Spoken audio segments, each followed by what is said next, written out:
3, 2,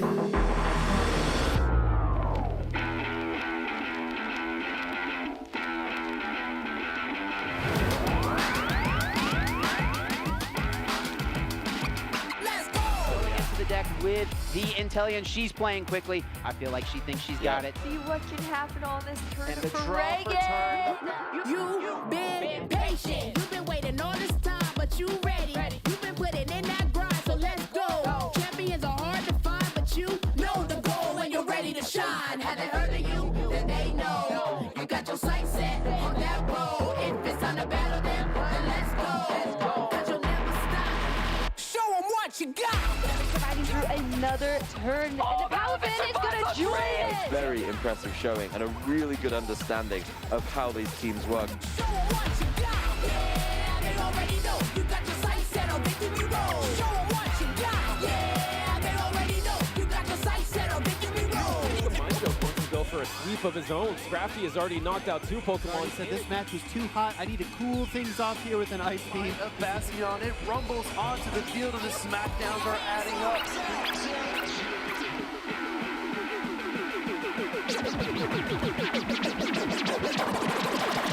Show 'em what you got. Yeah, they already know. You got your sights set on victory road. Show 'em what you got. Yeah, they already know. You got your sights set on victory road. Put your hands. Good morning, everybody, and welcome back to the Knoxville Pokemon Regional Championships. We are the video game broadcast, and we're getting ready to get started with day 2 here of our broadcast. It's been an exciting day 1. 463 Masters vied for the title of Master Division Champion. Now the field has been whittled down to just 40. Dwee Ha, Rosemary Kelly, and Scott Glaza here in the lounge, getting ready to kick things off for y'all. I'm so pumped. Championship Sundays are my favorite because we get a chance to really see players outdo themselves. Maybe it's going to be history being made. Maybe it's going to be a player that is able to surpass their own expectations. It's very exciting. Yeah, I think it's going to be a really fun field, too, where I think we've seen like a lot of repeat customers in the top cut this year, and that's always fun, but it seems likely we're going to get some faces we haven't seen so much in the top cut this year. Moving on to the end of this tournament, I'm excited to see who comes out on top. Yeah. Yep, this is the halfway point in the North American North American circuit schedule. As you can see right there, there's a few more regional championships coming up this season. Of course, there's always the international championships. There's the European International Championships hosted in London, as well as the North American International Championships hosted in New Orleans, and of course, the ultimate event of the season, the World Championships in Honolulu, Hawaii. This is also our halfway point for Regulation F, and so if people are really starting to feel out this regulation, it's going to be over in just a couple of events, with Orlando being the final event of this regulation. So if you're really vibing with Regulation F, there are not too many more chances for you to be able to grab those championship points and also grab your invite for Worlds. Might be a very important time to get them, right? Where, who knows what the future holds. So, if you're needing a few more championship points to make it to that, World Championships invitation, get to some events. Yesterday was full of action. We're going to do a quick day 1 recap here. Our first match that we're going to recap is the match of round 5 between Mia Gray and Matt Gendro. It was that side spam mirror that we were really interested in watching and just how it played out. I mean, there was a literal mirror on the screen. We got the Iron Crown versus the Ndidi on both sides, and that was a really unique matchup to have because we hadn't really seen that before. Yeah, I thought it was kind of cool, too, where, the first game in this set, we wound up only having, like, the Ice Spam duel on one side, which seemed good for the player with Ice Spam. But, in game 2, like, even though they led the same Pokemon, they played it differently, so it might have been a great learning opportunity for people kind of wondering how to play that mirror, where Mia's side of it just always seemed to be at the advantage. Yeah, that Expanding Force did so much damage. That play from Mia in one of the games to just go for a Helping Hand Focus Blast to whittle down the opposing Iron Crown and then pick it up from an Expanding Force. I mean, it's not very effective, but it still did a lot of damage because of the boost from that Psychic Terrain, as well as the same type attack bonus. Of course, the next match that we're going to recap is round 7, featuring Logan Mazur, who was the undefeated finishing day 1 here. It was awesome to talk to him because he is definitely a person that surpassed his own expectations. He has been able to make it into a day 2 before, but every single time he's gotten there, it's been a 7-2 record. So the fact he gets to come in today with a 9-0, and after this match in particular, facing down 2 Pokemon that he said that he was going to have trouble against, the Dark-type Urshifu as well as the Heartflame Ogerpon, I'm really happy for him. Yeah, he played really well too. Or I think he's taken a loss today, but still looking really good for trying to move on to the top 8. And I think his team was fun too, right? Where I think Gouging Fire is also kind of one of those Pokemon people a little doubt about. Like, is it really a late day 2 Pokemon? You still doubt I it? still doubt it. I'm not a believer in Gouging Fire. I'm still not a believer in Raging Bolt either. Still not a believer of Get either. this man off the broadcast. Yeah, I think we just have an update coming in from Australia, Dewey. Raging Bolt actually a regional champion now. Fake. And Roaring Moon. It's not real. It's still, I don't think it's a real Pokemon. I think the MVP of that team, we don't know for sure, is not Raging Bull, but it's the other 5 Pokemon on that team. Round 8 was a very exciting matchup between Fiona Shimkovich as well, going up against Kyle Livinghouse. Both players actually qualified for day 2.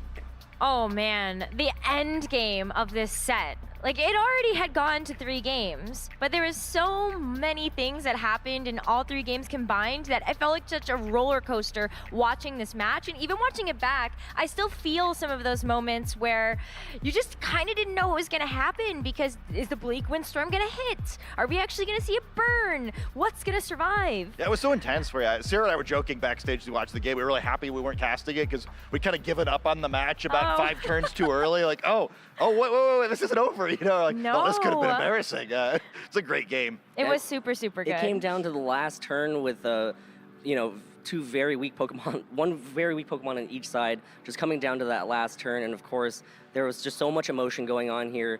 Once Fiona was able to navigate that end game, just has to hope that the Bleak Windstorms on Kyle's side miss while being able to slowly chip away. Look at that Suicune, hanging on with just 9 HP. So bulky. Suicune has no weak. Yeah, Suicune it's just so wanted bulky. it more. No, Suicune's just very strong. Suicune's like one of the best Pokemon. I believe in Suicune. Yeah, I think I do Okay. too. Yeah, Okay. I was thinking, No walking wake? Yeah. No walking away, but look at this reaction. Rose, yesterday you asked for more reactions. This is what spurred that. I mean, it's just so much fun to Exactly. watch these players just get so excited about their accomplishments here, and making it to day 2 is no small task. I'm just so relieved. Yeah. I think Suicune could be a closet MVP too, where it's hiding its power. How do those ribbons work? It's spending all of its energy just looking cool all the time. Think of how strong it would be if it was just trying its best. Stop messing around. Like Sylveon. True. Of course, those are not the only players that made it to day 2 of Swiss. Here is a list of day 2 Swiss players, as well as another. This is 40 names. So 40 people made it over to day 2. So there's just so much talent left out on the field. There's so many familiar faces on this list, but something else that really excites me is that there's so many faces and names that I feel like I don't know. And so I'm so excited to see how day 2 is going to play out, because we really might be crowning somebody new. Yeah, I think, if you think kind of back to last year too, it's kind of like the start of Justin Tang's ascent, right?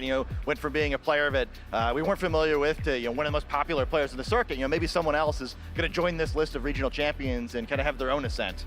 Or it could be Justin Tang. He is still playing in day 2, Yeah, he's and still very playing in well day 2. could claim that 3rd regional championship title. Yeah, but a name from the list prior will add their name to the list here, as well as get their picture up on this list of North American regional champions. Speaking of champions, we had a community prediction bracket yesterday that completed. Rose, congratulations on your campaigning. Yeah! You got people to go out and vote.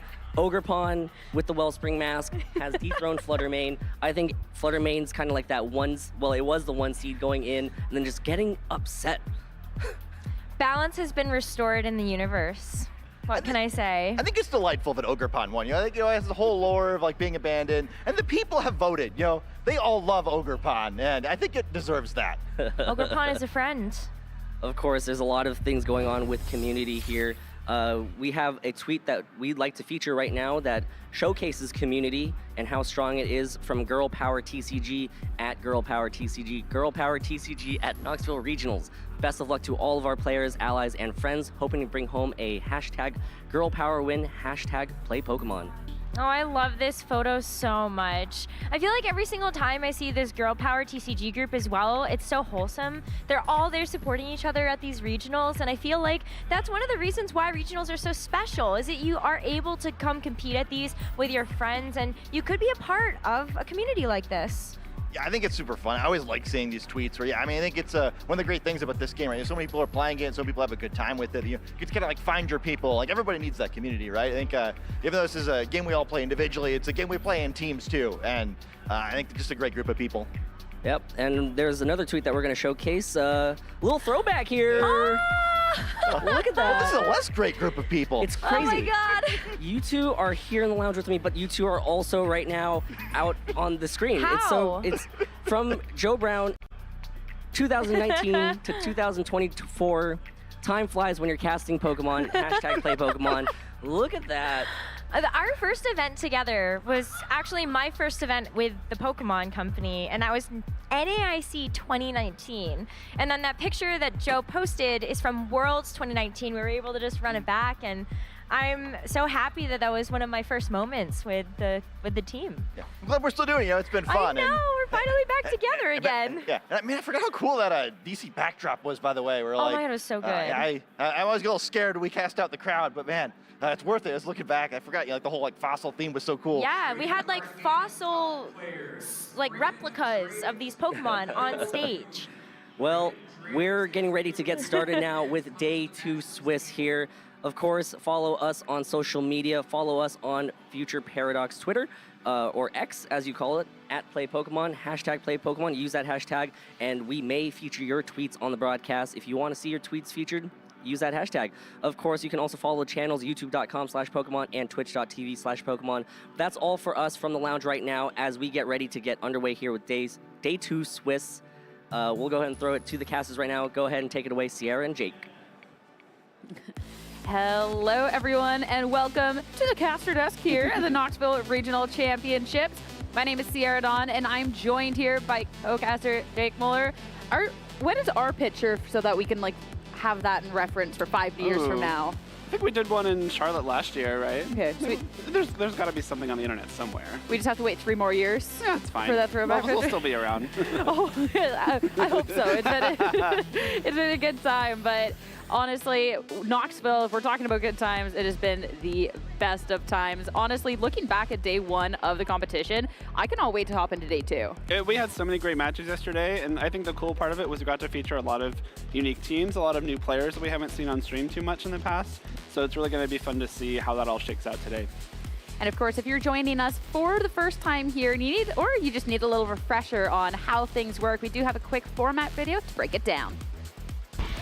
This 2024 Regional Championships event will be showcasing exciting Pokemon VG matches all weekend. Trainers from around the globe are here to compete for over $125,000 in cash prizes, travel awards, and championship points to qualify for Worlds 2024 in Honolulu, Hawaii. This tournament is a 2-day event, starting our trainers off in Swiss rounds.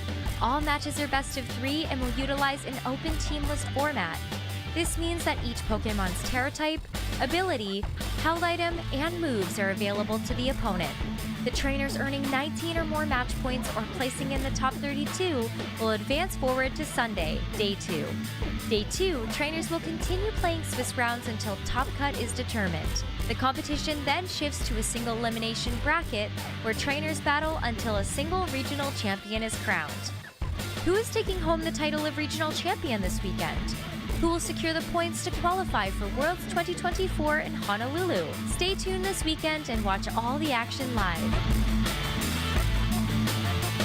If you want to learn more about upcoming Play Pokemon events, visit Pokemon.com/play.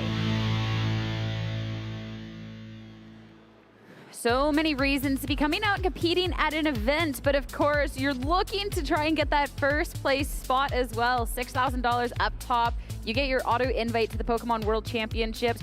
you get a lot of booster packs. Like there's a lot of good stuff here. Yeah, there are plenty of reasons to come to a Pokemon VGC regional event. I see about 6,072 of them on the stream or on the screen right now. But beyond that, of course, the championship points up for grabs. That qualification for the World Championships at stake for every player entering this tournament. You have to get those 500 points, but also you can just take home a regional win and just auto qualify for Worlds too. Nice and easy. Just win the entire thing. I mean, it's not that hard. It's it can't be. How many regional championships have we won? Plenty. Yeah, okay, so many, so many. You know what? I like this universe. Yeah. But no one to fact check us here. Yeah, you just source. Trust me, bro. Yeah. Talking about the competition we have here, neither of us can win this, but of course we do want to look at the players and most notably to the Pokemon that can try and be winning this. This is our top 12 usage here on our day 1, which this was quite interesting, I think, with specifically where that Farigiraf was. Yeah. As well as that Gouging Fire just making its way onto the graphic. Yeah, Farigiraf, I think we kind of touched on it a couple times yesterday.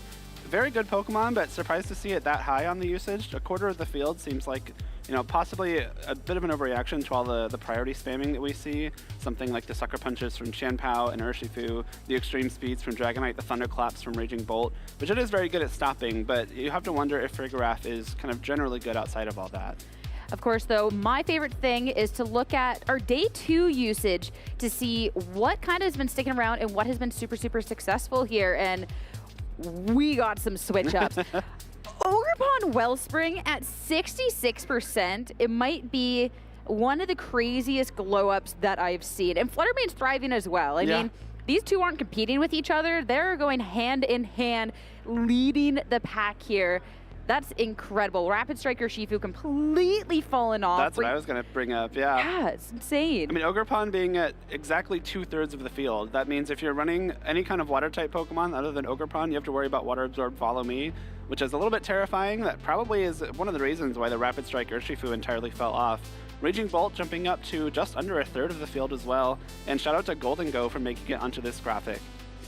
Yeah, that's kind of one of those Pokemon that I wasn't too sure about, all things considered. Because the Golden Go, it feels like it's in such an awkward speed tier sometimes, and you have to be dedicating some resources to it. But it's definitely one of those Pokemon that once it's in a spot to be succeeding, it definitely can do so well. And hey, I'd love to see it make its way on here. And Gouging Fire didn't fall off. It's about the same spot in terms of percentage, but considering it was a Pokemon that actually I think could have boomed or had fallen off day 2, it's interesting to see the consistency. We did see Logan Mazer talking about it a lot after his win on stream yesterday. Very, very fond of that Pokemon he was, and it makes sense. You know, it has a lot of supportive options. It can do some decent damage itself.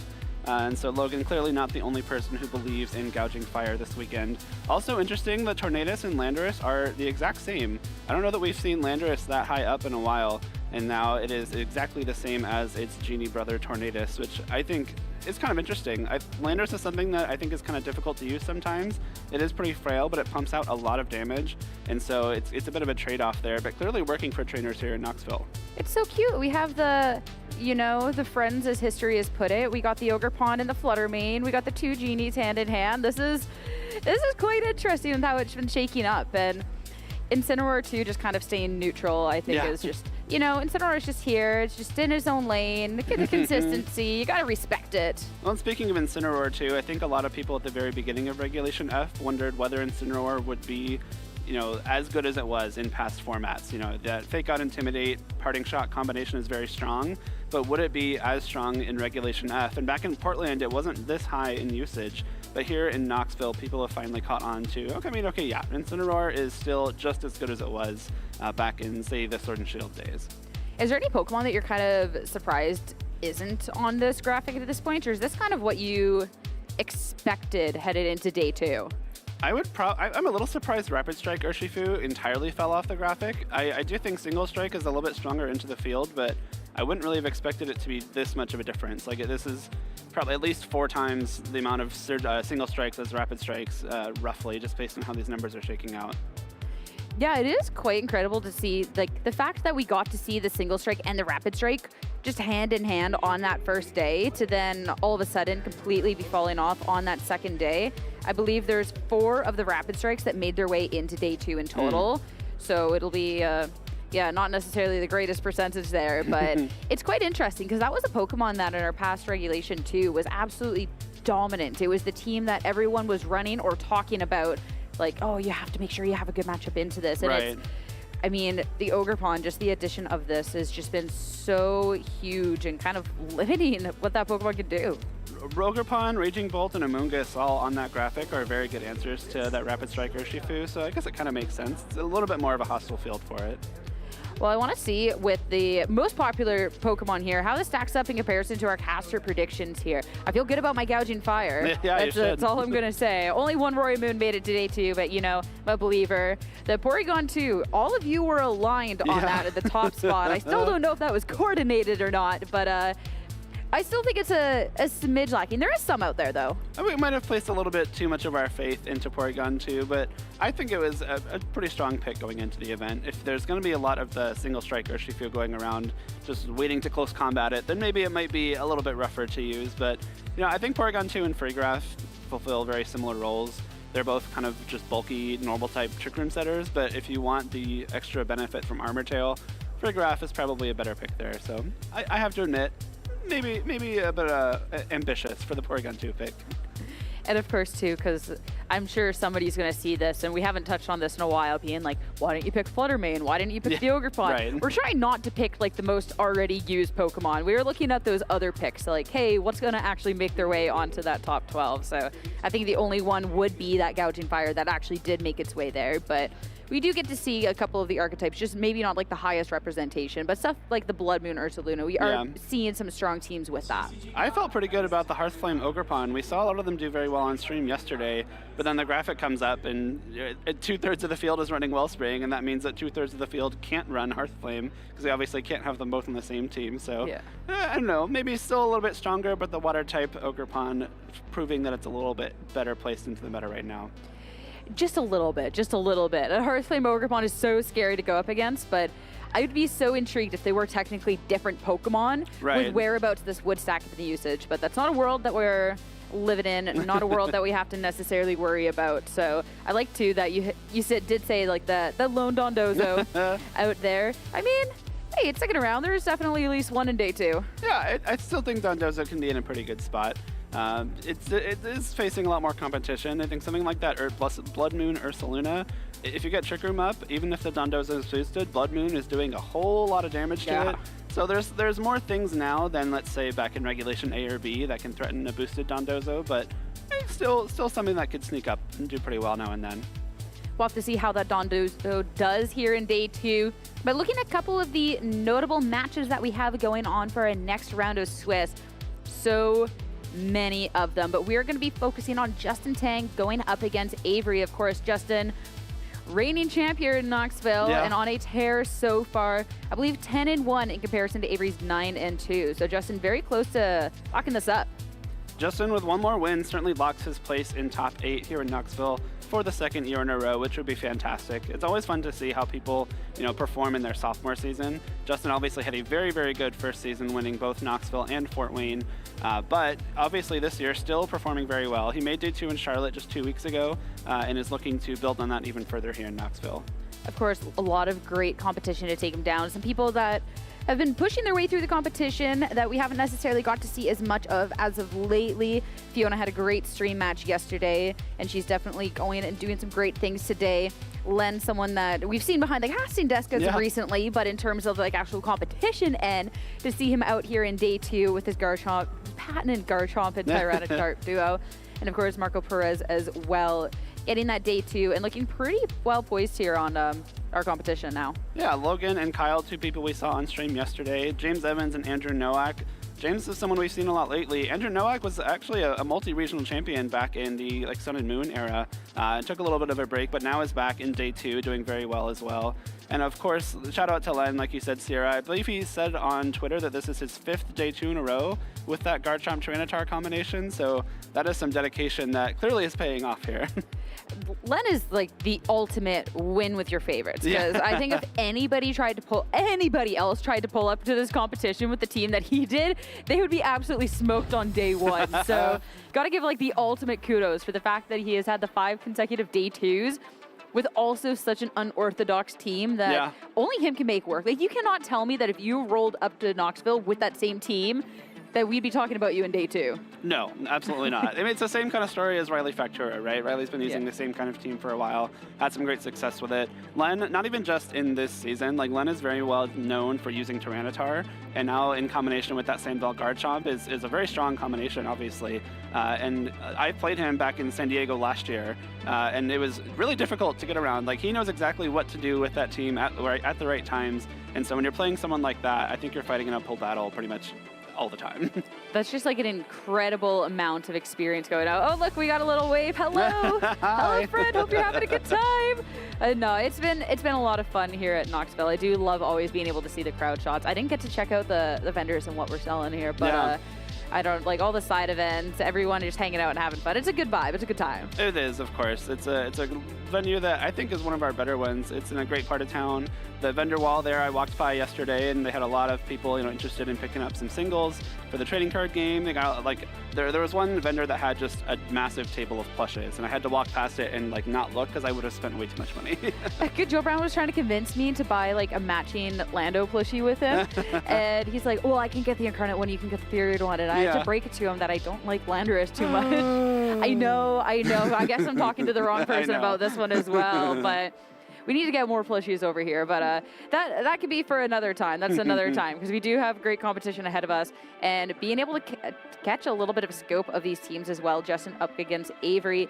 Avery with one of those Como-O teams. We got to see it featured yesterday. It didn't get the win, but the Ting Lu, the Como-O, the Porygon 2, obviously at this point, 9-2 a competition. Yeah. Avery has got this core competition locked up. Yeah, and this is a team that did well back in Liverpool that I think a lot of players were looking to possibly build on that success here in Knoxville. I think it's really strong. We've seen Como win a regional already this year back in Sacramento, and it's something that can be very difficult to take down once those iron defenses go up.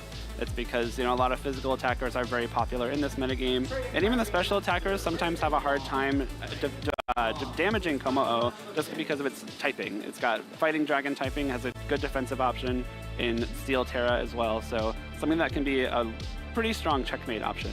Especially too paired up with the Ting Lu, because then all of a sudden, okay, well, now the special attack is just going to be doing less in total, so you're not having a good time if you're trying to hit it on the physical end of things. You're not having a great time if you're trying to hit it on the special defense end of things, so definitely tough. But the team that Justin Tang has brought here, definitely a really, really strong core 6 here. We got to see the Hisuian Arcanine coming back, which definitely dipped. I think is an understatement when Incineroar came around, but Arcanine actually can be dealing a significant amount of damage, whereas Incineroar only has really the one damaging move. Yeah. So this is definitely something that, especially paired up with this choice band, this can hit hard. It has a nice niche in that it is a Pokemon with Intimidate that also does very well into Incineroar.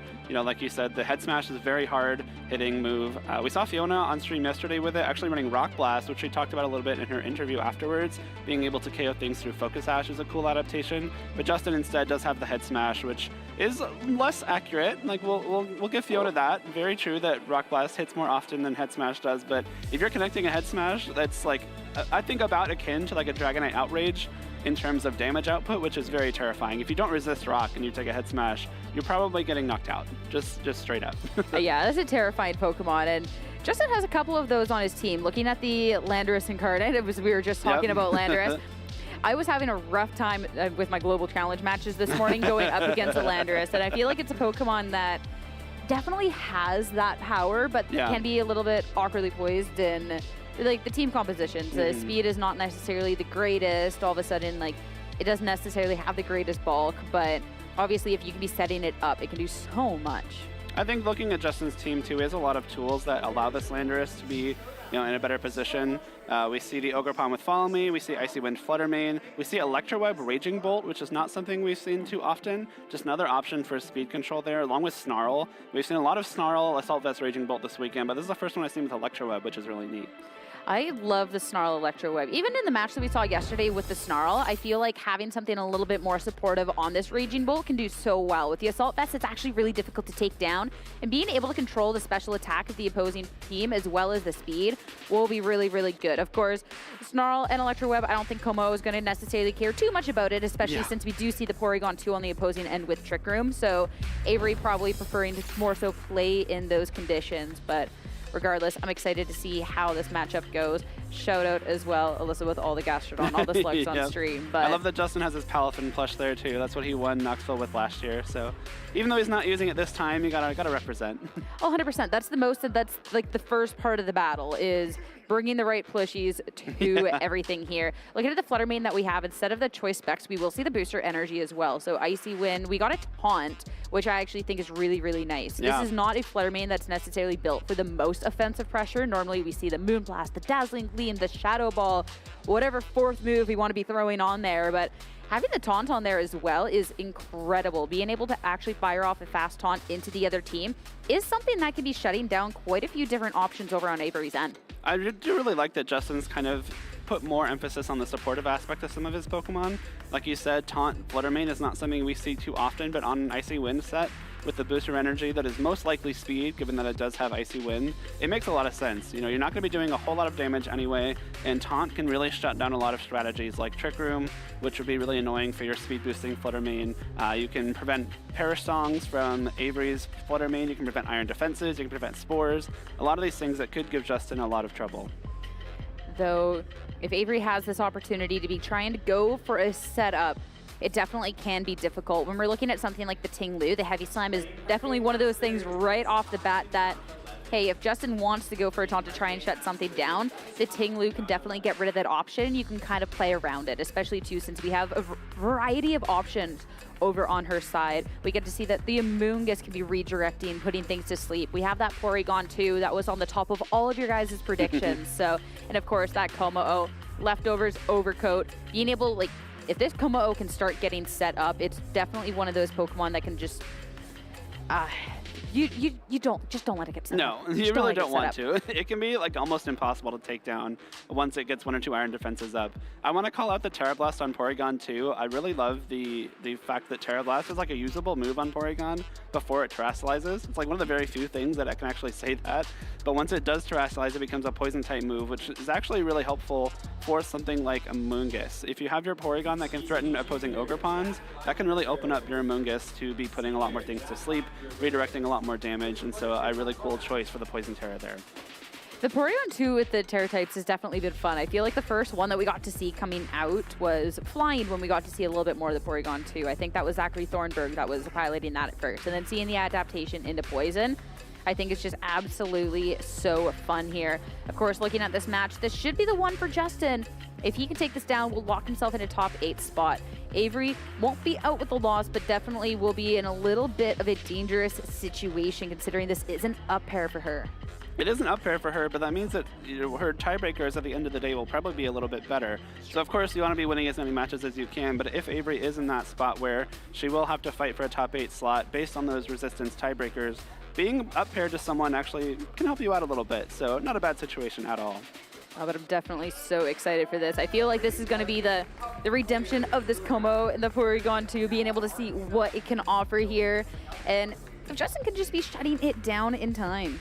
That's what it is, right? You have to shut it down early, because if you let something like that stay on the field for too long, you start getting the Iron Defenses up, Amoonguss can just start pollen puffing everything away. Like, it can be very hard to get damage to stick against a team like this that has Intimidate, that has Ting Lu with the Vessel of Ruin, that has Pollen Puff, that has Rage Powder. It's the leftovers on the Como-O, the Recover on Porygon 2. There's so much that can go wrong if you're trying to do damage, but you really need to get it out very quickly, or else I think a longer game heavily favors Avery. And that's what I think has been fun about the format so far, is we have started to slow things down a little bit as opposed to just full out aggression from every single team. So definitely is something that could be catching people off guard if all of a sudden they just don't have that damage options or they lead wrong into it. So definitely one of those things that heading into our game 1 that Justin Tang is going to have to worry about. Of course, this is one match away from him, so getting that top 8 spot and having a potential chance to be trying to defend that title of his, but I think it's time we head into game 1 here. First round of day 2. Over on Avery's end, Amoonguss and Porygon 2. This is a setup lead if I have ever seen one. And Justin Tang, that's a damage lead if I ever seen one. Very true. These two Pokemon on Avery's end, not known for their damage output. Porygon does get a download boost into attack, which will be immediately dropped by the Arcanine with the Intimidate, so back down to neutral. But now this Fluttermane gets its speed boost from the Photosynthesis booster energy, so good to know going forward it is in fact that speed boosting set. And this is exactly the kind of lead where you're thankful you have Taunt on your Fluttermane. Yeah, exactly. And regardless of how it gets played over on Avery's end, something will be shut down with the Taunt, but you have to be careful here. If we do see the Rage Powder coming out, the Amoonguss does have the Terastallization into the Water type as well. So all of a sudden, if you're trying to Taunt, you're trying to attack, and this Amoonguss redirects all of it away in Terras, it is a turn that this Porygon 2 can be setting up for free. And the Amoonguss, yeah, sure, maybe you want to have the options for the Spores, but can be tough. We will just see a switch out coming out from Tang though. Arcanine leaving the field and Landorus coming in its place as sure enough, Rage Powder. Rage Powder does come out from Amoonguss, meaning that this Porygon 2 will be safe from the taunt. Amoonguss will be taunted, so no more Spores, no more Rage Powders in the next few turns. However, this should be a Trick Room going up for Porygon 2, which is perfect. Now the Porygon 2 is in the field. It is probably the slowest thing on the field after this Amoonguss, but will attack before Fluttermane and the Landorus, and heavily threatens this Landorus with an Ice Beam. It is carrying Terra Blast, but Ice Beam is the second attack of choice on this Porygon. Ice Beam, just fantastic coverage when we're looking on forward. Considering you are essentially going to be forcing the Landorus over on Justin's end to Terastallize if it wants to be sticking around, because that is a 4x weakness at this point. I'd be intrigued to see if we do see the switch out here from Amoonguss. Yes, make sure you can be pivoting out. You can have the option of the Slow Spore later on as well, mitigating the damage that's coming out from this Fluttermane and the Landorus with the Vessel of Ruin, dropping the special attack of both of those Pokemon. Terastallization though, feel like we saw this coming from a mile away. Yeah, like you said, Sierra, if Landorus wanted to stay on the field this turn, it basically had to Terastallize here. It is uniquely the Steel-type Terastallization, not the poison that we often see to boost the power of the Sludge Bomb on this Landorus, but this time coming in handy because Steel does resist this Ice Beam. And that is going to be doing so little damage at this point. And Earth Power now firing into the Tinglu. I don't think we're going to see a lot of damage coming out for a little bit here. Even the Moonblast, super effective hit, is not doing much whatsoever. And we get to really see how Avery's team is built out, making sure that Justin, these heavy hitter Pokemon get completely neutralized. That's a very strong Earth Power that did, just over a quarter of Tinglu's HP. And even the Moonblast did about the same. The Tinglu took the Earth Power and Moonblast and is still just under half HP. And now because this Landorus has Terastallized, it's very heavily threatened by a Stomping Tantrum from Tinglu. And of course, the Fluttermane doesn't want to take a heavy slam either. So even though Tinglu took a lot of damage coming in, Amoonguss can just come right back in, Pollen Puff it up, and the Tinglu is now both mitigating damage and threatening damage at the same time. The Amoonguss too, now that it has swapped out, you do have the option of the Slow Spore. So you can just be healing up with that Pollen Puff. You can go for some Spores to really limit the amount of damage. There's so much, but something that can be stopping those Spores at least is going to be, and actually get the redirection for the Pollen Puff, will be that Ogerpon swapping on in. Protect from the Landorus, keeping it safe from a Stomping Tantrum coming on out. So, hey, not too much, just a little bit of pivot. I really like that swap from Justin. It means that, like you said, Sierra, you can redirect anything from this Amoonguss because grass types are not immune to Follow Me, even though they are immune to that Rage Powder. So Pollen Puff cannot heal the Tinglu now. Spore will just be redirected into that Ogerpon and do nothing because it is immune as a grass type. And now this Tinglu, it can, do maybe some damage with Ruination. You can cut a lot of the Ogerpon's HP like that. But now this Landorus is in a much safer spot because it is not threatened by Stomping Tantrum anymore. And of course, you don't have to worry about the Tinglu being healed up from that Pollen Puff. I think that's kind of the big impact of that Ogerpon swap there. Which is definitely nice. You want to be able to make sure you can get yourself through these Trick Room tunes without too much damage being done on your end. Swapping on out, no redirection. So Pollen Puff, that is going to be freely into the Tinglu. Bring that almost up to full. Snarl coming out as well. Oh, that no. will be the miss on the Fluttermane. That was the one that was going to be a little bit more impactful at that point. Ogerpon, it's only going to be good for a little bit of chip. And the Ivy Cudgel, that's not damage that is reduced. That will be a super effective hit. Tinglu being brought down right almost back to where it was. And that's a great Pollen Puff. The worst thing that happens if you Pollen Puff there is that it just gets redirected to Ogerpon for a little bit of chip damage. So it's really smart to still target the Tinglu with that attack. I think that's a safe play from Justin too, though, because I don't think a Spore is ever going to come out that turn. It would be really risky for Avery to go straight from Spore. And then in Ivy Cudgel, really, it did a little bit more damage than the Pollen Puff healed back. So you're still gaining ground this turn. And I believe this is the last turn of Trick Room, so if you do possibly want to go for another Ivy Cudgel, I think a Protect on Fluttermane here is very safe because there's not a great way to punish that. And again, you can't Spore the Ogerpon if it just goes straight for an attack here. Not just the potential of the Fluttermane protecting on this turn, though, but the Amoonguss, as Ogerpon with the Follow Me is looking to actually just keep the Fluttermane safe, so it can be off-putting a little bit of pressure this time around. Ruination, that's going to be bringing this down just below half here at this point, considering it's that way, but no Taunt able to fire off into that Amoonguss. Again, kind of just calling the Amoonguss is not going to go straight for Spore. It's a really rough, not even calling that actually, the Follow Me taunt there makes a lot of sense because Amoonguss, of course, if it does go for Spore, if it does go for Pollen Puff, the Ting-Lu will not be healed, the Fluttermane will not be put to sleep. And now the taunt is still on the table, right? Because the Fluttermane is faster than Amoonguss now that Trick Room is over. You have the option to go for the taunt before it can Spore. And of course, the Ivy Cudgel will still go into that Ting-Lu slot whether or not Amoonguss goes for Rage Powder. And with this too, Justin is doing a really good job of waiting out these turns without really too much happening over on his end. He's been able to bring the Ting-Lu down to just below half here at this point. This Ting-Lu forced to be swapping out on this turn, bring something else in. Porygon 2, now you're not going to lose the Ting-Lu, and you do have the option of trying to get the Trick Room back up next time around. Just download another attack boost. This Porygon 2 loves its attack. Taunt into the Amoonguss. What's going to be big about this too is there can't be the redirection next time around from the Amoonguss, forced into just these attacking moves. Ivy Cudgel will go into that Porygon, but will immediately be healed up by the Pollen Puff. That's a bit of the downfall of Taunt, is that you can stop the Spores, but you cannot stop those Pollen Puffs. And we are, 6 turns into the game now, and this Porygon 2 and Amoonguss are still at full health. That just kind of goes back to the point of you have to get damage out very quickly against a team like this, else you just get Pollen Puffed right back up. The Fluttermane and the Ogerpon in the field really do not threaten the Amoonguss at all. Taunt is somewhat annoying for it, and I guess you can't Spore the Ogerpon or redirect its attacks, but they're also just not damaging Amoonguss. And if Amoonguss is not being damaged, they will be sticking around to get those Pollen Puffs off. Well, that's exactly it. Taunt, sure, you've shut down the Rage Powder, you shut down the Spore, but Avery has this way to be covering damage, not just with the Pollen Puff, but the recover on Porygon 2, whereas Justin, the damage, even if it's just little by little, it is damage that's going to be sticking and will be significant. Ting-Lu coming in, you have to assume here a side Pollen Puff. Even if it does get redirected away on Follow Me, that is still going to be damage in. And Taunt means that, you know what? That is just a wasted move from the Fluttermane. This Ting-Lu is not looking at that at all. Nice. But the Horn Leech, that will be a different story. Great covering for either option here. I really like that play a lot from Justin. It covers this Ting-Lu swapping in.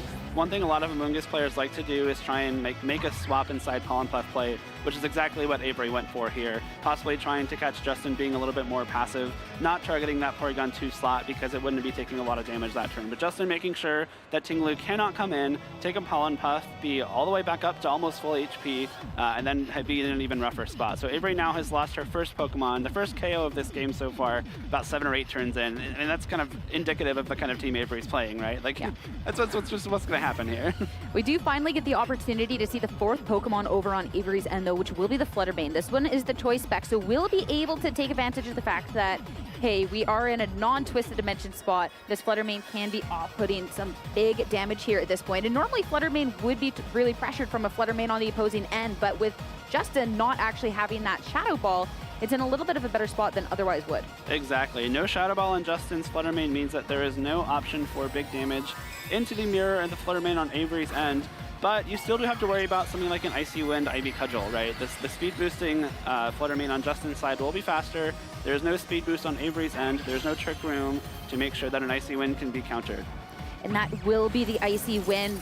Getting that double connect is going to be dropping the speed of the Fluttermane over onto the opposing end. The Amoonguss not going to be quite as imperative, just going to be that little bit of damage. And here is the Ivy Cudgel. Terastallization spent over on Avery's end. And it will be for good use. The Fluttermane hanging on.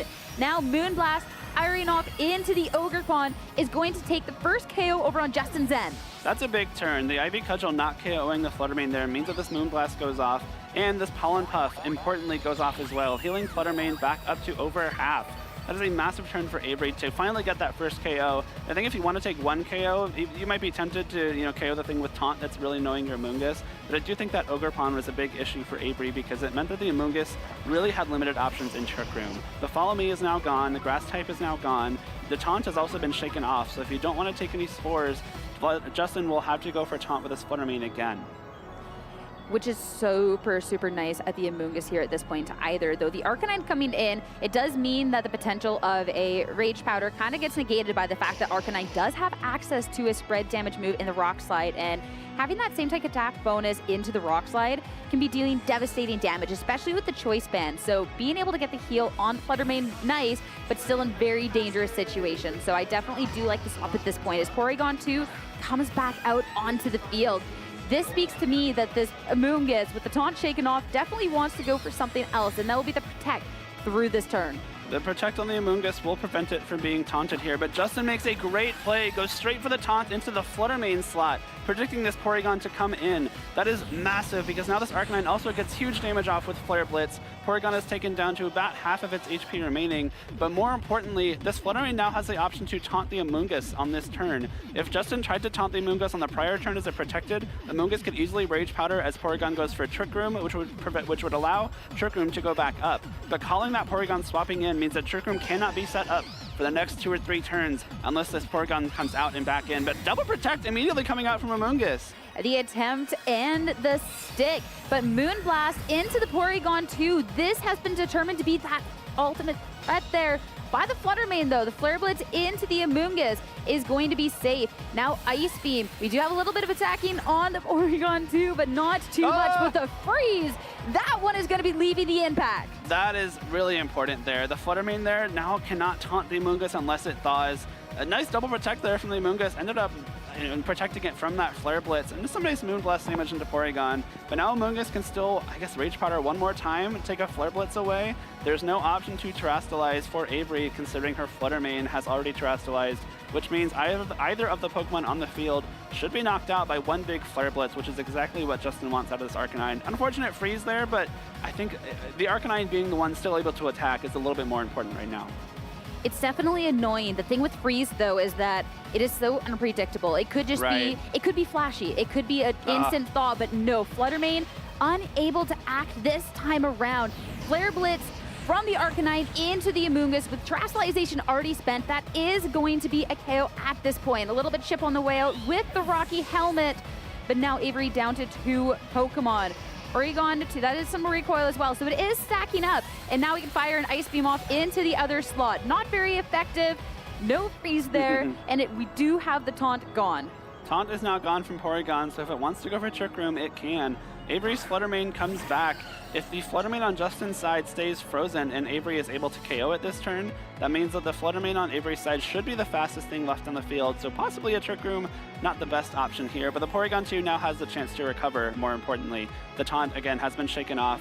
It only is taunted again if this Flutter Mane is thawed, which it is not, unfortunately. Second turn of freeze. This Flutter Mane completely neutralized, and Shadow Ball into the already low health Arcanine is going to be taking it down, and this Porygon 2 has another opportunity to attack or anything else. That will be the recover at this point. Taunt's gone, and just going to make it more and more difficult for Justin to try and get through the rest of this team. And that's, again, just kind of the downfall of playing against a team like Avery's, is that if you're not doing damage consistently, recover, Pollen Puff, like leftovers, all of this can add up really quickly. Now that Flutter Mane on Avery's side has locked in to that Shadow Ball, I think that was a very good choice, which allows it to damage this Landorus, even though it has turned into a Steel type, thanks to the Terrastalization.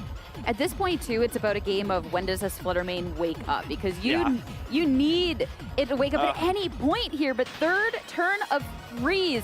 That Ice Beam was so clutch, with no potential of an icy win. It will be a Flutter Mane over the opposing end that will be outspeeding. It's not one that picks up a KO, though, and Sludge Bomb will be finishing that Flutter Mane off. So now only Porygon 2 left on the field, and it has, I mean, the weak weakest attacking moves out there. Terra Blast definitely going to be better poised than that Ice Beam into it, but still not picking up the KO. Doesn't pick up the KO, so Landorus has at least one more chance to attack. But I think if you're Justin, you still really need this Flutter Mane to thaw very, very soon, because you can only stall reliably one turn with this Landorus. But it thaws! Flutter Mane gets a chance to attack, and a very important taunt comes out here. Will prevent recovers for the next few turns. That is the most important part, because Porygon 2 can definitely get through an end game with the fact that it can be recovering and just dealing out these little bits of damage. But the protect over onto that Landorus means that it's still a 2v1 fight, and they will just ultimately be able to outdamage within these turns. Moonblast will be the first one, sure. The damage, it is low, it is a little by little, but the Porygon 2 will be taken down next time around. What a close match. It really was. A bit of a rough break for Justin there with that freeze, but thankfully the Flutter Mane thaws out just in time, able to prevent those recovers in this endgame, and one more Moonblast should seal it up. I really do like the way that Avery played this game too. You have to give her credit. The way that she was trying to get those pollen puffs off as much as possible, recovering at the right times, going for the right plays with the terrestrialization and the ice beams. But unfortunately for Avery, Justin able to just barely squeak it out there with the last minute taunt. I feel like what was really important in that match too is as it has to be when you go up a team like Avery's, is making a couple of those plays and kind of anticipating some of the swaps. We got to see double ups into a slot that, hey, if this Amoonguss sticks around, it's going to be taunted. All of a sudden, if something swaps in, it's going to be taking a lot of damage from my opposing slot here. So I think that is really, really well done. And with that, Justin Tang is one game away into making it into Top Cut. And of course, Justin Tang, reigning Knoxville champion, someone that we know a lot about. And if you're not quite certain, well, check out this video. Maybe when I was like 7 or 8 on the Game Boy, you know, Fire Red, Leaf Green, that's the first games, and then start from there. Mudkip was my favorite. It's just some guy back from Knoxville. In the competitive scene, I look a lot to Aaron Zhang. He's just a great content creator, and I think he's just a great face for the community, and he's one of the reasons why I got into VGC. Really, really great guy. Flying after today, the Salamence, so that'd be kind of cool with all the bird types. My favorite Pokemon is Pancham. I always bring him to every event, and he's just kind of there. It's just kind of my persona. So yeah, there he is. My favorite part of Pokemon events is meeting new people and just playing just like new players and just anyone I haven't played before. It gets like a strong challenge, and it's always great to just meet new people overall. My go-to event snacks will be protein bars. I usually have one on me all the time. They're just very convenient, and they're easy to eat. And my Team Rocket? I am not Team Rocket. Said that, hey, maybe a flying type gym leader. Maybe we don't necessarily have the most flying types on this team, but Tang definitely flying high after that victory. I'm so intrigued now going on with this game too, with how close some of those moments were, with how the adjustments can go. I think that game can go either way. Even like freeze regardless. The turn that really mattered the most in that first game, I think, was when Avery switched in the Porygon 2 and Justin called that with the taunt into that slot. If that goes differently, then Trick Room pretty easily goes back up, and I think Avery has a lot better time in that game. So I don't think that either player necessarily needs to, you know, massively switch up their game plans. Even with the choice of Pokemon brought, I really like that Avery had, you know, the Porygon 2, the Amoonguss, the Ting-Lu kind of bulk combo, and then the Flutter Mane that can come in and do some big damage at certain times. Justin had kind of the same with the Ogerpon and Flutter Mane, a little bit more supportive in nature, but still capable of doing damage. And of course, the Choice Band Arcanine and Life Orb Landorus, which are more known for solely their huge damage output. I'd be intrigued. I think it was the right Pokemon coming to the battle for Avery, but I maybe would like to see Terrestrialization on something a little bit more defensive, considering the build of this team, because I don't feel that maybe it was so impactful on the Flutter Mane. But we will get that adjustment in game 2. It'll be Incineroar out into the fray, going up against its Intimidate counterpart here in the Arcanine. So a round of Intimidate's going to be lowering attack on both ends of the field. This is a funny lead from Avery. It's very much the you are not allowed to do damage lead. You got Intimidate, you got Vessel of Ruin, you got Parting Shot, you got Snarl. The whole point of this lead is to prevent damage coming into this side of the field. And I think especially because the Incineroar does have access to that Parting Shot, it's a very safe lead in that you have the option to pivot right out. Arcanine does still heavily threaten Incineroar. Even a -1 Rock Slide would do a lot of damage, and you have to imagine a -1 Head Smash probably still just KOs it, thanks to that power boost from the Choice Band. But Ting-Lu actually looking like it's in a pretty good spot here. We do have the opportunity for a fake out on this turn if you want to try and be targeting into that Arcanine, because as you said, the Arcanine can definitely be threatening a lot of damage on this turn itself. So It's whether you want to be mitigating a little bit more damage or how you want to go about this. The Flutter Mane not wanting to take any damage whatsoever, as the head smash, no fake out, will be going into the Incineroar, and that will be a clean one-hit KO. Who cares about Intimidate when you just have Head Smash? That is massive damage and also massive recoil. That is well over half of Arcanine's HP gone to that recoil. And the Snarl coming out here means that Arcanine will stick around at least one more turn. Even avoids it. The special attack drop doesn't really matter there. Maybe a little bit of chip damage could have come in handy. But Flutter Mane will still be at neutral special attack and have the option to fire off some Moon Blast or even some taunts later on in this game. But a huge Head Smash there. That's a really big turn. The Incineroar most likely going for like a parting shot on that turn, but Justin does not allow that to happen. Massive Head Smash to KO Avery's Incineroar, which is a really big setback on a team like Avery's. Considering this was the I don't want you to do damage lead coming out from Avery, the Arcanine missed the memo here at this point, and now we have something not necessarily threatening too much damage. It will be that Amoonguss, and of course, the Amoonguss with the taunt on the Flutter Mane over on the opposing end is definitely something that can be threatened right away.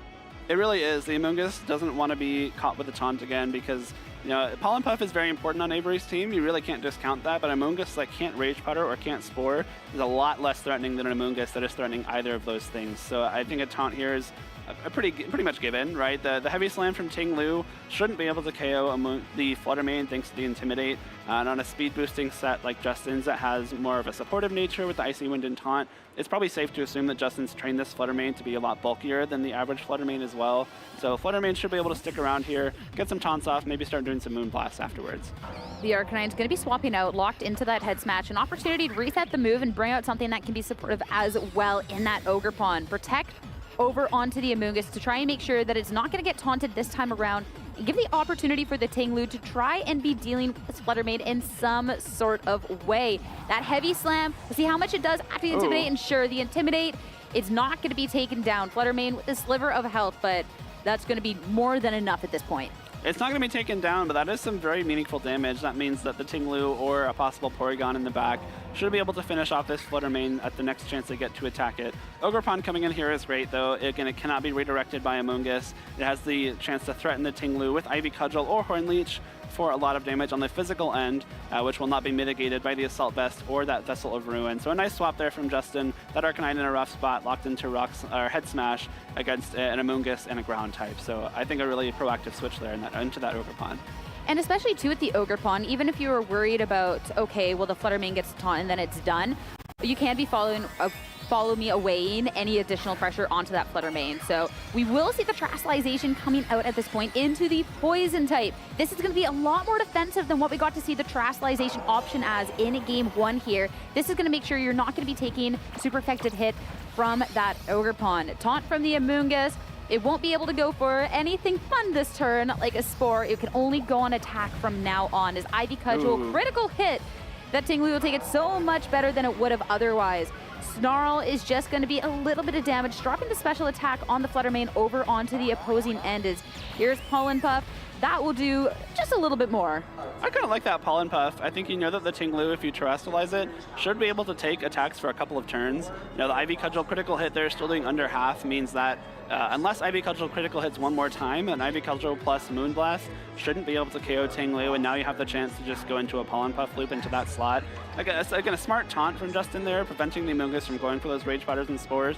But at this point, I think all that Avery really wants to be doing is Pollen Puffing her Ting Lu. I really like that you called out the kind of defensive Terastallization options on Avery's team in between games, Sierra, because I think this is a really smart win. You don't take super effective damage from Ivy Leech or Ivy Cudgel or Horn Leech or Moonblast here, so this Ting Lu's in a much safer spot.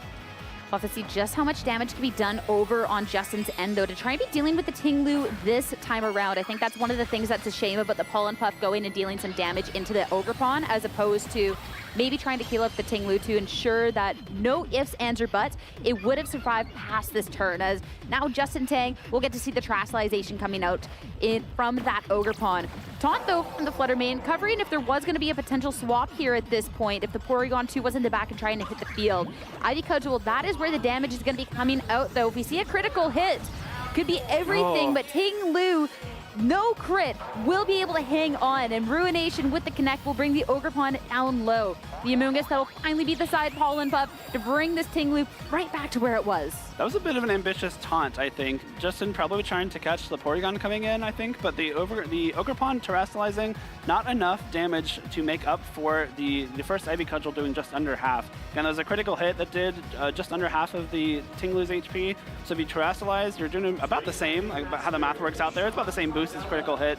So unfortunately, unable to KO that Ting Lu, which means it is still sticking around. Heals up again from that Pollen Puff into the Amoonguss. And now if you're Justin, I guess you kind of have the option to go for that same play, right? You have the Ivy Cudgel available to you. You have that increased critical hit chance, but you do still have the option to possibly Moonblast that slot as well and make up that damage. Okay, that did so much. Oh my goodness. I knew it wasn't going to do much. That was so much less than I expected. So I don't know if that one's going to necessarily matter. I think we are still going to be looking for the critical hit coming out from the Ivy Cudgel. That's be the highest roll of our lives. But no, Ting Lu still going to be fine.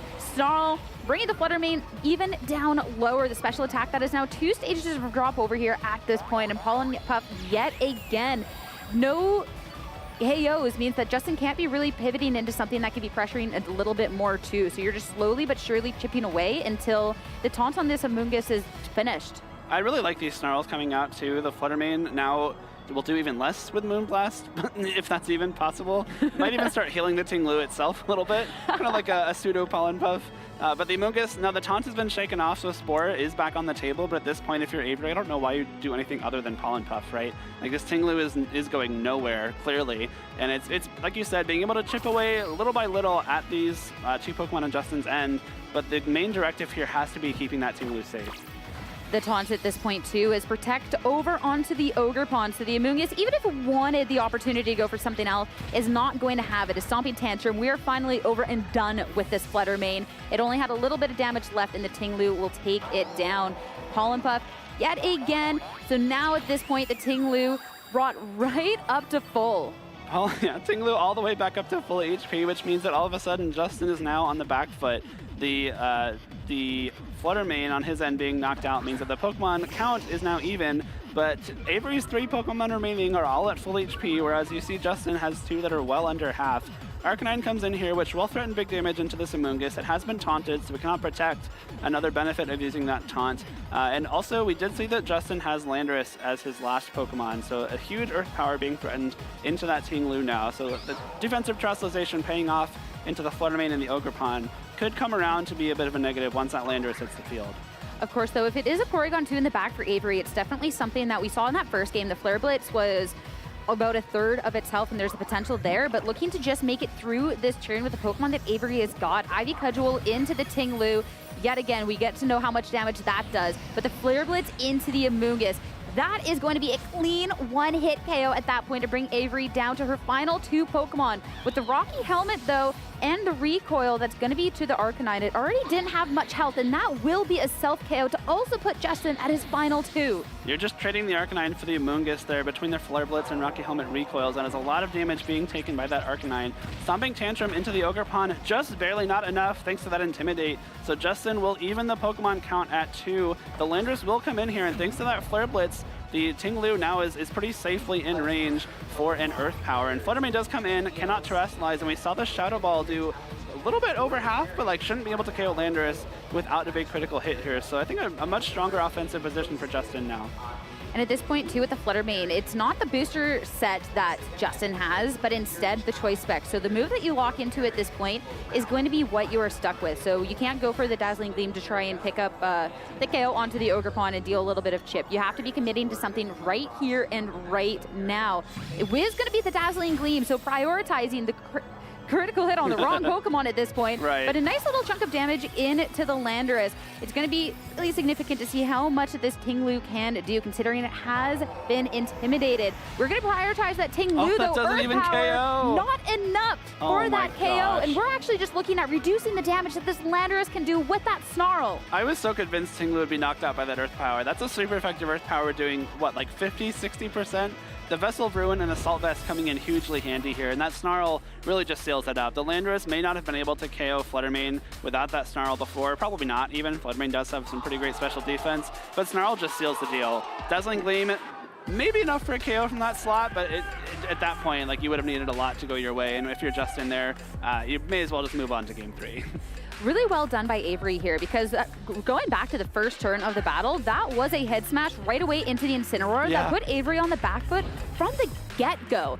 So the fact that then you lost this one piece of your puzzle, there was no Porygon 2 in the back, which the Porygon 2 we got to see leave a little bit of mark in the game 1 there, but instead finding a way with the 3 Pokemon that you had. And I really do want to owe it to that defensive terrestrialization that we saw coming out, because Justin just couldn't be dealing with that. And the Amoonguss just over and over with the Pollen Puff. Sure, you've shut down the Spores, you've shut down the Rage Powders, but as you said, why would Avery want to do anything else in this situation? Yeah. That's exactly what happens here. The defensive terrestrialization on that Ting Lu was the perfect thing to do at that time. You know, you were facing down the Ogerpon and Fluttermane, both of which threaten super effective damage into a ground dark type. But into a poison type, they're much less successful, and Justin just had a really hard time taking down this Ting Lu. In fact, an impossible time taking it down. I think it didn't start the game on the field and just didn't get knocked out at all. Like, it just stayed there the entire match. Just sat there. Yeah, menacingly. Yeah, it just did the smallest of damage over and over, but again, it's damage that just consistently sticks, and I feel like when Justin doesn't necessarily have a way to be answering that, that is all the difference. And even when you got Justin to his final Pokemon, the Landorus, that is a sheer force life orb Landorus that can normally threaten so much. And we still got to see how little it did into that Ting Lu. And that was even after the Ting Lu is a poison type. It's going to be taking it as a super effective hit. It just really didn't look like it. That's the thing with Avery's team, right? Even after losing her first Pokemon on turn 1, Avery's Amoonguss and Ting Lu were left. And just those 2 Pokemon, which aren't really known for their offense, stuck around so long thanks to that Pollen Puff that it just whittled down Justin's team little by little. And like you said, any damage into Justin's team just sticks. There's no Pollen Puff, there's no recover. There is the Horn Leech on Ogerpon, but into an Amoonguss and a Ting Lu that has become a poison type, Horn Leech is doing like negative damage, and so you're really not healing anything. At this point in our third and final match, we will see the adjustment coming out. It will be the Porygon 2 and the Ting Lu coming out from Avery. So no Intimidate. So it's quite interesting, because if this Ting Lu wants to go on the offensive, the Fluttermane is so heavily threatened. But if the Fluttermane wants to stick around to taunt the P2 to prevent Trick Room, it's a hit you kind of have to take. It is, and we saw the Heavy Slam at -1 attack do almost enough to KO the Fluttermane. So if you don't swap that Arcanine in and you go for a taunt with that Fluttermane, there's a pretty good chance you just lose it if the Ting Lu does opt to go for that Heavy Slam. Obviously, you're not going to want to terrestrialize the Ting Lu just yet, because that Landorus is threatening Earth Powers. So Moonblast a little bit more of a threat right now, but I think the Porygon 2 being more of an annoyance at this point in the game. And it's just seeing that, hey, maybe don't want to lose my Fluttermane at this point in the match. Not going to be a worthwhile trade. Will be protecting. So Heavy Slam will not be picking up that KO this time around. And no taunt into the Porygon 2 means it does have a free opportunity to set up this Trick Room. It does. Trick Room goes up, thankfully, for Avery. Now, the Porygon 2 and the Ting Lu now have the option to be attacking first. You're seeing everything that is on Justin's side of the field should be faster than those 2 Pokemon, which means that Porygon and Ting Lu have their say before anything happens. That's much better in terms of the Ting Lu going for Snarl. Now, it will be snarling before this Fluttermane can go for any kind of Moonblast or Icy Winds, drop the damage output before that happens. But Ogerpon here, now in the field, which will be a little bit more of a nuisance for the Amoonguss on Avery's end. If Amoonguss does come in, you have to get rid of that Ogerpon before you can start Pollen Puffing your partners, because Follow Me will just make that useless. Well, the Ting Lu's not going to be sticking around, so it is threatened. It could have gone for the terrestrialization, but instead wanting to bring in the Amoonguss, considering that we are in the Trick Room situation, and with the Fluttermane swapping out, this is an Amoonguss that, if it wants to, can be firing off those spores that will be acting first. As Arcanine joins the field over onto the opposing end. This would have been an Intimidate drop onto that Ting Lu, but instead dropping the attack of the Amoonguss and the Porygon 2, not quite as significant, but we will see terrestrialization coming out, and that will be the Porygon into that poison type. So different poison type terrestrialization here for Avery, but I actually really like this. This now unlocks the Terra Blast into a poison type move, which would heavily threaten this Ogerpon if that's what's coming out here. To put Terra Blast into that Arcanine slot instead, though, unfortunately. That could have been so much damage, but smart swap over at that point. Ivy Cudgel smart swaps over on both ends of the field, hitting into that Amoonguss. So just a little bit of damage done here at this point. But now we have to look at where these can threaten, because of course you're not quite safe to spore freely into a Pokemon when there is an Ogerpon over onto the opposing end. But the Ogerpon would certainly not appreciate a Terra Blast and Pollen Puff double up. It would not, no. And this is kind of that same situation where the Ogerpon is on the field threatening follow me, which would make a Spore entirely useless if that's what Avery opts to do. And instead, Justin opting to try and call no Spore coming out. And it looked like he selected Ivy Cudgel. So it's going to be a really big play if Avery tries to call that no follow me, which is what Justin was doing a lot in that first game. So Avery possibly catching on to that, but not this time, going for Protect instead. Keep the Amoonguss safe this time around as Terra Blast, yet again, I can imagine a little bit of a different target.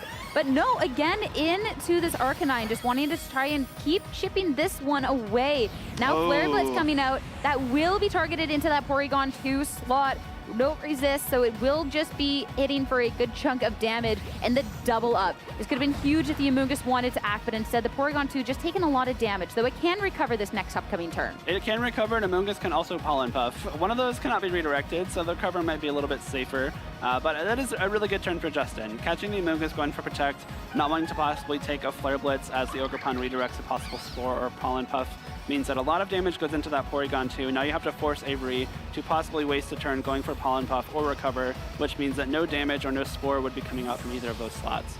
The Amoonguss swapping out here at this point. It will be Incineroar as the fourth and final Pokemon coming out. And now we will get an Intimidate drop on both of these Pokemon and a little bit of pressure of next time around. Follow me from the Ogerpon, but if it's Recover from the Porygon 2, it's not going to be for anything at this point. As sure enough, we're looking to be healing back all of that damage that was done. Healing back all that damage that was done and also preventing a lot of damage from this Flare Blitz, especially because it targeted that Amoonguss slot. Incineroar comes in and takes that very, very nicely. Now Avery's in a much better spot, and we do see that she brought the full bulk squad to this game. There's no Fluttermane, there is no Como-O, either of which are kind of the big, single sources of damage on this team. We're fully playing that slow whittle down game. This is where things are going to be huge, though, because the final turn of Trick Room, and if we can get the Fluttermane in for free, then that is a potential shutdown over on Avery's end. And I feel like, too, with the Terra Blast, there was an attempt to try and catch a swap in at this point. So if now that Avery has the health, this is going to be a Terra Blast that can be fired off. And if you are catching something like that Fluttermane on the swap in, that is something that can be eliminated at this point. The Arcanine was the target before, and Fluttermane coming out. You're positioned for the potential taunt when it's done, but that double swap, where has Avery targeted? Yeah, that's a great question. If a Flare Blitz and Terra Blast goes into that slot, that would be pretty disastrous for Justin. I love that you called that out, Sierra, because Fluttermane is the only thing that can prevent Trick Room now, and Terra Blast goes straight into that Fluttermane slot. This will be pretty big damage. That actually was not as big damage as I would have thought. That was so much less damage than I thought, but Parting Shot will at least lower a little bit. Wow, Porygon 2 does not hit for much at all, does it? No. I am having some Sword and Shield memories of this thing actually doing some damage, but no, it is not at this point. So just kidding. This Fluttermane is safe at this point. Parting Shot will at least limit the damage, but the taunt is going to be the important part that you're looking at with these Pokemon. But the Amoonguss being brought in from the Parting Shot, it is still not going to be a free taunt into the Porygon 2 because there is that redirection option. There's the redirection option, which means that Trick Room should be pretty easily set back up this turn if that's what Avery wants to do. Taunt will go into this Amoonguss, which will prevent any further Rage Powders or Spores, and Landorus will have the chance to swing for a big Earth Power on this turn. Because of that Rage Powder will not hit the Poison-type Porygon. It does a huge chunk to that Amoonguss anyway. Yeah, the Landorus definitely is something that can be dealing that damage, but we do get the Trick Room back up at this point. Of course, the Amoonguss, if you are wanting to get that damage recovered, you can't be swapping into something like the Tinglu, which I think should be relatively safe in reducing the damage that's done on the other end as well. And the Porygon 2, you can do some damage. You can start fishing for an Ice Beam into the other slots. You can. I mean, the Ice Beam is a big threat into this Landorus, but Justin does still have the option to Terrastallize his Landorus, as he has not used that resource yet in this third game. So, I don't know, it's going to be tough here. I think this Porygon, if the Landorus does opt to Terrastallize, is starting to be a huge Earth Power coming through here, and without the option for Rage Predator, and there's no Protect on this Porygon as well, it's going to be rough. There's not really a great swap here. The Tinglu does come in next to it, so if the Porygon swaps out, it has to be that Incineroar, which would not appreciate an Earth Power either. It definitely would not, but at least it would be reduced damage at that point with that Vessel of Ruin. Ogerpon swap in for the Fluttermane as Terrasalization from this Landorus. Of course, you do not want to be staring down that 4 times effective Ice Beam, so into that Steel type for that defensive option, not surprising. Yeah, this Steel type is going to be great here. The Ice Beam will do very pitiful damage. Obviously, Terra Blast will do 0 because Steel is immune to poison. Recover coming out here instead, though, from Porygon, not wanting to risk, whiffing an attack into an important slot. Yeah, at this point, if you're already going to be doing so little damage, heal back up. So I don't think it would have gotten the KO anyways, but at least this way you can just be consistently healing. And now the Tang Lu is something that can be pressuring a little bit more damage or be firing off a Snarl to make sure that the damage just lessened and lessened over turns. But with the Trastalization already done on the Porygon 2, this Tang Lu is definitely at the mercy of this Ogerpon. Tang Lu's on the mercy of the Ogerpon, but Porygon, being that poison type with Terra Blast, now actually does pretty heavily threaten this Ogerpon. Before, the normal type Terra Blast or the Ice Beam would do an okay chunk, but now that we have the super effective Terra Blast, it's a little bit harder for Ogerpon to stick around. There is the potential too of the swap. You have the taunt on the Amoonguss, but swapping out and then back in, you would get your health recovered from that regenerator, as well as the opportunity to then have that Spore pressure, something else going on in the turn. No swaps though, but Landorus not looking to be threatening that damage either with this Protect. Recover yet again. This Porygon 2 does not want to leave the field anytime soon. But where is the damage going to be going? Snarl. That is going to be so little into the Ogerpon. Of course, Landorus was the target that you wanted to hit.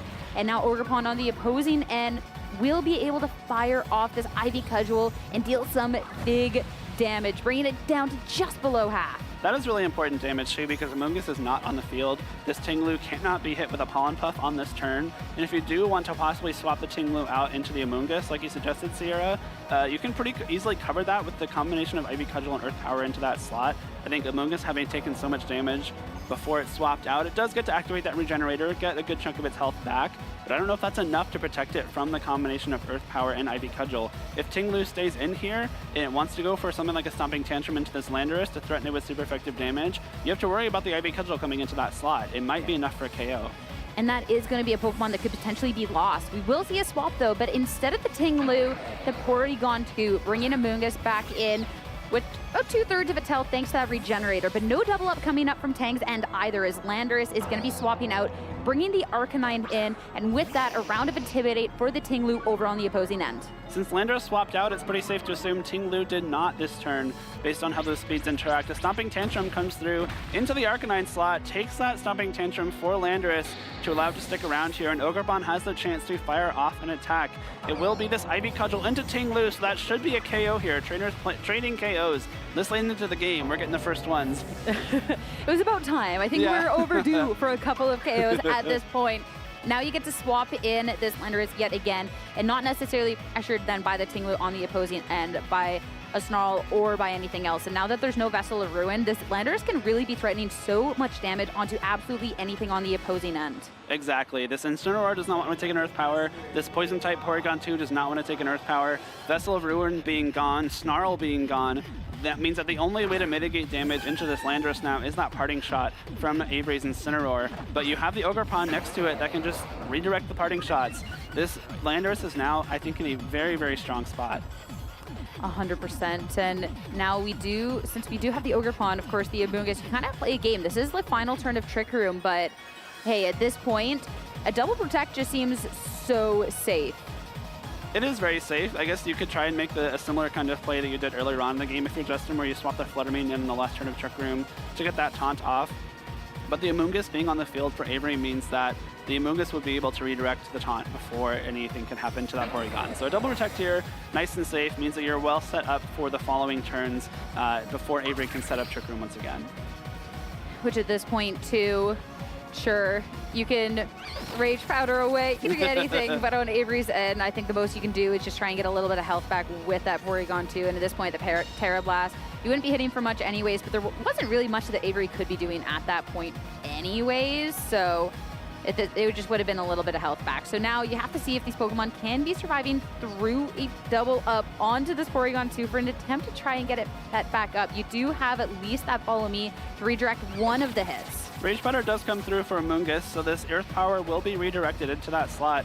Ivy Cudgel comes out first, though, again immune to that Rage Powder because it is a Grass type. Does an okay little bit of damage to Porygon there, but Earth Power into this Amoonguss is enough for the KO. Avery is down to her last two Pokemon. And neither of them have quite that damage coming out. The Incineroar can, but that is going to be at the risk of its own health there at that point, considering the Flare Blitz and the recoil that would be coming out there. So at this point, definitely a little bit of situation. Can't just be firing off Flare Blitz and some, that's see what you can do, but the Porygon 2 would have to be fishing for a couple of those freezes. Yeah, unfortunately for Avery now, if the Incineroar goes down, there is very little way to damage this Landorus. You would kind of have to get one of those phrases later on in this game. So if you're Justin, I think you have to prioritize KOing this Incineroar, which is the last thing that threatens this Landorus, and then after that, 1 or 2 more Earth Powers into that Porygon, which only has Ice Beam to damage you and is resisted, should be the ticket to winning this game here. Yeah, and with the Porygon 2 being that poison type, it's definitely something that has helped it out on that defensive end, but I feel like the Ting Lu was kind of one of the bigger pieces over in that game too. So the fact that it was able to go down from those Ivy Cudgels just over and over, I think was pretty unfortunate. Fake out, of course, that is going to be a double protect coming out over onto Justin's end, so you're not going to be taking any damage. Porygon 2, I do think it's smart on this turn to be recovering. You didn't take the most amount of damage, but make sure you go back up to full. But it's hard to see with these just 2 Pokemon remaining over on Avery's end, how they're going to take down the 3 powerhouses on Justin's. Very smart recovery there from Avery. I think the double protect there was a little bit telegraphed from Justin. Not that it was a bad play, it was the best thing he could have done there, but that just means Avery gets something out of this turn. Maybe it means your Porygon can survive 1 Earth Power if it really needs to, but you really just have to get this Incineroar able to fire a Flare Blitz into this Landorus, and because this Ogerpon is still around with that Follow Me, it might be difficult. It might depend on how these speed interactions work too, because if Terra Blast goes into this Ogerpon and KOs it, that actually gives you a chance to go for Flare Blitz. And the Terra Blast is going to have to be what it is, that Terra Poison coming out. That Ogerpon, though, it has so much health, and it's not going to be enough to pick up that KO. Knock off into the Ogerpon, that double up is going to be good enough to pick up the KO, but the Landorus, that is the one that threatens, and now Earth Power into the Incineroar is going to be taking it down. That is so close. That Poison-type Terra Blast with that download boost, almost able to KO that Ogerpon, but unfortunately not able to, and that means that the Incineroar's knockoff goes in to that Ogerpon slot, and Landorus gets that crucial Earth Power off. Now the Porygon again only has Terra Blast, which is a Poison-type move, and Ice Beam, which are immune and resisted by this Landorus, and now Earth Power should be the ticket to win. And Justin Tang picks up his 11th win on the weekend, all but securing a spot in that top 8. And at this point, too, reigning Knoxville champion and making the run to try and defend the title. Great stuff coming out from Justin, of course. It's a name that people know so well from his first season, and showing that, in Season 2, he is just as strong going on forward. Exactly. It was great to see Justin have so much success here last year and then follow it up at Fort Wayne a couple months later. But more importantly, showing that it wasn't just a one-year thing. Justin is back in his first city where he had that huge success and is looking to do it again. Yeah, and such a great match coming out. Of course, Avery does still have opportunity, as you talked about, when we're looking at resistances. If you're getting up-paired against the 10-1, you're probably doing pretty okay for yourself. So definitely still an opportunity to be winning out in the matches, be taking it down. But such a great match coming out. We got the fact that we get to see the full 3 games, and we get to see just how well these teams can adapt to each other, I think is amazing. If the Game 2 was all about Avery's Ting Lu, then Game 3 was all about Justin's Landorus. Landorus had some huge Earth Powers in that game to KO the Amoonguss from like 60-70%, which is crazy for a neutral move into an Amoonguss, and of course threatened huge damage into that Porygon 2 later on in the game after KOing Incineroar. So Justin expertly protected that Landorus as best he could, because the Spores, the Ice Beams, the Stomping Tantrums, all big threats into that Landorus at various points in the game, but not letting it get threatened. I do really just love the Flutter Mane set that Justin has as well. In a world of booster energy, speed, do damage, or the world of choice specs, do damage, having a little bit more of a supportive set, so you do have the damage option, but having the taunt, having the Icy Wind, I think is just so great. I think that a fast taunt cannot be understated whatsoever, and not having to dedicate a support Pokemon to having that taunt, but actually having it on something that can threaten that damage as well, I think is a really cool part of the team. Taunt was really big there. I think seeing Taunt on a Flutter Mane, you might be tempted to think, well, why are you wasting Taunt on like a really strong Pokemon like that? But Justin showing off that, Flutter Mane is maybe a little bit more multifaceted than we might think. It is, of course, a very strong special attacker, but has some great supportive options too. And in this metagame where speed can be very important, the booster speed Icy Wind is a great tool, and of course the Taunt being the main tool here for Justin, preventing the Trick Rooms, the Spores, the Rage Powders, the Protects, all of that. The fact that it's not a priority taunt either, but just a fast taunt, I think is just so good, considering that we do have the Furigraphs out there, we do have the Indeedys with the Psychic Surge out there, and actually having an option that can be shutting that down. is just so nice. So I do really have to commend him on the team building with this 6. It felt like very much like an Arcanine Landorus, or like my damage sources and everything else is there to like enable them, right? The follow me from Ogre Pond facilitates that. The taunt Icy Wind, like Arcanine even supports itself with Intimidate. There's so many different things that Justin can do to make sure those 2 damage dealing Pokemon are allowed to deal damage. Yeah. And that's what showed in this match. Well, of course, with that win, Justin Tang had a pretty good day, and now he's with Dwee to stand by and talk about that win. Thanks, Sierra. Thanks, Jake. I am joined in the lounge right now with Justin, the winner of that last Swiss round. Justin, how are you feeling right now? I'm feeling amazing.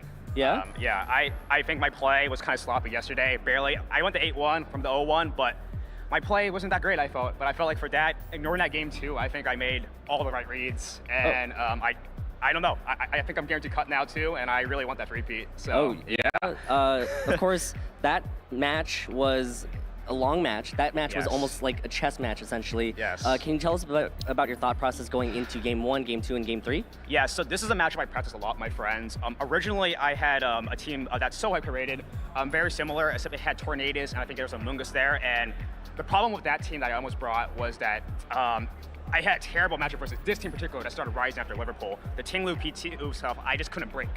And I switched over to this 6 because the Lando Eye gave a better matchup, and the Taunt Flutter was huge. Both of those were my win cons, and I realized that if I'm able to force Terra on either P2 or Tinglu, the Lando Eye can Earth Power. There's no Earth Power immunity on that team, so I can just really click Earth Power and Earth Power after I force the Terra. Obviously, I got to make some calls. Taunt does force a lot of 50-50s, and I think I called a lot of Taunt swaps on the swaps. And honestly, I think the main thing about this match, like you said, it's like a chess. You need to call those swaps. I cannot let that Tinglu get healing. Right. Every Pollen Puff allows my opponent to be ahead of the game, and I need to call it right or I'm losing. Right. So I have to play as aggressive as possible, because if I don't, I'm sure I will either lose on timer or I won't have enough damage output to kill the Tinglu, Amoonguss, or P2. Right. So I got to call all the reads. So well, you called them correctly. Can you tell us a little bit more about this Flutter main that you have with the Taunt? What gave you the idea for Taunt? I've heard that it's been causing a lot of, a lot of players just being taken by surprise, as well as just being very useful. Yeah, so Taunt Flutter is actually something I've been testing in the very beginning of Reg A. Shieling actually top 32 Charlotte with it. I didn't end up using the same team as him because I thought it was too passive. That's why I decided to use the Taunt Flutter in this team, which Cassidy top 4 recently with this. And we had very similar ideas. I was working on a very similar competency before, and I think the Taunt Flutter is excellent at showing out support options such as Amoonguss. This team is actually quite Amoonguss weak. Even though you have an Ogre Pond and a Sublando Eye, Amoonguss can force a lot of, Spore Pressure, you can leave one Spore move with Ogre Pond, and also Ogre Pond doesn't really like Amoonguss. Regardless, you can just pump up and down. So the Taunt Flutter really helps it with that. It also helps it versus Trick Room. It's really good versus the Fergaraf stuff as well. Being able to just force them to lead follow me, and you force that taunt pressure. Taunt Flutter is just excellent. And all you need to do is Moonblast and Icy Wind for booster speed, because the damage output for most of this race is so high, and Icy Wind is just great speed control, and I have so many Icy Wind abusers. Yeah. So that was kind of the idea of this Flutter. I mean, your game 1 lead of Flutter main into Amoonguss and Porygon 2 kind of seems like a dream lead situation, because you can easily just taunt the Amoonguss as well as taunt that Porygon 2. Maybe stop it kind of mitigates the amount of damage that can be done in Trick Room. Not necessarily damage, but like, Amoonguss under Trick Room will start sporing things, or if the Amoonguss doesn't range power, then you can also just taunt that, right? Yeah, so it's really great leads right there for you in game 1. Thank you. Last week, 2 weeks ago in Charlotte, you made it to day 2. You didn't do that well, and then you tweeted out that you were extremely motivated to do well here in Knoxville, right? Yes. What would it mean to you to win this regional championship? It would mean everything. I have put in so much work recently. This is also my 5th consecutive day 2. Last year I only had 4 straight. I'm breaking that, and just to kind of run it back from last year. Last year I started from nowhere. This was your first regional championship, my first regional. It would mean so much to just win it again, and my play has been excellent. And I know I can go far. I just got to pull my matchups I've been doing and playing as well as I am. And this is a team that's very comfortable for me. So that's great to hear. If I can win again, it'll just be in the world. So yeah. Awesome. Well, you're ever so close to another regional championship. You're ever so close to repeating here at Knoxville, where it all started for you. I'm gonna go let you relax right now before your next round. Do you have any last shout outs that you have? Yes, I would like to shout out my building group for this and help it prepped. William for helping me with all the lines, and so hyped for the original pace basically is really proud of that. And Casty for shooting some ideas. I hit him out after because he did top 4 with a very similar team and ended up using the exact same 6. And all my friends and family going with me and supporting me. My aunt for helping the hotel and giving me snacks on the way. Really nice. I really love everyone. Thank you. Thank you, Justin. Again, congratulations. We're going to go ahead and throw it back to the casters as we get ready for the next round of Swiss.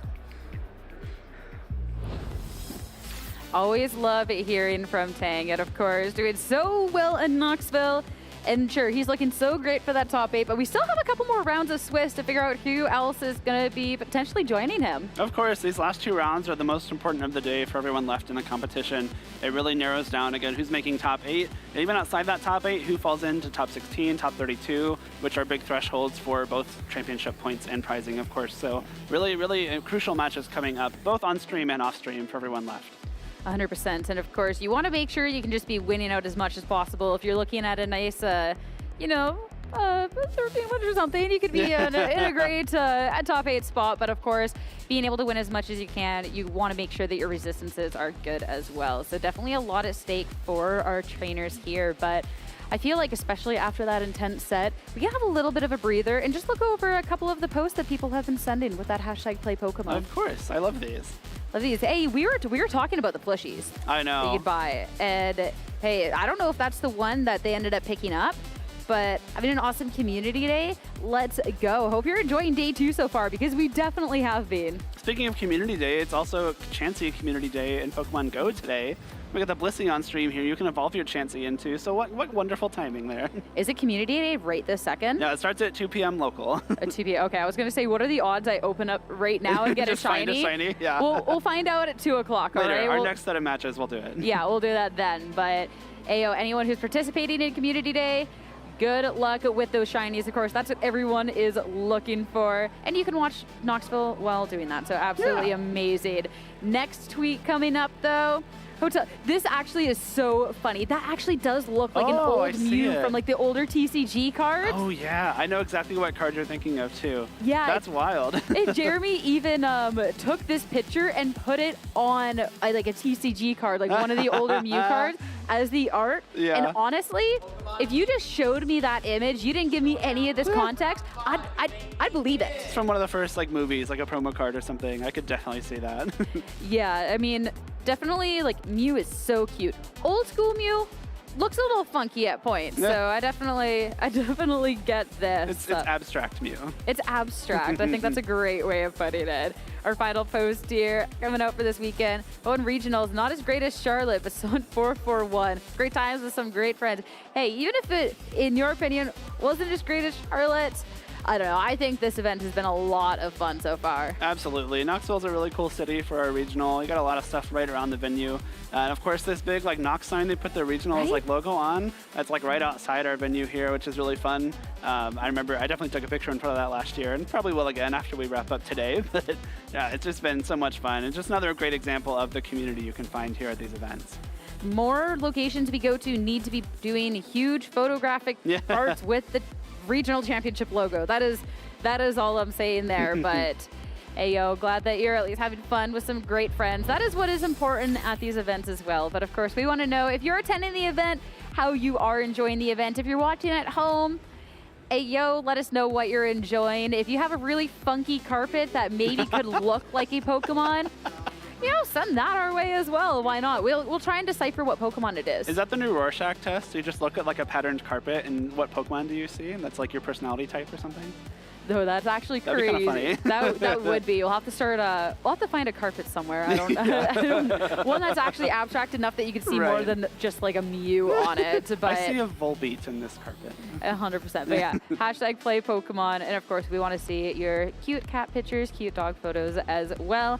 And if you while you're waiting for the next round, you want to make sure that you can go back on all of the previous coverage. Make sure to check out Pokemon over on YouTube and follow the channel and wherever you are watching right now, because there is still going to be a lot of regionals left in our season. So you want to make sure you're tuned in and you're watching all the good action. Of course, you can't really miss it. You know, there's no real downtime. We got 4 weekends in a row with European and North American regionals coming to you on this channel. And of course, we had one this weekend in Australia as well. Melbourne regionals wrapped up not too long ago. There's Pokemon action all around the world.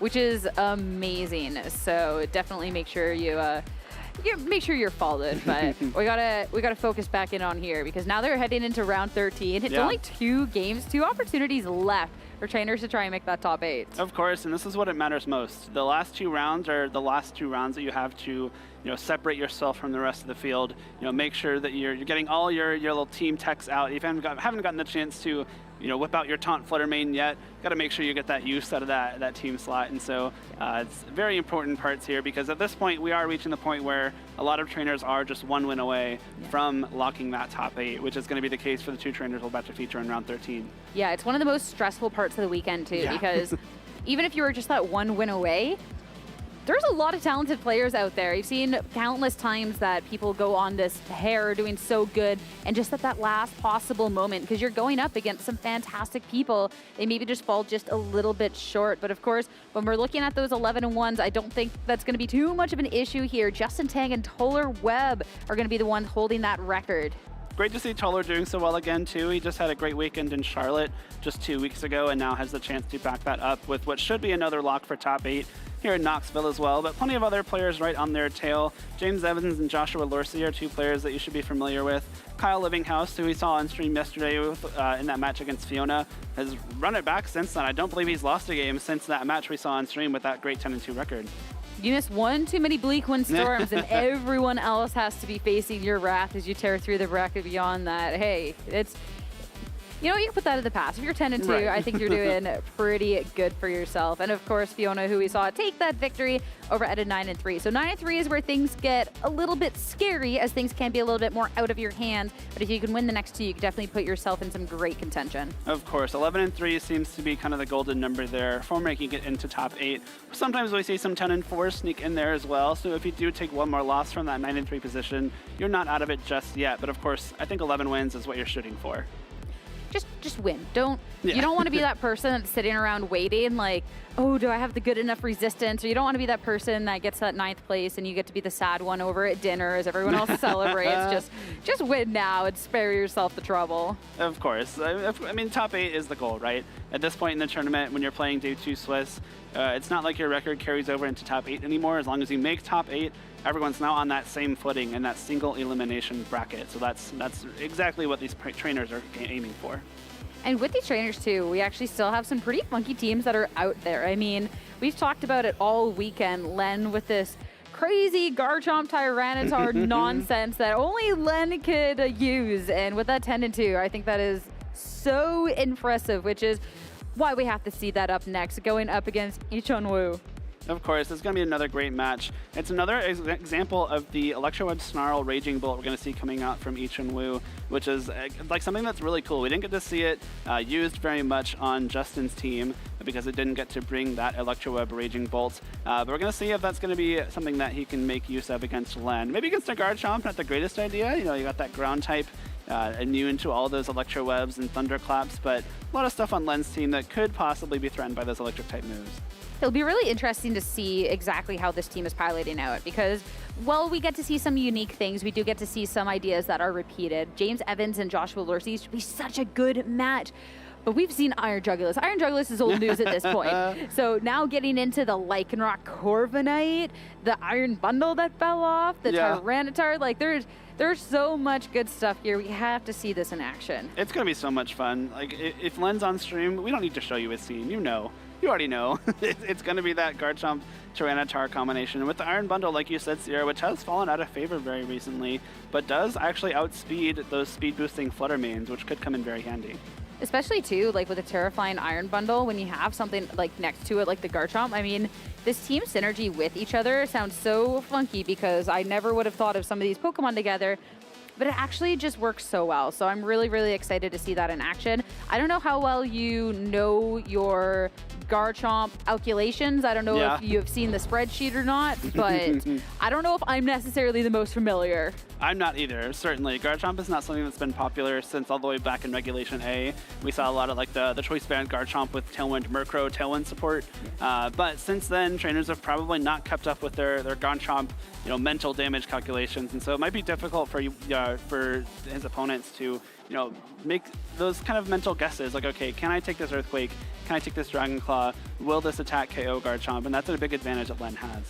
And of course, Len, one of our casters, one of our very own, and running such a unique team. We had to have the opportunity to catch up with him with this match, and we got the opportunity to chat a little bit more. Hey everybody, Dweeha here on the floor with Len Deuel, a competitor, also a Pokemon caster. Len, congratulations, you just won your Swiss Round 12 match. How's it feeling right now? Yeah, no, it's feeling pretty good. 3-0 on the day, 10-2 on the weekend. Feeling really solid right now. You have one of the more interesting teams remaining in the field. Can you tell us more about the team that you're running right now and how special it is to you? Yeah, so for me, especially with how open this regulation feels, it's all about comfort. And comfort for me is Tyranitar and Garchomp and Corviknight. So it's kind of almost like a hard sand team. My patented, very specially bulky T-Tar is out there taking so many big hits easily. Took a Blood Moon, Terra Normal, Hyper Voice for about 15% last round. That was pretty fun. But yeah, it's really about comfort and just knowing every game plan, knowing every matchup a little bit better than my opponent knows it, and that's working out so far. I'll always remember that clip from you from North American International Championships where your T-Tar, your Tyranitar, survived a Mega Gengar Focus Blast. Why do you choose the special Tyranitar, this very specially bulky Tyranitar?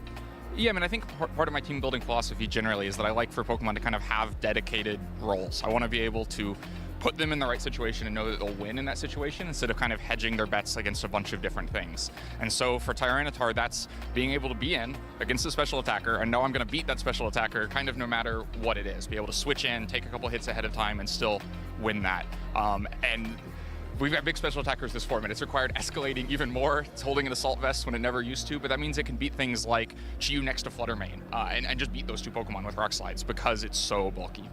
That's awesome. You're also running Garchomp, a Pokemon that hasn't been around for a lot of formats in past years. I think the last time that I remember it being relevant was maybe like, what, 2014 or something like that? Why Garchomp? Yeah, I mean, it was maybe a little bit relevant in Regulation A, but yeah, I won't try to defend that one in any sort of objective way. That one's all about comfort. I've played Garchomp, I won a regional with it back in 2012, more than a decade ago, and it's just really comfortable for me. I know what positions I can put it in. I know how it can be used to create time and space for other Pokemon, or how other Pokemon can chip things down so that it can create win conditions just sweeping through with Earthquake. We have a lot of trials and tribulations for Garchomp in the current metagame. Always has to worry about Fluttermane. Rillaboom can just come in at half the power of Earthquake for 5 turns, which is never very fun. So definitely not an easy Pokemon to use, not a Pokemon that's naturally strong, but it's just so comfortable for me that I'd rather just use it than anything else. I think one thing that has evolved between Garchomp's usage is I think a lot of people opt for Rough Skin. However, you opt for Sandveil instead. Tell us a little bit more about that choice. Yeah, well, first of all, I think if you have Sandveil's a pretty easy choice, right? I know you're relying on a little bit of luck from your opponents, but you're putting your opponents in positions where they have to rely on 80% accurate moves to hit. And then if you combine that with a substitute where maybe your opponent's looking at a turn where, well, I can double into Garchomp, try to break the substitute and then KO Garchomp behind it, but all of a sudden that's only a 64% chance to work even if you're using 2 100% accurate moves. So it's not an inviting thing to do. And what that means is that Garchomp is really good at just sitting on the field. A lot of game plans revolve around Garchomp sits there, it maybe just protects and subs. If you don't bother to break a sub, it'll throw an Earthquake or a Dragon Claw out there, but it buys time to just take up a space, so you only have to play defensively out of one position. Which is something very few Pokemon can do. Other things like sub-lefties, Heatran have been able to do it in the past, but Garchomp's probably the best at it. Now, back in the days of infinite weather, it also just created win conditions. The math is kind of crazy on Garchomp in infinite sand versus any one Pokemon. I have some graphs if anyone wants to see them, but you can just kind of stall forever. And of course, without infinite sand, you don't get quite as much sand chip or quite as long. But if you still have 3 or 4 turns of sand to kind of force your opponent to continuously break subs, the odds are pretty heavily in your favor. They'll eventually miss one of those and you'll get a free turn. I see you have a little substitute plushie there. That's adorable, Len. You're also a caster. You've joined us on the desk recently. How do you find balance between casting and playing? Yeah, I really love casting. I think one of the important things when you're casting is to kind of get in the minds of both players, kind of understand what they're both thinking, what they're going to be valuing within the matchup, what they're trying to position. And that's a skill that transfers back to playing really well. So the casting can almost be really good practice for the playing, because instead of both players trying to figure out what they're going to be thinking and what might be important in this matchup, I just have to think about my opponent, what they're going to be thinking, what they're going to be really focused on, and try to take advantage of that to find room in the game for myself. I always really appreciate your insight behind the desk, Len. Any last shout-outs that you want to make? Yeah, shout out to everyone who supported me this weekend. Shout out to Anthony, whose birthday it is today. Happy birthday, Anthony. Yeah, I just couldn't do it without all my friends and all the support network, so thank you to everyone. I'm gonna go let you relax right now. Go prepare for your next matchup. Thank you so much for joining me, Len. Best of luck for the rest of the tournament. We'll be right back with some more Pokemon action here in Knoxville.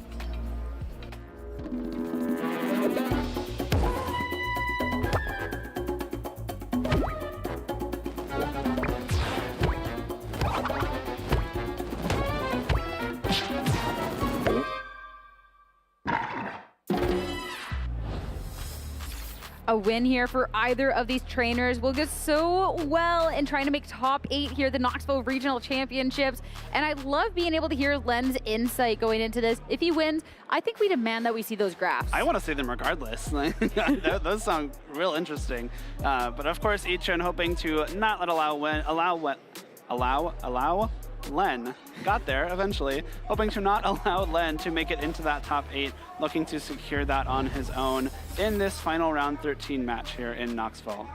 And of course, when we're looking at teams, Len, we've already gone over how just off the wall this is. The most usage thing is the Golden Go that I think was a little bit fraudulent to getting that 12th and final spot on our day 2 graphic. It does have Trick as well, which is...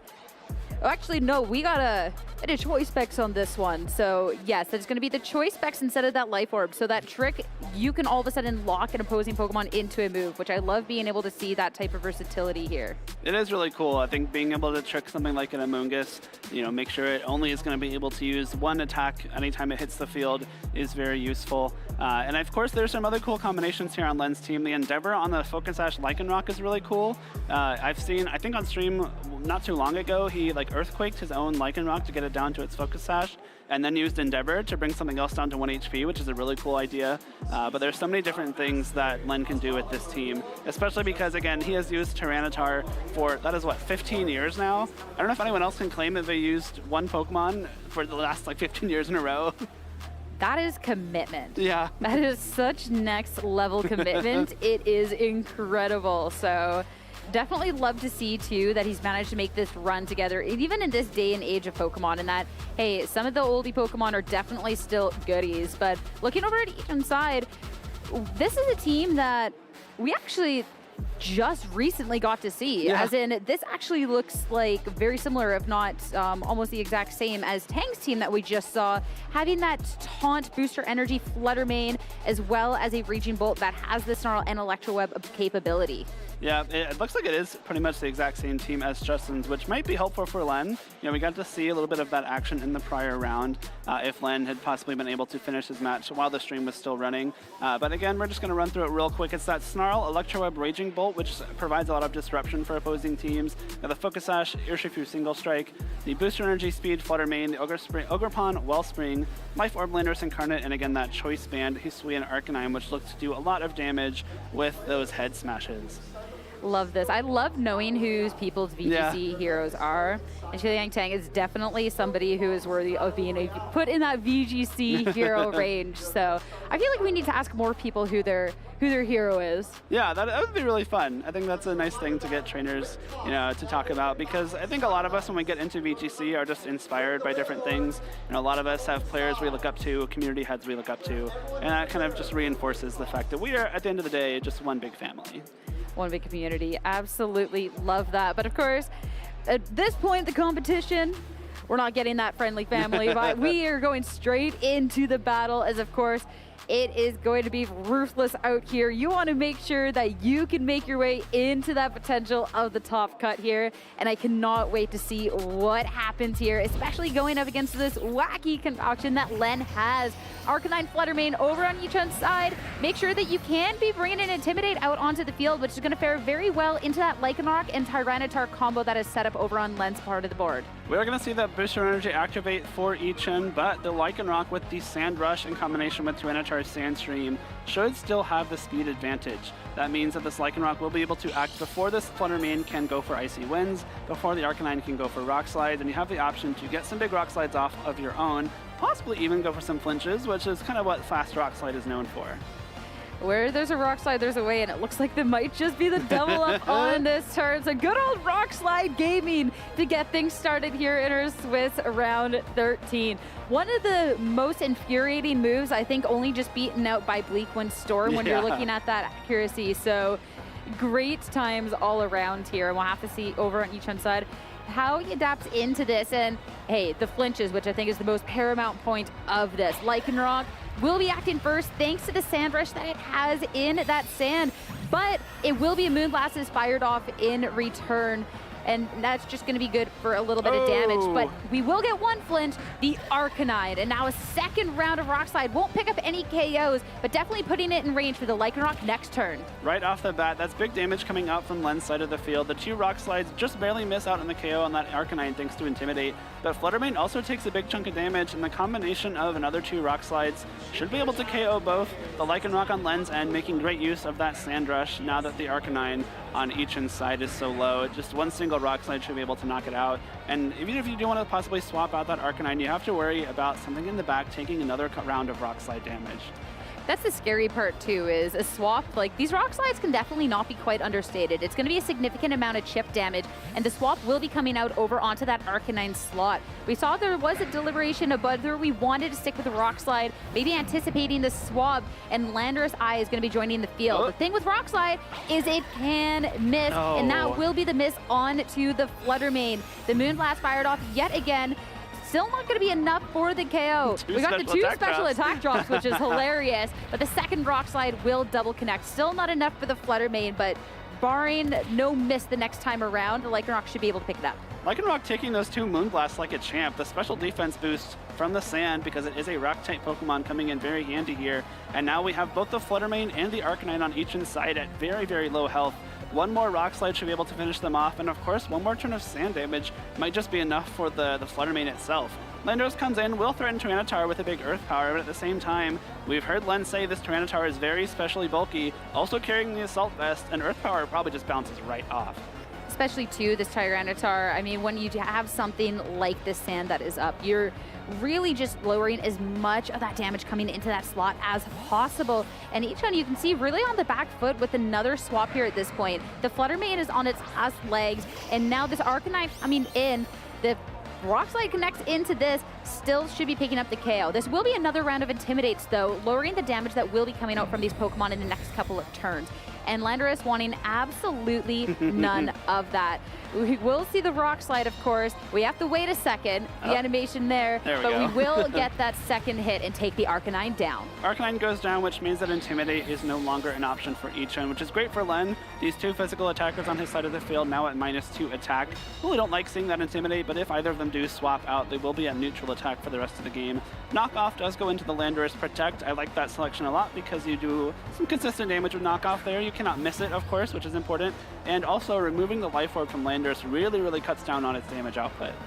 And now the Fluttermane coming back in. Yes, there was the second round of Intimidate, but you're taking so much damage with how much the Rock Slide did earlier and that consistent Tanship that was coming on by. So as long as we can get a connect from that Lycanroc anyways, the Fluttermane is not going to be in a good spot. Since it is the booster, it does have the Protect, but not opting for it. It will be the second KO taken by this Lycanroc. Lycanroc, the 4 turns in a row, which is sat on the field using that Rock Slide. Substitute actually comes out from this Landorus. A nice play by Yichun, hoping that the 2 Intimidates coming out from the Arcanine are enough to not allow this Tyranitar to break the Substitute. But Knockoff comes through, and it is not broken, so that is a huge turn of events for Yichun there. This Landorus ends the turn behind a Substitute, which is just fantastic. We do get another attacker now joining your Shifu over on the opposing end. This is going to be Focus Sash and Detect though. So the Focus Sash, unfortunately, regardless of the Detect, should be broken at the end of this turn here. But this is a way that you can threaten some damage back out. It is, and the Sucker Punch and the Urshifu threatens this Lycanroc before it can, get another Rock Slide off to possibly break the Substitute of the Landorus on each side of the field. So I love that swap a lot. I think Sand might also be running out soon, so that Focus Sash may stick around even through a Detect here. But this Lycanroc, again, very low health. It's still at -2 attack too, so not really doing great in the damage department right now. A swap out from the Tyranitar, though, with this being the last turn of Sand, you now have the opportunity to pivot out so you can bring that Sand at a later time, since that is what enables a lot of these Pokemon. To attack from the Urshifu, to keep that one safe this time around, and actually just the double protect to have that expire. So I don't think the Lycanroc was really threatening the most amount of damage into these Pokemon. Yichun waiting out that final and last turn of Sand. And a smart play there, just because, you know, this Rock Slide does do 0 damage thanks to those double protects. Notably, the Urshifu protecting before Landorus probably gives away that the Landorus might not be as fast as possible, because it is naturally a bit faster than the Urshifu. But now that Sand has run out, this is a prime opportunity to possibly swap out this Lycanroc, reset those Intimidate drops, and get the Sand back up. It will allow the Sand Veil to be activated for Garchomp, the Sand Rush for the Lycanroc, and of course, break that Focus Sash for the Urshifu. I love the Corviknight swap as well, because if you look at Landorus' attacks, it has Ground and Poison, both of which do 0 damage to Corviknight. Yeah, the Corviknight looks so good paired up against that Landorus over on the opposing end, and now the Sand is back. It's about due time that we see a Terra in this battle, though, and coming up Yichun's end, it will be that Urshifu into that Dark type. So you still are going to be taking super effective hit, but this is a way to be trying to do as much damage as possible with your own Wicked Blow to try and get something done here. Still going up against these Pokemon on the opposing end, though. I don't know how great this is going to be, as the Corviknight being taken down to just below half looks just fine, and that's going to be Citrus Berry recovery. It is really crucial Citrus Berry recovery, which might put it in a position where one more Wicked Blow might not KO. Earth Power comes out here from Landorus into Tyranitar. That is a Life Orb, Sheer Force, Earth Power into a super effective Pokemon, and it takes under half of its HP. Body Press coming through here into that Urshifu for a little bit under half HP as well, but thanks to the Sand, looks like one more Body Press might be able to do the trick. And this Corviknight proving it can be a big issue now. That is a Terra Dark Wicked Blow that might fail to 2-hit KO through the Citrus Berry. And again, Corviknight just cannot be touched by the Landorus. It is impossible for Landorus to damage Corviknight right now. So if Yichun is not able to dispatch Corviknight with his other 2 Pokemon, it could be pretty disastrous. Corviknight swapping out this time around, though. Going to be bringing a different Pokemon in. We're going to be looking at that Lycanroc. Of course, it's not necessarily boding the best on its health, so a target into that side will be dealing with it regardless, but it will be safe at least from the Urshifu this time around. And you can imagine that the Landorus wasn't targeting into that slot considering the resistances. So Earth Power yet again into the Tyranitar. Needs one more hit to finish it off at this point. One more hit should finish it off. Low kick comes out here from the Tyranitar into that Urshifu, hoping to possibly catch it, going for another Wicked Blow into that Corviknight slot. But I think this Sand damage is going to start adding up, and we also know that Len has that Garchomp in the back, which should be able to outspeed this Urshifu and Landorus and possibly threaten another KO into it. I love the way Len has played this game, because he's really set up this Corviknight to be kind of the end game. At this point, just to reiterate, for the 3rd time now, Landorus cannot damage Corviknight. So if Urshifu goes down, Yichun has no way to damage Corviknight, and that has to be Len's main operative right now, is taking out this Urshifu. You can see it with the targeting. This Landorus, you don't care about the sub. You don't care that it's sitting there. You have to make sure that your Urshifu is taken care of, and you can tell that Yichun knows that as well with how he's been attempting to protect this. The attempt at the double detect, not going to go well. Earth Power, though, that's actually going to be into the Lycanroc slot. So instead of targeting into the Tyranitar to take that KO, this Tyranitar is allowed to get the low kick into the Urshifu, now locking up this first game for Len with no possible way for the Landorus to take down that bird. Yeah, this is. I mean, it's not technically over, but again, the Corviknight cannot take damage. Like, unless Len decides to start attacking his own Corviknight, that should be the game wrapped up pretty simply for Len. A really great use of that Corviknight, because it's just great to see how he was able to identify, which targets to attack, and that's kind of that matchup knowledge coming through here, knowing that Corviknight is really, really strong into this Landorus. We're going to play this one out. Close combat, that will be the substitute. Finally broken on the Landorus. As Earth Power this time around will be targeting in the Tyranitar. So you can add another one to your score for the KOs taken, and you can be forcing something else back onto the field. That will be the Corviknight, and that will ensure that Len has this done. Len doesn't even have to show his 4th Pokemon.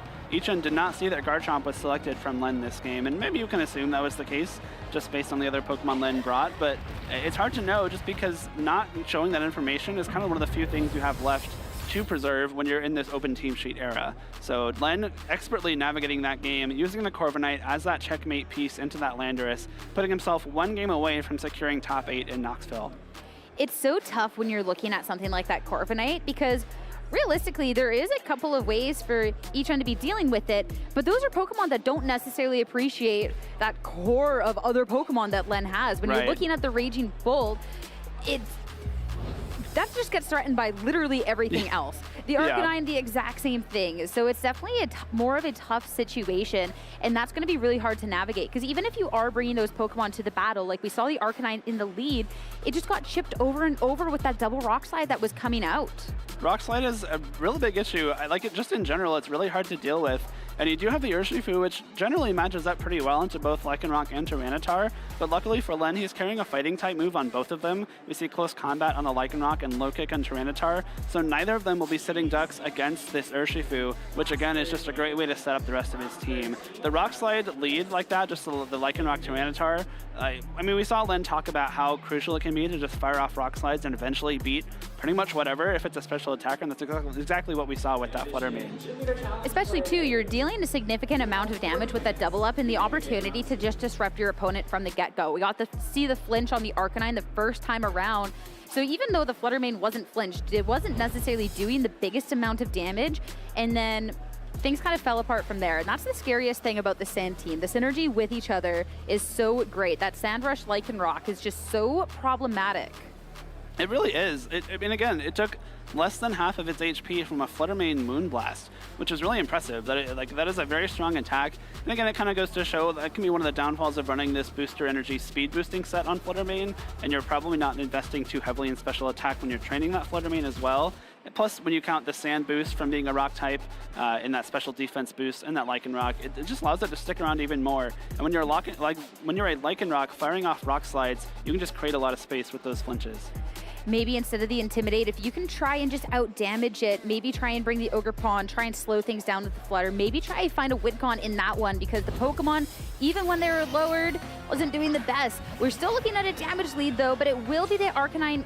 Once again, you got the damage as well as the Intimidate, but this time we're going to be leading that Urshifu to be matching up into the Corviknight and Garchomp, a complete swap around for Len. The Corviknight lead here is cool too, because if the Arcanine leads again, as it did from Yichun, you just redirect that Intimidate right back to it. The Mirror Armor is a great ability on this Corviknight, so now this Arcanine is now at -1 attack, and Corviknight maintains its neutral attack.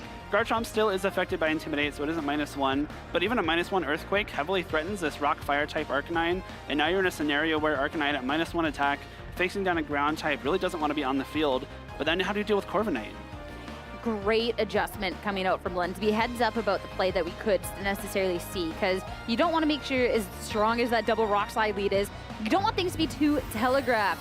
Terastallization coming out. Of course, we talked about that super effective Earthquake, even at that -1. So Arcanine smartly terastallizing into that Fairy type to make sure it is not going to be that super, super effective hit.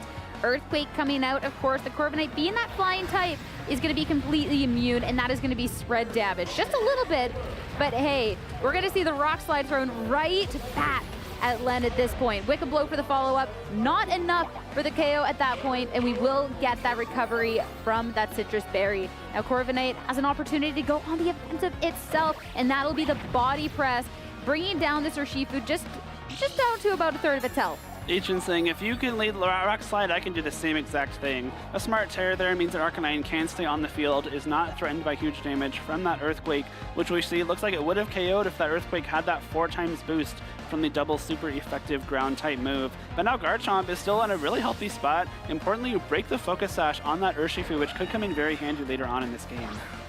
A swap from the Urshifu, so maybe if there was another body press into that slot, it would be immune with the Flutter Mane swapping in, something that can be pressuring into this Garchomp quite a bit. Ooh. And the Dragon Claw actually going into that as well, also immune. So no Rock Slide attempt, no Earthquake attempt.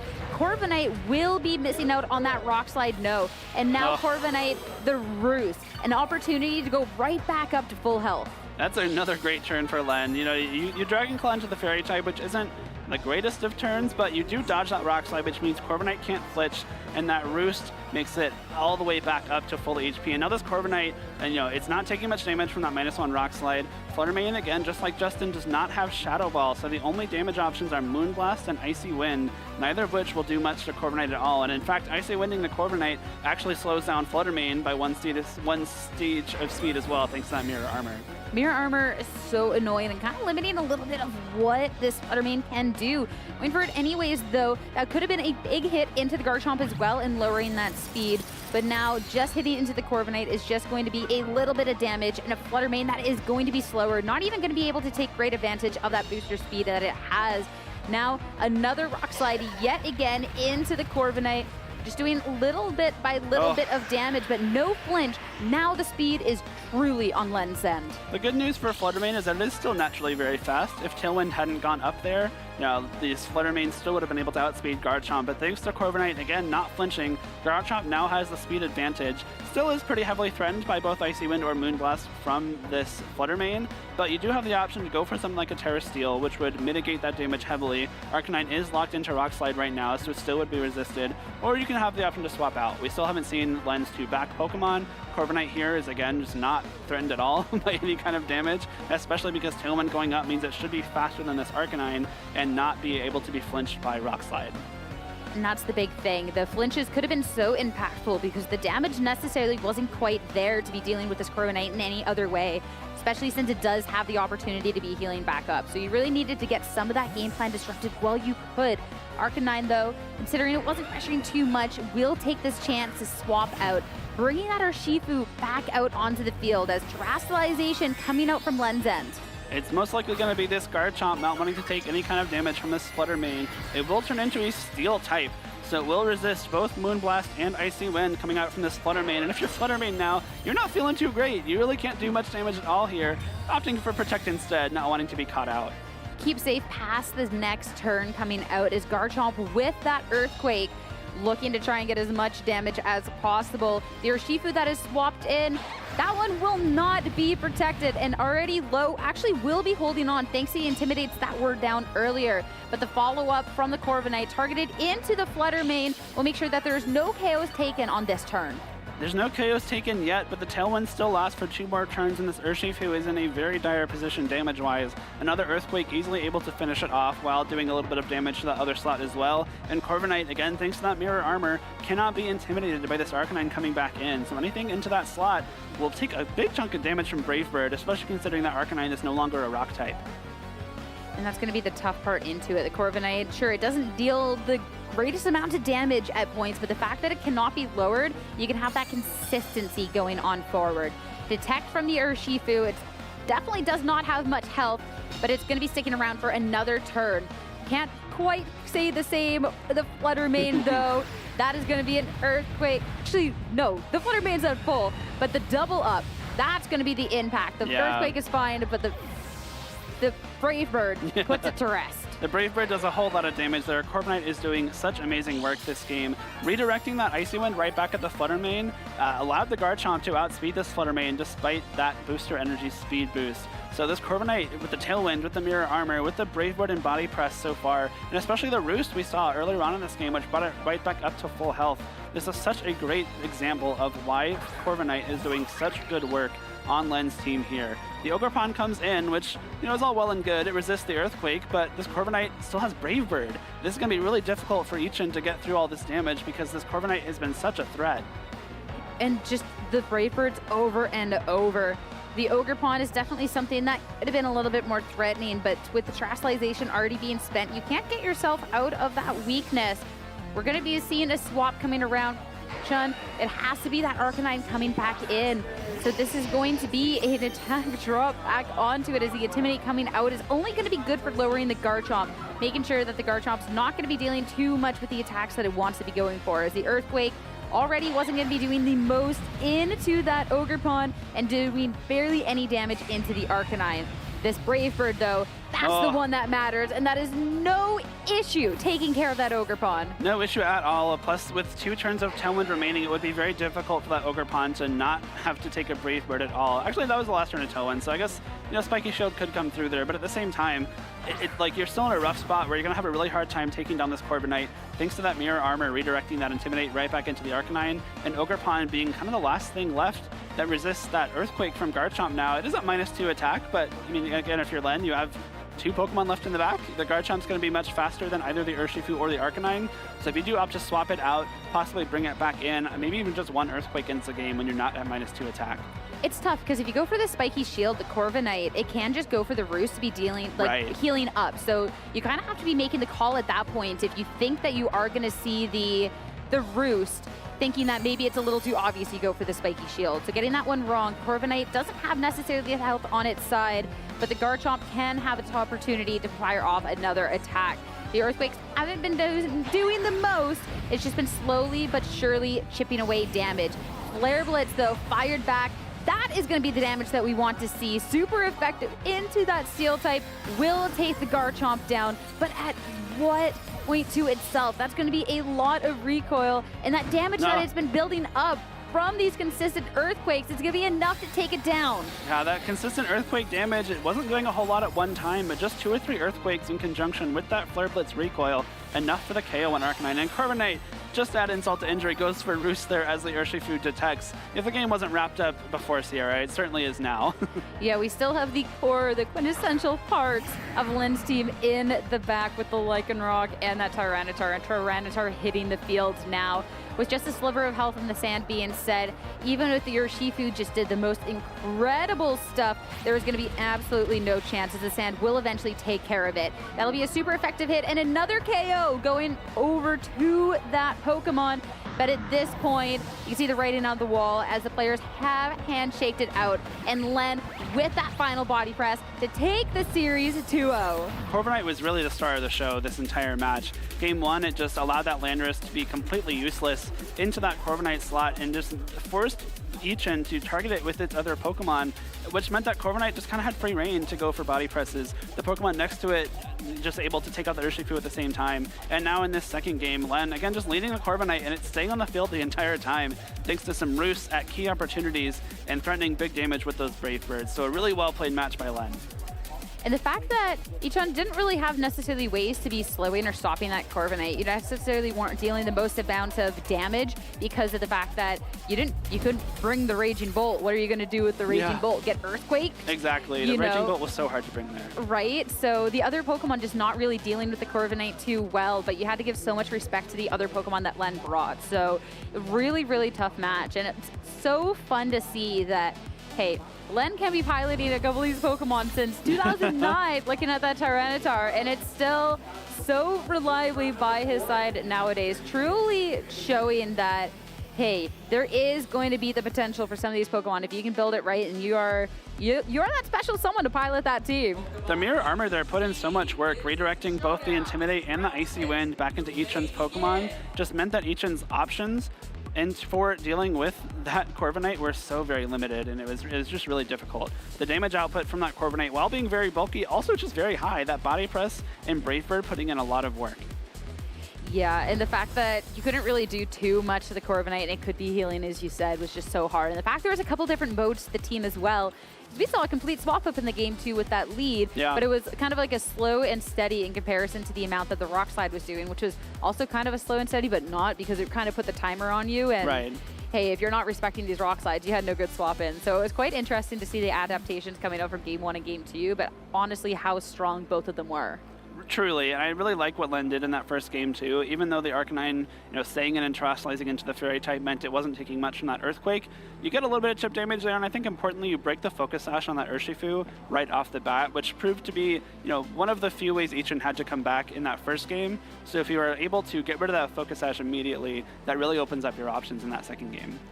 And it's just such a tough spot, because from Yichun right away, we saw that the Arcanine had to be going into that Terra Fairy to just not get wrecked by that Earthquake. And I feel like, too, that's one of the tough parts about the Arcanine is it can be so good when it's good and it works, but you have to be on the defensive with it quite fast, or else you are going to be at the mercy at something like those ground-type attacks. And when you're going up against Len, then that's just a tough Pokemon to have by your side. Being weak to ground against Len Deuel is not very fun because you know that Garchomp's going to be there. We didn't even get to see like the substitute coming out from Garchomp, but that's another big piece of that team that can be really, really annoying to deal with, and not even having to bring it out in this match. Yeah, the Garchomp set being probably the most annoying Garchomp set out there with the leftover substitute Sand Veil. Yep. That is incredible. So even if you have everything kind of going right your way, all of a sudden you can just miss your move because of Sand Veil. This Garchomp can just be healing up consistently. It is gross, honestly. I'll call it like it is. I mean, it's hard to say otherwise, right? It can be so annoying. But we got to hear a little bit from Len and Dewey before that match, and everybody in the lounge to talk about the match that we just saw. So please take it away, Dewey. Thanks, Jake. Thanks, Sierra. I am currently joined in the lounge with Len Deuel, the winner of the previous Swiss round on stream. Len, how are you feeling? Yeah, it feels good. I thought I had the weekend off, though. I didn't think I had to be back here this weekend. Well, you're here now, and you're in day 2 with a very strong record. Yesterday, you didn't start off too well, right? Yeah, I actually started 3-2, and I was feeling a little shaky going into the tournament. I felt pretty confident a couple weeks ago. Some of the most recent practice hadn't gone that well. I was worried it was going to be a pretty bad day, and when I was 3-2, I was like, oh, this could be like a 4-5 kind of day. You never know. Yeah. But won out the rest of the day, managed to sneak into day 2, and then won all 4 so far today. It's been feeling really good. Yeah, tell us a little bit more. I mean, you've already told us in the before interview about your team. Let's just break down this match then. Tell us your thought process going into game 1 as well as the adjustments that you made in game 2. Yeah, so in this matchup, the Urshifu Dark is kind of the best thing he has going, but actually there are many other Pokemon that have difficulty with either mode, whether the Lycanroc T-Tar or the Garchomp Corviknight, which is why I was able to have so much success with in both games. And so I knew I could kind of keep him guessing, going back and forth between those two Pokemon, and that there were really pivotal pieces. Certain team decisions that probably have really helped him get to this point made it a little bit easier for me, like no Shadow Ball on Fluttermane. I mean, that Fluttermane could not touch Corviknight or steal Garchomp, so I could almost ignore it and didn't have to. I kept throwing attacks in the way it played out, but it meant that I could play that a lot more easily. The speed booster flutters are always a little bit easier as well because Lycanroc is faster than them anyway, and so they don't have that special attack boost to try to burst through and 2-hit KO Lycanroc in that first game. Yeah, that KO it took 3. It was a potential 3-hit KO on the Lycanroc boosted in the sand, right? Yeah, absolutely. And so, yeah, the first game kind of went exactly to plan. He tried to keep the Focus Sash intact by just keeping the Urshifu until the last Pokemon, but that meant it basically had to play a 3 or 4 on 1. And then the second game, I pivoted up, got kind of what I was expecting to see on the other side. I think he made a really smart choice with the Terra Fairy on the Arcanine, so that it could have a little more staying power, get more than one Intimidate off. But locking into Rock Slide meant I could also just let it stay on the field, versus if it was immediately threatening Flare Blitzes into Corviknight, it would have been more of a problem. Yeah, and that Corviknight really just proved its worth. I mean, it just sat on the field almost every single time that it could take it. In game 2, Corviknight stayed on the field. That ability that it has was so important to be able to bounce back those Intimidates into the opposing Arcanine. Yeah, I mean, the mirror armor across the board is really important, right? It meant that Icy Wind dropped the Fluttermane speed. The Icy Wind too, yeah. But yeah, that's the only reason that Fluttermane is faster, Corviknight is faster in Tailwind than the Fluttermane there, and then the Intimidates as well. Corviknight is such a safe way to get one attack off, right? That's what I love about it on the team, is that Garchomp needs just a Brave Bird in the right place. The extra 60% on Fluttermane, or this 90% on Ogerpon, but sometimes Corviknight can give a lot more if it's put in the right position. I think took 3 KOs in that match and was really the MVP. Yeah, I mean, Brave Bird, Body Press, great coverage right there, as well as that Roost that you got off to be able to heal back up and take it out of Wicked Blow range, right? Yeah, I think I actually got a couple Roosts off in that game and really increased the staying power. A lot of times you can use the offensive pressure that Tailwind creates to get Roosts off, because if you're just threatening KOs with Garchomp, they have to be worried about that. There's no time to be going after Corviknight as well, which just means you get back to full health, and then when the Tailwind expires, you can be looking for another Tailwind or another Brave Bird. It can also be good priority insurance, right? A lot of speed control teams, they're looking for some way to limit priority from just mitigating their speed control. That's why you see Furgraph on Trick Room teams. Well, for Corviknight, that's Roost to block Sucker Punch, right? You both don't take the damage from the Sucker Punch on that turn, and then you're not in Sucker Punch range anymore, so you're able to freely go on the offense against Urshifu or Qianpao, whatever it may be. Yeah, so this team is something that you're comfortable with. do you think it has what it takes to go further? We'll see. I think if you'd asked me before the tournament started, I wouldn't have said it had what it took to go to day 2, and I was making a bad decision sticking to comfort. But so far, finding matchups that can work and just really trying to get the most out of the comfort I have with the team, the ability to flex into different modes at different points, and kind of understand how to play them. Hoping to be able to just continue that on. I think that win will at least lock me in a top 16, so it'll be 5 straight top 16s with this team. But all of them have ended at best in top 8, so maybe looking to do a little bit better this weekend and move on from there. You were a former regional champion years ago. What would it mean to you to win this regional championship today here in Knoxville? Yeah, I think it would mean so much. I think any player who had a good amount of success in those really long gone eras back in Black and White and Diamond and Pearl when I won my 2 regionals can start to kind of doubt and question how much that success means in the modern era. There are so many more players who are so much more skilled, and the format and then changes to the tournament structure really allows the best players to consistently rise to the top. And so it would mean a lot more to me to be able to have that kind of success again at this point so much later on. Okay, well, you're currently sitting at, what's your record right now? 11-2. 11-2. One more will secure your spot in the top 8, and from there you'll vie for the title of Master Champion. Len, I'm going to go ahead and let you relax a little bit for your next round. Thank you so much for joining me in the lounge. Thanks for talking so much about Garchomp. I really enjoy listening to you talk about Sandvale Garchomp, and I'm really curious about these graphs that you're talking about now. Yeah, well, you can check my Twitter to find those graphs. Some good analysis of Garchomp versus Cresselia in 2012, if anyone still happens to be playing 13-year-old Pokemon. I just got word that your pairings are actually up, and you'll be facing off against Justin Tang, the defending Knoxville Regional Champion. So again, before I let you go, any last shout-outs that you have? Yeah, of course, shout out again. Happy birthday, Anthony, and to everyone who's helped support me this weekend. It means so much. Yeah, well, you're going to go up against the defending regional champion. Best of luck to you. And yeah, we're going to go ahead and throw it back to the casters now for this next Swiss round. Len might be up against the former Knoxville champion, but considering that Justin and Yichun were running the same team, and we got to see how Len just handled that team, I think it's Justin that needs to be scared of this upcoming match. Len also has the power of graphs on his side, and I don't know how you can ever fight that. He has more spreadsheets than you. What can I say? You can't compete. You can't compete. That's just science. It honestly is. That's just math, I think, right? Both. Why not? Both. All of it. All of it. All the good stuff. Obviously, it's paying off. Garchomp and probably in top 8 here. Actually, incredible that those are words that we could be saying nowadays looking at this team, but you have to be giving kudos to Len, of course, for that. But now we have our Swiss round 14 ahead of us, and this is the last chance for players to try and make it into top 8. It is. I mean, it's the most important round of the day, right? If you're in that position where you're 1 away from top 8, you're 1 away from top 16, top 32, whatever, this is your very last chance to get yourself in that spot where maybe you get like the higher roll in your tiebreakers and make it into that higher threshold of a match. Or if you're one of our players at the very, very top tables, guarantee your spot in top 8. So it's so important. We've talked about the top players, but let's take a second to re-look at the top Pokemon that we've seen through the event. Funny enough, I don't see a Garchomp or a Lycanroc here.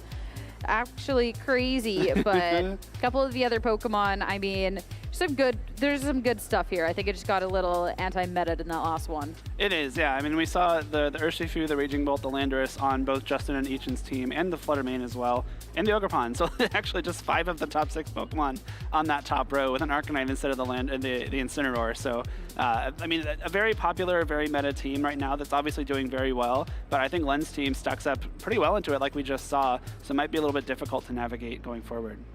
I'm definitely intrigued to see how that stuff shakes out. But of course, we want to know if you are surprised by this or not. We want to hear that hashtag play Pokemon. We might be able to feature your post. And looking at the couple of posts that have been posted, ring toss only at Knoxville Regionals. I want to do that ring toss. Yeah, I got to do ring toss at the last Day 2 event I was at, and I hit something. I forget what it was, but I won a little Drillbur plush from it, which was really fun. I think me, Joe, and Gabby all got to play it. We all won the Drillbur, so we had our little Drillbur our prayer circle after they were all raising their hands. So it was really fun. I highly recommend the ring toss. They do a great job with it. Well, Scott and Rose are taking over for us after. So you want to go play some ring toss? Oh, maybe. I really want to win that half-filled water bottle. I'm not gonna lie. Get some hydration going on. But good luck to anyone doing the ring toss. I am excited. I want to go win some prizes. Our next post coming out: teammates out to dinner while we celebrate. I've been making Day 2 fantastic celebration. Said earlier about the you don't want to be this sad one at dinner after you just whiffed hot bait off a resistance, but this was a celebratory dinner about making day 2. So congrats to Evan for this one. Of course, these teammates in Pokemon Go, I believe this is Pokemon group of players, but there's a lot of different like team opportunities you can get in Go, just build together, practice together for these regionals, and it's great to see them coming together in one place here in Knoxville, and of course celebrating Evan's day 2 journey here. So congrats to Evan. Love to see all this camaraderie here at these events. Our next post that we have here. So thrilled, won first ever match on stream. Let's go. We've been able to keep the momentum of the battles against the talented Zimmy and Mama Climbs were too close. Didn't give them any sweeps. Congratulations on that. Those are some strong trainers.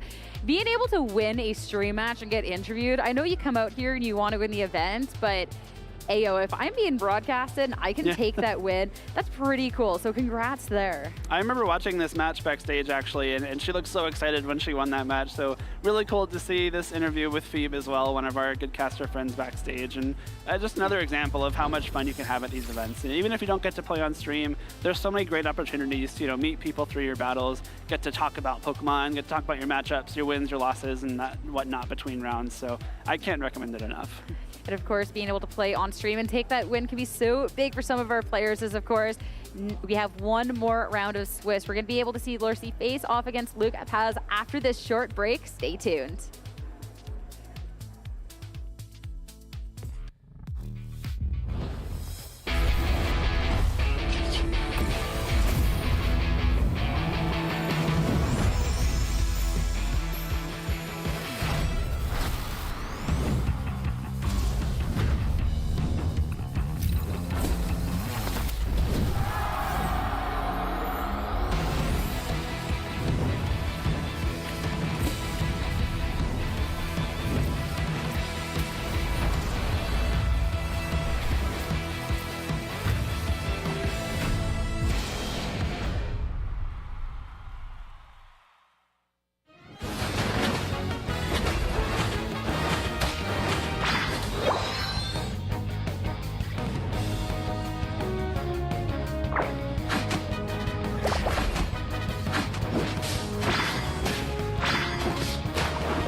Next up on the road to Worlds, we traveled to Portland, Oregon. With the new year came a new regulation filled with more Pokemon, familiar favorites, and a surplus of ingenuity. All eyes were on the new Pokemon and how they'd shake up the metagame, and whether Stellar Terra would be a game changer. But the biggest question on everyone's mind? What and who is going to win the first ever Regulation F event? Day 1, we saw a lot of variety in teams, with priority moves taking the spotlight, such as Extreme Speed, Sucker Punch, and Thunderclap. Day 2 is where we could really hone in on what the meta would shape up to be. Fluttermane earned an S-tier rank as the past Paradox Pokemon on the block, but Raging Bolt wasn't too far behind. Other Day 2 meta staples included Qianpao and Dragonite, both Single Strike and Rapid Strike Urshifu, Wellspring Ogerpon, Incineroar, and Entei. The finals of Portland came down to Chup Across the Fourth and Alex Underhill. They both had a shot to grab another regional championship title. For Chuppa, this could even be his second regional championship title in a single season. Chuppa played comfort with a new and improved Dondozo team, and Alex wanted to pioneer the Regulation F meta with a new take on bulky offense. Game 1, Alex took an early lead with a quick KO onto Chuppa's Glamora and a smart save of Terrestrialization. Game 2, Chuppa evened the score, taking a positional advantage in the late game. Game 3 came down to the wire as Glamora and Raging Bolt entered into a 1v1. A final Thunderclap sealed the deal for Alex, and he won the Portland Regional Championships. There's still many more events in the 2024 season, so check out Pokemon.com/compete to find out how to participate in a future event near you.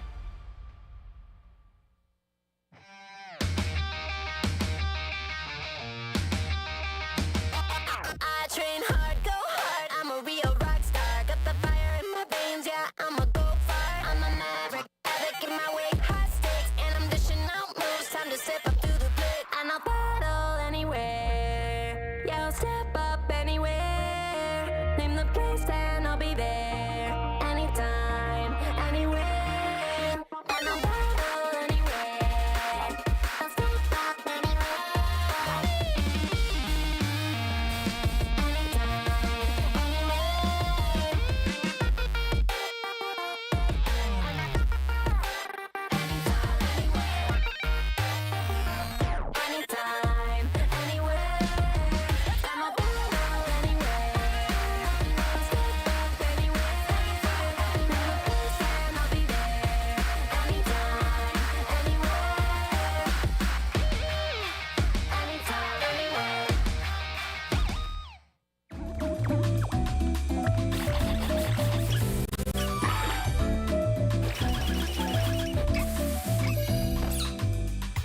Welcome back, everybody, to day number 2 of the Knoxville Regional Championships. My name is Rosemary Kelly, and joined by Scott Glaza to take you through our final round of Swiss for the day. And this is where we get a chance to see which trainers are going to make that top 8, and I cannot wait to get this started. It should be a lot of fun, everything's on the line now. Got to win this game if you want to keep moving on.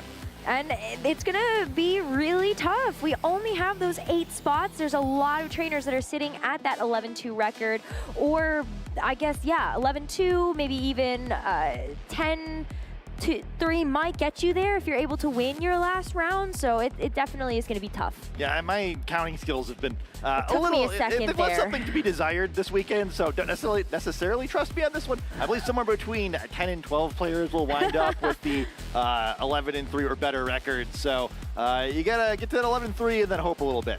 See, even better if you want a good realization or just visualization of who is actually sitting at those records that are in contention to make that top cut. Justin Tang did secure his spot in the top 8 with that 12-run record after Swiss round number 13. So congratulations to him. He gets a chance to get another regional championship title. So very, very exciting. But there are so many players that are not too far behind him, and we could see a really diverse top cut. Yeah, I think a lot of players kind of with different levels of experience on stream. We've seen some of them a lot, some of them not so much, and a lot of different teams too, right? I think several of them have kind of like fun trademark Pokemon. We saw Fiona Suicune, not a Pokemon I was expecting to see this weekend. I was certainly expecting to see Len use Garchomp and Tyranitar, though perhaps I wasn't expecting to do so well with it. It's a lot of fun, right? Where it seems like we're in a format where even though there's so many powerful Pokemon around, you can kind of sneak some stuff a little bit unexpected in there. Well, you mean you didn't believe in your pal Len to get the W's with the Tyranitar and the Garchomp? Yeah, I mean, I feel like Len and I have this relationship where the more I doubt him, the better he does. Oh, okay, I always know his team's going to do him. well in a tournament if I hate it. I'm happy to see it. Looks like Joseph Ugarte as well with the team that he used in Liverpool is also going to be sitting at the 12-3 record to round out that top 16. But there are so many matchups. We could only show one heading into our final round of Swiss today. So we will be featuring Joshua Lorsi versus Luca Paz. But speaking of Len and Justin, Len is actually going to get the up pair into Justin. So maybe that will bode well for him in the future. But of course, following down that list, a ton of other matches we wish we could feature on the stream between the 10-3 record players. But moving ahead, we've got Joshua Lorsi versus Luca Paz. How exciting! Yeah, it should be really fun. Two really great trainers. I think Luca, you mentioned, Liverpool regional champion, despite the weird regionality of that. We can play wherever we want. It should be really fun to watch these trainers face off. The winner won't necessarily get in, but will probably get in. So you can at least win to stay alive. Yeah, it was so funny when Luca did win that Liverpool championship in 2022, because I think prior to that we had NA regionals won by European players, and then Luca was kind of continuing the trend of NA players taking over the European regionals, and that could still happen as we look ahead to the international championship. So I feel like those always go out the window in terms of home player kind of winning that I see. Yeah, I mean, hopefully all of the players from our region get some practice here, getting ready for that UIC. It's always fun to root for your region's players at those big events. So, we've seen a lot of great play this weekend. I think the North American players are going to be ready. I think so too. I would love to see how many players from LATAM are also able to show up at UIC, because those crowds are so fun. And I think that also just means that we get even more regional flavors of the types of teams we get a chance to see. So I'm really, really looking forward to that. But let's focus on the match at hand. Joshua Lorsi is on your left and Luca Paz is on your right. And two very different teams. We've got the Iron Jugulus team that we've seen being rocked by Brendan Zhang and a couple of his friends heading into this tournament, and Luca Paz is going to be running with the Landorus Eye, the Chi-Yu, the Flutter, just so much special attack pressure. Yeah, I think if Joshua saw the last round in stream yesterday, he's probably very excited not to see Torkoal across the field. But we kind of seen some fun variety in what this team can do. Both the Tailwind and the Trick Room mode. It's got a lot of different options, but the first turns of the game are very important. Trying to lead effectively, avoid any kind of situation where you can't actually use that speed control and kind of just wind up in awkward speed tiers. Yeah, that's the problem, right? Is that Luca's team is super even keel when it comes down to the spread of those speeds. Yeah, I think one thing to keep in mind too, this is a little different than the version of a team that Brendan and then later Aaron, both Aarons used yesterday, where a few of the moves are different. You see the Misty Terrain, you see the Dazzling Gleam Citrus Berry combination instead of the Throat Spray, so makes Fergaraf pretty different Pokemon, even though it's the same species.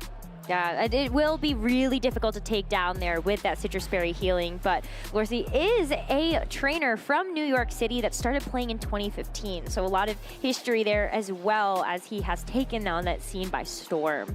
On the other side, though, we've got Luca Paz, again, the Liverpool Regional Champion from 2022, and still creating that legacy of his own. On his team, as we start to take a little bit of a closer look, there is actually speed control when you look at the Icy Wind on the Fluttermane, but it still doesn't pack the same quite of a punch as something like Tailwind or that Trick Room setup would.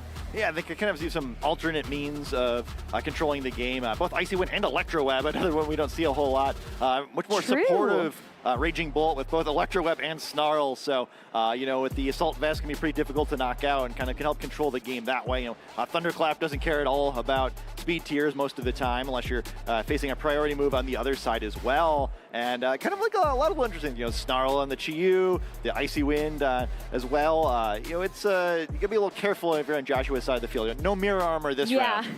Okay, I was wrong on the years, 2023. I always get mixed up because I know this year was 2024. We just got back a couple of weeks ago, or actually literally last weekend, oh my God. But then I'm like, oh, but like it was like the 2022 calendar year or something, but it actually wasn't at all. So yeah, 2023 Liverpool Regional Champion just about a year ago, and looking to repeat that success here. But yeah, getting back to some of these team matchups, I feel like the Chi-Yu makes this really interesting. You've got the Iron Jugulus, the Fluttermane, and the Bloodwiener Saluna on Lorsi's side. That would love to see that on the other side to help it out. Yeah, it's kind of one of those awkward situations, right, where I think the fun of all of these Pokemon is that, you know, their abilities can help or hurt you if they're out in the field at the right time. I think Luke's going to be very careful with things. I do like how that Pokemon looks in this matchup, but and we see it right away. Yeah, well, yeah, you like the way that the Pokemon looks in the matchup? Well, I guess Luca does too. It is the Fluttermane and the Chi-Yu for Luca, as Lorsi will start out with the Wellspring Ogerpon and the Farigiraf. I'm really excited to see how both these trainers play this, because the first turn kind of could be a little bit of a bait. You know, I think, you know, easily if Luca wants to, he could just pick up the knockout in the Ogerpon, but is allowing a Trick Room for that going to be worth it, right? You get the free switch in of one of the powerful sweeping Pokemon, perhaps. Yeah, the Pokemon advantage might not actually be a lead in the game, so I'll be curious, you know, maybe if he tries to slow play this a little bit, or if you just feel like, well, you know, I can't stop the Trick Room, so maybe I'll try to pick up a knockout and get more out of it. Yeah, this is a really tough call, because you could go for that safe Trick Room setup, but you can see that Lorsi is hovering over, just trying to get some damage down, maybe thinking that the Ogerpon might not be as useful in that late game, but you gotta lock it in quickly. We will see a Terastallization on the other side, though. Luca's gonna go ahead and commit this right away to the Chi-Yu, so it is going to be getting that Terra Ghost typing. Now, that's a great defensive Terra type, but it's also kind of in anticipation of maybe an Ivy Cudgel coming its way, which is not the case. Yeah, I mean, perhaps makes sense there, and at least I guess on Joshua said you're pretty excited about forcing this Terra kind of for nothing, but the damage is going to come down here. Could be a tough turn for both these Pokemon. The spread move's coming down, and it picks up a double knockout. Wow, we talked about the Citrus Berry recovery on the Farigiraf. Could be a huge deal, but not if the Dazzling Gleam isn't going to bring that Farigiraf down into that range. So the Berry does not activate, and a huge 2 Pokemon knockout here for Luca right off the bat. This does not look good for that Bloodwiener Saluna that's in the back. Oh, not at all. I mean, hey, you're wondering, you know, Luca gonna play this fast, Luca gonna play this slow. Playing it fast looking really good. Yeah, just turn on the offense. If you could knock out both Pokemon, why wouldn't you? I think this is a matchup you also have to be a little prepared for. Knowing how many players did bring the Iron Jugulus into day number 1, I'm sure that was something that people started to anticipate. How are these trainers going to try to sort of shape the game to be able to keep using this team to success? Yeah, I mean, it's interesting too. I mean, we don't see as much of this Fluttermane Chi-Yu combination as we used to see, but it's another thing that's kind of, you know, been on the checklist of things you've got to be able to deal with for a long time there, and you know, that just didn't work, right? Where this is going to be almost impossible for Joshua to pull back in this first game. Yeah, Josh did go for the Protect onto the Bloodwiener Saluna, but Luca isn't falling for it. You did see that big Moonblast into the Incineroar, and the Heat Wave to follow it up isn't going to be doing too much to that Incineroar, but it does bring it into a range where if you end up getting another Moonblast into that Incineroar, it's going to be really, really easy to knock it out. Now, that being said, the Ghost Arrow on the Chi-Yu did make it way more susceptible to that knockout, and it will be falling here for something else to take its place. Yeah, winds up with a negative value terrestrialization there, but still, I can't imagine Luca's too upset about this. He's got to keep getting the damage down, right? It's a huge lead. Just can't do anything crazy to try to throw it away. And Urshifu coming out here puts him in great position. Could knock out either of these Pokemon, perhaps. Looking very, very good for Luca. Yeah, it feels so easy to lock in something like the close combat because Ursaluna nor Incineroar really want to take that move, and you still have that natural speed on Luca's side where this Ursaluna very much trained to try to operate in that Trick Room, and Incineroar is not the speediest of Pokemon. And not at all. I mean, that Assault Vest, it's very sturdy, right? You see how well it took the attacks in the last turn, but really not the sort of Pokemon you're imagining picking up 3 knockouts on its own, right? Especially in a matchup like this one. Well, we see that Lorsi, at this point, needs to be thinking ahead towards that game number 2. That lead did not work out for him, and there really wasn't anything that he could have done differently in that first turn. With the Follow Me and the Trick Room, it just wasn't quite enough. Yeah, I mean, I think that's a scary thing. I think that's, it makes sense here. If we see yet another knockout, Joshua understands he's not going to win this game, right? But the way that he leads in the second game is really important. Just giving him more time to kind of think through the right way to do this. Because, I mean, you assume with the move he made, he was just expecting at least Fergraf to survive that, right? Where, maybe Luca goes for a single target attack. Maybe, he goes for the double spread moves, but it's not enough to pick up the knockout. But it wound up being, just perfectly placed damage where it didn't activate the Citrus Berry and then did pick up that knockout. Perhaps both sides getting some information about how their Pokemon are trained, but I mean, that's just tough wear. I think that may have been exactly what Joshua thought that he wanted, and it really backfired. Yeah, I think with Fluttermane as well, it kind of, no matter how it's trained, unless it does get a booster energy special attack or it is choice specs, I don't think you ever expect that Dazzling Gleam will do more than half damage to that Fergraf. So I feel like that was a really nicely calculated play by Luca. The only way that that goes wrong is if the Heat Wave misses. So it's very possible that Lorsi just wants to run it back and kind of hope that luck is a little different this time around. But look at that. Perfect amount of damage onto both Pokemon.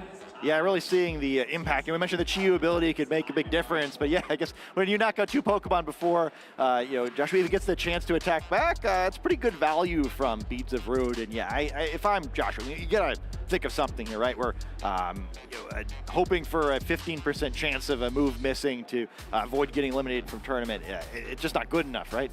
So what do you feel about the Iron Jugulus? Do you feel like that is a Pokemon that can make an appearance? Because based on the leads that Luca made with the Fluttermane as well as the Chi-Yu, I feel like Iron Jugulus is still not in a fantastic position, but you do give yourself a little bit of a chance if you can go for something like the Snarl. Maybe you buy your partner some time. Yeah, maybe, right? Where I kind of wonder if this game, speed control is just maybe too slow, where, and Lucas said he's just trading blows with all these powerful Pokemon and all the damage where, I think literally every Pokemon on the team, other than the more supportive Raging Bull, can really dish out damage. And as much as it's great to go first, it doesn't really matter if you can't win trades, right? Where, I think it's just a tough spot because one of the weaknesses of this situation for Lorsi, he's dedicated a lot of resources in a team to getting control of the board, right? Where a lot of supportive moves, both in terms of speed control and other ways of getting control of the match, and you just kind of get overwhelmed.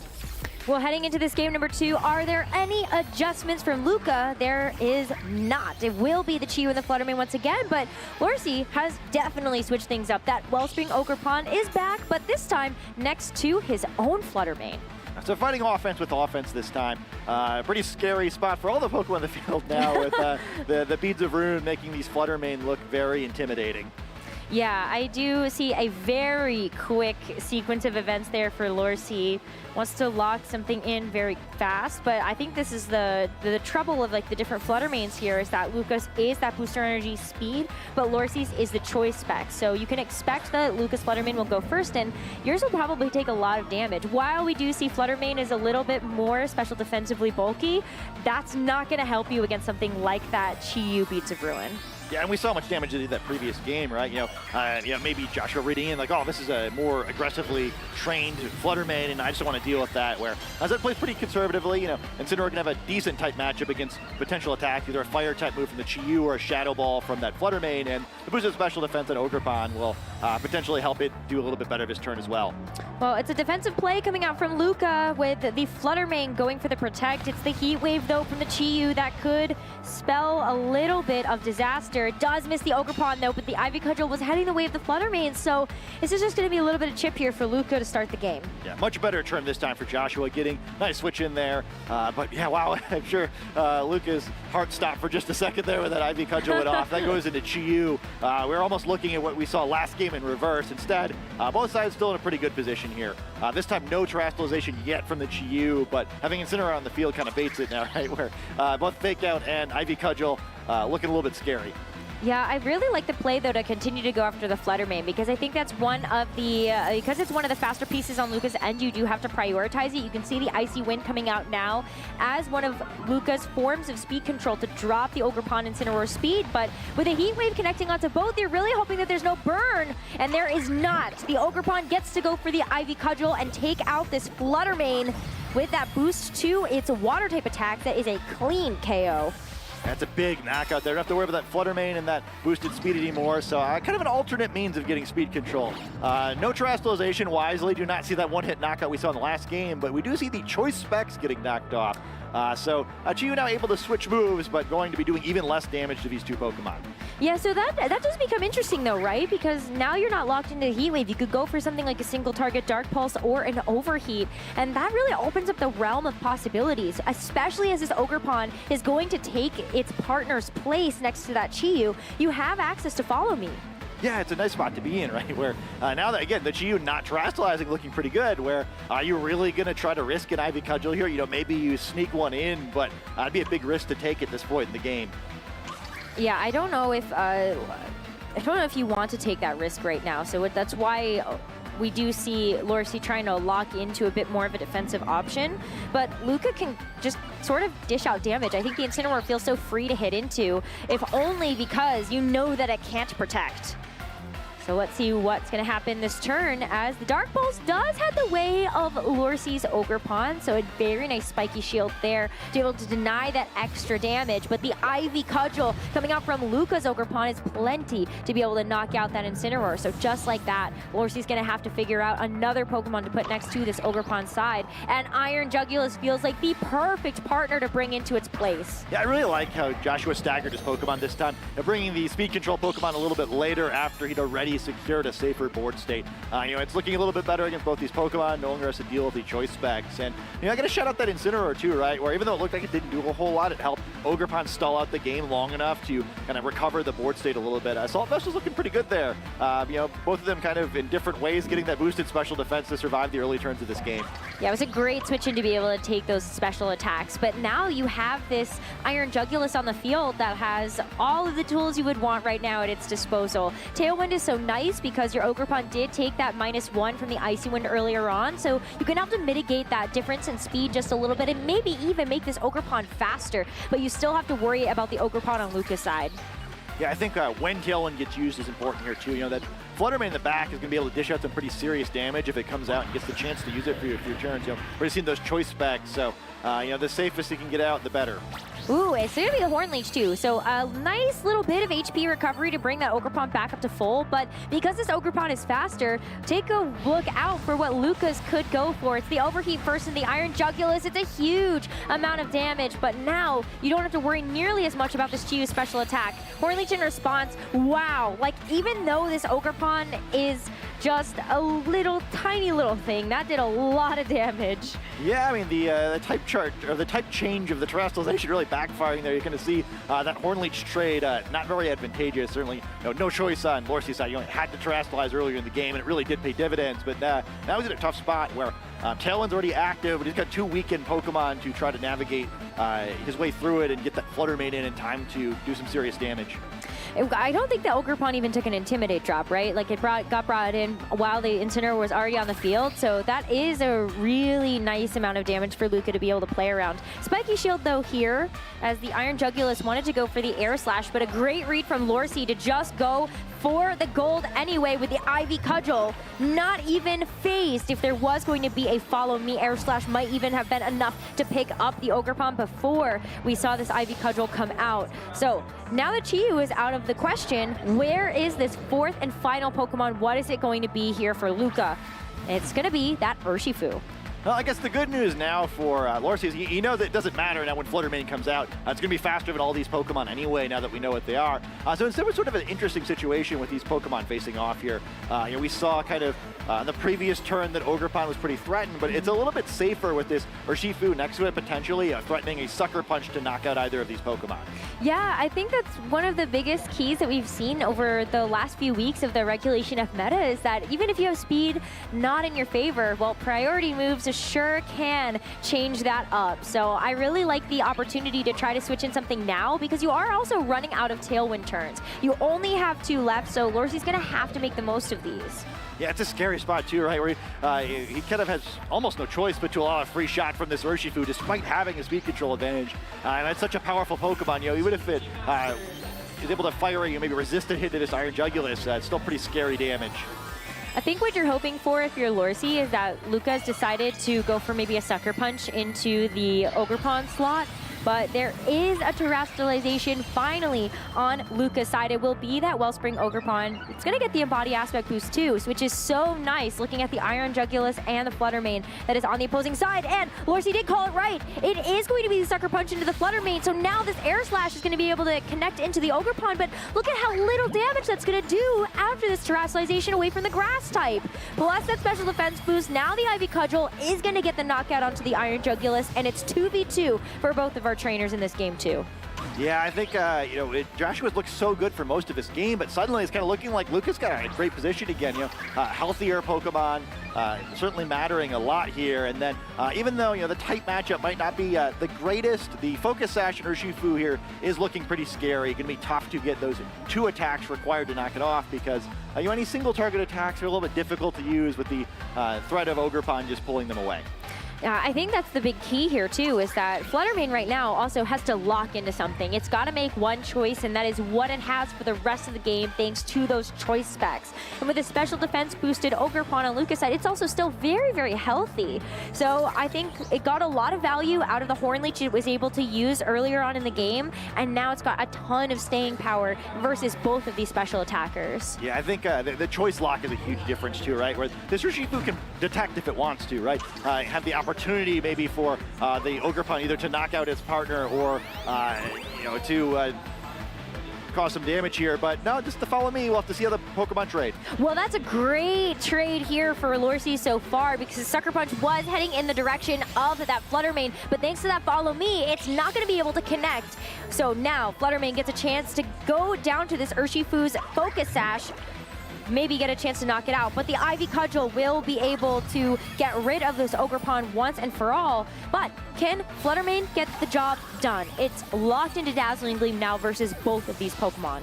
Yeah, so a pretty fun little trade there by Luca, right? Where, you know, he's able to pick up the knockout, and now even though the full health Fluttermane there, I think the assumption is the combination of Sucker Punch and a swing from the Ogerpon will be enough. It would certainly need a critical hit from a Dazzling Gleam to pick up Ogerpon here, so we'll see the Sucker Punch come in. Joshua's going to need to get a little lucky to get through this one. All right, well, the Dazzling Gleam will for sure knock out that Urshifu, but it's not going to be the critical hit onto the Ogerpon, so with that quarter HP remaining, Luca gets a chance to strike back, strike down that Fluttermane, really show the people why Ogerpon was winning that community prediction bracket, and Luca will take this series 2-0.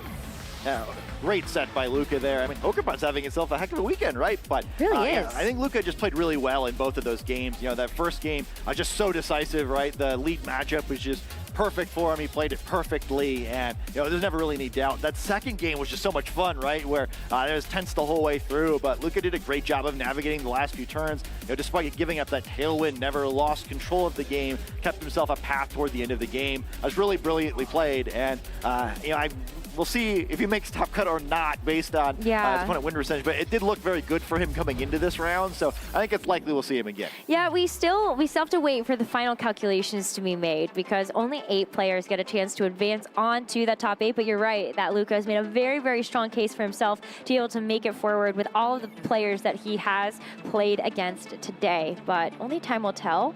But I'm with you. I think that one of the things that's been so impressive about this event in particular is that knowing that speed control has been such a high value utility to have on a team, players are playing around it beautifully. Even if it's not in their favor, they've done a great job of stalling out the trick room, so just kind of playing things really patiently, but same here with the Tailwind.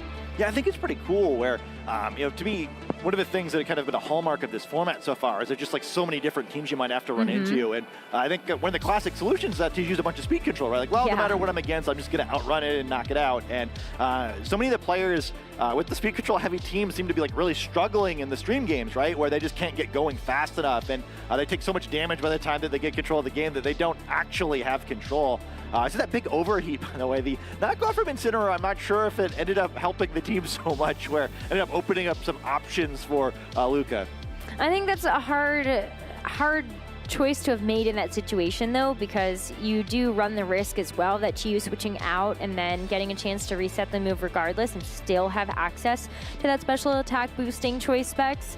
This endgame, though, was just so well played. Luca being able to get that giant Horn Leech there meant that his Wellspring Ogerpon was healthy enough to go for that terrestrialization and hang on. You can see, even with just how much HP it had left before it went for that final Ivy Cudgel, just really, really well played there. But hats off to Lorsi. He is an incredible player, and so both of them, of course, just strong contenders to make it into that top 8 had they won. Yeah, really disappointing they got paired, right? Two players I would have loved to see in the top 8, but that's just how these tournaments go, right? Where everybody can't win.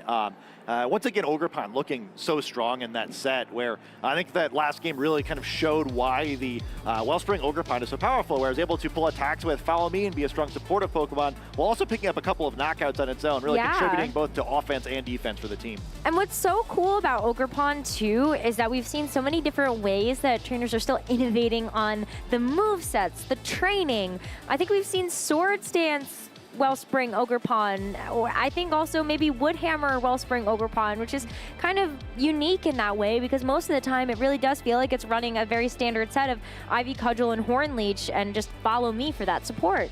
Yeah, I'm kind of be curious to look back at how some of these Ogerpon were trained too, where I think kind of like players were maybe going a little bit too supportive with it when they were first starting to use the Ogerpon, where Follow Me is very powerful, and especially after that terrestrialization, even if you don't have a ton of training invested into your defensive stats, it's pretty tanky against special attacks. Yeah. And I think if you keep enough attack there where you're bonking people pretty hard with those Ivy Cudgels, it really forces your opponent to play honestly, where they gotta be a little careful because there's just so many different ways that Ogerpon can beat you.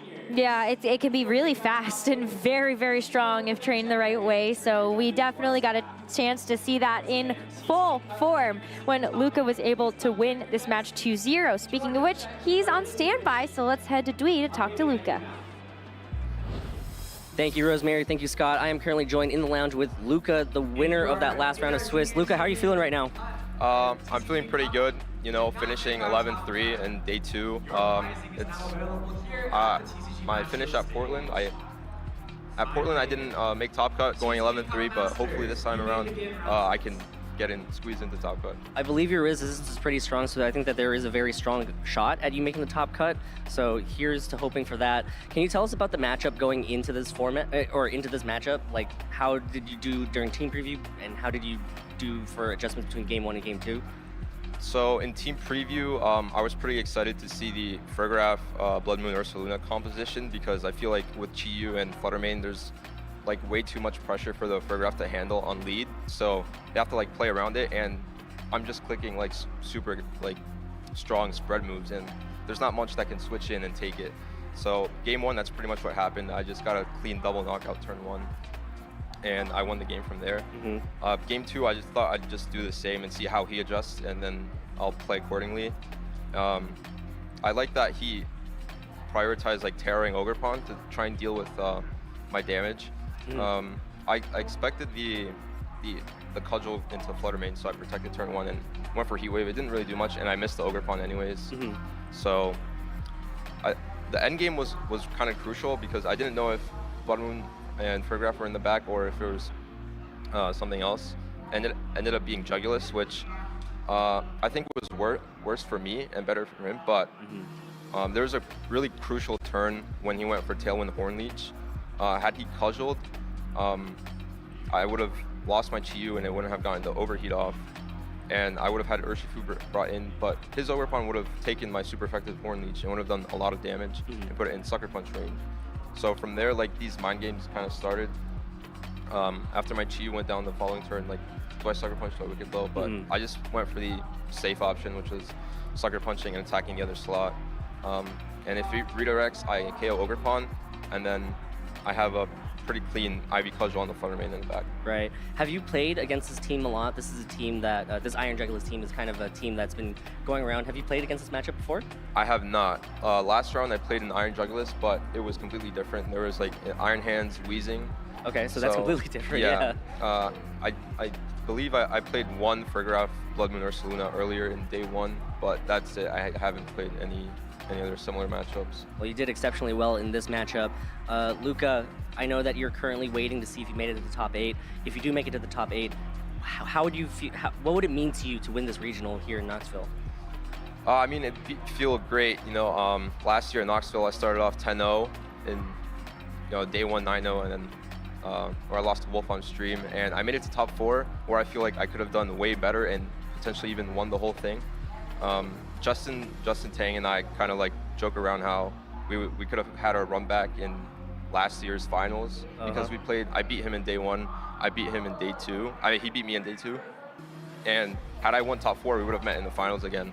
So maybe that happens this time around if I make top 8. Wow. So you've already played day 1 here and day 2 here as well, or is that? Sorry, what? Did you play day 1 here? No, sorry. That was last year. Last year? I haven't played him. So this would be your 3rd time facing off against each other? If we do, yeah.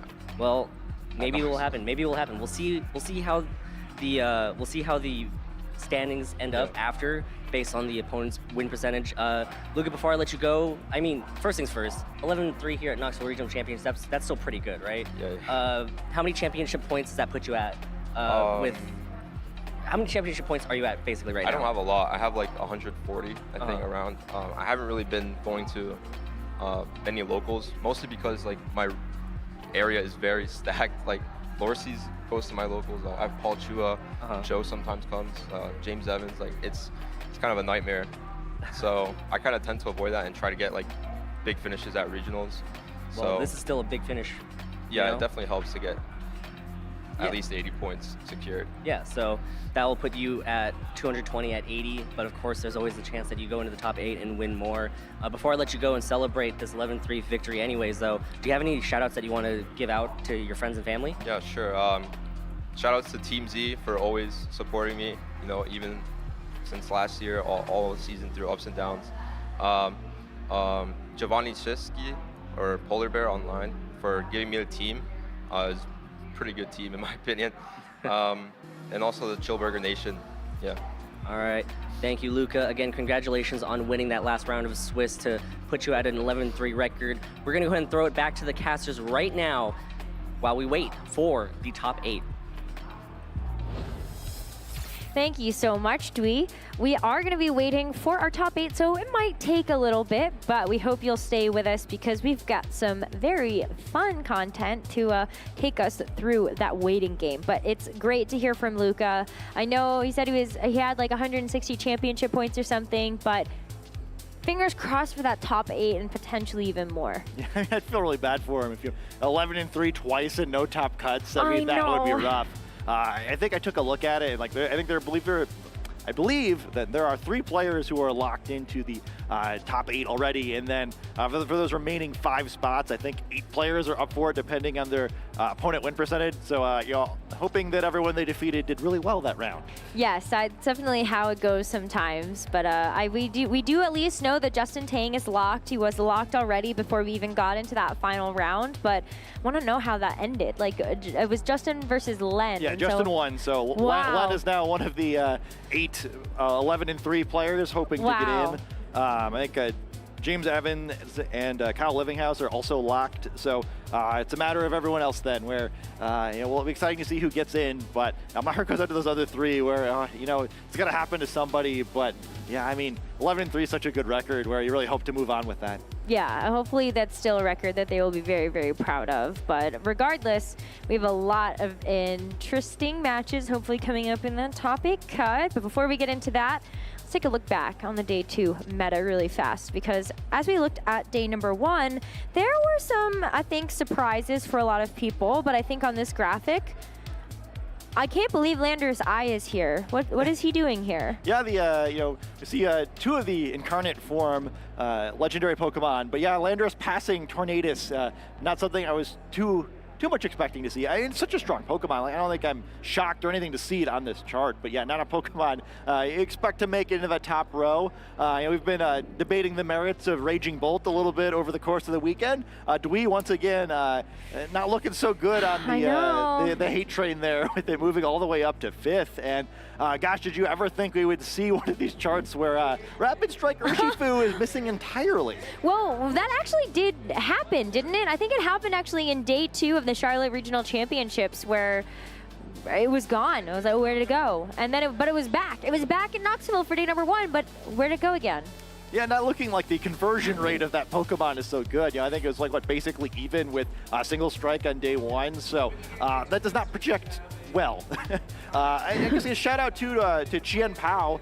We keep making fun of it for always disappearing from these day 2 charts, but it was able to make it this time. So good for it. I know, it's making it with its new friend Gouging Fire, and also probably Wellspring Ogre Pond, because physical attackers love to be friends with Chien Pao. But let's address that elephant in the room.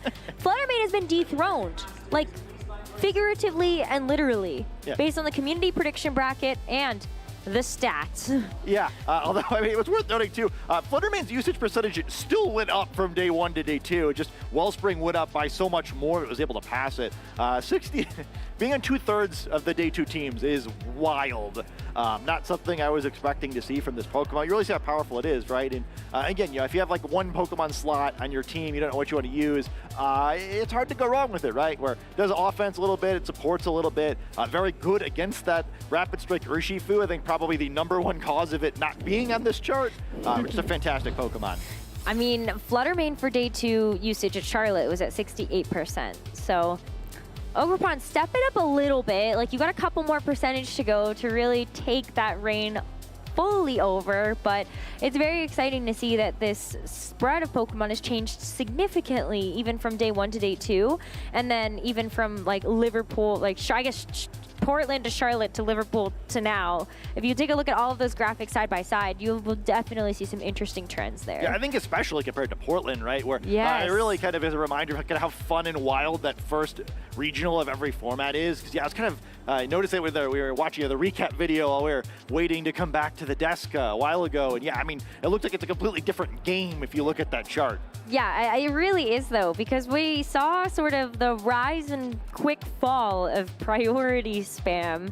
And once Fergraph entered the mix, it really opened up even more possibilities. Is it going to be that Citrus Berry? Is it going to be Throat Spray to really help boost up its own damage? Is it Trick Room? But is it actually not Trick Room, and it's Trick Room in Prison? It's only there to stop the priority. So many different usages for this Pokemon, and I feel like you'll still see it on those top 12 graphics for a while. Yeah, I mean, I think it's a really interesting one to watch going forward, where it lost quite a bit of usage from day 1 to day 2, and I feel like we keep watching it lose on stream, right? Where I'm still a Fergraph believer, but I'm Frigga concerned right now, where it keeps kind of just getting overwhelmed, where the Pokemon's so strong because of its typing and its ability, but its stats are and certainly it's better than Girafaric's stats were, but it's still not a Pokemon that's exactly leading the charge just by raw strength. And we're seeing the really powerful offensive teams that people are building with out these speed control moves, and just knocking out the poor thing before it ever gets to do anything. What is this Fergariff over here? This is shameful for Graph slander. I think more the fraud is Blood Moon or Saluna, I've got to say. You're putting all this blame onto the Farigiraf part of that duo, and I think Blood Moon or Saluna, you might want to watch out. You might catch some strays. Actually, I'm giving you the criticism now because I don't know. It feels like if it doesn't have the Terra plus the Life Orb plus all the other pieces, you give it one Snarl drop. Yeah, I think Snarl is a great thing to call out, right? I think it's a kind of a big problem these teams have had where I don't know how many times we've seen a Pokemon holding Assault Vest with Snarl this weekend, but it feels like there's at least one every round. And I think the problem with these Trick Room teams has just been that, like, they get the Trick Room up once, and usually they can't position super quickly, so they lose a couple turns that way, and then the threat of Snarl makes it really difficult to ever get those special attackers in, and then they can't use Trick Room the second time, or sometimes, like last round, they can't even get the first Trick Room off. It just seems like it's a really difficult format to position for that team, and these bulkier teams are stalling it out well enough that, they just never really get going. I kind of feel like the archetype needs to get reinvented a little bit, right? Like, I had a couple of pretty good weekends, like especially in Charlotte, but again in Liverpool as well, and it seems like people have figured it out a little bit too much now. Okay, well, maybe I am misplacing the blame or irresponsibility, but remains to be seen whether or not we do get a chance to see some more success with that Blood Moon Ursaluna, and then some. We're going to be taking a short break, and when we come back, we'll be preparing for the top 8 cut at the Knoxville Regional Championships.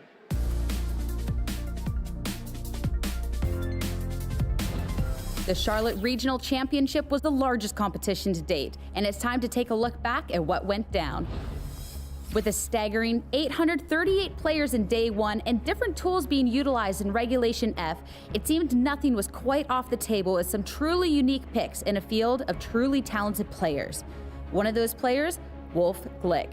He's so back, but instead of reinventing the wheel, he was piloting a more traditional team paired up with Frigoraph for a near flawless run to the finals. Meeting him there was Nicholas Donali. He pushed through the competition to achieve his first day 2 and first top cut. It was only Wolf Glick who had managed to best him not once, but twice. Going into game 1, Nick looked to open up with pressure right away, but Wolf wouldn't back down, thanks to his Hearthflame Ogerpon. Game 2 started off on a critical note, with Nick losing momentum with his Ogerpon taken down, but he wasn't out. Better positioned, Nick cleaned up the second game in the set, giving him one final opportunity to take down his tournament demon. In game 3, Nick launched a powerful Blood Moon to one-hit KO Wolf's Ogerpon. One threat was eliminated, but Wolf had an array of threats on his squad, and Urshifu with a big KO set the pace for Wolf Glick to take the set, making him the Charlotte Regional Champion and earning his invite to the World Championships in Honolulu. And with that attack, Wolf Glick becomes your Charlotte Regional Champion, 8-time winner. The king is back, ladies and gentlemen. The events are getting bigger and better every time, and it's not too late to get involved. Check out Pokemon.com/compete to find out more.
Welcome back, everybody, to the 2024 Pokemon Regional Championships here in Knoxville, Tennessee. We are getting ready to prepare for our top 8, but we're going to go ahead and change gears for a little bit, have a little bit of fun in the lounge. Joining me right now in the lounge, Sierra Dawn and Jake Muller. How y'all doing?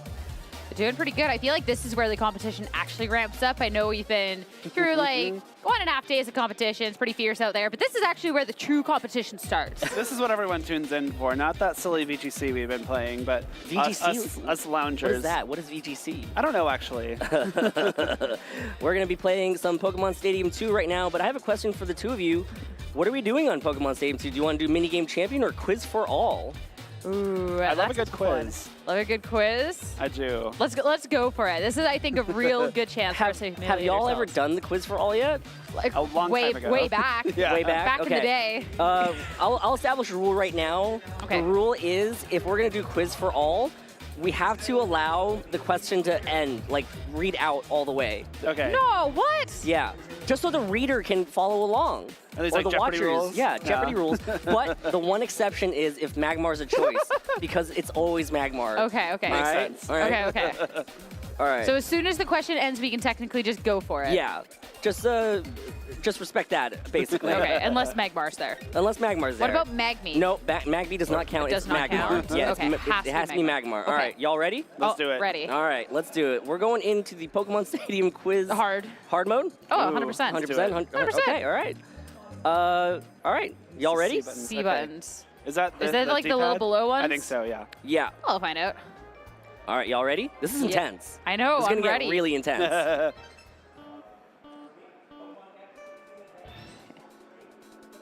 Weepinbell has 2 leaves. How many legs does Tauros have? It's the right stick. It's the right stick. Oh. Who said just try to entertain me? Oh, what? How do you know Karen? How do you know Everyone knows Karen. Who said I've been with Pokemon since before you were born? Ugh. Let's go. You get locked out now, Sierra. I know. Oh, no. Which? Right when it's Magmar. Oh, I got so much time. What? No. This is a freebie for you. Oh, Sierra, no. My bad. Which Pokemon is available as a doll for decorating your room? Oh, gosh.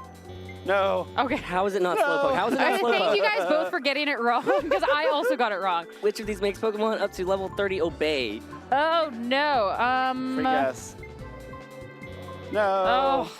We can also not guess just so we're all there. Oh, wait, that's a good Pokemon call. Is, well, Toughie. I'm That's a hard I'm question, trying to read right? the question out. I didn't hear the cry. I'm guessing. No. Oh, I was just You heard hearing it. It was really late. It was really late, yeah. Okay. No. It's always Magmar. Which of the following is associated with the festive city of opulent charm? Wow. Goldenrod, huh? Yeah. I'm bad at They're this. the rich city. All right, which of these Pokemon only exists as a female? Miltank, great call, Jake. Can you ace it, Ace? Which, how is it not Magmar again? Oh, It's because it's Magby. Where can you find Arthur of the Weak Siblings? Oh. I can't even, I don't know. I'm just gonna for sit it. out that one. Which Pokemon can learn Skull Dash by leveling up? Nice, good call. Jake is crushing it right I know, now. right? If this Pokemon evolves twice, I'm sorry. That was go. You're boo. I'm sorry. Sit out. I'm sitting this one out. Dude, I didn't even see the question because he's yeah. I'll sit out this one too, just to make it fair. I'm so sorry. I broke my own rule. Faulkner. Yeah, First no, one. I was, it doesn't even matter. All right. I'm Which just bad. Pokemon can't be caught in Pokemon Gold? Oh, gosh. Uh, I'm glad you answered that because I also did. Man. Donphan, obviously. Where should you go to register the phone number of What? Black Belt Kenji? What? You gotta pick a route. It's you up. gotta pick It's a route. up. It's up. How dare you? I trusted you. Then, to be fair, it's what I was going to answer, right? All right, let's go. If you come in number 3 in the bug catching contest, which of these do you win? I think it's the Everstone. Man. Vulpix has 6 tails. How many legs does Electabuzz have? That's such a funny question. Almost. Oh, Jake needs one more to win. Uh-oh. This is the cry of which Pokemon?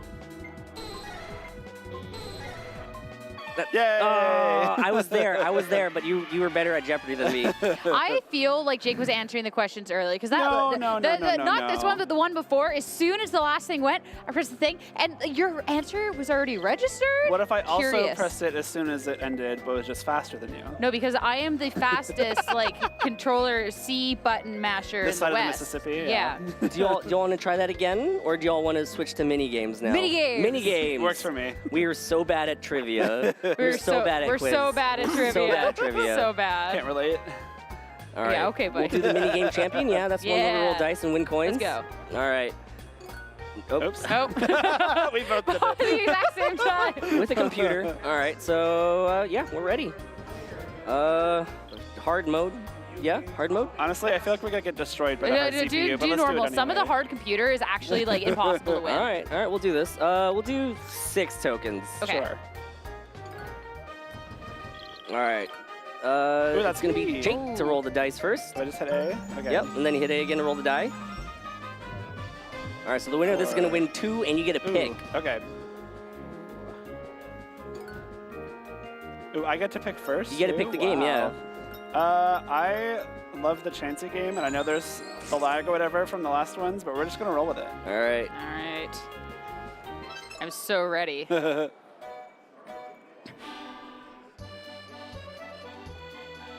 So easy. I already got one. I already got one.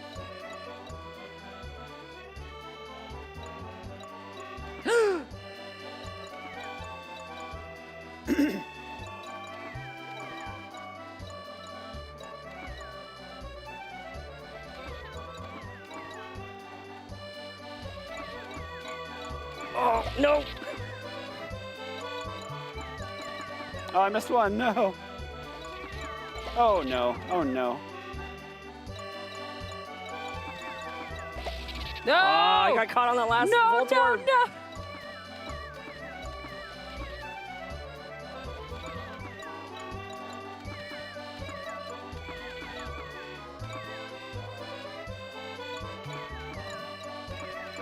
This is so intense. I know. I can't. It's just so much. There's so many eggs.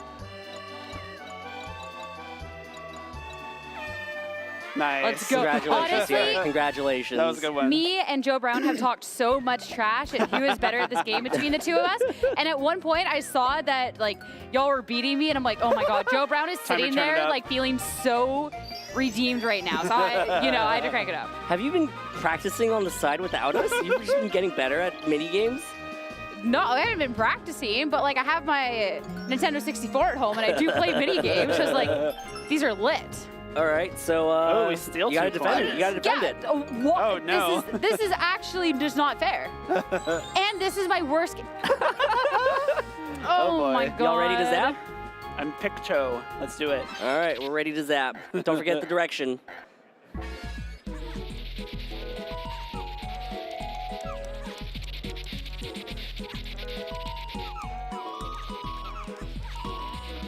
No. Did I get it? Oh, yes, Oh, yeah, you got you defended. Congrats, Let's go. you defended your coins. Let's go. That was 12 seconds. Let's job. see if anybody can beat that record Dude, I later don't on. even win coins. It's just I know. You just defend- don't lose that's them. actually so unfair. Thankfully, I'm better, but I'm gonna roll a 6 again. We're gonna steal more of your coins. Please do not roll. No! I have a button here that controls all the dice rolls. That's true. Oh my goodness. We're like, oh, okay. All right, y'all know how to play. Yeah.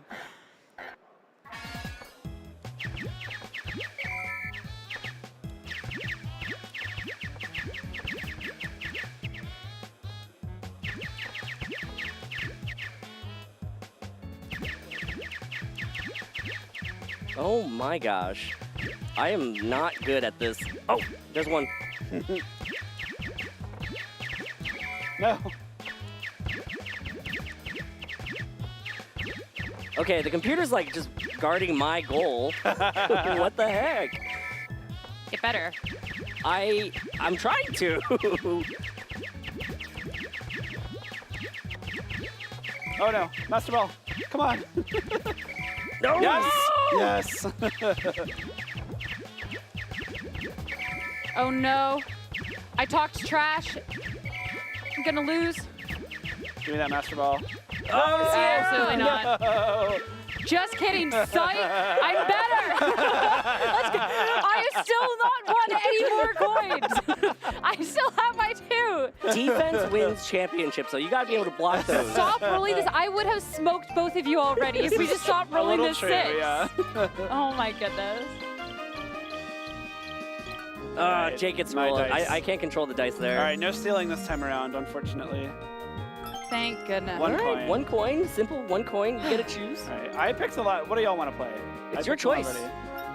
This is a competition, Jake. All right, let's press A to dirt. Oh my goodness. Press A to dirt. Don't forget to press A to dirt. All right, y'all ready? Let's do it.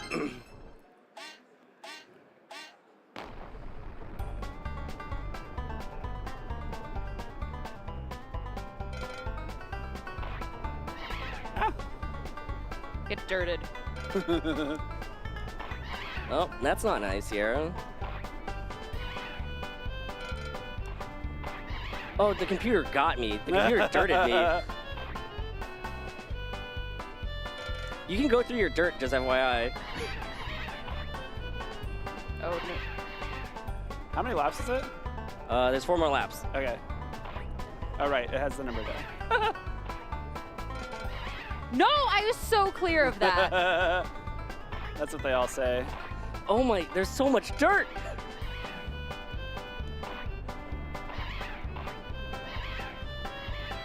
What? I don't believe that.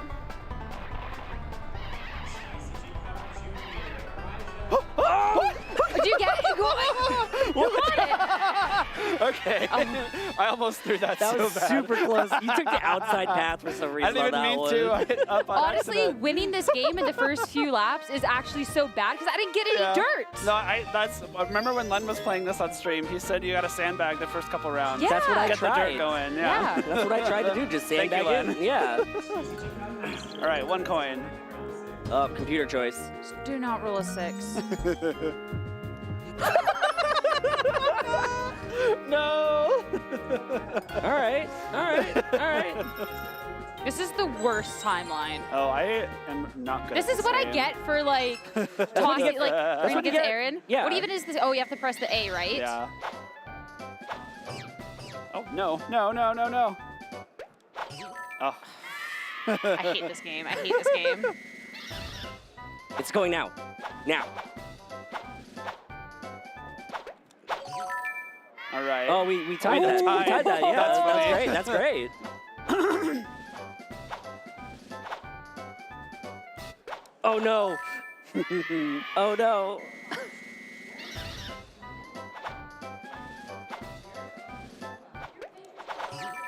I was so convinced I was going to be a Pineco. Here we go, final round.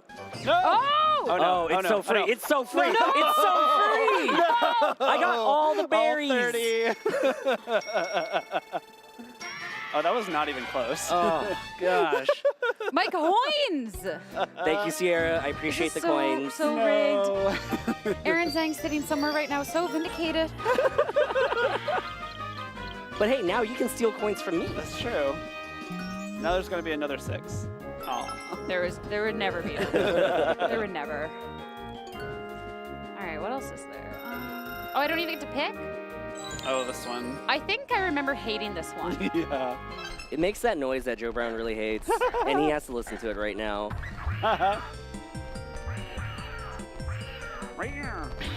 Sounds like a cat. Oh yeah, I forgot you have to like you want the hearts too. Yeah, and then you want to like hit them, and like sometimes it registers. Ah!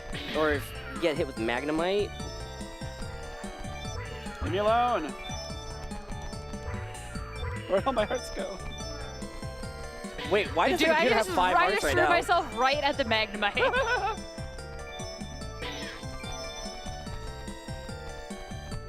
No! Oh.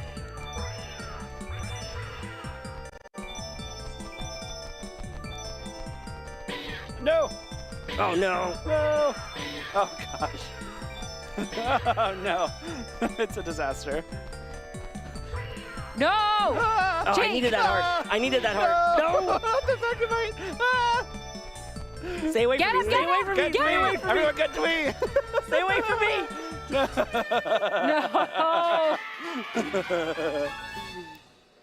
I stand by not liking this game, frankly. It's a really hectic game. It is. It's a super hectic that was game. the worst minute of my life. All right. At 0 coins, despite winning the most amount of games. And we're never rolling another 6 because there's no justice in this world. Okay. Oh. What's everybody's strategy? What's everybody going for? I'm not going to take what you're going for. I promise. I'm just trying to win. Oh, no. I got a Nintendo 64.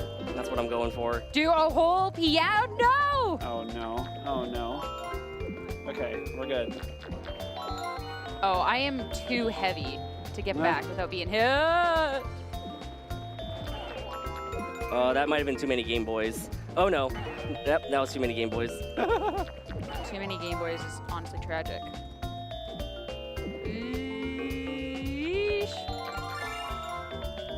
No! Give me that ring.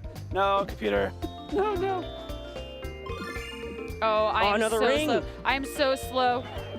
I think who got that diamond ring? And was it the computer and just lost The it? computer got the first one. No! Another diamond ring. And I got a piano. It's kind of cool. Game Boy. Oh, no, that's a candy. I don't want that. No, I'm not going to make it back in time. Yeah, you're No! definitely not. I got too greedy. Hey! I honestly feel my spirit dying the longer we play this game, frankly. Y'all better watch out. If y'all roll a thing that gets me 2 coins, it could be over. We're just going to steal him now. Roll a 6. Roll a 6. Roll a 6. You have to roll you the went 6. to do Sierra. Oh, okay. All right. You can steal 3 coins from me. Roll a wow. 4. Oh! Let's go! There Oh, is some no. justice, Jake. There is. And you get to pick the game. Where is it? Which one are you looking for? Not again. Let's go. Let's go. Focus time. I hear if you get the Voltorbs, you actually get bonus points. It's like a multiplier. Oh, yeah? I'll try it. Yeah, yeah. I'm not going to, but you definitely should. I missed one. I missed one right down the middle. I'm tilted. I'm so tilted.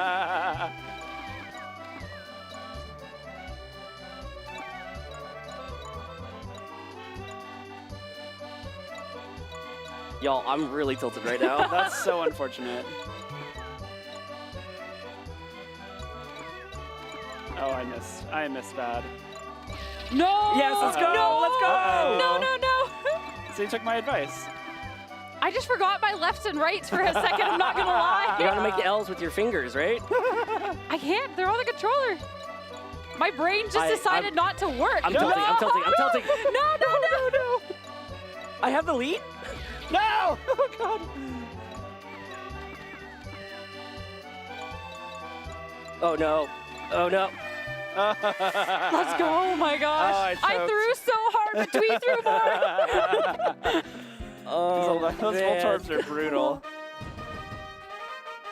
I'll take Sierra my gets coins her back, coins thank you very much. I was just keeping them safe for you. Plus All right, one keep for them safe for you. interest. You're investing in the Bank of Dwee. Yeah. Yeah, yeah, You just made a withdrawal. exactly. As long as we don't lose to the computer, like if the Do computer not gets roll closer, 6, you do have not to make roll a 6.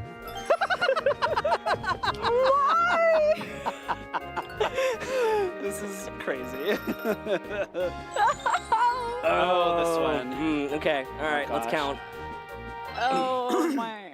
Is it number of total or like number of Diglett? It depends on what it asks for. Oh, okay. It tells Yeah, you. Psyduck, press A We're to good. count. There's 3 right now. 3, Stop 4, it. 5, 6. All right. Watch us all Answer be is wrong. 5. Yeah. I'm gonna press them at the end.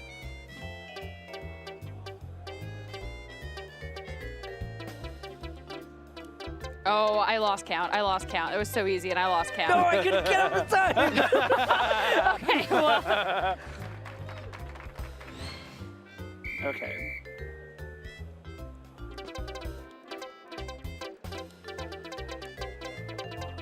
I got like 13 or 14. What'd y'all get? I don't I have even not know. been counting the numbers. I just click when I see something. Woo! Apparently does not working out for me. I thought I needed to add an extra one. Yeah. Mad cargos are slow.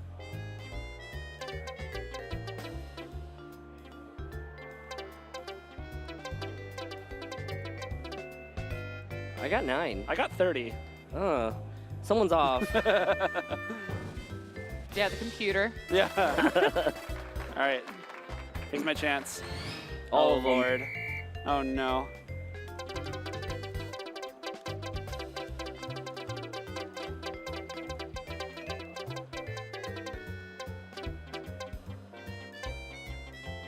The comm kept going. I don't think I won this. I don't think I won this. 37, Dwee? Wow, I was actually right, but it doesn't matter. And I will lose my coins once again because y'all can't earn your own coins. You have to just keep stealing mine. Look, it says perfect. Perfect. Just like me. Jake, you are perfect. Thank you, Dwee. Yeah, of course. 100 points on counting. Great job, Jake. Way to steal the coins off of Sierra. Enjoy my coins, honestly. I will happily enjoy them. And now we are not going to steal any more for the rest of the game. We're not rolling a 6. I think the 6 is going to happen here. Wow, hateful. Pressing that button. What happened to being perfect? I'm not believing it anymore. Honestly, this is right. This is right. Topsy-turvy. You're going to be so fast. I'm like trying to remember how to play the games. Oh, I'm sorry. Yeah, just tell me and I'll let you. No, you're sabotaging. Well, yeah, I obviously. understand your true character now. Oh my gosh. And you knock. Oh my goodness. Oh, get back here, Jake. I need to collect all 3. No! Get back here, Jake. No, this is targeting. Targeted harassment. Oh, I found out how to do the button. And then I just threw myself off the edge.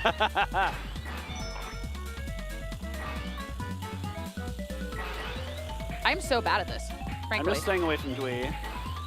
I just need one more to win. I swear, you cannot fall off that hedge. No! My coins. Thanks, Jake, for keeping Were the they coins. your coins? Were they really your coins? Well, I mean, clearly they were on my slot, but now Dwee has unrightfully stolen them. I'm in the lead right now. Let's roll another 6, honestly. Why not? Now I agree. No, now it's just going to be a 5. No, let's roll another 6. It's a 5, and I'm going to win. No. And for a second, it looked like it would have been a 6. I was really excited for that. Y'all think I got plot armor in this game? Kind of do. Barrier ball. All right, let me know when everybody's ready. I'm good. Sierra? Yeah. All right. I was actually just complaining to complain. I just took a capture. Wow. Gotta remember this moment. To remember this moment. It hasn't come my way once. There you go. Never mind. There you go. I retract that statement. No! No, no, no. Oh. Y'all, the computer's winning. No! Oh, wow, I'm actually nice. so bad. I didn't even do anything there. Yeah, I'm actually so bad. I just scored on myself! No! Own goal. Look at the computer just gently passing it. I know, right? Yeah. Actually, plot armor. Yeah. Computer's throwing. I mean, y'all got to score points if y'all want to try to win this and then I minigame. didn't. Honestly, I'm so demoralized after the amount of times I've won and nothing to show for it. I can't. What are 5 and 6? What's that symbol? That means that the leader can't gain coins. Oh. Yeah. All right, here you go. Here's your chance to get the coins next year. Ooh, I'm boy. so bad at this, chat. I am so bad at this. All right, y'all ready for some clear-cut challenge? As I'll ever be. First cut. Oh, that's a really Way high up. line. I don't like this line at all. Oh, I wish. Wow, I'm so. Do we? I think I just all missed. of us? Wow. Hey, might as well take the minus points now. Can't go lower than 0. All right, this is an acceptable one. I got too scared. I let it. I got too scared. Much. Yeah. Okay, okay. Siri, you better get your coins back. Don't jinx it. I'm on to you. Oh, Oh, gosh. no. Got it. Yeah. Oh. I think I did okay.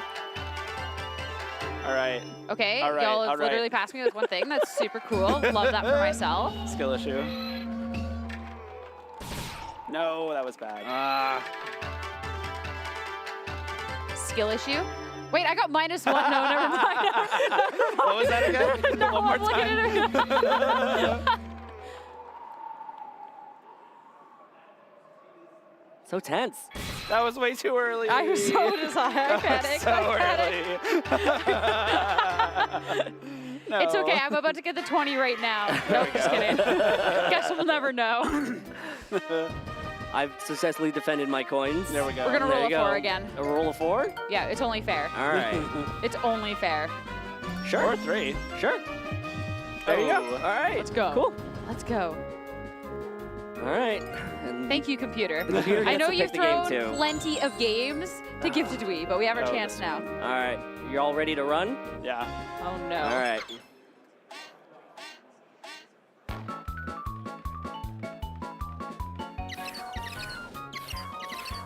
No, no, no. Someone's about to get 3 coins. It's not me. I ate too many garlic knots before this. My fingers are slippery. Oh no, the rock. No rock. Wait, I think Sierra's in the lead. I shouldn't be. The rocket, I missed the thing. I missed the thing. I'm fumbling so No hard. way. I know. No way. The computer. Taking over. Not the garlic knots coming to haunt me. Well, now we're all losing to the computer. Hey, at least we're all tied now. Yeah. Now we want to steal. All of Yeah. us want to steal. Yeah. 6, 6, 6, 6. No. No justice. We're injecting more coins into the economy, though. I like that. I like that there's going to be more coins at stake.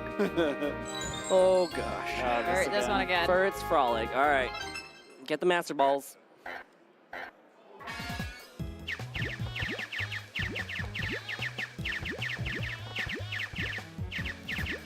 Well, the computer.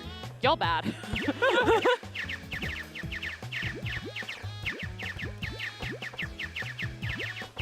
Oh, I just hit that in. Thank you. No. Thank you. Thank you. Okay.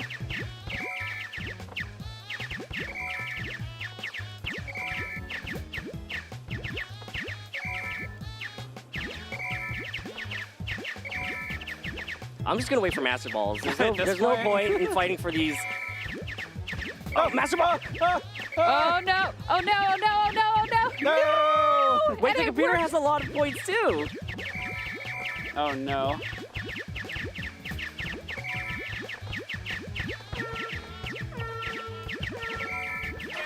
I'm bad at this game. All right. 2 coins off of that. Not bad. Not bad. All right, roll a 6 let's for do us. When's the last time that you rolled the dice, Sierra? 6. Oh man. No. Man, 4 around too Ooh, I late. get to pick though. Can I pick trivia? That's just a Please? mini game. Have we not played one yet? I think we've done them all. I think we've done them all, yeah. All right. I want redemption on this You one. want redemption? You're gonna. I don't know. You might give the computer two I'm waving my tokens hands. off No this. garlic, not sabotage.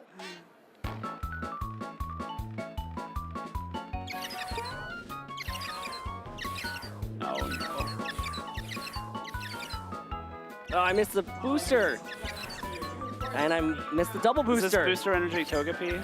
Oh, I got doubles. That's a rock. Jake smoked me because he's lucky? Insane? I'm losing. What? Oh, yeah, sorry. We in first place.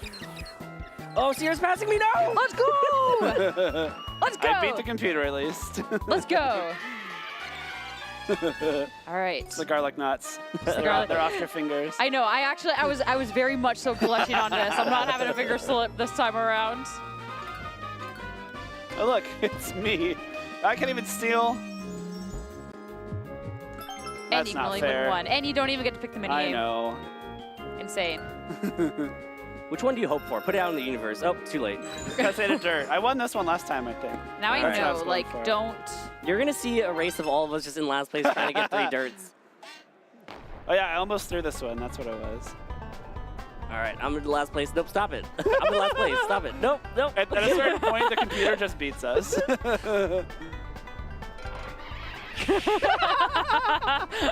I don't want to be behind Jake. Oh, you've got so many dirts. You have enough dirts now. I feel fine. What? I feel great. Eat my dust. Oh my gosh. Eat my dirt. Eat my dirt. Oh, I'm just dumb. No.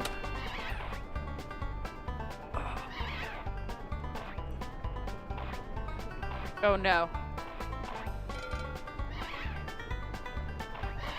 I was like, if I go down, you're going down with me. Oh no. Oh no.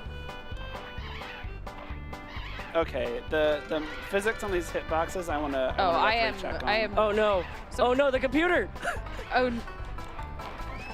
Dude, I'm so behind. Oh, you got stuck behind the computer. It didn't matter. You won anyway. Yeah, I was so smoked. I had no chance. I did worse that time than whatever. It's fine. It's fine. Whatever. It just means that I'm not in first place, so we can actually steal some of your stuff. Oh, that just turned at the last second. Jake, pick a good one. What do you want, Sierra?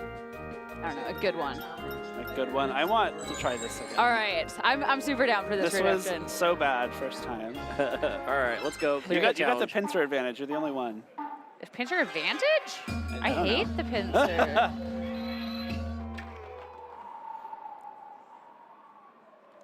Okay, all right, that's fine. That's a better start than last time. Yeah. Yeah, true. Yeah, better start than last time. Okay, apparently not for me. I guess pincer if you go over it all, you don't get any points. Okay. This one's really high. And it dropped real fast. No, I'm just nope, I'm just bad. I'm bad. That was me? I think it was me. No. That was a quick one though. I'm at a solid 0 points. I'm hopping off. Watch this. It's about to be the easiest cut of my life. Bam. 2 in a row? I don't think you got it. I don't think I got it. I don't think I got it. Looking good. 4th cut. Oh, you got that one. I did get one. It's absolutely not going to make a difference, but like. Well, I think if Jake whiffs completely and then you. If I unplug his controller. Yeah. Which you should do right now. No. Did I not? I don't think I choked. I don't think I choked. You don't think? Yeah, I don't think. I think I'm good. Yeah, I think you went so early preparation. You just had to make a cut, right? All I had to do was not lose points, and if you didn't get 20, I was good. I'm slowly catching up. All right, and you get to go again. Yay! Great. And get the 5 or the 6. Right, all right, 2 but random. Oh. Okay, wait. so we cannot. No, yeah, we that's can't let Dwee win. Target Dwee. Yeah. That's a warning sign because I'm about to win. Oh, he no, won this one too. Smoked us on this last time. Oh no. Just so that there's no unfair advantage, everybody get the rules for this game. Sarah? Thank you. Yeah? All right, cool. I don't want to hear any complaining. I am not confident. And I'm not going to just hit to the computer. No! It goes everywhere. Oh, no. All right, all right. Operation Dwee losing, going well so far. No!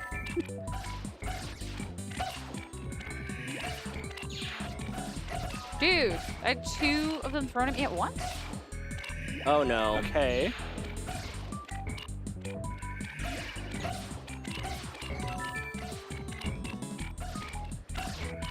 Y'all, the computer has 3 points. Mr. Mime wins by doing nothing? Oh, Dwee. Oh no, the fall from grace. The computer's gonna win this one.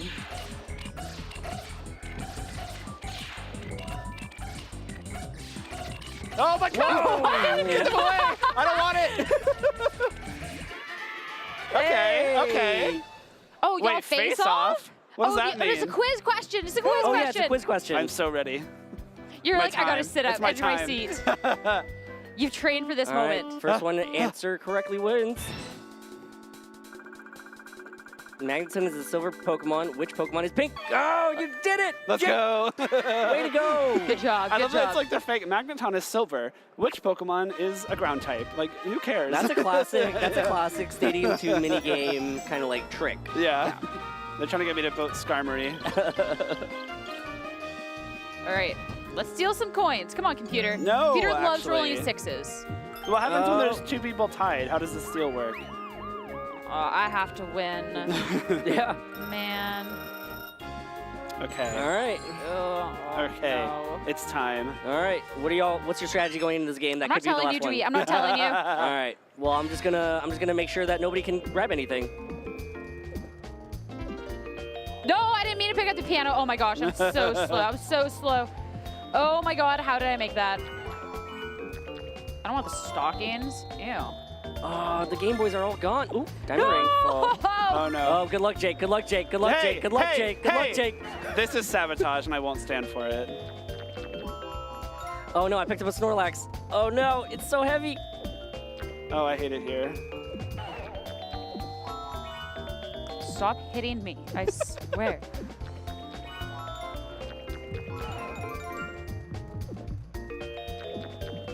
Oh, it's so slow.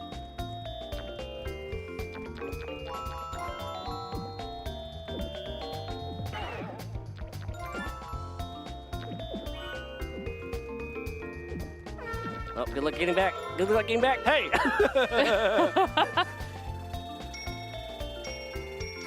Let's go! We're still alive. Sierra kept us safe. All right. So, I think that I know you heard what I heard, Yep. which I think. The And now calm say it to me. wins. Say it. The top cut bracket is ready now. We've killed enough time. Sierra is your Pokemon Stadium 2 minigame champion. Yay. Just based on having the coins. Congratulations, Sierra. Thank you. Great job. I would have won so much sooner had you guys not stolen my coins. That's how it So goes. this That's is how it a goes. victory for, me, I guess. Congratulations, Sierra. It's a victory for Sierras everywhere. Sierra, as a prize for you winning the Pokemon Stadium 2 minigame challenge, I'm going to say that Jake and I both have to compliment you now. Would you be willing to accept our compliments? Yes, for Slitherwing. Well, yeah, Sierra, you are the greatest Pokemon Stadium 2 minigame player, and Slitherwing will at some point win a regional championship. You're my favorite Slitherwing fan. I'm gonna cry, guys. I'm gonna cry. Do you accept those compliments? Thank you so much. I accept the compliments. I accept the victories. It's a good day. Do you want to give any shout-outs to anybody that's helped you get to the stage of your life where you're the Pokemon Stadium 2 minigame champion? Shout out Aaron Zhang for almost winning last time and putting me on this redemption arc. I couldn't have done it without you, I'm ready to smoke him next time in Pokemon Stadium mini games. That is for sure. That's what I'm looking forward to. Well, he'll probably be studying the tape right here just to see your strategies and games and stuff like that. But again, as I said, the top 8 bracket is ready. Let's go ahead and take a quick look at the Masters bracket. Justin Tang going to be facing off against Luca Paz. Luca Paz, of course, being able to make it through on resistance. He was the 8th seed. Avery Biery making it through to the top cut as well. We'll be facing off against Toler, Webb. On the other side of the bracket, James Evans versus Nora Bowman. And then on the opposite side of the bracket of Justin Tang and Luca is going to be Kyle Livinghouse versus Enrique Grimaldo. This is going to be an exciting top 8 for us. It really is. I think huge shout out to Kyle Livinghouse. He lost his match on round 8 stream yesterday, but hasn't lost since. He won his round 9 and then 5-0 today in the day 2 of Swiss. So a really big turnaround there, and certainly looking to make it all the way into that finals match as well. And of course, when we look at a defending champion, it's always like, okay, they actually have the chance. Making it to day 2 is the first step. Making it to top 8 is the next one. Can Justin Tang, in fact, make that run? Yeah, Justin Tang, I asked him in the lounge earlier today, what would it mean for him to win this regional championship? Knoxville was his first ever Pokemon regional tournament. He won it, and then this would be what he dubs a three-peat because last season he won 2, and then this would be his 3rd regional champion. It would mean the absolute world to him. So he was the #1 seed going into this. He went undefeated in day 2, which is a lot of work. He went 8-1 yesterday, and then 5-0 today to finish at 13-1. Absolutely incredible. And the fact, too, that it's crazy to think that Knoxville last year was his first ever regional. Yeah. And there's an opportunity to now be a defending champion. There's not many people that can actually really say that they've successfully defended an event or that they've won 3, if he gets this win, won 3 regionals in the span of a year. Yeah. That's so impressive. I think also impressive, Toler Webb made it into top 8 in Charlotte just 2 weeks ago. Repeating that performance here, looking to take down Avery for a spot in top 4. And I think that's also very commendable. It's in this like rapidly changing metagame, it's real tough to stay on top this long and this consistently. So Toler Webb making another big impact here. Yeah, I just want to shout out that there's actually 2 world champions in this bracket too. Yeah. Toler Webb, of course, the 2012 senior division world champion. James Evans was also a senior division world champion as well. So there's a lot of very tough competition going on in this top 8, and only one will be able to come out on top. I love to see that through the events, that we do have that mix of newer players, but also kind of the old guard of players, whether they have been someone who has been playing within the Masters division for quite a few amount of years, or if it is people that have made their way up through the different age divisions that are still showing that, hey, like they, at this point too, Toler and James have been in the Masters division for a while, but like they are definitely people that within this division too have definitely been getting those accomplishments. So we really do have a nice mix, which I think is just really, really cool to see. That's the landscape of the game that we have. Of course. It's a landscape where anyone old or new can come in and make a big splash, whether that's top 8 at a regional, whether that's day 2 at regional, whether it's winning a regional championship. The opportunity is there for everyone. Do y'all have any predictions going in this top 8 bracket? Honestly, I'm right there with Justin Tang. I feel like the story, you always look at the story, and I feel like too, if you're undefeated day 2 of Swiss, I feel like sometimes there's a player that going to an event, it's like, I don't know, they almost seem predestined to win, and so I feel like that would be like the smartest bet going on there. I'm pulling for the Kyle Livinghouse full turnaround, the 6-2 to 14-2 or 17, however many matches it is in total. I think would be a really cool story to have that such long of a win streak over 2 days. I want everybody to win. Is that a cop-out answer? Yeah. Yes. Okay. Well, I guess if I had to choose one person that I will predict, I'm going to go with Toler. I think Toler has had a lot of experience. He had a very good run in Charlotte 2 weeks ago, and he's carried that through today. And he's made it here to the top cut. So I think Toler's going to do exceptionally well. I think he might have what it takes to go all the way. We're going to go ahead and throw it to the casters now as we get ready for the top 8 action here in Knoxville. Take it away, Scott and Rosemary. That was a nice little competition to have between our casters before we go ahead and jump into our top 8 cut. Congratulations to Sierra. She finally got some redemption after the horrible Charlotte performance, let's just be honest, for the stadium and mini games that we had. But now that we get a chance to focus on our top 8 cut, I want to ask you, predictions. Do you have a player that you think could win this? I mean, I think all the high seeds are really scary, but I guess if I had to pick one, you know, it might be Team Toler, so we'll see if I can get it wrong right off the bat here. Maybe. I think Avery has a really great shot. I love the team that is being brought on that side of the table. And for Toler, this is a complete change-up than what we saw from his Charlotte team. We'll get into that, though, in just a couple of seconds. Focusing in on Avery, who is our on the left-hand side here. Avery, she was the top 16 at NAIC, the top 8 at Worlds, and then also got a top 16 at NAIC in 2018, all in the senior division. So kind of recently aging up into the Masters division, we can really see what she can do. Yeah, I'm excited to see her play once again, and a very impressive set the last time that we saw her on stream. Yes.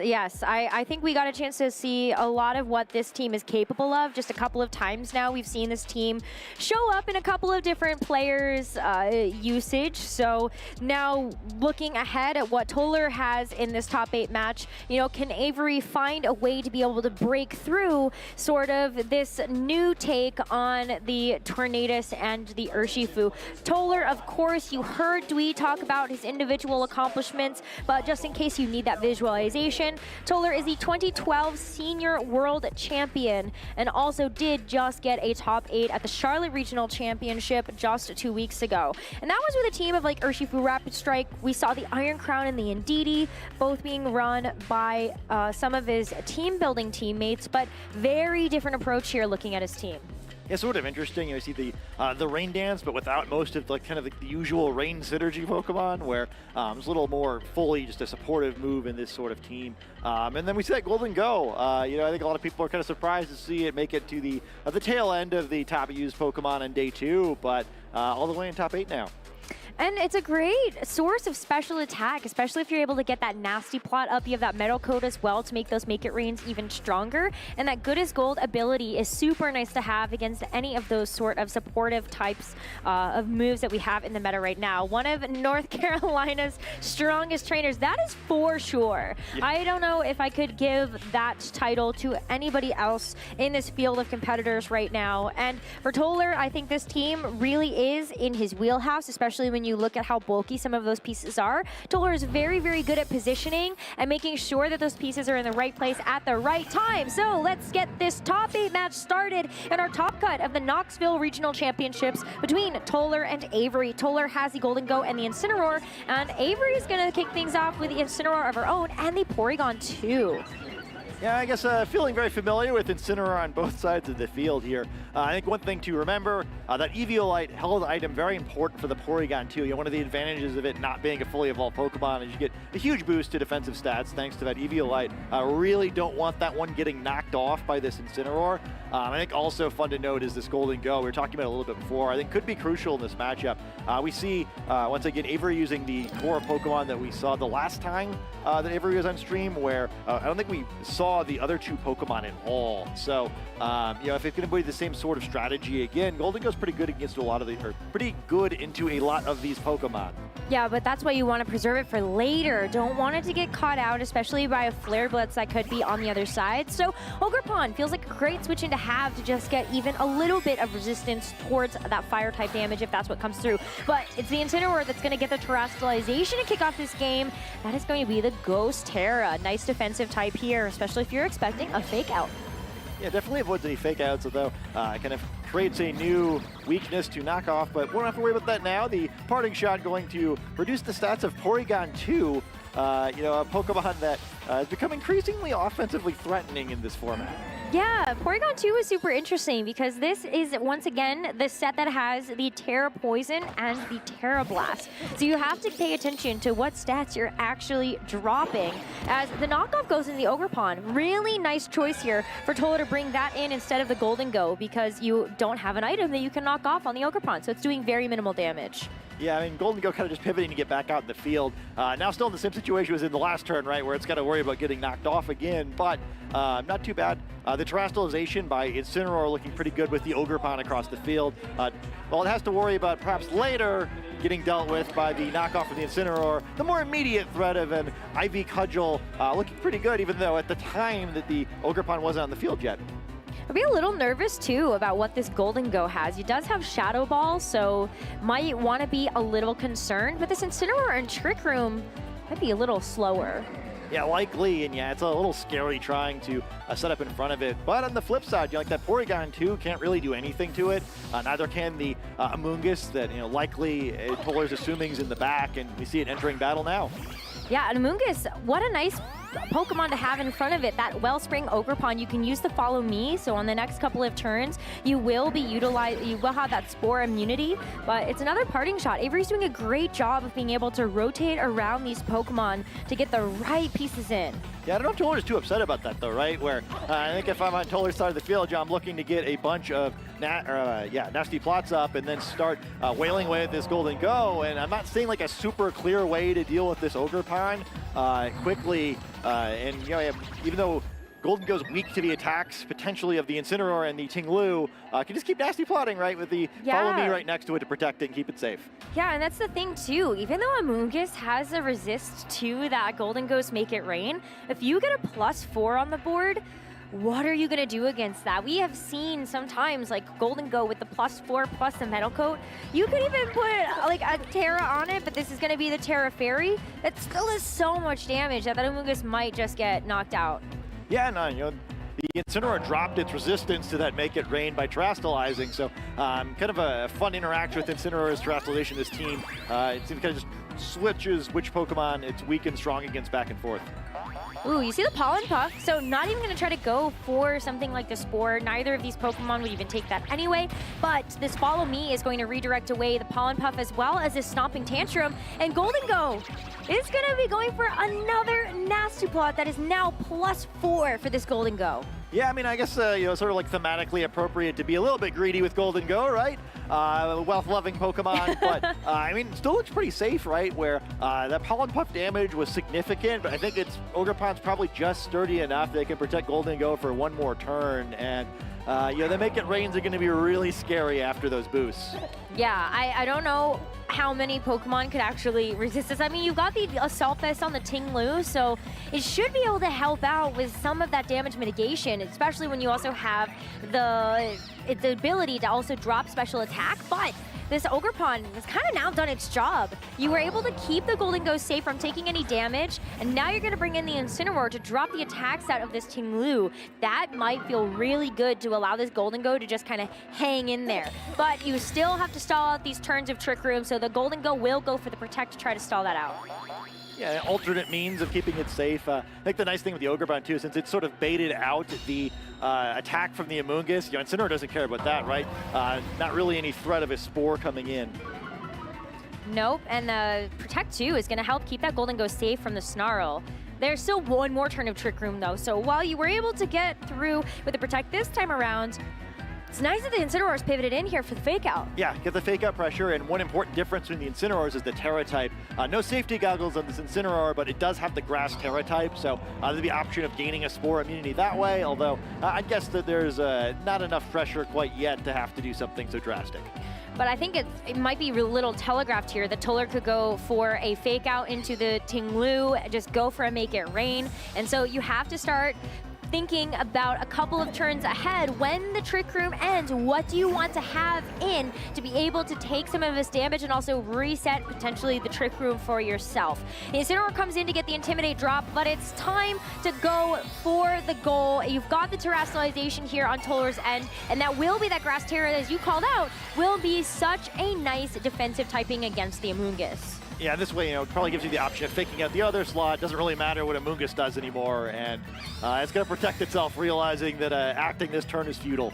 Yeah, absolutely, but still, Fake Out into the Ghost Terra, as we were expecting that to be the Ting Lu, and the Make It Rain. Okay, the Amoonguss gets to keep itself safe here, and you get to bypass at least a +4, but the Incineroar does not take that at all, especially knowing that it is not resistant anymore. So one-hit knockout, and Golden Go is still at +3.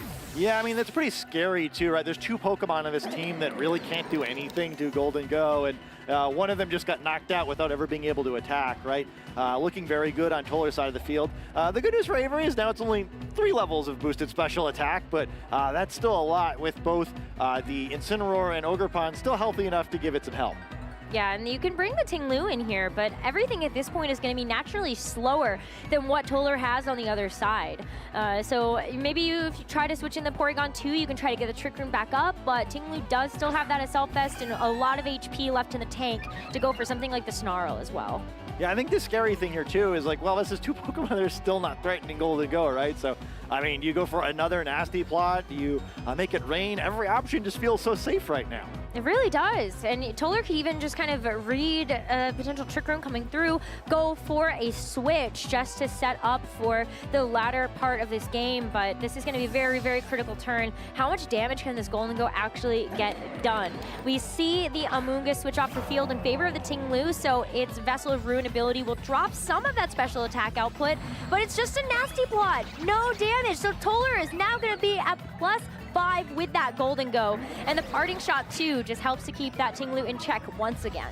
Yeah, that's a great Parting Shot. Again, Toler just has a wealth of great options there, where the Parting Shot is very appealing. Like at some point, you'd like to knock off the Eviolite from the Porygon 2, but I mean, I guess with enough Nasty Plot boost, it just doesn't matter. Ogerpon safely getting back into the battle, perhaps going to have the opportunity to pull one more attack away from this Ting Lu, or you could just switch Incineroar back in, get another Intimidate down, and then maybe you just don't mind if it gets a swing away at the Golden Go. Toler's just looked great here, and this Golden Go is a huge problem.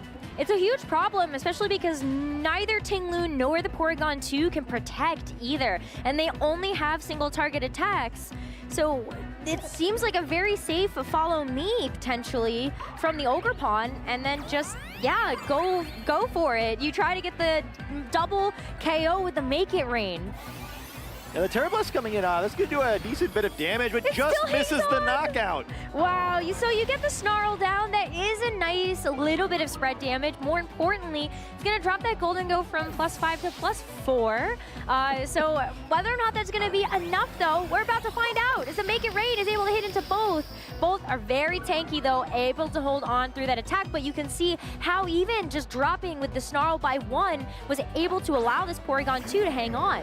Yeah, it's another one of these situations, too, where it's like, okay, well, now what, right? Where Zinner's going to come out here, most likely will use a fake out on this Ting Lu, allowing Golden Go to hit another Make It Rain, and then even with losing a level of special attack, right, I don't know if either of these Pokemon are going to be able to survive that. I also wonder here if you just go for the fake out onto, you could also go for the fake out maybe onto the Porygon 2. Actually, I guess I don't really know if you care about the recover at all. Yeah, I mean, you might get it anyway, and even if it does, like, well, great, you've survived, but how are you going to knock out the Golden Go? So again, it's like, Toler has so many great options, it's almost hard to play his side of the field.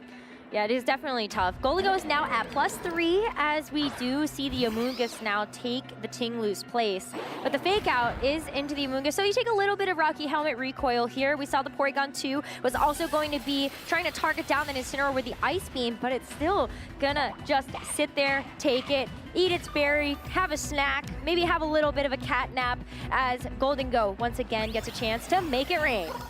Oh yeah, picks up the knockout on both Pokemon. Wow. These nasty plots really paying off, and Golden Go's had quite a scheme that's been plotting for quite a while now, and its plans have come into fruition here, taking over this game. One could say it was a nasty plot. Yeah, I mean, nasty for one side for sure. Ting Lu coming out the field now, gonna reduce the damage to this Golden Go, but it's run out of friends to protect. Yeah, it sadly cannot protect itself. So yeah, you can see the stoppage here. I'm very curious to see how much this would even do, right? But we don't even get a chance to see that. The Golden Go is going to keep himself safe. Toler wants to play this with a clinical end game, not give himself any room to lose from here. And with that miss into the protect, you get the parting shot, and now you're definitely safe. If you thought he was safe before, wait until you see this turn.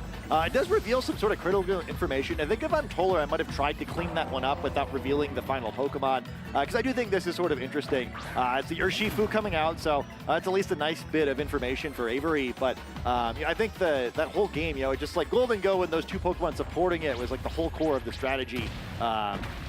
Well, that actually is a decent bit of damage, though. It is, but that was also at like -1, so something else really important, I think, for Toler to keep for those calculations for that game number 2. But with that final Make It Rain, Toler seals up that game number 1, and we look forward to this second game in the set. Can Avery make any adjustments here to try to get back into this series? Yeah, I mean, I think, the key there certainly is like, okay, well, we've seen what can happen. But yeah, I mean, there just aren't like a whole lot of great options for dealing with that Golden Go. I think the obvious one that might come to battle now is that Flutter Mane. Has Shadow Ball, and worst case scenario, it also has Perish Song, right? So maybe like, all right, yeah, enough of your boosting, get out of the field. But yeah, I mean, I think the cost of taking that would still be pretty high. This Golden Go looks like a tough matchup. It does. It looks really, really tough, especially when Toler was able to protect it so well for it to just continue to get those nasty plot boosts. Once you start to run away with things, like, I mean, look at that. Just a one-hit knockout onto the Incineroar. I don't even think you needed the +4 to even be able to get that knockout. With that terrestrialization, it might have even just been +2. Yeah, likely. And, I think, if you're hoping for a 3-game set, one thing to be excited about, I think, a little bit is, we saw the last time that Avery was on stream, the first game went pretty bad, right? And we still had like a really long, really close set. So just showing some really good ability to adapt here. And but that skill's going to be tested. I think this is a very difficult matchup to adapt to. Well, I wonder if there's any world you would switch things up to be a little bit faster. Like, the Trick Room is super nice, right? Because you have a lot of slow pieces like the Ting Lu, the Amoonguss that would love to operate under Trick Room. But is there a world where you're able to use the Flutter Mane here with the choice specs to try to maybe lock up a game in a different way? There's also Perish Song in that Flutter Mane. It might cause Toler to have to think twice about a couple of things. Yeah, I think you have to bring the Flutter Mane But I think protecting it's going to be a little bit tricky, right? Where I think, if nothing else, I mean, even the Flutter Mane threatening more damage onto Incineroar and Ogerpon would have made things a little bit more difficult for Toler. But that core of 3 Pokemon just seems so difficult to break from Avery's side. I think one thing that's going to be very tricky is this Flutter Mane has the Fairy Terra type. It can't shed its weakness to make it rain, right? And I think getting anything done without just getting bonked is going to be really difficult. But I think you probably still have to do it, right? I just don't know how that combination of Pokemon is going to ever stop this Golden Go. And Como, the 6th Pokemon, doesn't have any real way of attacking it either. Doesn't have a way of attacking it, but it does have that Terra Steel, so maybe another defensive typing you could potentially lean into, but remains to be seen because it's just a little bit of a run back here for Avery leading with a Porygon 2 in the Incineroar, and for Toler, it's the Golden Go in the Incineroar. Yeah, so I guess, the things you could do differently on Avery's side of the field. Incineroar could be helpful here, right? We're threatening the Fire-type damage onto the Golden Go a little more aggressively this time, maybe. At least getting some damage down. It wouldn't require almost any chip in order to at least get Golden Go in range where Tinglu could finish it off later. But, yeah, I think it just very important not to give Golden Go the free turns it got the first game, where just way too easy for Toler last time. Yeah, I mean, I think in this situation, too, you can see why Avery is considering that. You just try to go for a little bit more damage. It's just going to be a protect on the Golden Go, so very smart to not go for the Flare Blitz in this case. But knowing that the Incineroar is going to be faster, you get a nice fake out onto Incineroar on Toler's side, which means that it's not just going to be an easy switch into the Ogerpon this time around, like we saw from that game number 1. Yeah, so a much better spot this time, right? We're very free Trick Room, and even though I feel like the Trick Room isn't hugely impactful in this game, we'll switch the speed order so that Incineroar is slower / faster than the Golden Go.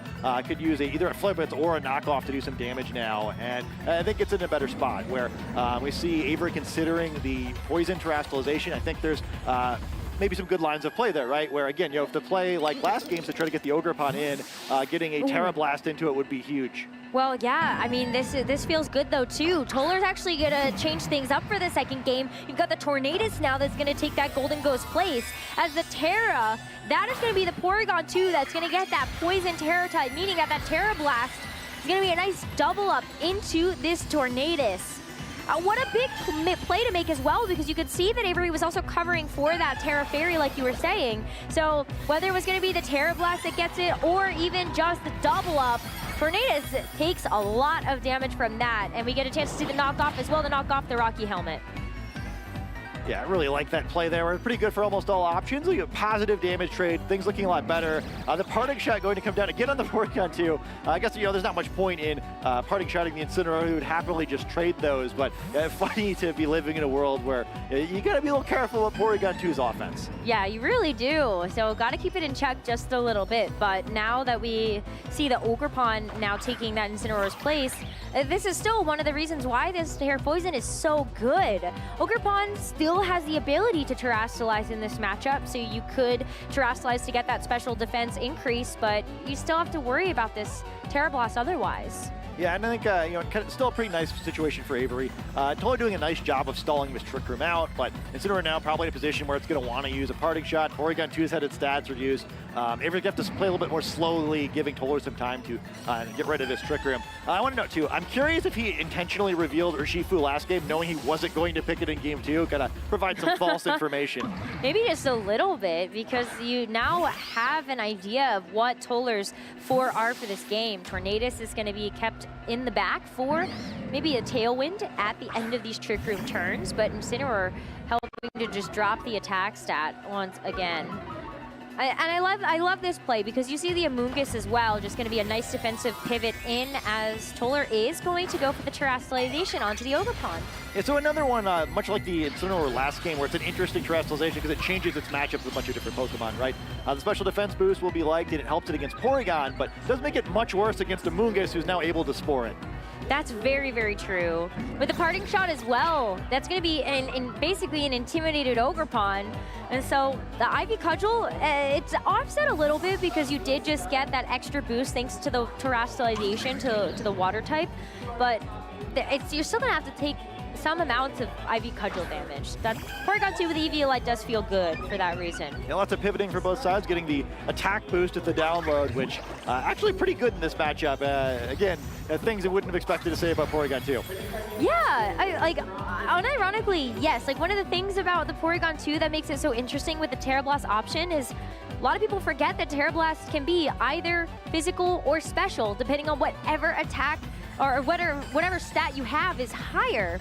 So, gotta be careful of that. Maybe special defense boost is not so handy right now. Yeah, I mean, attack's actually pretty good on Porygon. And in this case, you know, it no longer can hit Ogerpon super effectively, but ordinarily you want the attack boost in that situation, and no Flutter Mane to worry about in this game, but it's better against that too. Yeah, that's very true. Just looking at the physical defenses of a Flutter Mane, but it's gonna be another pivot.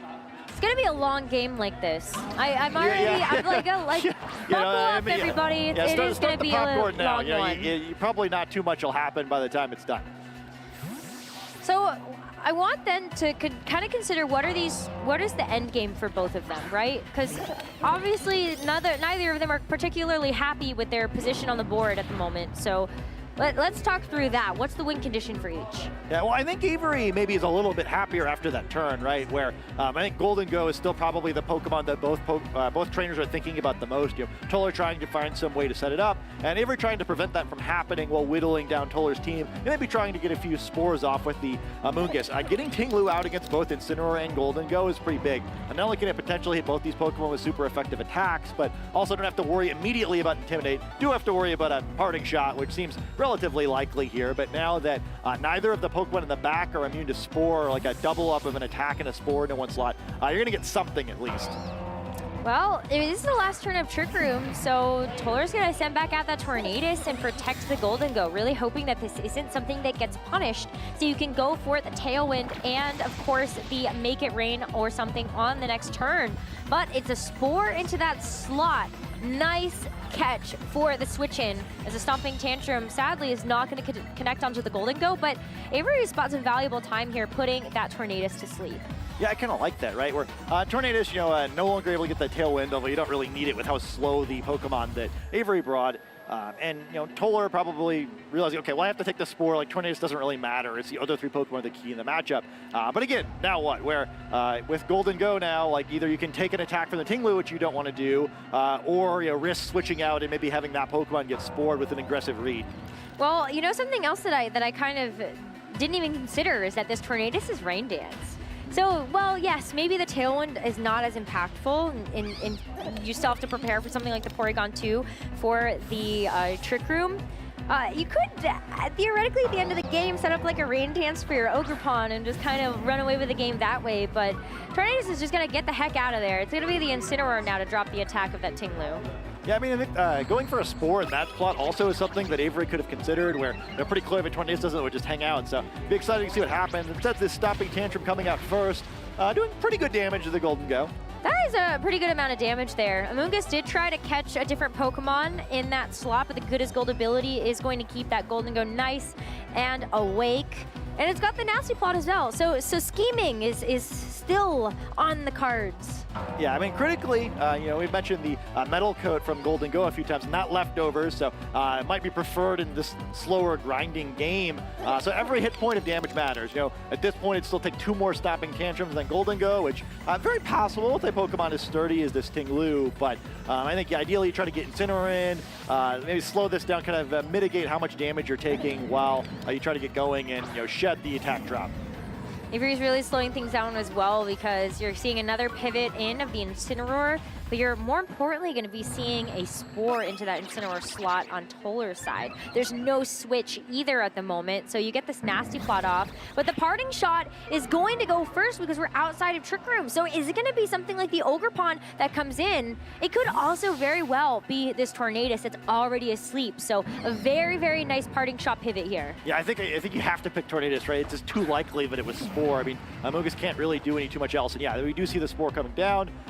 You know, avoided by Tornadus. So, hey, hasn't really contributed too much of this battle other than snoozing, but the snoozing's important. You know, those parting shots from Incineroar are really important to keep controlling these Pokemon, keeping Golden Go as safe as you can, and you know, I guess that's just the cost of terastallizing Ogerpon. Is Tornadus is going to help out a little bit here. Yeah, absolutely. I mean, I think like Tornadus technically took its mandatory turn of sleep when it got spored in the Trick Room because it wasn't able to move at the end of that first turn. I think honestly, it's been a couple of turns now. So actually, we're just gonna ignore that until we see the Tornadus wake back up. But another switch, another day in the office here for the Incineroar. Yeah, I mean, we'll probably keep seeing these pivoting, but I mean, the pivoting has led to something for Toler, right? There is a bunch of special attack levels now on this Golden Go, or they could just chopping at the bit to use. It definitely is, but we haven't seen this Incineroar move yet. The Golden Go is just going to go for the Make It Rain, though, hoping it's enough to knock out the Incineroar this time around. Those boosts are not enough. The Vessel of Ruin really helping out there as the knockoff is going to go ahead and get that Metal Coat out of the pockets of this Golden Go, but it still did a considerable chunk to both of these Pokemon. Yeah, I mean, that's a lot of damage. I mean, Ting Lu getting in there, at least reducing the damage a little bit, but even with the Metal Coat gone and now only 3 levels of increased special attack, you know, that Make It Rain is looking pretty scary, and yeah, I mean, we're in a situation again now, right, where if Golden Go can attack once or twice more safely, it might just be too much damage to come back from. Oh, you can even see though, like that Golden Go's still at +3. So even +4 just wasn't enough to be able to knock out that Incineroar. So look at how well those resists are paying off. Another Make It Rain though at +3 will be plenty to get this Incineroar off the field. And so Golden Go gets a chance to hold on to +2, but this Ting Lu might be able to finish it off. Yeah, I mean, it's going to have to take this Flare Blitz first. We'll see what damage this does. That's going to be plenty. Only a sliver of HP left for that Ting Lu. And with 2 KOs, Toler can taste the victory and the movement onto the top 4. The Porygon 2 and the Amoonguss are going to be the final 2 Pokemon for Avery in this game number 2, hoping to be able to claw back into this, but Porygon 2 has a lot of work to put in right now, and that Golden Go is still faster and still at that +2. Yeah, and the special attack boost here, I mean, could matter a little bit, increasing the damage of resisted Ice Beam perhaps at the Golden Go, but yeah, I mean, that Pokemon now getting to face down the 2 members of Avery's team it's best against, on top of still having, in various degrees of health, all 3 of its allies left. Yeah, I think like you're still probably not in any threat of getting knocked out, so going for the Trick Room doesn't feel too bad. I mean, look at that though. That's still a +2, and with Porygon taking that, oh, it's not even gonna maybe get a chance to move here, as the Flare Blitz is just gonna clean it up. So while it would have survived the Make It Rain in order to get that Trick Room up and running, you can see both players kind of just chatting it out. It's going to be a spore into the Incineroar unless it just knocks itself out, but that is game right there. Toler is going to move on in this series 2-0 to make it to the top 4 at the Knoxville Regional Championships. Just what an incredible set by Toler. I thought Avery's adjustment in that second game was actually so pretty good. Right? Where, like, it really made Toler work for it, but he played it very calmly, didn't take unnecessary damage on that Golden Go, and once again was able to pivot in a position where he could safely get those nasty plots up and then take over the game. Great game by 2 experienced players. I thought that was a very well played second game, especially. You know, both sides not cracking there. A lot of stress, you know, on stream in the top cut. But both playing the game really well, and Toler just pushing the advantage he had there so well. Yeah, really though. Like, I think like Toler, the thing that is always so impressive about watching him play is just how many turns ahead he can think about. And it's like, okay, but if I know that my opponent is gonna make a pivot here, then how can I get around that? So many smart uses of the parting shot to make sure that the right Pokemon was in at the right time to take the right hit. Felt like Toler was just so many steps ahead at every single turn. Yeah, you know, I know we were commenting a little bit on the pace of the game, but I mean, that's what you've got to do when you're Toler in that situation, right? Where I think, even though that looked very clean the way it played out, I think if you screw up against Spore once or twice and you wind up with like Ogerpon and Incineroar sleeping, suddenly it doesn't work, right? You can't pivot quickly enough. Maybe you lose Golden Go and then everything falls apart. Never happens in this set. Toler plays it really masterfully. Yeah, and it's like not even relying on the Tornadus for a lot of the utility we would expect that Tornadus to have in an end game, but instead a pawn like I know it stayed asleep the whole time, but it still also kind of put out that pressure of, well, you now have one less thing that you can score. So gotta worry about that. And can you get anything else done with this Amoonguss that maybe just kind of gets mitigated by what I have right now in the back? Yeah, I thought it was kind of cool. I remember one time for a caster prediction, we joked that Assault Vest was a Pokemon. In this case, Tornadus kind of just rolled like, safety goggles as a Pokemon, right? Like, didn't really do any fighting, just like prevented spores in one side of the field, and that was enough. Yeah, I guess we just put like the sleep icon Yeah. as the next prediction that we've got there is a way to be able to beat the pesky Amoonguss that are running around the meta right now. But what a great display to kick off our top 8 cut.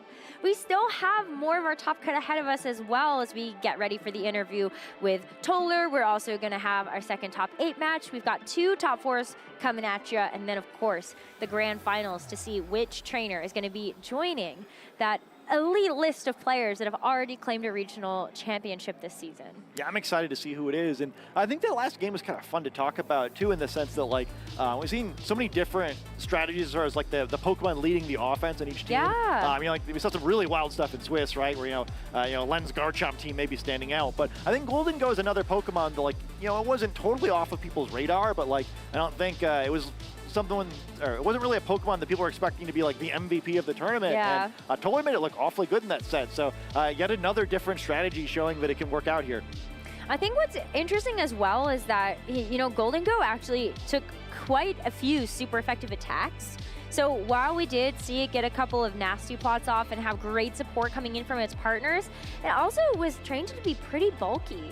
And that was really nice type of bulk to have against something like the Ting Lu that has picked up in popularity, and maybe even against like Landorus Eye that's also up there in the top 12 usage today. Yeah, I thought it was interesting too, where both games able to get all those nasty plot boots off, but never had to terrestrialize the Golden Go, right? I think often with the Pokemon using stat boosts on teams, because it's so clear that it needs to be focused on, you have to commit the terrestrialization, and being able to spread out those resources instead, kind of committing them and the health of other Pokemon in order to use it as a resource to enable the Golden Go, I thought was just a really great way to approach the game, and something Golden Go maybe does uniquely well, since Good as Gold allows it to avoid some of the shenanigans that other stat boosting Pokemon have to worry about, like Spore. That's true. So it means that you don't need to give it a Terra Grass, you don't need to give it a safety goggles, you can really lean into training it to be bulky and just dish out a bunch of damage.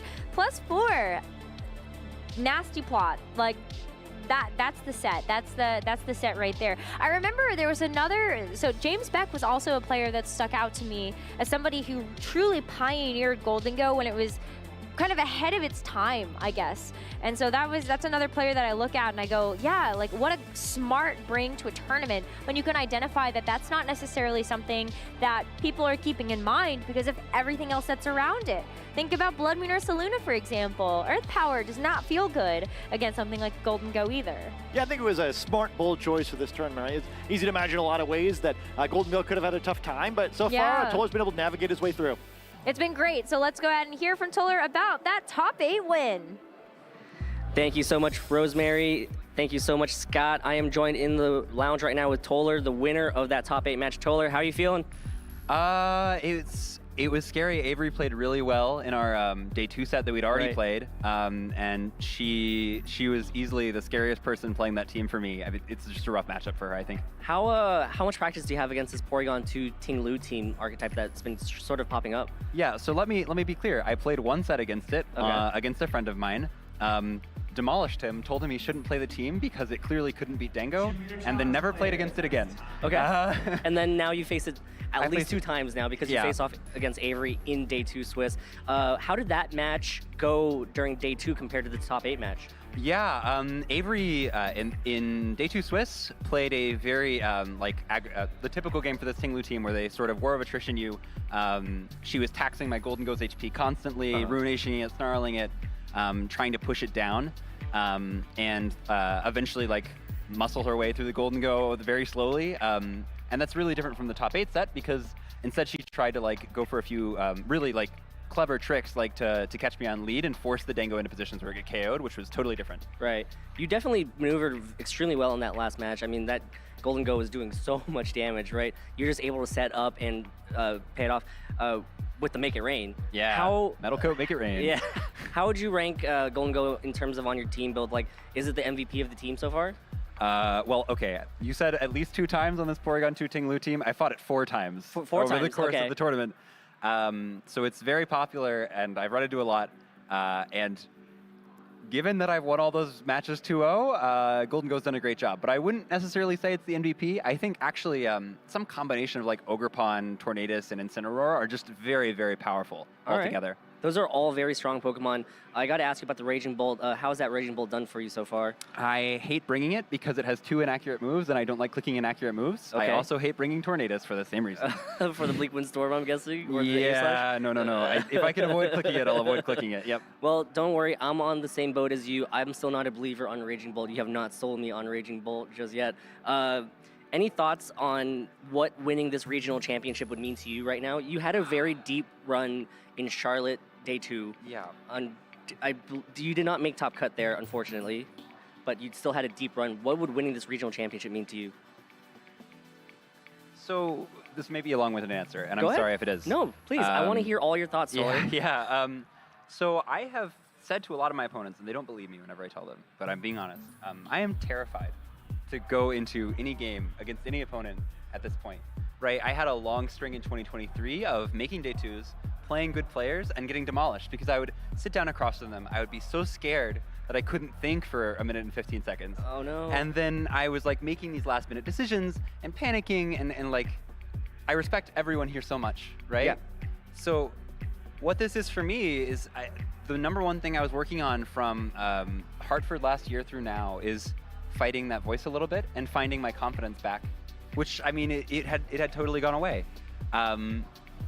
And what it would mean to me, at least, is that like I'm making progress there. Because really, the only thing that I actually want, I've been playing this game for so long, right? This is my 15th year playing Pokemon. I'm so old in Pokemon years. The only thing I'm interested in doing now is playing beautiful games. And you know, winning or not winning is kind of like subsidiary to that. Okay, well, I really appreciate that answer. That was actually a very beautiful answer, Toler. And I'm glad that you're kind of like getting to a point where you're trying to face off against those thoughts in your head and that you're getting over that. But, you know, you're playing exceptionally well right now. You're playing exceptionally beautiful. I was watching backstage, it's like, wow, this is a masterpiece right now. Toler is really just being super thoughtful about every single one of your moves, and it's really showing. So I just want to say that right now. That's my compliment to you right now, Toler. I'm going to go ahead and let you prepare for your top 4 matchup coming up. But before I let you go, any shout outs that you want to make to any friends or family out there watching along? Yeah, so I forgot to shout out my mom on Charlotte, and I have to shout out my mom, who's been beside me. I have to right now. Right now. She has been beside me either in spirit or in person for my entire Pokemon journey, and she has always supported me. She was the one helping pay to go to those events when I was younger, when I was like basically making her take a bet that I was worth doing that with, and I, you know, my whole life I wouldn't be here without my mom. Absolutely. So I want to take the opportunity to say that. My beautiful girlfriend Casey is here this weekend. Again, I shouted her out last time, but she deserves it again. She's been super supportive. She keeps saying like she's my fan, she's following along. But I mean, I'm her fan. She's always a big priority for me, and I've been really grateful for her. And then actually a few team building shout outs if you don't mind. No, for sure, go ahead. We had been working on this Dango stuff. So this is very similar to Eduardo Cunha's team from Liverpool.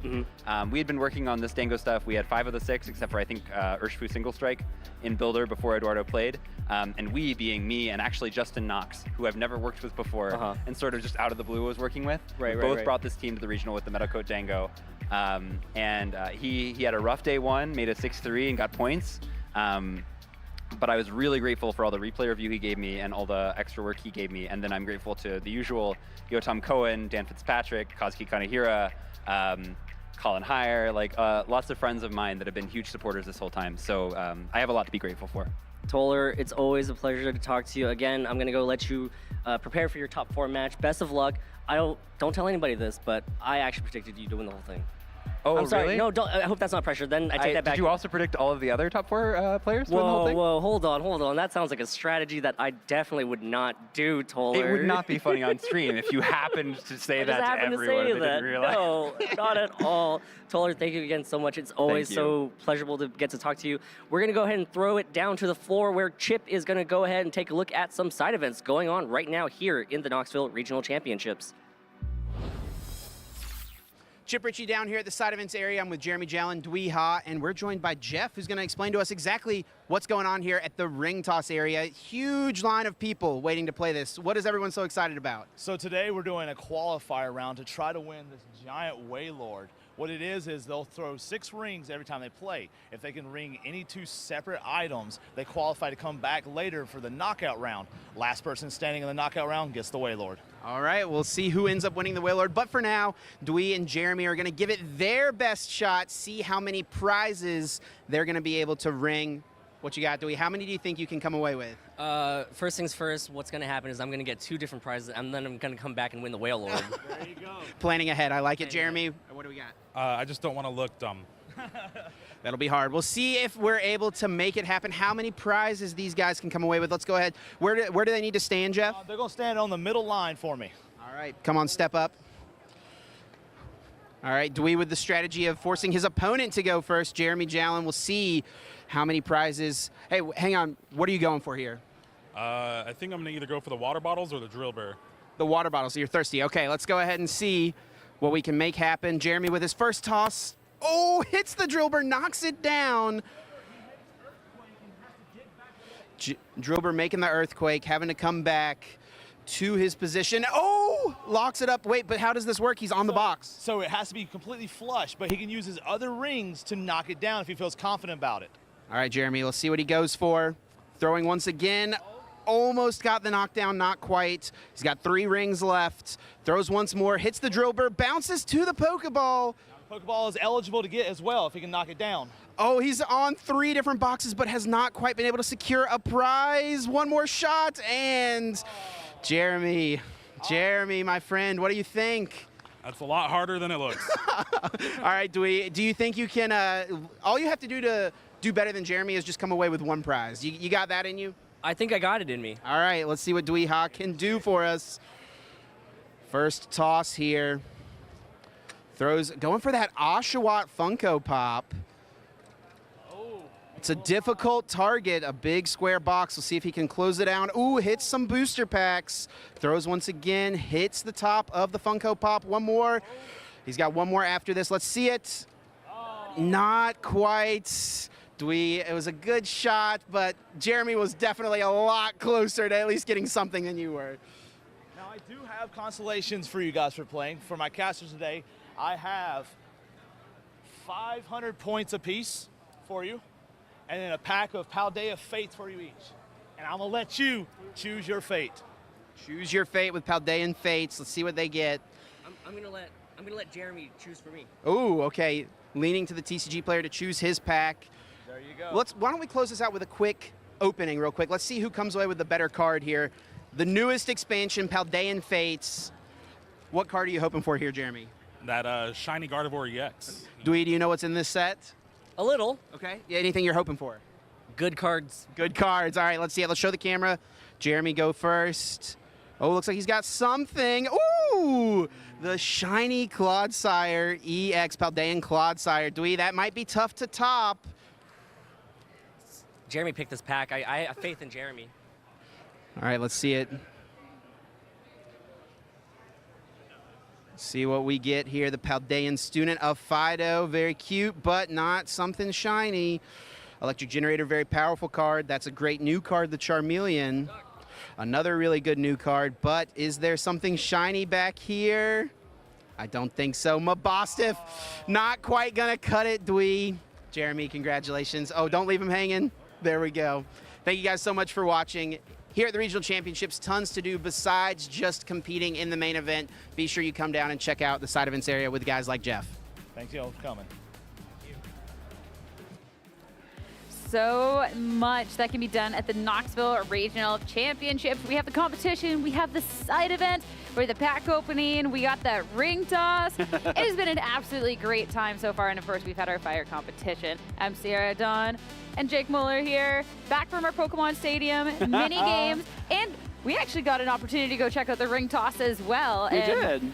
I didn't fare any better than Dwee, I'm not gonna lie, but I did actually pull one of the shinies from the pack, shiny Aurelor here. Nice and fun. And I got pity points for the prize wall, and I got this super cute glass cheer.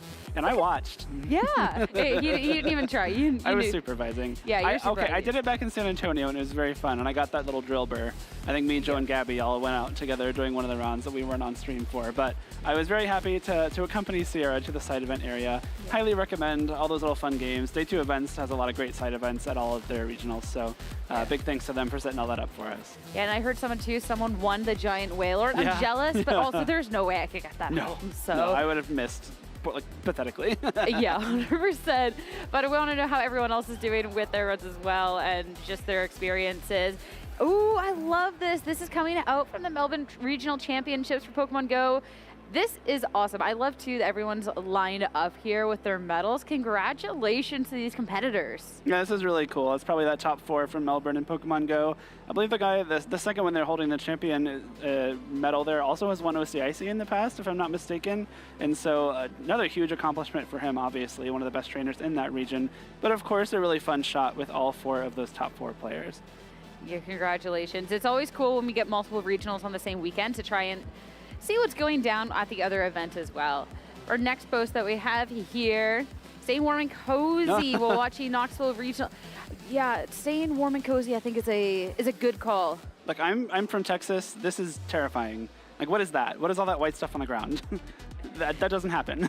Yeah, I'm from Canada, so unfortunately we see a lot of that. So yeah, staying warm and cozy, watching a regional stream, definitely I think the better way to be going about that. Yes. But I hope you're enjoying the stream. Next tweet that we have out here, refusing to nap, and she's glued to the Knoxville stream, future champ in the making. Coming out from Leaf VGC, you can see too.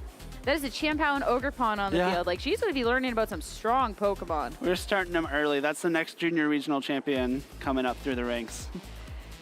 Honestly, I just want to know, you know, like how we all have like the 3 starter Pokemon and like make them big. That's what I'm waiting for. You could do that with each of the Ogerpon forms, which one is like actually your best friend. But the different masks. It'd be good, but always appreciate people when you get to share the post with us, so make sure to use that hashtag #PlayPokemon over on socials, and maybe we'll be able to feature your post as well. You can let us know how your day's going, where you're enjoying the broadcast, or who you're rooting for going on in our bracket, because things are moving along here. We have all the results except for our last top 8. That one's going to be broadcasted. But 2-0s across the board. It's going to be Luca Paz, Toler, Webb, and James Evans, who are securing their top spots in top 4. The 2 former senior world champions are into the final 4. We did again just see Toler beat Avery on stream, Luca and James winning their matches off stream. And my pick for the win from our little Pokemon Stadium segment, Kyle Livinghouse, will be taking on Enrique Grimaldo next. And again, Kyle is kind of on a tear right now. I believe that's 6 matches in a row from round 9 to round 14. And when you're thinking about the kinds of players that you're playing in those rounds, that is a huge accomplishment. Yeah, though it's not going to get any easier here on out. And of course, a loss here in top 8 does mean that your tournament run is coming to an end. But I'm definitely intrigued to see how this is going to be playing out, since we did get to see Kyle, but I don't believe that we've gotten to see Enrique yet. And honestly, there's one of these Pokemon here. I know we've seen the Paradox form of it a couple of times, but we're going back to basics. Yeah, we got the modern day Entei that's going to be coming out from Enrique's team with a really cool set. We have not seen the Clear Amulet Entei very often, and I think part of that is because it kind of does overlap with Inner Focus. Like, you can't be intimidated regardless, and that's one of the big uses for Clear Amulet. But also you can't have your speed dropped by Icy Wind, which is a big deal. A lot of players running Icy Wind at this tournament, including Kyle on his Flutter Mane, so that could come in very handy. Yeah, having Icy Wind to just be able to control the speeds is so nice. So having an answer to that, honestly, fantastic. So I'm definitely really interested with how this is going to be shaking up with the match, because of course, this is determined who that last spot is here in our very stacked top 4. It is. I mean, anyone who makes it into top 4 from this bracket is going to have a really tough match up against James Evans. But of course, we don't want to get too far ahead of ourselves. We have an entire top 8 set to play here first. Enrique on the left, Kyle on the right. Sarah, how do you think these 2 teams match up? We kind of see some more fast modes coming out of Kyle and possibility for slower modes on Enrique's end. That's exactly it. We've gotten to see that there is the potential. Maybe some teams have, they have a fast and a slower option, but both trainers kind of sticking to the option that they have. Enrique does have a little bit of a faster mode with that Flutter Mane, but considering it is the choice specs, it's not the speed booster, so that you're definitely limited for the speed that you have on your end here. Obviously, though, it's still been faring him well going on in this competition.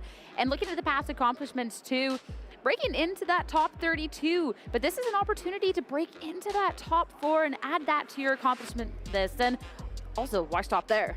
Exactly. Already a career best for Enrique, so anything else is just adding on to that total. Looking to add more CP, add more prize money, add more booster packs, but more importantly, claim the pride of making it all the way to the finals or top 4 of a regional championship.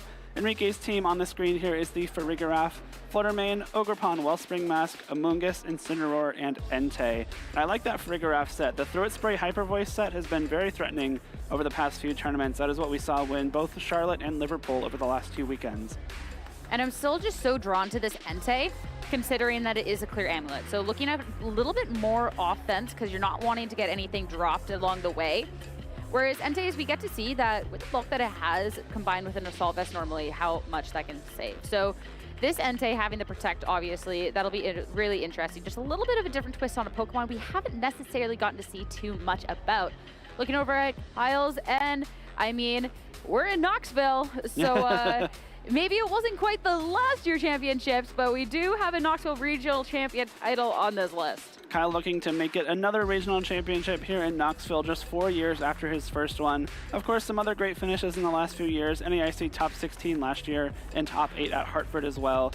Using this weekend in Knoxville, Urshifu Single Strike, Choice Specs Chi-Yu, Fluttermane, Tornadus Incarnate, Glamora, and Ogerpon Wellspring Mask. 2 of the players that made up that 2/3 of the Ogerpon Wellspring usage on this day too. The dangerous part about Kyle's team is the fact that it can go so fast and it can hit so hard. When you have stuff like the Glamora and the Chi-Yu, Glamora especially with that Power Herb, so you can go for that Meteor Beam, get that +1 to the special attack right away, you have to be so careful. And starting things out over in our first match, Kyle's end, you got that speed and you got some of that power with the Chi-Yu. Over on the opposing end of the field, that Farigiraf and the Ogerpon. So an opportunity to try and maybe have the speed in your favor for Enrique's end. Not only the speed, but Tornadus also runs Sunny Day. So if you're confident that your Chi-Yu is going to be attacking first already, you have the option to set up that Sunny Day and further boost the power of those Fire-type moves, while also weakening the damage from Ogerpon's Ivy Cudgel, which could come in really handy here for Kyle, especially if Trick Room goes up. You don't necessarily want Tailwind to be going, but if you have the Sun up, your Chi-Yu is much less scared of that Ogerpon. And looking at this point too, considering the Chi-Yu does have the spread damage attacks here, the Ogerpon, this is where you can try going on the offensive potentially there. Normally in past, you would want to see something next to the Ogerpon to follow away something, but at this point, maybe go on the offensive in that end. But Chi-Yu, not wanting to stare down this Wellspring Ogerpon, do not blame it, is going to be swapping out. That is going to be Kyle's own Ogerpon swapping in, making sure that a hit into it from a Water-type Ivy Cudgel is going to be completely negated with that Water Absorb. Terastallization coming out as well from Enrique's end. This could have been a power boost. It is going to be the special defense boost, but I think at this point, this Terastallization is not going to matter too much except for being spent early. If it is the Bleak Wind Storm, it will at least get rid of that Grass-type weakness. Farigiraf opts to protect itself, doesn't want to take a huge attack from that Chi-Yu. As Tornadus goes straight for a Bleak Wind Storm, just trying to get some damage, a possible speed drop out. It will connect into that Ogerpon, again, because it Terastallized, taking much less damage, thanks to the special defense boost. But Ivy Cudgel coming through into the Water Absorb of Kyle's own Ogerpon, a great swap. Yeah, the Ogerpon coming in for free on Kyle's end, and the Chi-Yu safely retreated in the back. And it's a turn that you don't necessarily lose too much, and you've gotten Enrique's Terastallization out of him. Of course, there is the possibility now for Enrique to try and go for the Trick Room even at this point, and the Tornadus on the other end, not having clicked the Tailwind. You're in such a nice spot to just keep firing off like those Bleak Wind Storms and just be dealing with some damage on the offensive. I don't think either player loses a whole lot there. The Ivy Cudgel into the already full health Water Absorb doesn't do too much, but the Bleak Wind Storm coming out again, no Tailwind as Ivy Cudgel coming out from Enrique's Ogerpon. The critical hit onto the Farigiraf actually doing a good chunk of damage. Ivy Cudgel into the Tornadus, not enough for the KO, but now the Ivy Cudgel on the other end, not going to be quite enough to be picking up that KO. A little dicey after that Bleak Wind critical hit, but this is the opportunity now for the Farigiraf to get that Trick Room and now have Enrique have some of the slower Pokemon, though we did get to see that his Ogerpon, at least on that turn, was the faster one. Yeah, that's good. It's good information. The Ogerpon speed is always something you have to figure out. trainers opt to train their Ogerpon so many different ways, so figuring out which one is faster can make the difference later on in a match, or even later on in like the next game in a best of 3. I like that Trick Room there too, though. The Amoonguss in the back we're going to see coming out from Enrique is really like the most functional in Trick Room. You do have to worry about that Ogerpon though still on Kyle's end, because it has not terastallized. It is still that grass type. Will be immune to spores and rage powders, can't be redirected, and can also just redirect spores right into it. So a little bit tough spot for some Amoonguss coming in.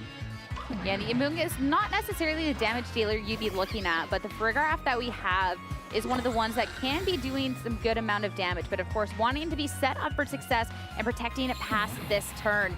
Sunny day from the Tornadoes, maybe making sure that an Ivy Cudgel coming out from Enrique is not going to do too much, especially since Kyle opting for the Horn Leech in this situation. I like the Sunny Day there a lot. The Prankster means that it still goes off regardless of the Trick Room going up.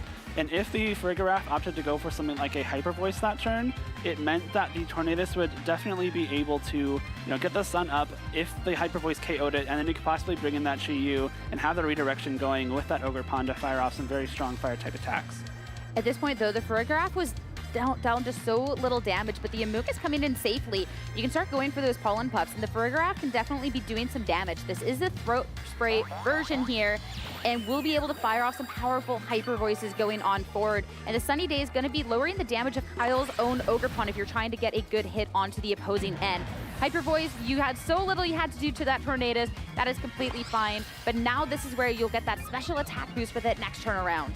Luckily for Kyle, he still has the option to terastallize his Chi-Yu if that's what he opts to bring in here. Horn Leech just barely misses that KO on Farigiraf thanks to the Pollen Puff coming out from that Amoonguss. And now Kyle will have the option to switch something in here for that Fallen Tornadoes. It is going to be that Chi-Yu, which I think makes a lot of sense. The sun is up. You're going to want to make use of that to fire off your very strong fire type attacks with that choice specs. And even though the Amoonguss does have the option to go for the Follow Me, Chi-Yu has the option to go for a Heat Wave, which will bypass redirection, hit both targets, and Ogerpon can always protect it from a Spore with a possible Follow Me. The +1 special attack Farigiraf, a bit of a threat now, but if Chi-Yu does opt to terastallize into a Ghost type, will obviously take 0 damage from those Hyper Voices and just neutral damage from Dazzling Gleams.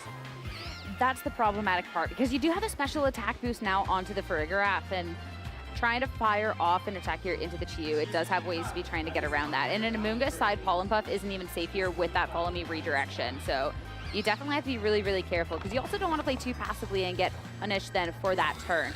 Protect on the Farigiraf, have an opportunity to see what is going to be happening, and sure enough, it is that Follow Me. So anything will be redirected, including whatever is from this Amoonguss. That will be the Pollen Puff into it. A really good chunk of damage into it, considering the super effectiveness and that Beads of Ruin. But Heat Wave coming off. This is a Heat Wave in the sun, but it looks like it's going to be a miss on the Amoonguss. That is really unfortunate for Kyle. That would have been a pretty easy KO there. The Sun and the Choice Specs combining for a lot of damage into that Amoonguss. And of course, the Amoonguss cannot terastallize because Enrique's own Ogerpon already has.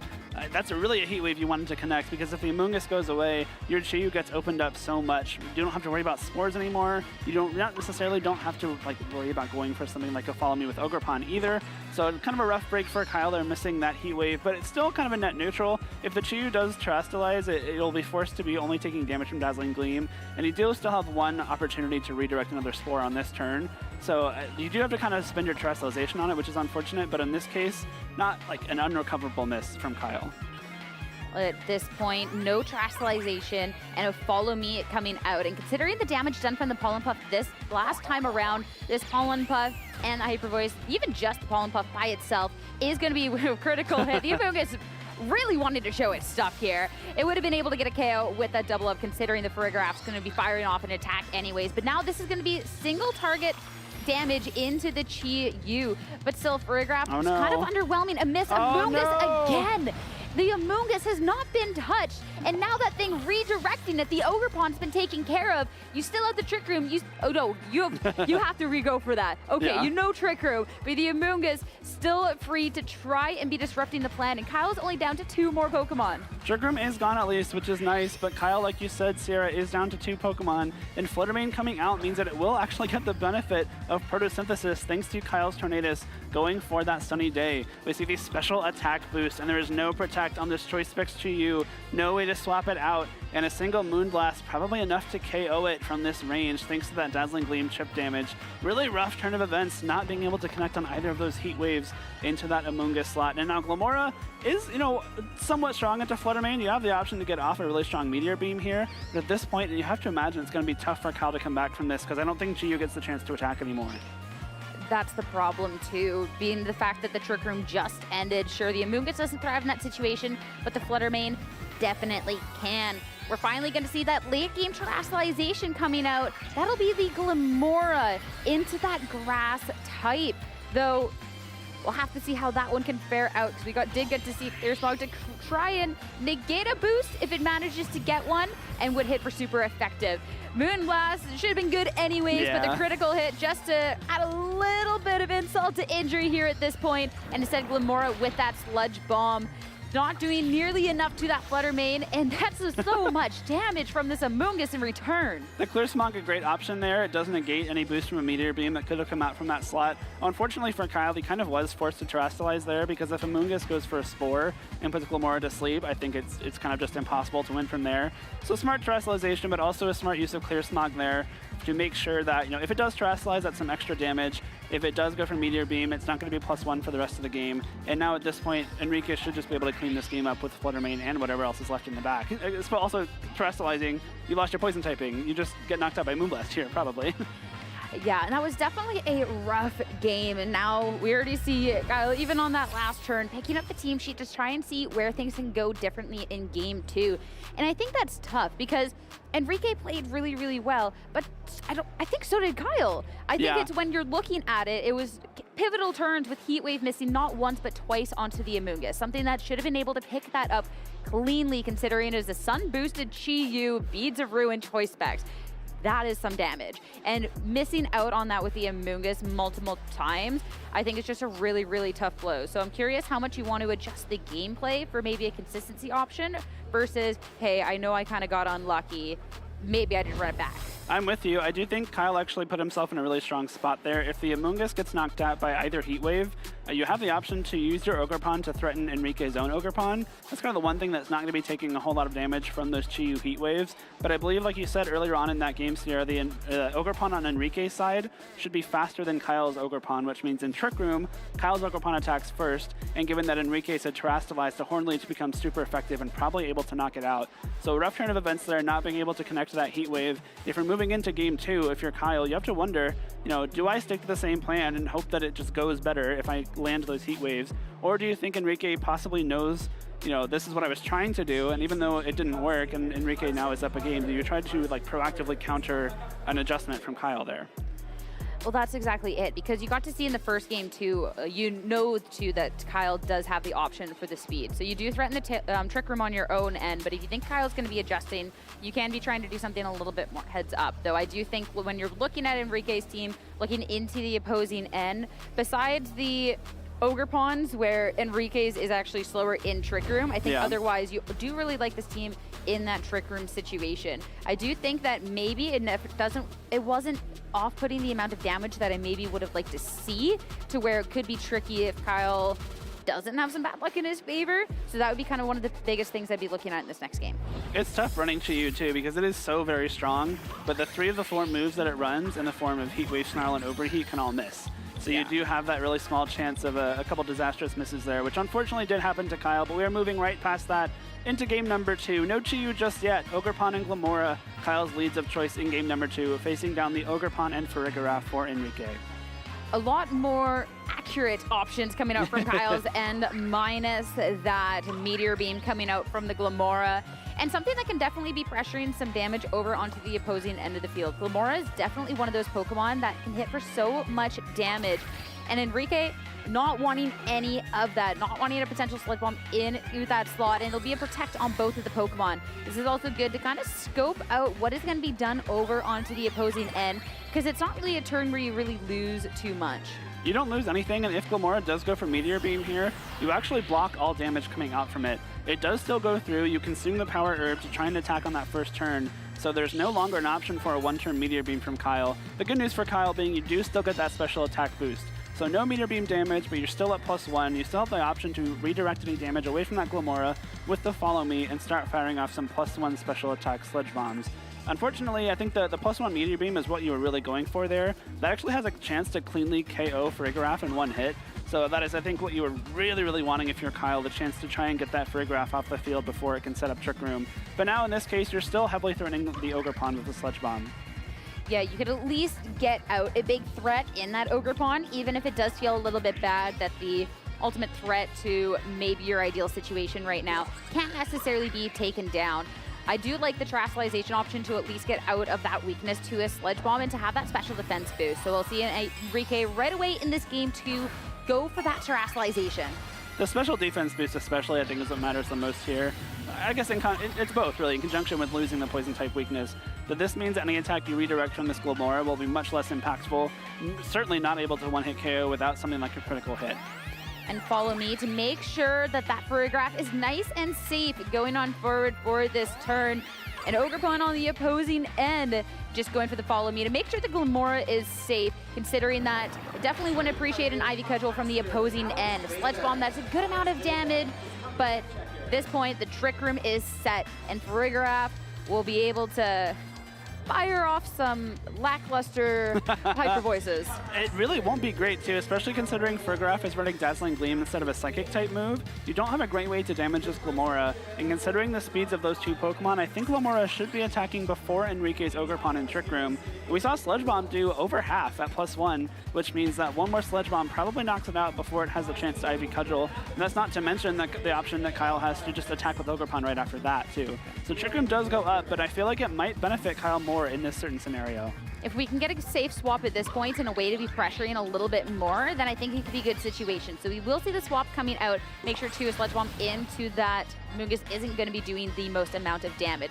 The crit from the Hyper Voice pickup will be doing a nice little more chunk of damage into the Ogre Pond, slowly but surely winning that race, and we'll get the special attack boost from the Throat Spray this time around. Ivy Cudgel into the Farigiraf, just below half at this point, but not the double up, the Sludge Bomb into the Amoonguss. So a lot of damage done over from Kyle's end. That's a lot of damage. That Sludge Bomb did so much. I'm not used to things like 2-killing Amoonguss with a neutral hit. That is goes to show you just the power of Glamora. The Hyper Voice there does set up the Throat Spray, so now Farigiraf is sitting at +1 special attack, but that's really good damage coming out from both the Ogre Pond and Glamora on Kyle's end. And notably the Glamora now acting after Kyle's Ogre Pond, so it's hard to say which between Kyle's Glamora and Enrique's Ogre Pond will be acting first. We don't really have a way of telling now just because those two seem to be trained in different ways. Well, at least something is going to be safe from a hit this time around with the Follow Me from Ogre Pond on the other end, not doing the damage. But what it also notably is going to do is not allow this Farigiraf to be healing up, though it does mean this Ogre Pond goes down. It wouldn't have gone down to another Hyper Voice but alone, but the Pollen Puff double up into it at its own will, considering the Follow Me will do it. But now Sludge Bomb into Amoonguss will get that KO and now force another Pokemon in for Enrique's end. Two nice KOs there for either player. Another critical hit from that Hyper Voice. That might put Glamora in range for just one more Hyper Voice, which would be unfortunate for Kyle because this Glamora now is, very heavily threatening the rest of Enrique's team. Again, the Trick Room kind of benefiting Kyle a little bit more than Enrique in this case. And we still actually don't know whether or not Glamora will be attacking first before the Ogre Pond, but the Hyper Voice might come really close, especially now because Beads of Ruin is active. Glamora will also be taking more damage from this Farigiraf. Yeah, I think the Beads of Ruin will be what kind of seals the deal for that end if you do want to be keeping that in. It does have the option to go for Protect, but at the same time, then you're leaving the Chew susceptible to getting hit here at that point. So I feel like even though these Hyper Voices isn't the strongest attack in the world, being able to get these crits and just keep doing damage over damage, turn after turn with Farigiraf, is putting you in a position where things do look quite nice. It is. It's tough here too. The speeds are going to be really important because if this Chiyu is now the fastest thing on the field, now is when Trick Room comes in really handy for Enrique. But you still have to dispatch this Glamora. I think if Glamora gets an attack on this turn, Sludge Bomb should be able to KO either slot. Terastallization coming out, though, something that can be good up against that Hyper Voice, of course, will be the Terastallization into the Ghost type. Make sure that you are immune to the normal type attack over onto the opposing end of the field, as well dropping that weakness to a water attack coming out from that Ogre Pond. Protect from the Farigiraf wanting to not take any damage. It will be the double protect over on this turn. Maybe even thinking too that, hey, if you are confident that your own Ogre Pawn is the faster one, you can get out of the Trick Room. Also get the opportunity to see what the Chi-Yu locks into. This is a super speedy Glamora. It's now outsped both the Ogre Pawn and the Chi-Yu on Kyle's side of the field, or rather, I guess, attacked after both of them, but in Trick Room, that means it is the faster of the two. And now the question as to whether the Ogre Pawn or the Chi-Yu or Glamora will attack first becomes even more fuzzy, right? If the Ogre Pawn is faster than Chi-Yu, that would be really good for Kyle right now because it has the chance to attack. But if it's not, then you have to wonder if the Chi-Yu can stomach a +1 Dazzling Gleam and an Ivy Cudgel. But actually, no Dazzling Gleam at all. No Dazzling Gleam. Want to make sure that you can be picking up the KO on Glamora. Just get that damage down. You already knew that it was within range, all things considered. Now the Heat Wave coming up. The Ferrograph getting the KO on the way out, but it will be taken down. Enrique down to now 2 Pokemon. Horn Leech, opportunity to be healing some good amount of damage and bringing Chi-Yu to just down below half. So another Horn Leech should theoretically pick it up. Really smart Horn Leech there because of the Terrestrialization. I don't think an Ivy Cudgel would have KO'd either. And now you do get the chance to heal a bit of your own HP back on this Ogre Pawn rather. And now this Chi-Yu is locked into Heat Wave. It will be resisted by this +1 special defense Ogre Pawn. And you also have to worry about this Flutter Mane coming out. Tornadus should be able to secure a speed advantage with that Tailwind, but I don't think one Heat Wave should be enough for a KO in either slot. So any kind of damage coming out from this Choice Specs Flutter Mane, aided by the Beads of Ruin from this Chi-Yu into that Tornadus at least, and of course the Water-type Ogre Pawn threatening a big Ivy Cudgel again. And if you try and do something like set up Sunny Day to allow the Chi-Yu to do more damage, you wouldn't be outspeeding. So you're kind of forced into setting up this speed and hoping you could be doing enough with the Heat Wave at this point. The double connect, but no KO on either end. And a D-Gleam now. Chi-Yu just taken down to a bit. Horn Leech, though, will be enough to finish it off. And now it's just this Tornadus on the 2. Both of these Pokemon are so low. We have the Bleak Wind Storm. We do. But we've also seen how Bleak Wind Storms have gone for Kyle. It really is a Bleak Wind Storm, huh? You have to connect both of them and hope that it's enough damage to KO this Ogre Pawn. It may be. It's not a weak move at all. You just have to worry about hitting that 80% accurate move twice and it being enough with the special defense boost. It does connect though, and it is enough. Kyle takes us to game 3. Redemption for the Tornadus Bleak Wind Storm that let him down before. And we'll have one other opportunity for Kyle to try clean this up. Enrique, it was such a close game, but wow, I'd love to see that adaptations coming out from both players. That was incredible. That was so good. It really was redemption indeed, Sierra, because that Tornadus missed a couple crucial Bleak Wind Storms on stream yesterday in round 8, but in top 8, it put its glasses on. It connected those Bleak Wind Storms that it needed to most. And Kyle, I guess it hit the Bleak Wind Storms and the Heat Waves in this game, hitting all 4 of those with the Chi-Yu. So really important connections there with those semi-inaccurate moves. And Kyle taking a really, really close game too. This team is so good when it hits its exactly. moves. That's the thing. You're trading off power for that consistency, and we get to see both ends of that coin, because in game 1, being behind because of the Heat Wave misses. You can be mad as you want about the luck of the world, but ultimately running a move that has the pretty decently low accuracy, you can't be too surprised. But of course, we got to see those Heat Waves in that second game do the most. The double Bleak Wind, I mean, if you miss one, you're cooked on the spot. Yeah. So honestly, it was really, really well done. And if you can just hit a couple more of those Heat Waves, a couple more of those Bleak Wind Storms, you could be finding yourself in a top 4 situation. I'm really impressed by this Chi-Yu's power, that it did so much damage with just a Heat Wave. Like, that's a spread move into a Flutter Mane, which is known to be pretty bulky on the special defense end, and it took it all the way down into the red, just below a quarter of its health remaining. And that Bleak Wind Storm finally finishing off this game, sending us to a rubber match, our only top 8 match in Knoxville, Sierra, that has a game 3. I'm curious too, the way Kyle looked at his screen after that, he double connected. There was the lean in and then like, looks like, okay, where I don't know if he necessarily thought that maybe he'd be getting the KO onto the Ogre Pawn there, but hey, you're gonna take your chance for this game 3. I think we all collectively leaned in, right? We leaned in to see if it would connect, and then to see if it would KO, and then all popped off for Kyle after that connection there. And you have to wonder whether Enrique wants to go back to that Trick Room strategy, because once Trick Room went up, it seemed like Kyle was taking a little bit better advantage of it than Enrique was. Yeah, I feel like too, when we're looking at something like the Glamora, notably the second Hyper Voice, it did crit the Glamora, which then put it in range of that third Hyper Voice to be able to seal that Pokemon off. So you already know that the Fergraph is not actually just doing enough damage in this Trick Room situation, that if you are going in on this Trick Room, you are set for that. You now know that Kyle has a pretty decent answer into it. So sound the alarm, Game 3, Glamora and Ogerpon yet again for Kyle. Fluttermane and Ogerpon over on Enrique's end, a much significantly stronger, more powerful start. I like this lead a lot for Kyle. We did see it to some great success in Game 2. And I think importantly, the Glamora is a huge source of damage in this matchup for Kyle, and letting it get that Meteor Beam set up right away with the help from the Ogerpon using Follow Me next to it is great. This is also, I think, a better lead than in Game 1 because this Fluttermane does not have Protect. Enrique does not have the chance to go for double Protect on this turn, which would prevent the Glamora from getting any damage off with that Meteor Beam like we saw in the first game. So if you opt for a Meteor Beam this turn into that Fluttermane slot, you're guaranteeing not only the special attack boost from the Meteor Beam, but a huge amount of damage using that Meteor Beam. Oh, and this is a big one too, because if you do want to have a safe Glamora setup over on Kyle's end, then we could see that potential of the redirection.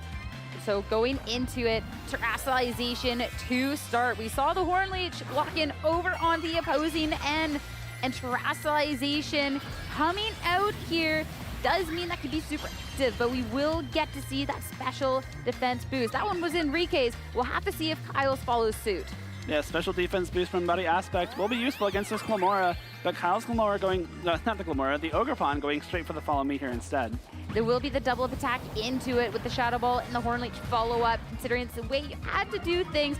That is going to be a special defense drop at that point, which is just funny. Not significant. Hornleech is still going to be enough to be picking that off. So one powerful threat eliminated. The Glamora, though, left to its own devices. This is the Meteor Beam. This is where you're going to be getting that +1 special attack and be able to attack right away with that Power Herb. It's where you're targeting. It will be into that Fluttermane. That is going to be a good chunk of damage, but not enough for the KO. Not enough for the KO, but still a huge bit of damage into that Fluttermane. That means that really anything left that can attack it should be able to knock it out in one hit, but you might need to use some spread damage to do it because Enrique's Ogerpon is still on the field, still very healthy, and still has the option to use Follow Me. Tornadus comes out here, so you do have that Bleak Windstorm at your disposal, but I think at this point, the Tailwind might be a little bit more valuable just to make sure that Glamora has the chance to attack before something like the Ogerpon can Ivy Cudgel it. Yeah, I feel like you're kind of, yet again, forced into that speed. When you're up against naturally speedy Pokemon like that Fluttermane, you want to make sure if you have this Glamora kind of set up that you'll be able to take advantage of it where you can.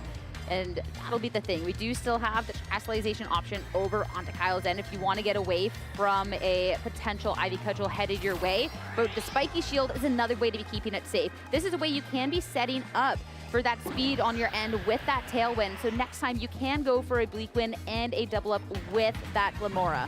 Shadow Ball comes out from Fluttermane into the Tornadus, though, does not take the bait and attack into that Glamora's Spiky Shield. And Ivy Cudgel also coming out. Two very strong attacks into this Tornadus, which did get to set up Tailwind at least. So Kyle will have the full 3 turns with his last 2 Pokemon, but down to 2 Pokemon remaining to Enrique's 3. Look, not even 3, 4. The Fluttermane still sitting there very on the field.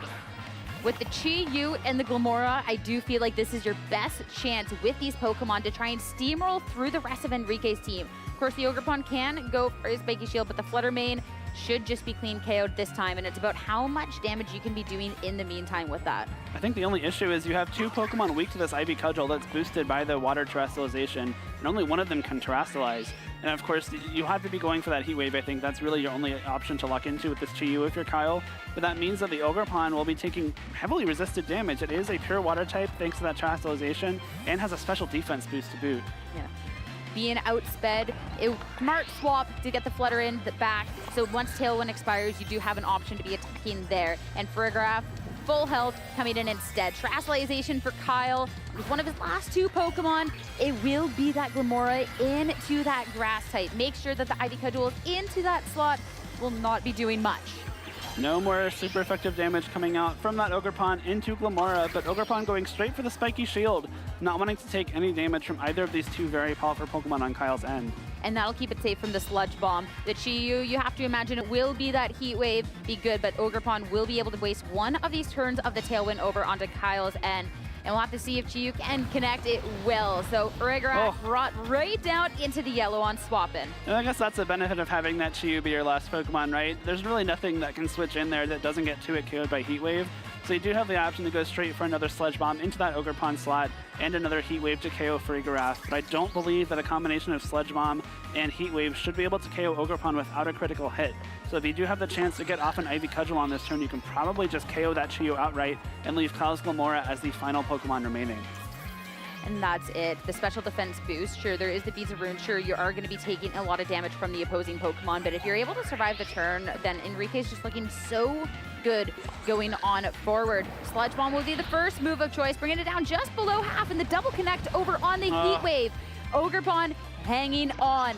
That was the pivotal one. That was the important one. And now can go for the Ivy Cudgel into this Chiyu. Try and get rid of it, and it is gone. Kyle, last and final Pokemon. This Ogerpon proving to be an issue for Kyle here. That Water-type Terrestrialization in conjunction with the Embody Aspect boost mean that this Ogerpon is taking such little damage from this Glamora and the Chiyu all at the same time, which is perfect considering those were the two really strongest attackers on Kyle's team that he's opted to bring. Now that the Glamora is down to the final Pokemon remaining, I just don't know if it has enough left in the tank, especially considering you have the option for that Clear Smog to reset that special attack boost. You needed one of those Pokemon to be critting on that last turn for any sort of opportunity. The Amoonguss coming in seals the deal, and with that, Enrique Grimaldo moving his way into top 4 here at Knoxville. Continuing a career best performance, Enrique Grimaldo in top 4. What an accomplishment to come into this super deep field and have your best prior result be top 32 and make it all the way into the semifinals. Enrique will have the chance to take on James Evans in top 4 later on today. It is such a good performance coming out here. We didn't get to see the Entei, but understandably so. Maybe we'll get to see that one in the top 4 match. But it's always really exciting when a player gets to beat their last previous accomplishment, and I don't know, because like the sky's the limit. You already broke through it once you got top 8, and now top 4. Like, who knows? That's where we could maybe see the finalists as the title or even champion. Of course, you know, there's only 4 trainers left here in Knoxville. They all have a 25% chance of taking home that champion medal, and Enrique could certainly be the one. He managed those matchups very well. Of course, with a little bit of help from dodging a couple Heat Waves in game 1, but at this point in the tournament, you were happy to take that and then kind of adjust your game plans from there. And I think game 3, it was kind of just Enrique in the pilot seat the whole time. Hey, we've heard trainers run only accurate moves, so they're not in those situations, and that's definitely a real good-looking option right about now. But of course, the power that you're going to be getting with the Chiyu, it does have to come with a little bit of a trade-off, as we got to find out right then and there. It was really, really smart, too, from Enrique, the swap-up, because he didn't have necessarily the same speed mode that Kyle had. Of course, he had the Trick Room. We got to see that in the first couple of games. But swapping up in that third game for something that just had that damage output, all of a sudden we got to see really quickly that he was able to take some big KOs on Kyle's end. That first turn Ogerpon KO with that double up, that we're really able to just start putting him in that forefront position. The first 2 turns of the game were with the Glamora, you know, got the big Meteor Beam off, but then it spiky shielded on the second turn, and his partner got knocked out on both of those turns before Kyle could take even 1 KO. Once this Chiyu came in, you know, the Tailwind was up, the Glamora was set up and ready to go, but at that point, Kyle, I think, had just expended too many resources to keep up with the rest of Enrique's team. Even if you have like a perfect scenario and you're down 2 to 4 Pokemon, that might just not be enough. That's a good call out to that turn 2, that Glamora protect. And it's tough because then it goes into those reads and those calls, because it's very easy to say after, oh, well, if he just attacked, but also if he had just attacked and he got doubled up on into that Glamora spot, also where was the setup, you know? So it's definitely one of those tough situations that sometimes you are forced to be making those reads in a match, and sometimes your opponent gets them right and you don't, and that's just Pokemon. That's the thing, when you have a Pokemon like Glamora that's set up with that Meteor Beam special attack boost, you want to make sure it's protected, right? You have that spiky shield to make sure it's not taking damage, and you want to make sure it's like set up in the right perfect position to sweep a game after that. But if you're playing a little bit more carefully, more passively with it, that gives your opponent chances to make plays like the double up into Tornadus, like the double up into that Ogerpon the prior turn. And if you're not, you know, capitalizing on that boost, it's like it never really even happened. Well, at this point, Enrique, top 4, new accomplishment on his list, and we are standing by to talk with him now. Thank you so much. I am currently joined in the lounge with Enrique, a semifinalist here at the Knoxville Regional Championships. Enrique, how are you feeling? Still a little like frazzled, but I feel good. Frazzled? Do you mind if I ask how come? It's my deepest run ever in the regional, and being on stage with like such a big name as Kyle and such a great opponent. He was my only loss in day 2 Swiss, and so going into this matchup, I was a little nervous. I kind of had a game plan, but it didn't work out during Swiss, and so his matchup is very difficult on top of him being an exceptionally great player. And so it's there's many lines to victory, but when you have an opponent as great as him, you have to make sure that any mistake and any kind of misread can just pretty much lead to defeat. So yeah. Can I ask you what your strategy was in day 2 Swiss versus how you changed it up coming into this top 8 matchup at all? If there was any difference in strategy at all? I kind of figured out that I kind of needed to bring Frigoraf and really make it work. If not set up Trick Room, at least kind of keep bluffing it and keep trying to keep him on his toes and stuff. On that last game and on all of them, it was pretty much a call whether he would bring Urshifu or not, and if he didn't, then great. I could lose my Flutter for free and not have to worry too much. And if he didn't, then obviously or if he did bring it, then we can, then a new game plan started to come out. But yeah, he demolished me game 1 and day 2 Swiss, and so I had to readjust. Like that Glamora gave me so many issues. It's so offensive. It always does more damage than I thought it does. Yeah, it's a heavy hitter. You had to play around that Glamora. I mean, that Glamora was always out on the field. Always had that +1 special attack boost from that Meteor Beam. What's your thought process behind your matchup with this Glamora? Like, what was your ultimate strategy? What did you want to execute in order to try to deal with this Glamora? Pretty much just chip away at it and hope. And honestly, I don't know the rolls all the times. I think it's always a roll on certain mons if Meteor Beam KOs or not. So a little bit of RNG, hope always has to go my way of hope this lives a roll. And on that game 3 when it did live that Meteor Beam, that was a great sign that I got. I was happy with getting the trade, but I got a positive trade. And that worked out nicely. On your team right now, who would you say is the MVP of your team? Definitely Entei. Entei? Yeah. Shout out to Zane Thatcher. He helps me get all my mons, and he's an avid shiny hunter. So can you tell me more about this Entei? That's the MVP of your team. What exactly is it doing for your team? How's it the glue that's kind of holding your team together? So it really helps into very heavy physical matchups, especially when I can't bring Incineroar, most notably King Gambit and stuff. Throughout the weekend, it has gotten burns when I've needed them to. The Sacred Fire? Yeah, and a lot of people have asked me about the tech on, or kind of the odd choice of Clear Amulet on Entei, since it already prevents fake outs or prevents Intimidate, but I needed the Clear Amulet for the Gouging Fire and King Gambit sort of archetype, especially with the Gouging Fire. I live, obviously I don't get my attack dropped by Intimidates, but if it keeps breaking swipe, then my matchup gets a lot harder, and it just starts chipping away and I can't do damage. And so that turned out to be a pretty good at least for my team, a pretty good answer. I know a lot of people in the Discord that I was in were hyping up Gouging Fire in that team, and I'm just here to set the record straight that it is in fact Gouging Mid. I feel you on that. I've been here in this lounge.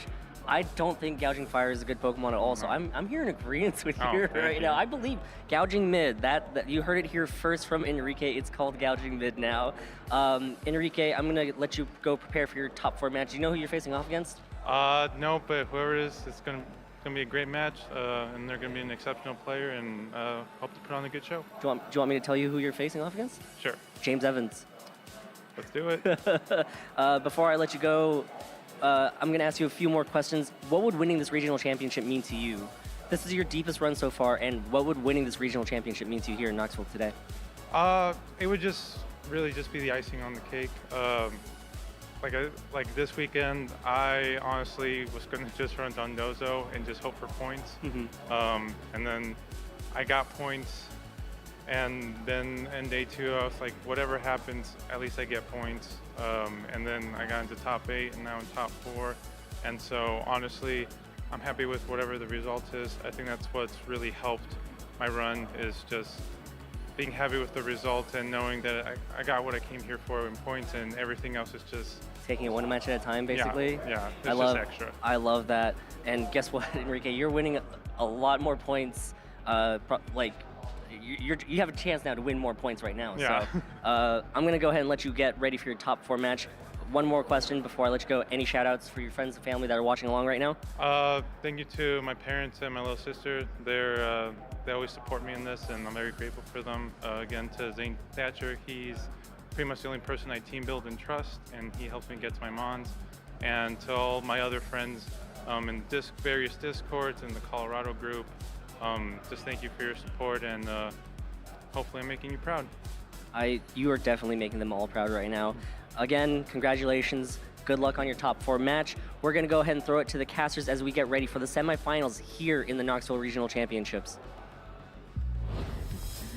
I love that. Talking about, I'll just come by, trying to get some points, bring it on Dozo. And here he is now in top 4, 2 matches away from claiming a championship title. Why just come out and try and get points, people? You can try and come out and win. Yeah. You get a lot of points for that, namely 200 and an auto invite to Worlds. I have a friend, Andrew Burley, who's pretty well known a few years ago in the VGC community, who always joked that he would show up to events and accidentally top 4 them. Just my bad. Just you'd put a little practice in beforehand, but maybe not prepare like the most you ever have, and then you just have a really good day, and oh, whoops, I'm in the semifinals. And I mean, not that Enrique hasn't put in the work. I'm positive that he has, but it's like if you're, I'm just hoping to get points, and then you find yourself in top 4. I think that's a nice little bonus. It's funny about your friend. Oh, got lost on the way to the store. Just happened to top 4 event. My bad. That happened. Yeah. Oops. Sorry. But that was super exciting, especially to having the top 4 here in Knoxville. It's so exciting. We have some great matches ahead of us, frankly. Of course. Yeah, I mean, like we said, Enrique will be playing James Evans in our second top 4 match. But first, we get to bring you Luca Paz versus Toler Webb, which I think is going to be an insanely good match. These are both players that have had some great success, both this year and in the past years, with different age divisions too. We know Toler is a senior world champion. He's also won the U.S. National Championships before we called it NAIC. So like a bit of a throwback there as to how long Toler's been around, but still having that continued success. Yeah, we want to know who you're rooting for as well. So #PlayPokemon. Let us know who you're rooting for. And of course, while you're watching, make sure you follow the channel so you can be cued in with all of the matches that we have upcoming. Of course, we don't have too many left for the day. It's just 3. It's starting to get really close to the end. But at least you're followed, that you can make sure that going on next time, you can be tuned in and watch all of the great action, because we still do have a good chunk of regionals left on the day. But I cannot wait to get closer to crowning a new regional champion now. Of course. It's going to be so much fun. I think all 3 of our remaining matches at this point in the tournament are bound to be a very high caliber, because we've seen everyone on stream so far, except James actually. I don't think he's been on stream yet this weekend, but knowing how good he is, a past NAIC champion himself, bound to give us some amazing Pokemon. 100%. And of course, when you're looking at that championship title, there's quite a bit that comes along with it. You're going to be getting the points, you're going to be getting that auto worlds invite, you're also going to get $6,000 up top, so definitely super nice. And everyone left in the tournament in top 4 guaranteed at least $2,000. That's a big payday there that should certainly cover at least all your expenses from this weekend. Maybe even fund a nice little trip down to New Orleans for NAIC or a different regional before that.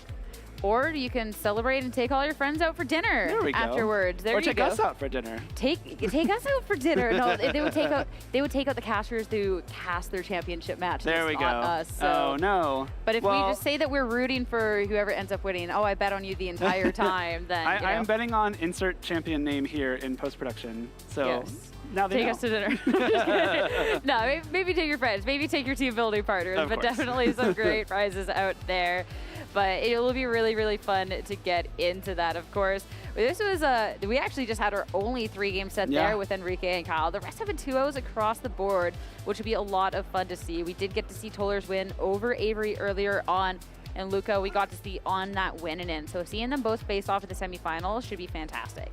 Especially because I think Toler played so well in that top 8 match. That was really fun to watch. Just putting on a masterclass of how to use that team. The Golden Ghost specifically was such a huge threat into Avery's more passive team that Toler just had so many opportunities to, pivot that Incineroar and Ogerpon around, make sure that it was protected from any kind of attacks, and get those nasty plots up.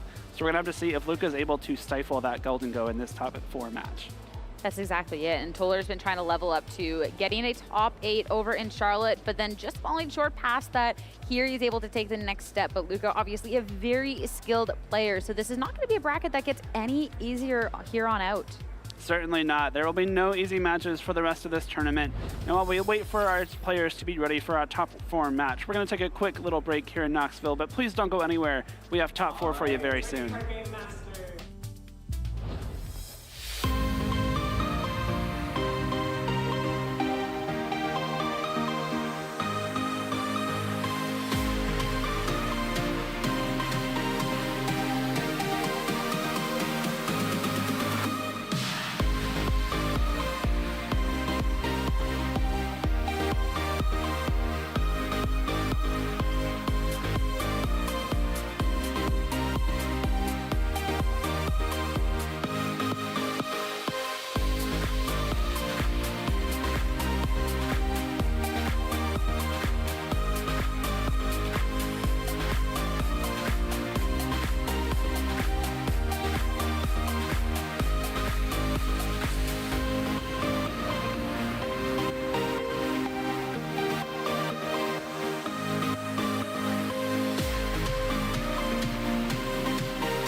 He has done it.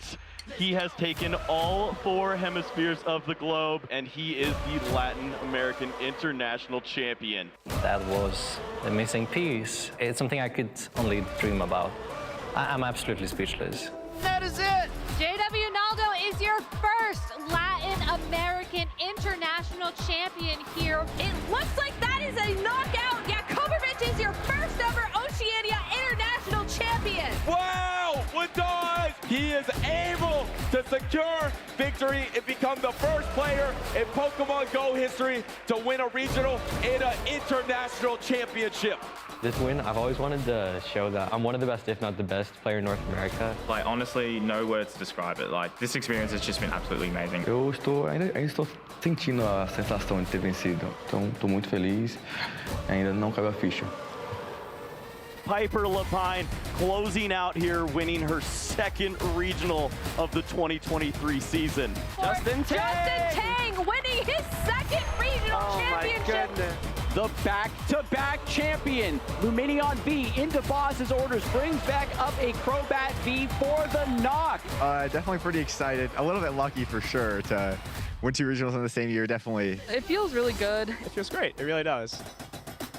We're kind of reaching like this culmination of old and new. We're seeing a lot of good players like Paul Chua, Nick Navarre hitting their stride again and again. Like they just do it time and time and time again. This is it. The battle is over, and Paul Chua becomes your 2023 European International Champion. Winning EUIC means a lot. I haven't been able to win an international. Being able to finally get past second place feels pretty good. But we're getting a lot of new players as well, like Justin Tang, who just kind of pop up, and they're incredible. Justin Tang, your Knoxville Regional Champion. First regional competition that he has competed at, and he's taken down the entire thing. I was confident in my skills to do well, but I now expect to take it all away. This is my first play Pokemon tournament. I didn't think I had a chance at winning. And this is my first competitive regional. Winning a regional is undescribable.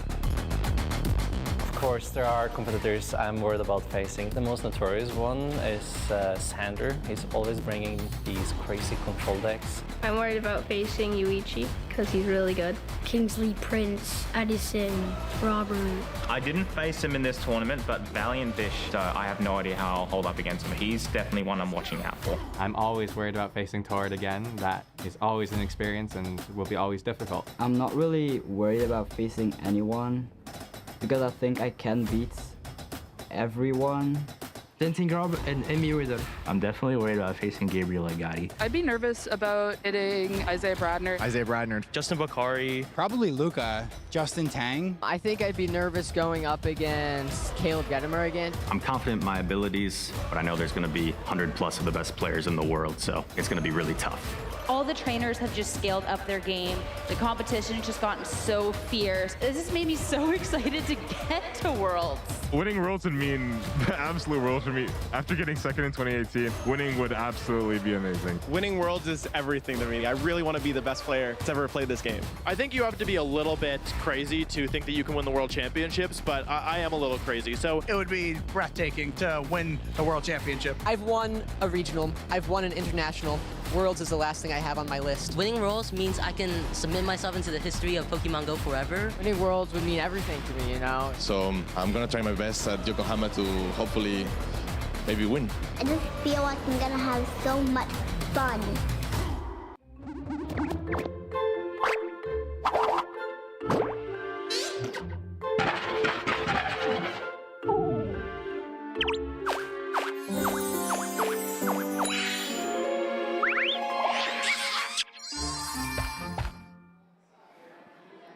I absolutely love that video. Avery at the end, gonna have so much fun. I feel like that perfectly sums up how it's felt here at the Knoxville Regional Championships. It has been such a great time watching the broadcast, whether you're out here competing or out in the field. It has been great. And of course, for our trainers, what's more fun than making their way into the finals and potentially becoming the champion? Yeah, what's more fun than winning, really? I certainly love that. But of course, we are not the ones that are going to be winning this weekend. Luca and Toler are fighting for their place in the finals to have a shot at that one last best of 3 for the championship title. They will have to get past each other though. Luca, a past regional champion last year, winning the Liverpool Regional Championships and of course making it to top 4 here in Knoxville, so already equaling that result. And of course, 2 finalist appearances at international championships in the seniors division in 2019 as well. Definitely a great list of accomplishments here, and having an opportunity now to be running it down a little bit further than that past top 4 here at Knoxville last year. Being able to match the placement is definitely great, but you want to make sure you can try and take it that one step further. And this is such a strong team. This Raging Bolt that we've seen, the Assault Vest combined with things like the Electro Web and the Snarl to be putting the game in your favor has been definitely one of my favorite ways that this Raging Bolt has been ran. It's really cool. I think having the ways to like double disrupt your opponent, whether it be in the form of speed or special attack, is really nice, especially considering the Assault Vest on the Raging Bolt combines very well with that Snarl to put a big damper on any kind of special attacker. And looking over on Toler's end, Senior World Champion. We've got 2 of those in our top 4. And of course, recent results as well. Top 8 at the past Charlotte Regional Championships just 2 weeks ago, as well as Orlando last year. So, of course, you want to try and get that one step further. You already got that top 4. Why not make it that finalist spot? A little bit of a different Raging Bolt. We do get to see the Snarl, but instead of that Electro Web for the speed control, we get to see something that has a consistency in that Thunderbolt. It's not going to be reliant on your opponent readying up an attack like the Thunderclap is, which definitely changes things up. And notably too, the Golden Go is one of those Pokemon that definitely have to watch out for when piloted by Toler. This team is all about control. I feel like Toler's main objective with this team is often to set up that Golden Go, get a couple nasty plots up, and make use of something like the Snarl on Raging Bolt, the Tailwind on Tornadus, the Intimidate, Parting Shot, Fake Out, and Incineroar, the Follow Me on the Ogerpon to enable that Golden Go. And we're going to see right off the bat, no Golden Go just yet, but Incineroar and Urshifu from Toler facing down the Raging Bolt and Ogerpon from Luca. Intimidate over onto the Ogerpon on Luca's end, of course, with the higher critical hit ratio from that Ivy Cudgel. Maybe might not be relevant in that case, but if you're not getting the crit, it is going to be reducing that damage. The Raging Bolt too, definitely something that can be going on to the offensive on this turn. Exactly. This Raging Bolt threatens pretty good damage into both of these Pokemon. The Urshifu on Toler's end is the single strike style, so it won't be getting that super effective electric type damage, but not having the greatest special defense, really any kind of special attack into that slot will be enough to threaten it for some good damage and of course to break that Focus Sash. We're going to see that Terra Fairy coming out onto the Raging Bolt.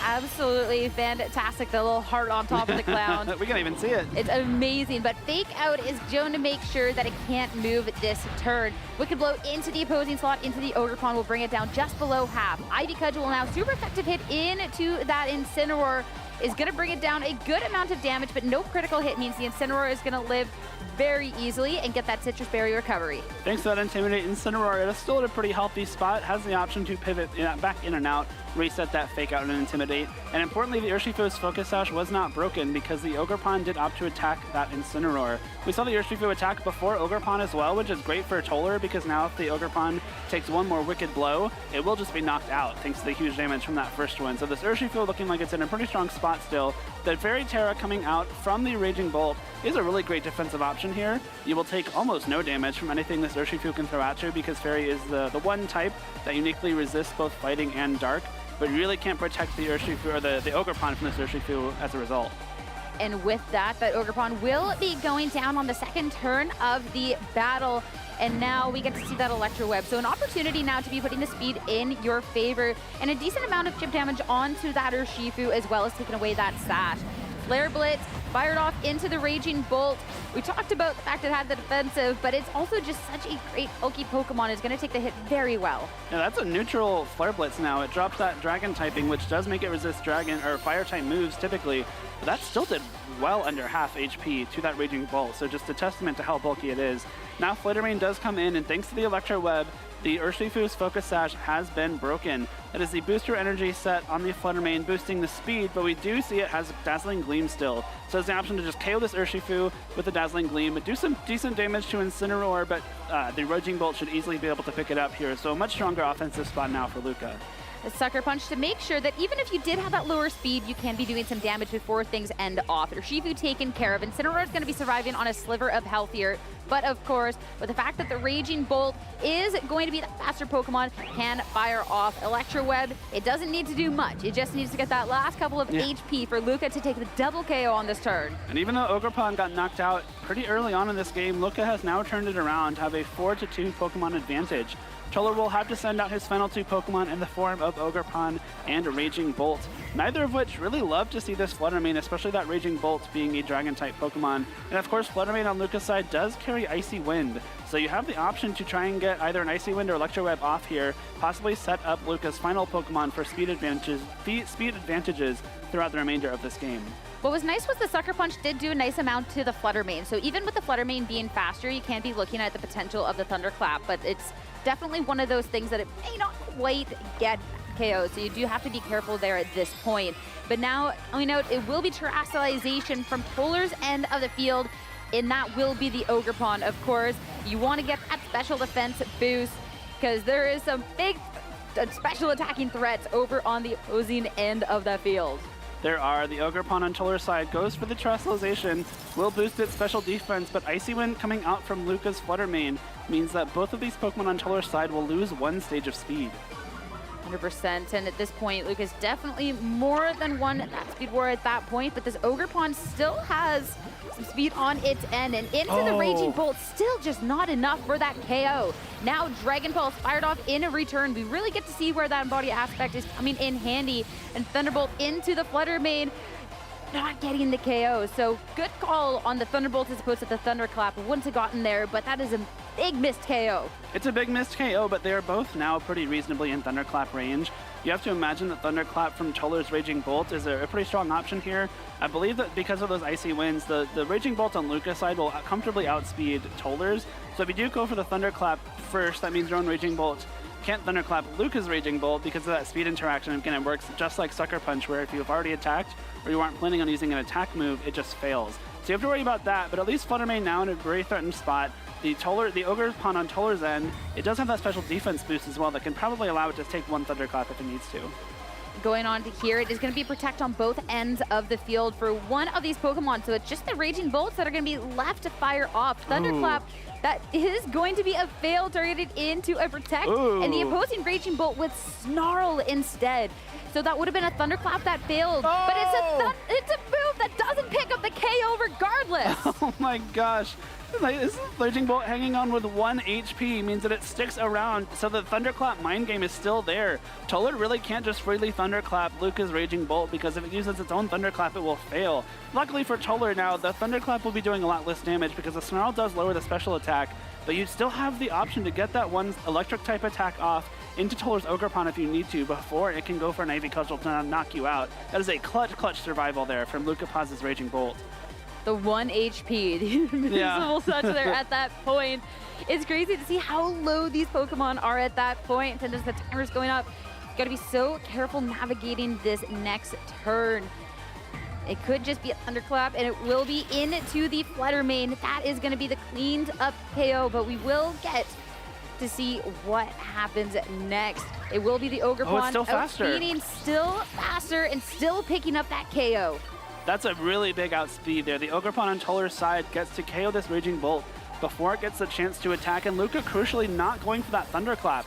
That was the super effective damage into that Ogerpon that Luca had remaining, and possibly trying to, not get baited by something like a Follow Me, by a Spiky Shield. The Thunderclap would have failed if either of those went off, and Luca did not have another electric type attack like Thunderbolt that could have dealt consistent damage. We saw him even select the Dragon Pulse there. So a really big turn for Toler now that the Raging Bolt and Ogerpon probably have enough firepower left to take on this Landorus. Even with the Thunderclap, you could have gotten some damage, but you were at -1 special attack, and you do have the Ogerpon within body aspect and special defense boost over onto the opposing end. Earth Power going into the opposing Raging Bolt is not even enough to be picking up that KO. And now Ivy Cudgel fired off into that Landorus is going to be taking it down for Toler to take the first game of the set. Well played by Toler. It was really back and forth, right? Toler had a pretty good start to the game, but then Luca took those 2 KOs with the Fluttermane as it came in, and it looked like Toler might have been on the back foot. With that Assault Vest Raging Bolt and the Wellspring Mask Ogerpon with the special defense boost were able to stand up to the 3 special attackers Luca had remaining. And even after that, huge Snarl survival on the Raging Bolt on Luca's end, I don't think Luca capitalized enough on that because he just didn't really get much out of the Raging Bolt after that. It's tough because the Pokemon did survive, but you're also at a point too where the Raging Bolt, it wasn't necessarily threatening maybe as much as you would have liked to, considering the Pokemon that were on Toler's end. So it goes, oh, wow, that survival is really cool, but then kind of what does Raging Bolt do from there, you know? Because it wasn't like Toler's Pokemon were super, super low to where like, oh, I can Thunderclap back and maybe get this KO. It was definitely a little bit of a tricky situation. I really liked those Wicked Blows early on in that game for Toler. Getting rid of the Ogerpon on Luca's side was really nice for Toler's own Ogerpon because it meant it was so much more free to go for those Ivy Cudgels. If the Ogerpon is still left on Luca's end, you have to worry about going for the Ivy Cudgel into a possible Water Absorb, which means that it's really, really tough to use that move when you might really want to against these very strong Pokemon like Raging Bolt, like Fluttermane. So smart targeting there from Toler. Really good to know for both players that Urshifu does outspeed the Ogerpon as well. Ogerpon a bit naturally faster than Urshifu, but often trained to be very bulky. Looks like that is the case for Luca here. Yeah, Toler with a good amount of speed over on his Ogerpon as well going on that. So we got to see that Luca did attempt for a little bit more and more speed control, but not able to quite get it in that match and losing quite a bit of momentum there just overall. So I'm intrigued to see where the adjustments are. Obviously, you don't want to be losing your Ogerpon right and early in that match. You have to have a better answer into the Urshifu over on the opposing end. You really do. I think that Urshifu, really big deal for Toler there because even though it was stuck on the field against that Terra Fairy Raging Bolt early on, it did not get baited into going for a Fighting or Dark type attack into that slot. Now the Terra Fairy I think is specifically for that Raging Bolt while it was on the field, or rather for the Urshifu. while it was on the field, but Toler never even attacked to that slot with the Urshifu at all. Well, at that point, you have to see what's the bigger threat here, and the Ogerpon over on Luca's end, definitely super threatening. And we even got to see the fact that Toler's Ogerpon was allowed to survive, and the amount of turns it went through, that it was just kind of impossible to be breaking through. So that's definitely going to be a better priority in this next game, is better utilization from that Ogerpon, potentially Terra. Going into our next game, though, that Urshifu that was so impactful in that game 1 is not going to be here, at least not in the lead. We are going to be having the Raging Bolts on both end of the field. Flutter Mane for Luca and Ogerpon over on Toler's side. Luca's Raging Bolt like entirely covering up Ogerpon from our view, saying I'm more important right now. But we do get the kind of mirror match between these two Raging Bolts. Notably, Toler's has Draco Meteor, whereas Luca's only has Dragon Pulse. So if we do get into a scenario where they have to be attacking each other, that might be a benefit for Toler there, because Draco Meteor does a lot of damage right off the bat. But of course, I don't know that you want to be going for that right away when you have a Fairy type and the possibility for Terra Fairy as well. That's the scary part. Once maybe a Terra is out of the way, it could be a little bit more safer to go for, but you don't want to be hitting a potential of that Draco Meteor into a Pokemon that's completely immune to, because you'll lose so much from there. Terastallization from Toler's end, though, is not going to be the Raging Bolt, but that Ogerpon instead, making sure that it has that special defense boost to be facing off against Luca's Pokemon. And then that's going to make sure that Raging Bolt can be taking a lot of damage. Ivy Cudgel next to act, though, targeting into that Raging Bolt. That is very resisted, and it's not going to do much. And actually calling no Terastallization coming out and taking the KO onto the Raging Bolt. That is huge. I really like that. I think when you're facing down an Ogerpon, Dragon typing is so valuable, because you're going to be able to resist both the water and grass type moves. But calling that correctly, knowing that Raging Bolt probably stays on the field and probably does not Terastallize, you get a big KO right off the bat with that Ivy Cudgel and Draco Meteor combination. However, you do kind of give up your Terastallization early on, and Ogerpon coming in for Luca is in a very good spot here, because you have the option to redirect those Ivy Cudgels with your own Follow Me and Water Absorb, and more importantly, you have the super effective Horn Leech now. Considering Toler's Raging Bolt is now at low HP and at -2 special attack, it's not a threat anymore, and so the Ogerpon on Toler's end is very heavily threatened by Luca's own Ogerpon. And that's the thing with the early Terra. So maybe a Terra on Luca's end could have saved that Raging Bolt, but maybe the Terra over on the opposing end not going to be doing quite as much. Moonblast into that Raging Bolt will mean that both players are down that Prehistoric Paradox. Oh, it went straight for Ivy Cudgel. It just went straight for it. Toler is not holding back. And into the Flutter Mane, critical hit. Another KO for Toler. That's a really bold play, especially going for Ivy Cudgel in the face of Luca's own Ogerpon. It makes a lot of sense when you consider that Luca's Ogerpon is, you know, it's still at full health, right? If it does get redirected, you're not like losing any ground that you've made earlier on in the match by getting it HP back. All that happens if you get redirected is nothing, exactly. And so knowing that Luca might need to go for some damage with that slot, that is a big Ivy Cudgel into that Flutter Mane slot for a clean KO. We saw the critical hit. I really don't think that mattered, because a Water Terra Ogerpon has a lot of physical attack with that Ivy Cudgel, and a Flutter Mane simply cannot stand up to it. Toler already taking so much momentum in this match. Sure, your Raging Bolt is gone, but this Ogerpon has definitely been very, very threatening. And now that Landorus has hit the field over on Luca's end, it's tough, because Landorus is going to be a great damage option into that opposing end, but it also is not going to appreciate this Ogerpon whatsoever. And all of a sudden, if you're forced to be follow mean away, something like that Ivy Cudgel, that's an Ogerpon that's not really offering you too much for Luca's end. At the same time, the Ogerpon on Toler's end is kind of an issue for this Landorus still. If any Ivy Cudgels come out into that slot, that is some huge damage that you really don't want to be taking. And of course, you can also just redirect those Earth Powers and Sludge Bombs with that +1 special defense.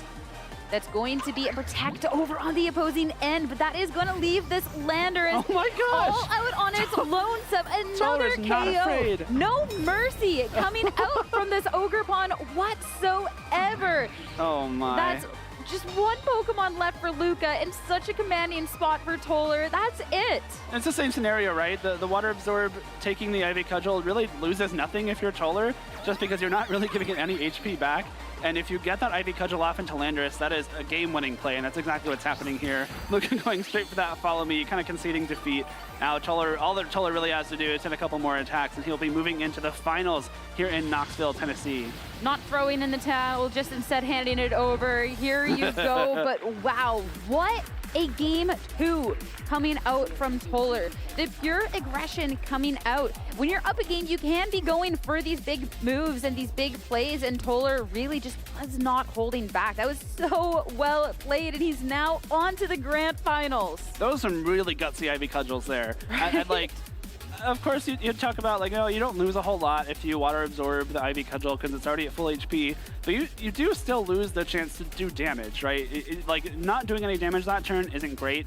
Not making use of this lead you've already built up isn't fantastic, and you really want to be capitalizing on this lead. And Toler kept his foot firmly planted on the gas pedal that entire game, going straight for Ivy cudgels into two things that would just be one-hit KO'd by them, even with the threat of a follow me water absorb.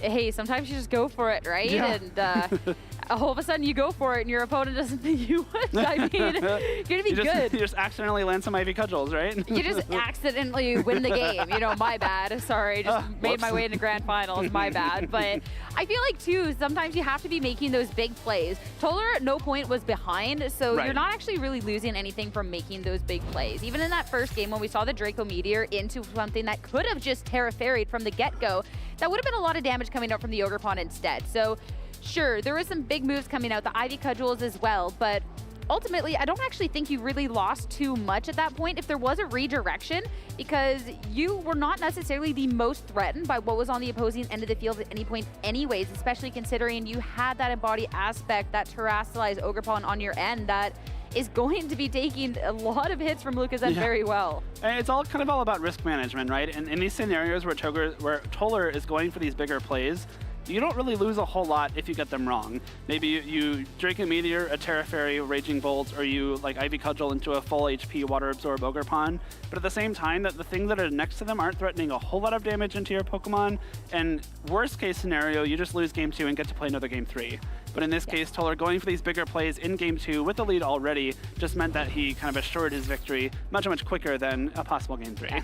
And maybe it's just the confirmation bias of Toler winning here, but looking back at the plays, if any of them had gone a different way, I still don't think we'd be sitting here being like, oh, we're getting ready for a game 3. I think they were so safe. It was never game losing plays. It was only like, okay, well, I don't really I might lose a little momentum on this turn, or I just get it right and I win the game. Exactly. It's just knowing, you know, can I take these risks? And even if I get these turns wrong, like what happens? And in no case in any of those turns we saw in game 2 with Toler, it was like, oh, I just lose now. Like, there was always a way to come back, even if they went wrong. But Toler, being just the amazing and smart player that he is, they went right. You're the writer's compliments, the amazing and smart player. Well, you're going for it. He's one of the smartest, most cerebral people I've ever met. The way he thinks about Pokemon is at a level I have a very hard time comprehending. And I just, in talking with him and in group chats, he has such a strong understanding of the game that I am never surprised to see him, you know, coming up with a really cool, innovative team or Pokemon or set idea, and then making a deep run at a tournament. So I think he's got what it takes to take a win here for sure. The finals appearance is definitely, in our current day, is definitely a little bit overdue when thinking about Toler. Sure. So it's huge congratulations there. And I'm so excited to see who is going to beat him there, because of course, that can either be another senior world champion, or it could be, you know, you always have to have an underdog story. And you have that underdog story with Enrique as well. So I think that is so exciting. And now that we're still in day 2 and we're trying to get our next match ready, of course, we can take another look at the Pokemon in that day 2 usage and how they are panning up, because obviously something that we really got showcased in those matches was the Raging Bolt, even though honestly, with the play that we saw coming out, it makes sense why Wellspring Ogre Pond is on top. I've always kind of criticized Wellspring Ogre Pond for kind of being more of maybe like a day 1 Pokemon, but obviously it's just getting played better and better, and I think very much so warranting this top spot. Absolutely. I mean, we've seen so many Wellspring Ogre Pond on stream this weekend. I have to imagine it's the most terrestrialized thing we've seen on stream all weekend as well, just because that embody aspect, special defense boost, is so useful into this metagame. There's so many things on your screen right now that use their special attack when they're attacking, when they're dealing damage, and getting that +1 boost is very useful. And of course, you're powering up Ivy Cudgel at the same time. The entirety of Toler's team is on this day 2 usage graphic, but I think that's not at all a knock, right? You're using the best Pokemon, and Toler has some really unique, you know, sets on this team. I think what the best players do is they take the best things in the metagame and find the best way to use them. And even though it might look, quote, boring, I take issue with that word being used for a team like that, just because there's so many different things you can do when you're training your Pokemon, picking your movesets, and even coming down to game plans. Like, it's really cool to see how the different players at the top use these pieces in the metagame. Well, my issue with the boring part is why are you going to use add Pokemon? Because what I think is boring is getting 2-0'd by what's objectively good. These exactly. Pokemon are good for a reason, and they have a lot of synergy and gel. So it's really, really cool when you get to see something that kind of, maybe you have an oddball piece to it that kind of works with your core, or you have something a little bit more unique. But I think it takes a really strong understanding of the meta to be able to pilot those types of picks that maybe is not quite understood. And when you are using the most popular Pokemon, they're most popular for a reason. And hey, if there's $6,000 on top, use the best 6 Pokemon. Absolutely. Can't agree more. Of course, too, we did ask before that match, we did say we wanted to see a couple of more posts coming out from who is enjoying the regional experience coming out. Oh, we were just talking about Len and the, you know, saying like some wacky stuff that only some people could use. Len is one of those people. This is the graph. You're talking about Toler just on a level you can't comprehend. Len is on a level I can't even comprehend here. Like, what is this?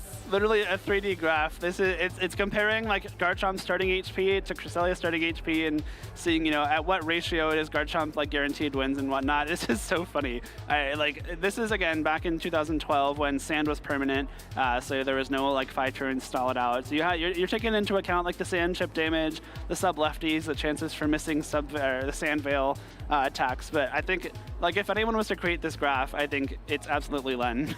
it's really funny. I love it so much. It's such a Len thing. It's so specific too. Yeah. Sub lefties Garchomp versus paralyzed Cresselia and sand endgame win percentage analysis based on health entering the 1v1. What? And the other thing too is like you could cover up who sent this tweet, like take the profile picture and the tag and the name away and everything, and it's obviously still Len. Like who else would do this? Yeah, pretty much. It's so respectable. I could never. I just go there and click buttons.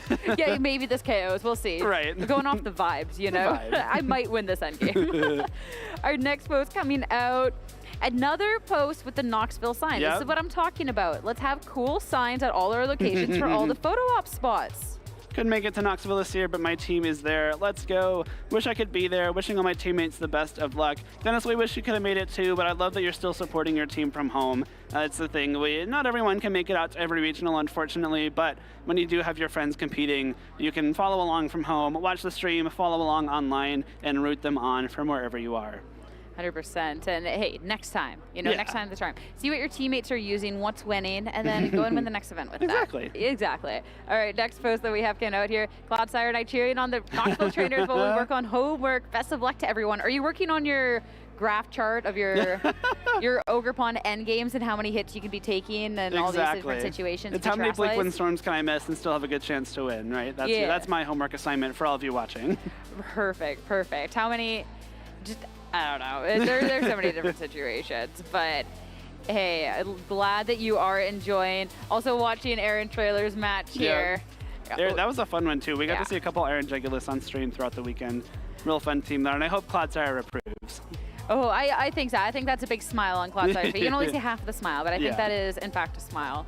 Our last and final post here. Double dose of Pokemon this weekend. Watching the Knoxville VGC Regionals while playing the Pokemon Violet and trying to build some competitive Pokemon myself. You got to be ready for these events. Even something like this weekend, there is the Global Challenge. I know that even us behind the scenes, we're playing our Global Challenge matches while watching the matches. That one gets a little too big-brained at some points, but hey, what you got to do, right? I love that the stream is showing the season schedule on there too. It just goes to show, Daniel sitting at home watching the event while building some Pokemon to use at a future VGC regional, hopefully, and maybe planning on a couple trips based on that remaining season schedule.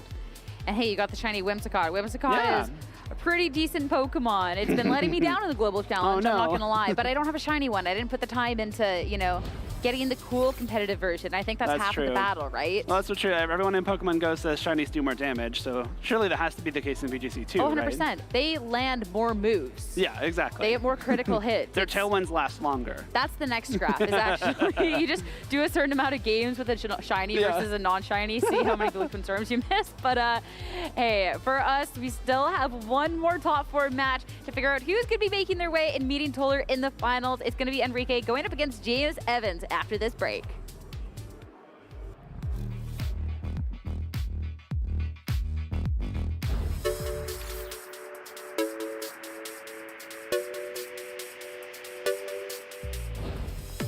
Well, this is actually my first regional, so I didn't actually prepare that much. But I thought, I watched some YouTube videos, went on Reddit, read about other people's experiences, and I have a whole cheering squad here, so, I think I go and meet with them after my games to get a little bit more energy, but yeah, that's basically it. Obviously have a good sleep, like an 8-hour sleep, and then have a good breakfast too next day. And then I think you should be good for a long day of Pokemon. If it's this tournament, I don't sleep. I toss and turn on a bed all night and just keep thinking, like, is my team ready to go? Have I done everything possible to be ready? And I just come in here and play free and play to what I think I can do. And as long as I do that, I have no regrets and I can go home at the end of the day happy. Yeah, I think it's really important to make sure that you've got energy to compete throughout the day. That means eating a healthy breakfast. That means getting close to 8 hours of sleep and just being in a good headspace for the tournament. Don't be afraid to give yourself breaks between rounds to do things like listen to music or enjoy fresh air outside the venue. I think it's really just about making sure that your body and mind are ready for a long day of tough competition. I, first of all, make sure that I get a full night's of rest if I can. Although I know sometimes we end up staying up late to test and make sure our decks are fine. Trying to eat some breakfast ahead of time and really mentally reset, make sure you're ready for a long day and taking one game at a time.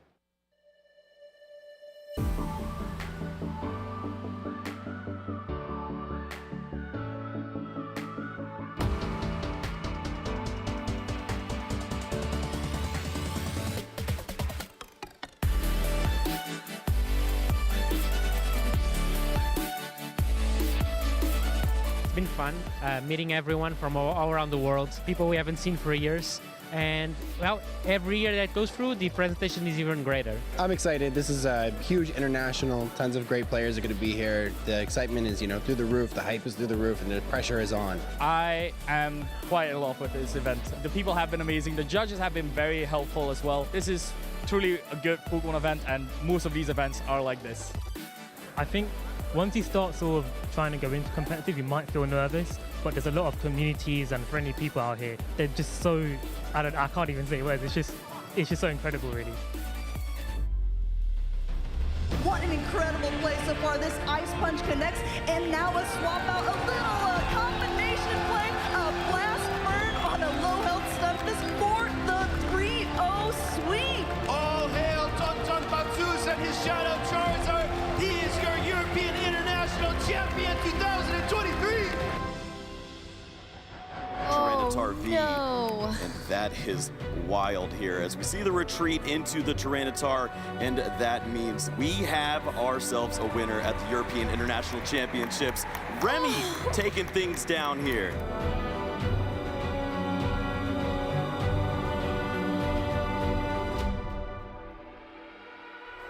This is going to be a pretty fun one. Use these energies, retreat this Pokemon, and you have plenty to choose from as you load up for the Brainwave here. You can take a huge knockout, and that's going to be the game as we see Rune take down the European International Championships. I think we're here, Joe. The Arceus goes into the discard pile. Drapion goes into the active. Alex is double-checking the weakness. Weak to dark? Yes, he is. Down comes Boss's orders, and Alex Szymanski breaks the curse and takes home the European International Championships.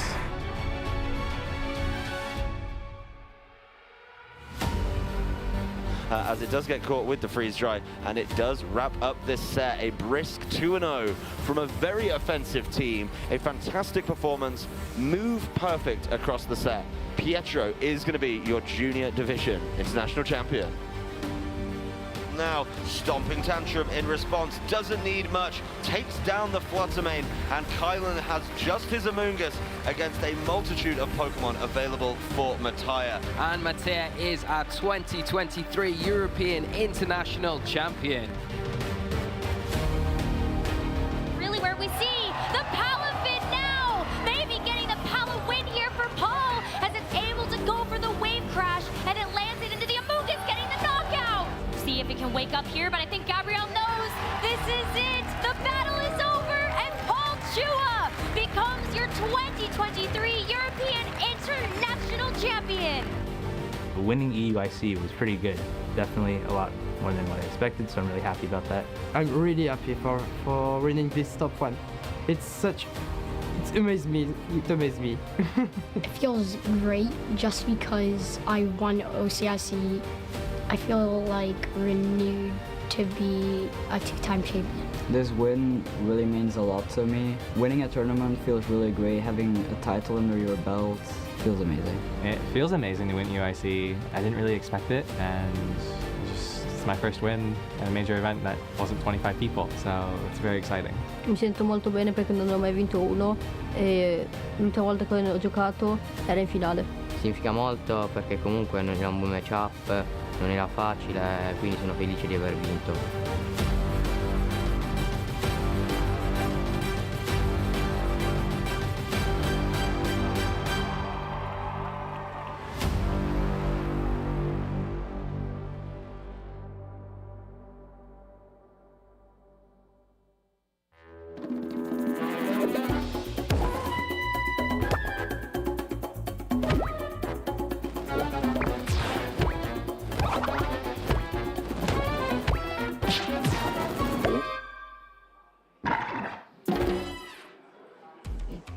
Welcome back, everybody. After that quick little snack break with Flake Coco, we are going to continue our competition at the Pokemon Knoxville Regional Championships. We are in day number 2, and we are in our top cut.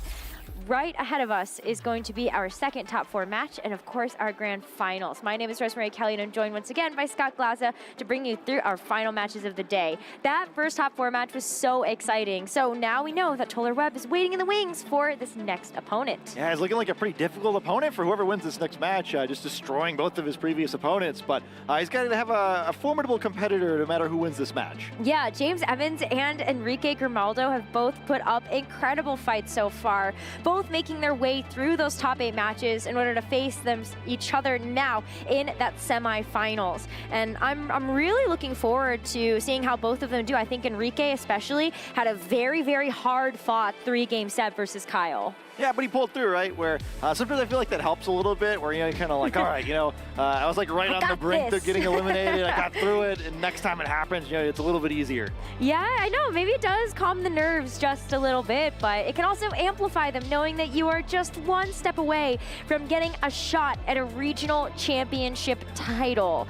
At the end of the road, the winner of the regional is going to not only book their tickets straight to the World Championships, but you also get a slew of championship points to continue towards something like a travel award, or even just to insurance policy it, I guess, if you want to get a couple of Worlds invites over.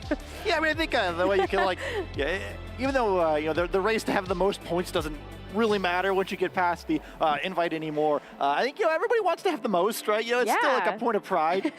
No, I think so.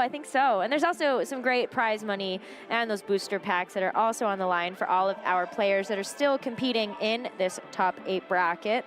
And so, yeah, we're just going to kind of keep the ball rolling with the competition. And for both James Evans and Enrique, I just want to see how they kind of fare. This is such a tough place to be in the competition.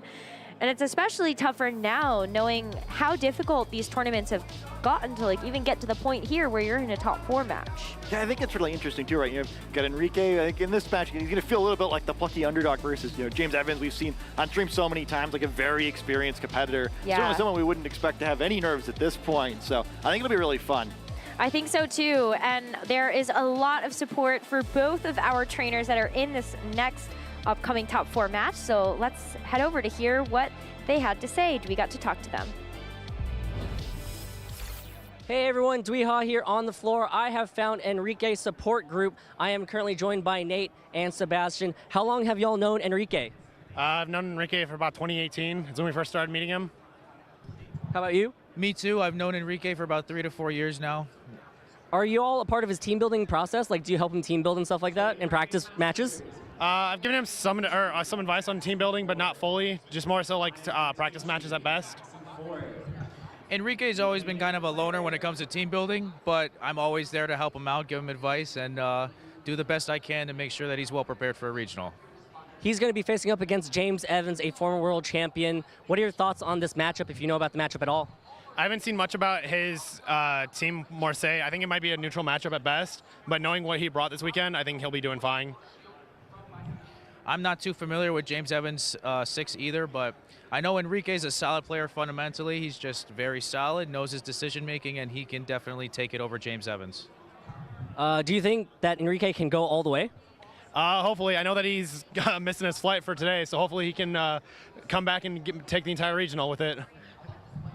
Yeah, I totally believe Enrique has what it takes to take a regional. I mean, he's definitely got the skill to take an internats or even like at least cut a world championship. He's just such a good player, and I'm really proud of what he's done, at least so far. So, one last thing, do you have any words of encouragement for Enrique before he takes his top 4 match? Dozo wasn't the play this weekend, even though I said it was, so you made the right call, man. Just play your game. Just play your game, brother. You got it. He's just a human. He can make mistakes just like anybody else. So, Nate, Sebastian, thank you so much for sending those words of encouragement to Enrique. Thank you so much. Hey everyone, Dwee here on the floor. I am currently joined by Joe and Justin, both supporters of James Evans, semifinals here at the Knoxville Regional Championships. Joe, how long have you known James Evans for? So me and James have been friends since like 2019. So definitely, you know, we've got to see each other like grow up and, you know, have a lot of time in the game. So it's pretty cool to see him go far. You know, I'm hoping he does well, obviously, you know, so it'll be great. Justin, how long have you known James for? I think we met at Fort Wayne, but we didn't really get close till maybe like after Milwaukee, after we played. Really nice guy, and you know, hope he does well here. Do you all ever play test or team build with James? Yeah, so like we kind of have a bigger general group that like more so we just talk about Pokemon or we kind of have fun with the game. I think we all kind of usually come to our own conclusions or have like our own kind of like mini groups, but we're obviously all friends, so we all support each other. And you know, James is obviously a good friend, so we're both rooting for him. So. I've never built with James personally. I think we have like 2 different play styles, but I bounce ideas with him in a Discord server before, and sometimes when we hang out, we just kind of talk about the meta sometimes, but we haven't really built yet, but maybe in the future. I guess actually maybe I used one team with him before actually in Pittsburgh back in the beginning of the season. Actually, we ran the same team for a little bit, so that was pretty fun. But yeah, besides that, for the most part, we usually do our own things. I guess we kind of have similar teams actually for this tournament too, so kind of like similar stuff all the time, I'd say. How do you feel about the matchup between James Evans and Enrique Grimaldo coming up in the semifinals? So it's definitely really interesting because I feel like James has that pressure as like, oh, I want to do well, you know, I have something to prove, like I know I'm really good, right? And Enrique kind of has a bit of that, I guess, lenience maybe as like, yo, this is my first like really, really good performance, like I'm feeling really good and like, yo, maybe I can take down like another big name. So I think that's definitely like a part of it, but in terms of the actual matchup, I think there's definitely a lot of tools on both teams that can present issues for each other. I think the King Gambit on James' team obviously is like a really key centerpiece of the team along with the gouging, but you have the clear amulet Entei on Enrique's end, which is doesn't really mind the breaking swipe, and also too, you know, it's a fur draft that can block priority, and there's like some other stuff that can disrupt James' side of things. Justin, any other thoughts about that matchup? Yeah, I was gonna say that the interesting clear amulet Entei is a really good gouging fire counter, and of course Evans has gouging fire, and there's also the fur draft which blocks a lot of priority like Sucker Punch and Grassy Glide. But on that topic, James actually has a taunt on Rillaboom, which I think is really cool to shut down the Mungus and the Frigoraph as well for some Trick Room, so I think that's going to be a key piece. But I agree, I think the Gambit is going to be a nice piece on that match, and I think Evans also has Atlando Eye, which also looks pretty good as you can overpower the Entei, and you can ignore the Mungus basically. Really so the fire types. Really good fire type, yeah. So Sorry, so many things going on right now. Before I let you all go, do you have any final words of encouragement for James? You know, James, you just got to trust yourself, man. You got this. You know, you're a solid player, obviously. I feel like we have a bit of a friendly rivalry between each other. We play each other like all the time. So you got this, man. You just got to trust yourself, and everything else will follow. Justin? Yeah, I wish him the best. I mean, I know he's been wanting that win so bad. I honestly have a lot of friends here that want to win, and I don't want to root against anyone, but I'm hoping James does well. So yeah. Thank you so much for spending time with me to talk about this matchup. We'll go ahead and get started right away with this top 4 match. Take it away, y'all. So amazing to hear those words of encouragement for both of our trainers that are battling it out in this top 4 match of the Master Division here at the Knoxville Regional Championships. On the left, we've got James Evans versus Enrique Grimaldo. That's going to be on your right. And they both have very strong passions, of course, for wanting to win this match. Yeah, I mean, it's a big deal, right? I mean, I really like the way our competitors set it up for us there. Where I like this prep thing where we have some of the best players in the country do all the work for us. That was good. I know. We'll do the cliff notes of all of that analysis in just a little bit as we take a look at James Evans' accomplishments. He is the 2018 Senior World Champion, but he's followed that up with a win at the 2022 NAIC Championships as a Masters Division player. I know that was a huge accomplishment for him, and it is an accomplishment he's been chasing for a long time, wanting to see a repeat success of that. Yeah, I mean, you know you're a heck of a player when you can have that achievement slide, you have multiple lines and never use the word regional. Yes, it is very cool to see that maybe being added to that list of incredible accomplishments so far. And you can get a chance to visualize a little bit more about what Justin and Joe were talking about when it comes to James's team. You've got this big pair of the King Gambit and the Gouging Fire that can synergize using the Howl as well as the Breaking Swift to kind of keep that King Gambit safe and boost up its attacks. But you also have a lot of really key pieces here when you can round it out with some really nice physical damage from the Ogerpon and the Rillaboom and special attack from the Landorus and the Flutter. Yeah, I really like seeing how many players have kind of worked taunted off of a Pokemon that does not have the Prankster ability on their teams. Little unreliable otherwise because of Farigiraf, and that could matter in this matchup. It really could, because Farigiraf does seem like it's a nice key piece for Enrique to rely upon in this matchup. But Enrique Grimaldo is coming in here with a couple of accomplishments himself. He got top 32 at the North America International Championships last year. He also is running back a top 32 from Knoxville Regionals last year, already surpassing that bar that he set for himself at the last regional championship here. And this is the team that he is running. All eyes, though, on this clear amulet Entei that has access to some great same type attack bonus attacks.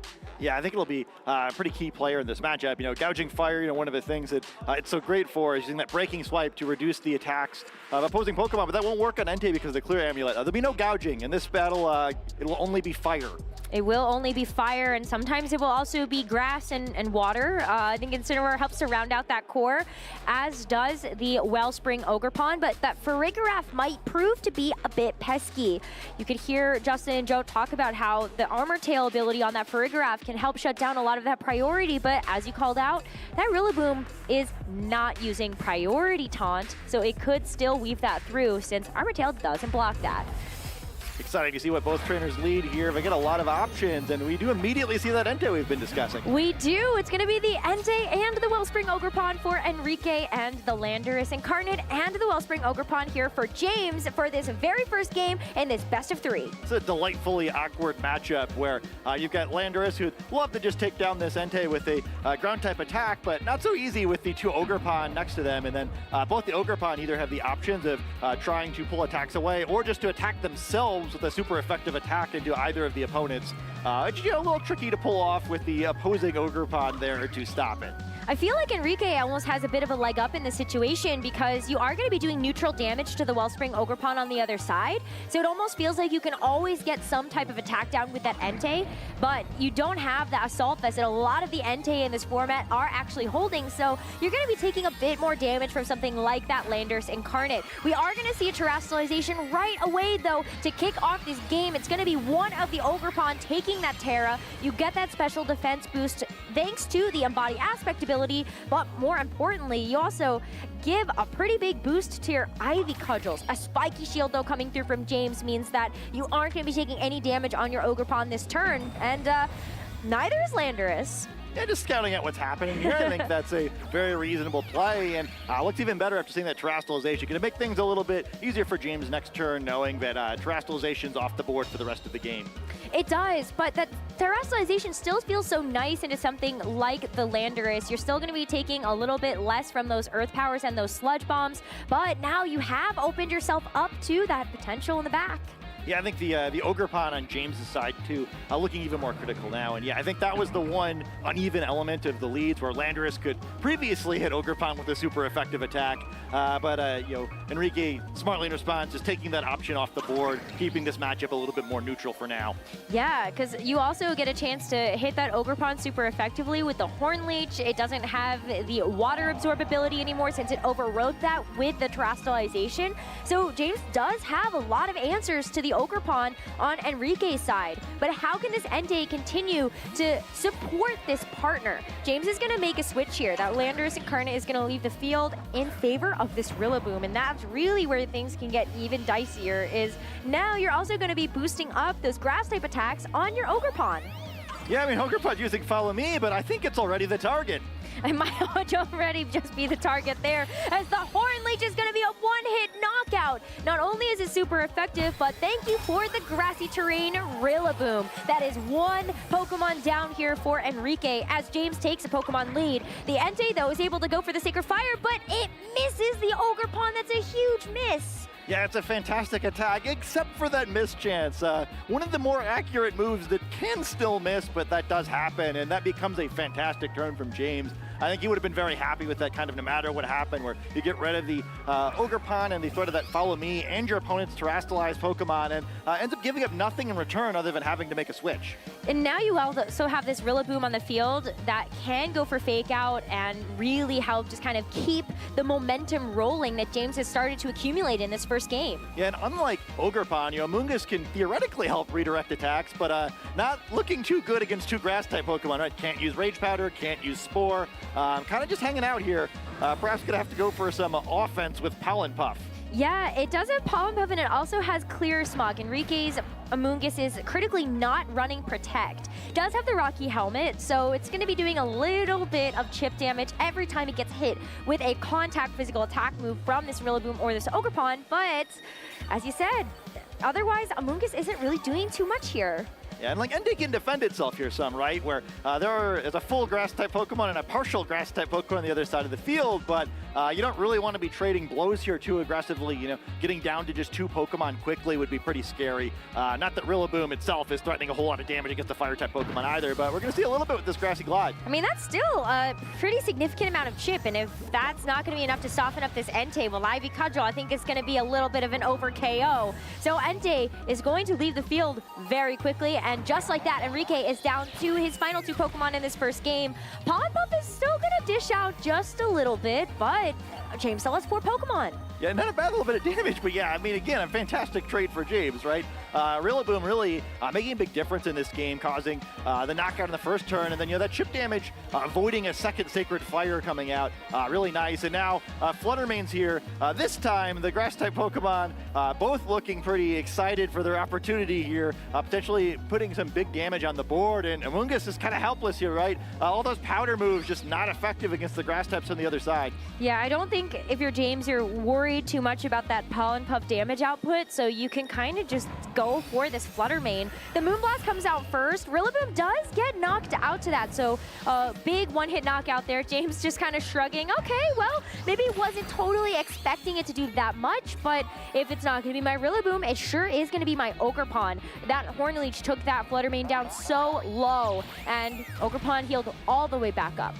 Yeah, I mean, it's still a pretty good trade for James, right? You know, when you have a big lead like this, the important thing is just not to have, like, zero value turns. A Grassy Glide there, you know, as we see now, would have been great, but, you know, didn't do anything too crazy. Still got a bunch of damage back. I think as long as he can find a way to pick up this Fluttermane without anything too crazy happening, he's looking really good in this match. Yeah, you can still double in here. This is going to be a Choice Specs Fluttermane, so no Protect on either the Fluttermane or the Amoonguss, so this should be a sealed deal. And just for a bit of an insurance policy, James is going to use the terrestrialization onto the Landorus, just so there's no funny business. That Poison Terra is going to be so nice to keep this Landorus safe from an incoming Moonblast. Yeah, every attack left in the game and Poison resists, so very high value Terra if Landorus ends up needing it, and perhaps it will with Ogerpon going down. Yeah, it's another big knockout for that Flutter Mane to take, but unfortunately that's going to be the last one that it gets, as the Earth Power into the Flutter Mane is enough to pick it up, and Amoonguss is all by itself to deal with James's final 2 Pokemon.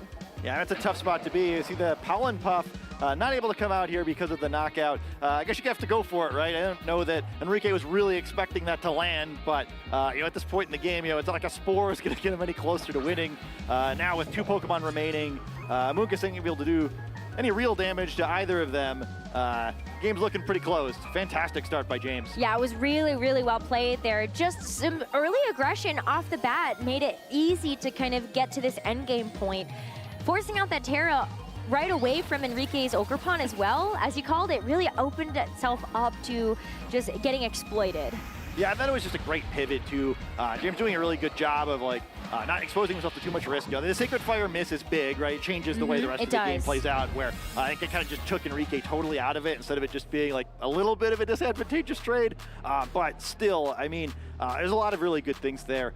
One thing to keep in mind is a Pokemon we did not see in that match, the Farigiraf. Certainly, it would have been nice if it had been available, but James correctly just anticipating that it wasn't going to be a problem and playing around its absence really well. What's nice about the Farigiraf is that you can go for that spread damage, but Farigiraf, I think in a lot of instances, players have figured out a way to get around it. And especially when you do have the taunt on the Rillaboom that's not a priority user, you can shut down a lot of things like the Protect, even the Trick Room, if Enrique wanted to go for that slower option on the team. They can't do that anymore. I think the one thing about the Entei is I'd love to see it do a little bit more. I think it got kept in check a lot by what James ended up bringing on the lead, but Sacred Fire, like, you fish for the burn there, right? If that miss doesn't happen, do you just burn the Ogerpon or do you just outright KO it? Yeah, I think that changes the game a lot. So I think this is a set where winning game 1 is a big deal. I think it's a pretty neutral matchup, right? James did a very good job of keeping pressure on that Entei and the Ogerpon, kind of realizing those are the biggest threats for him closing the game out. And perhaps, if Enrique can position just a little bit differently, it's easy to imagine it going another way. I think every game that these teams or these players play with these teams could go either way. So having that one in the bag is really big. I agree. And just as the kind of the final attack into the Flutter Mane, it's gonna go ahead and bring James up 1-0 in this series. We are still playing a best of 3, so Enrique has a chance to be able to bring it back if he's able to win this second game, but James could also just close it out and advance on to the finals, where Toler Webb is waiting in the wings. Enrique is now gonna be leading with the Flutter Mane and the Ogerpon, and for James, it's the Landorus and the Ogerpon of his own. So James sticking with what works here, and again, it's kind of a fun matchup between Pokemon here. I think this time, the Flutter Mane is the quickest Pokemon in the field, gives Enrique a little bit more aggression in this particular position, but also, we saw last game with the double protect from James to scout things out, maybe even more appealing in the situation where you could see what move Flutter Mane's locked into. But the double protect also really does limit your mobility, right, where it really exposes you on the next turn. So James has a lot of options here to try and get things in a better position for him. Yeah, I think too what's really unique about this position for Enrique is that he can just save the Terra now. So you'll actually see that this Wellspring Ogerpon will leave so that Incineroar can come in and get a nice attack drop onto this Ogerpon. And that's really important because if you start to limit that damage output, it feels nice to be able to kind of just get a big attack into it in the next turn. But it is going to be a double protect here from James, so what's this Flutter going to lock into? It's gonna be the Icy Wind. Interesting. Woo. So I really like the switch by Enrique there, where he's kind of covering for this double protect. Like, all right, well, if you do the same thing you did last game, now I have a fake out and 2 Pokemon who just protected on the last turn that are easy to abuse now. I think it's really clever, right? Where the flip side, though, is because of King Gambit in the back, both sides have to be very careful. Predictably, Enrique's like, oh, I don't want anything with that, where accidentally setting off the Defiant right here could be devastating.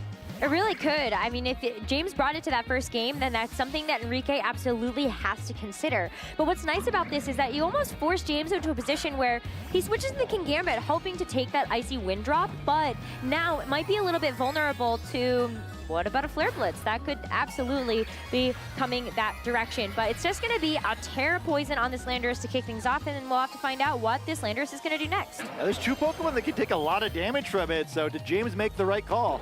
Oh, it's just it gonna be a doesn't fake matter. out. Yeah. Okay, so honestly, a really, really great turn here for Enrique. You get a pivot, you get the Ogre Pawn in, and you also stop this incoming damage where you can start to plan around it. Yeah, good safe turn. And now sort of an interesting matchup where what will the Landorus try to do? Do you just go for the Sludge Bomb into the Ogre Pawn, or you try to pick up a cheeky Earth Power onto Incineroar, perhaps assuming that Enrique's trying to play one step ahead, assuming that you're going to play around the Follow Me. Yeah, at this point, it's so hard because that really does feel like a coin flip. You got to figure out heads or tails. What is James going to do? Yeah, these are the situations where it's so great to have won that first game, right? Where James wants to play a little bit bold. He's not betting his tournament on it. Where Enrique, if he gets this call wrong, it could be the end of it for him. Yeah, it could. But we are going to see the terrestrialization onto the Wellspring Ogre Pawn once again.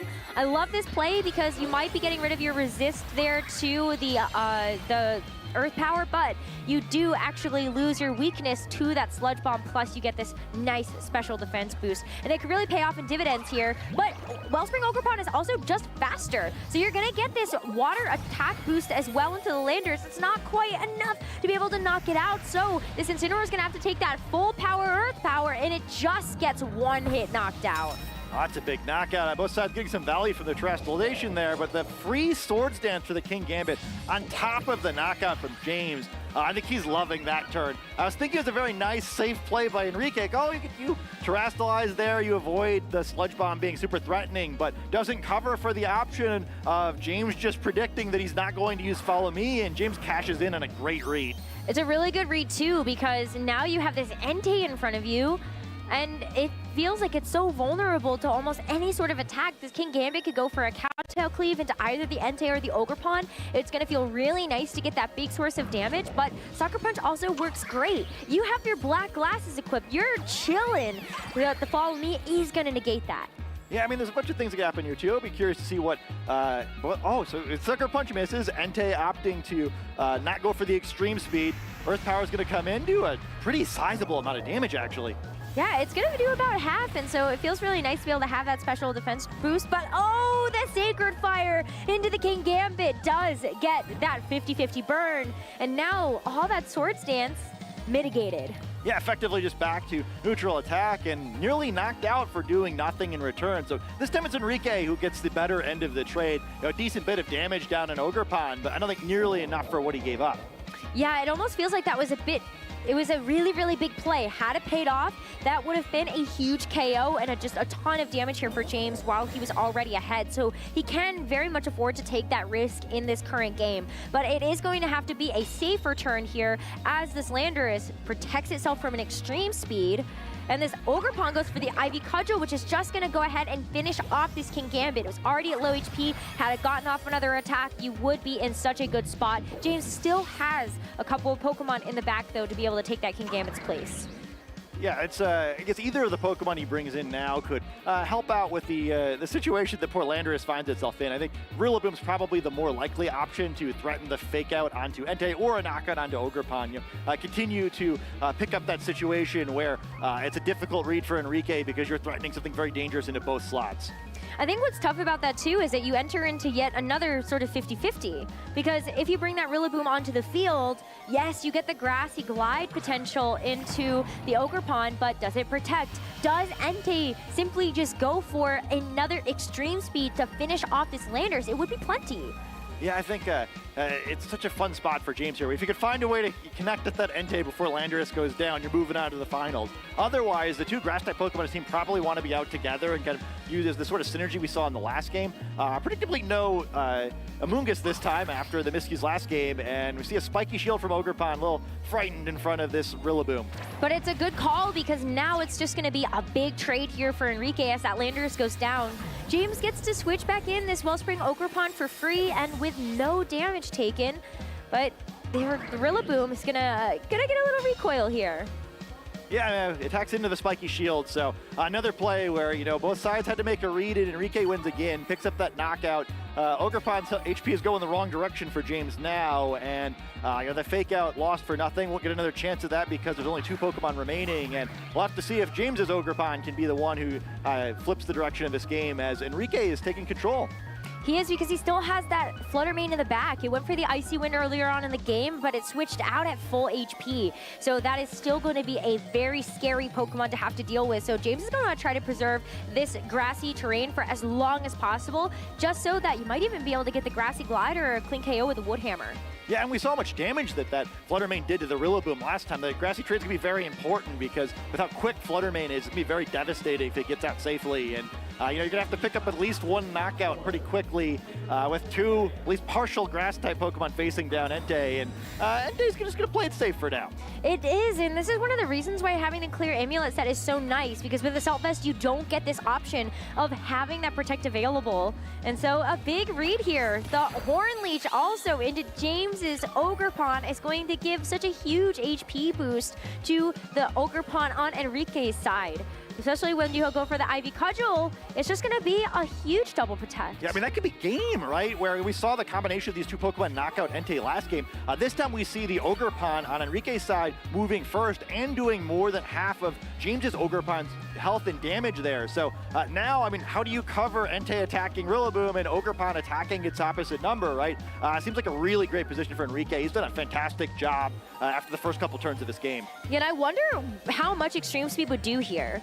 Like, if Entei decides to go for an Extreme Speed into James's Ogerpon, is it enough to be able to knock it out? We won't see it, though, as the Grassy Glide into Enrique's Ogerpon will be enough for a KO, despite the healing that it was able to get from that Horn Leech the turn before. And so, what can this Entei do?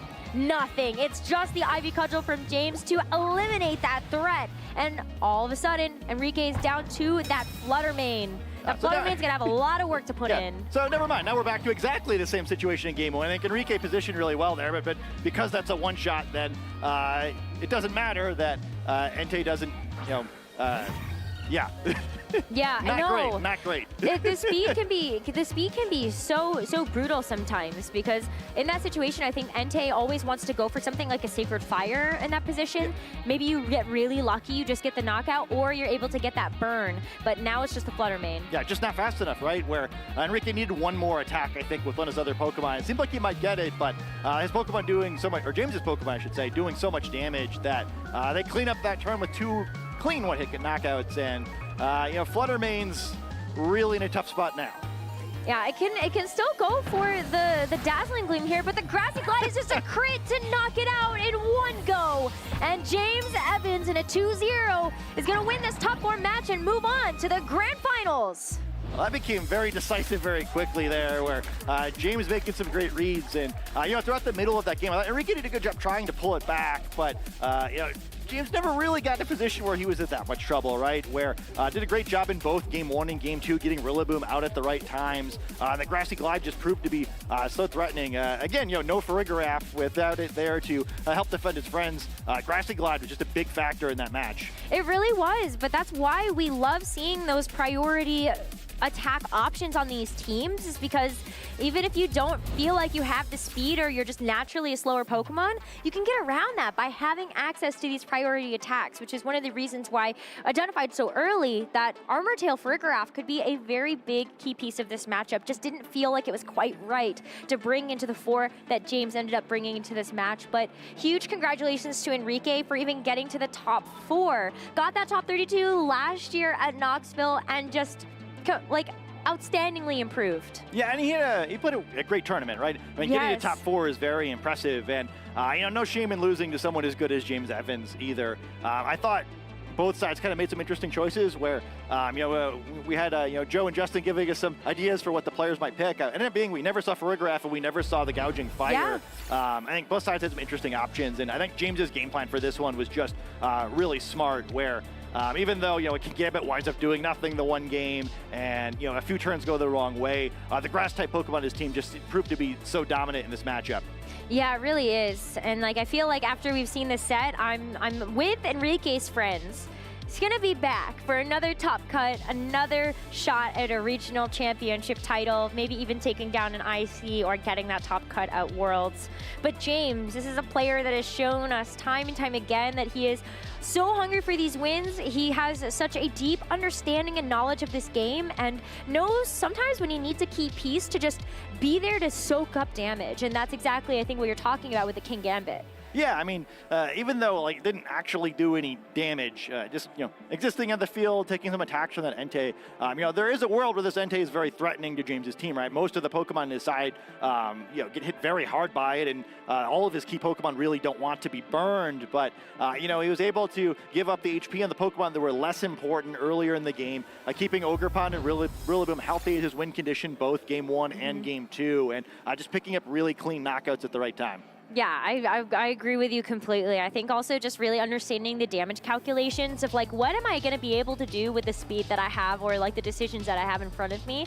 And so really calling a lot of those coin flips correctly, and yeah, just getting those knockouts done. So ahead of us, we have our grand finals, which will be between Toler, Webb, and James Evans. Two players that have absolutely dominated in the seniors division and are getting a shot at a Masters division regional championship title. Super, super stoked to see where this is going to go, because these are two players with huge legacies. Yeah, I mean, it's kind of fun. You get the matchup of the middle division world champions, and then both of them also look so dominant in the top cut, right? Yes. Where we just seen both of them kind of tear through their opponent. So it should be great to see them face off in like a very worthy and like the correct final of this tournament based on the matches we've seen so far. Well, everybody at home, tell us who you are rooting for, what you've been excited about seeing this entire tournament, because we are nearing the end. Use that hashtag #PlayPokemon on all of the social media channels below, just so you can stay along with us through the action and, of course, for what's to come. Not only do we have the grand finals ahead of us here at the Knoxville Regional Championships, but we also have more events in the North America circuit that we get a chance to travel to next. Knoxville is just halfway through our season, as we also look forward to Vancouver, European International Championships in London, and the Orlando Regional Championships that will all be rounding out the beginning or the end of March, beginning of April. So we got a little bit of a break here. Yeah, it's a great time to maybe learn a new archetype, kind of like expand your metagame knowledge. I think things are going to change a lot, probably. I know players have been talking about how quickly this format has been shifting. So you can only imagine with this big of a gap between regional championships how much things could be different the next time we see these players competing. Exactly. We have another 3 batch of events to really show just how far the meta has progressed up until that point, before we, of course, round out the year with a couple more events leading up to World Championships in Honolulu, Hawaii. All of our trainers are also now starting to look at the number of events and going, okay, we've got to get those championship points. Like, we gotta get those points. We gotta make sure that we are gonna be able to be there to compete for the title of world champion, because there really aren't that many events left on the schedule. Yeah, we might not quite be in crunch time yet, but we're getting pretty close. Where, especially for our North American players, if they're planning on having NEIC as their last shot, every championship point you earn gives you maybe one step closer.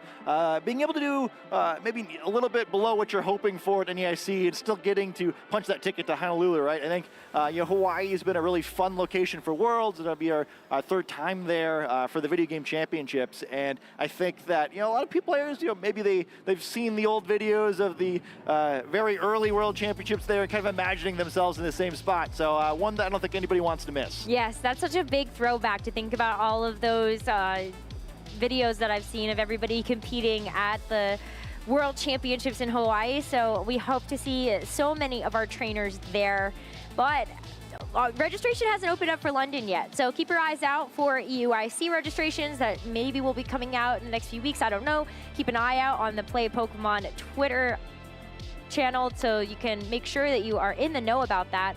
But here's what we got for our regional championship prizes. That's a lot of money on the line. And we're gonna see James or Toler walk away with at least $4,000. Yeah, it's a big win, right? It's not just the championship points that last round, but especially for 2 players who were going to get to Worlds either way, they did just double up winning that last round, right? Another big potential gain this round on top of the regional championship title. And I think even for these 2 very accomplished players, it means a lot to win the tournament. That's why they're here. It's that tier of player where they do expect success from themselves and they know they're capable of it. And being this close, you really don't want to let it slip through your fingers. I know. It's going to be so close between both of these trainers. We're going to take a short break, though, to get ready for that grand finals. And when we come back, we are crowning the Knoxville Regional Champion. See you soon.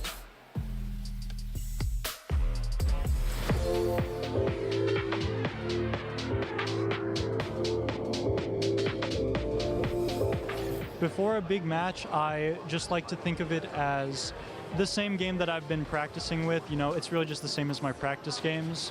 And I like to remember that we're just here to have fun. So I like to go into every set just wanting to have fun and play it like I'm practicing. I think nerves are definitely inevitable because I've been to a few of these things and I'm still nervous, but I actually call my mom and I talk to her for a minute and then I listen to music when I'm in the hall around everybody, so it doesn't get as overwhelming and as loud. So yeah, something I do to calm my nerves before a match, I like to flip through my binder and just check out my cards and like really just try to not think about the match. Because yeah, it helps a lot because yeah, if I think about it too much, game's not gonna go good, but yeah, that's what I do. Something I do to calm my nerves is first I just take a breath and try to remember that at the end of the day, this is just a fun game. We're both here to have fun, win or lose, no matter what. I think spending time alone as well as like being able to like take time for yourself and focus on a match especially is really important. I find that like sometimes like even talking to friends or even just like being alone and relaxing, it's really just, it helps a lot with like calming down nerves, and especially before a big match, it really just takes the focus onto the game and lets you play at your best basically with the best mindset possible. So before a big match, I tend to get pretty nervous and I usually like to take some deep breaths, kind of focus on the moment, nothing else matters, just this next game. So really I've just been focusing on my breath and yeah, just trying to stay in the moment.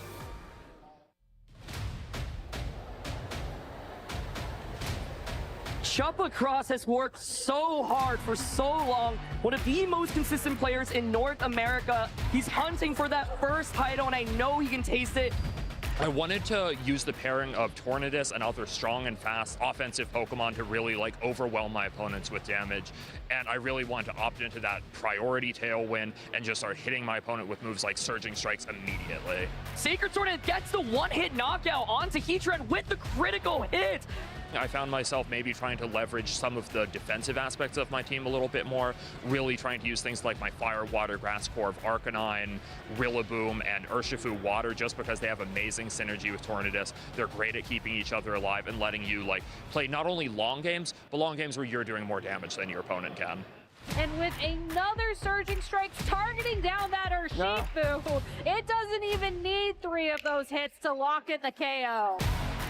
The one that I lost to before was Rogov, who I knew was going to be a really tough opponent, and I really had to start finding some like creative ways to win that game and make tough decisions on which Pokemon I was going to have to sacrifice to stay in the game. Like in turn 1 of game 3 against Rogov, knowing like, hey, I think my strategy here is just going to revolve around losing Flutter Mane turn 1, and I have to accept that. I have to make a sacrifice to keep myself in the game. I really like the Flutter Mane adjustment there from Chuppa. Not exactly the use we thought it would be. I've proven that I'm really one of the best when it comes to consistency. One of the hallmarks of my plays is I do not mess up very often, and when my opponents mess up, I am ready to capitalize on it. That's part of why you see me in day 2s and top 8s so often, because I don't mess up, and I'm not going to start messing up.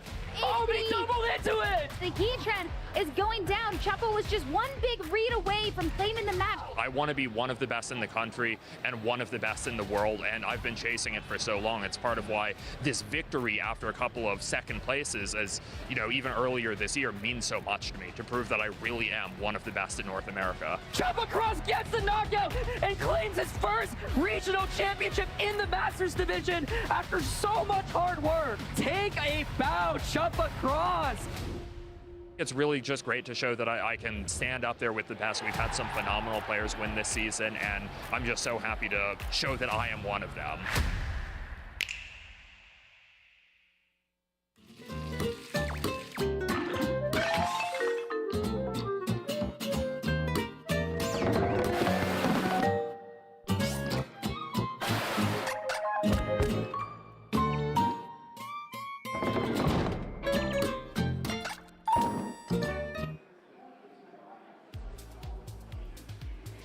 Ahead of the grand finals at the Knoxville Regional Championships, we are just getting so excited to see which of these players is going to be joining the elite roster of players that have already claimed a regional title in North America this season. My name is Rosemary Kelly, and I'm joined by Scott Glaza. We have the honor and the privilege of casting through this grand finals match where we've got two amazing players, Toler, Webb, and James Evans, just waiting to take her on this finals. Yeah, I feel like at the regional level, for some reason now, we only get fantastic finals, and this may still be one of the best. Two former senior division world champions.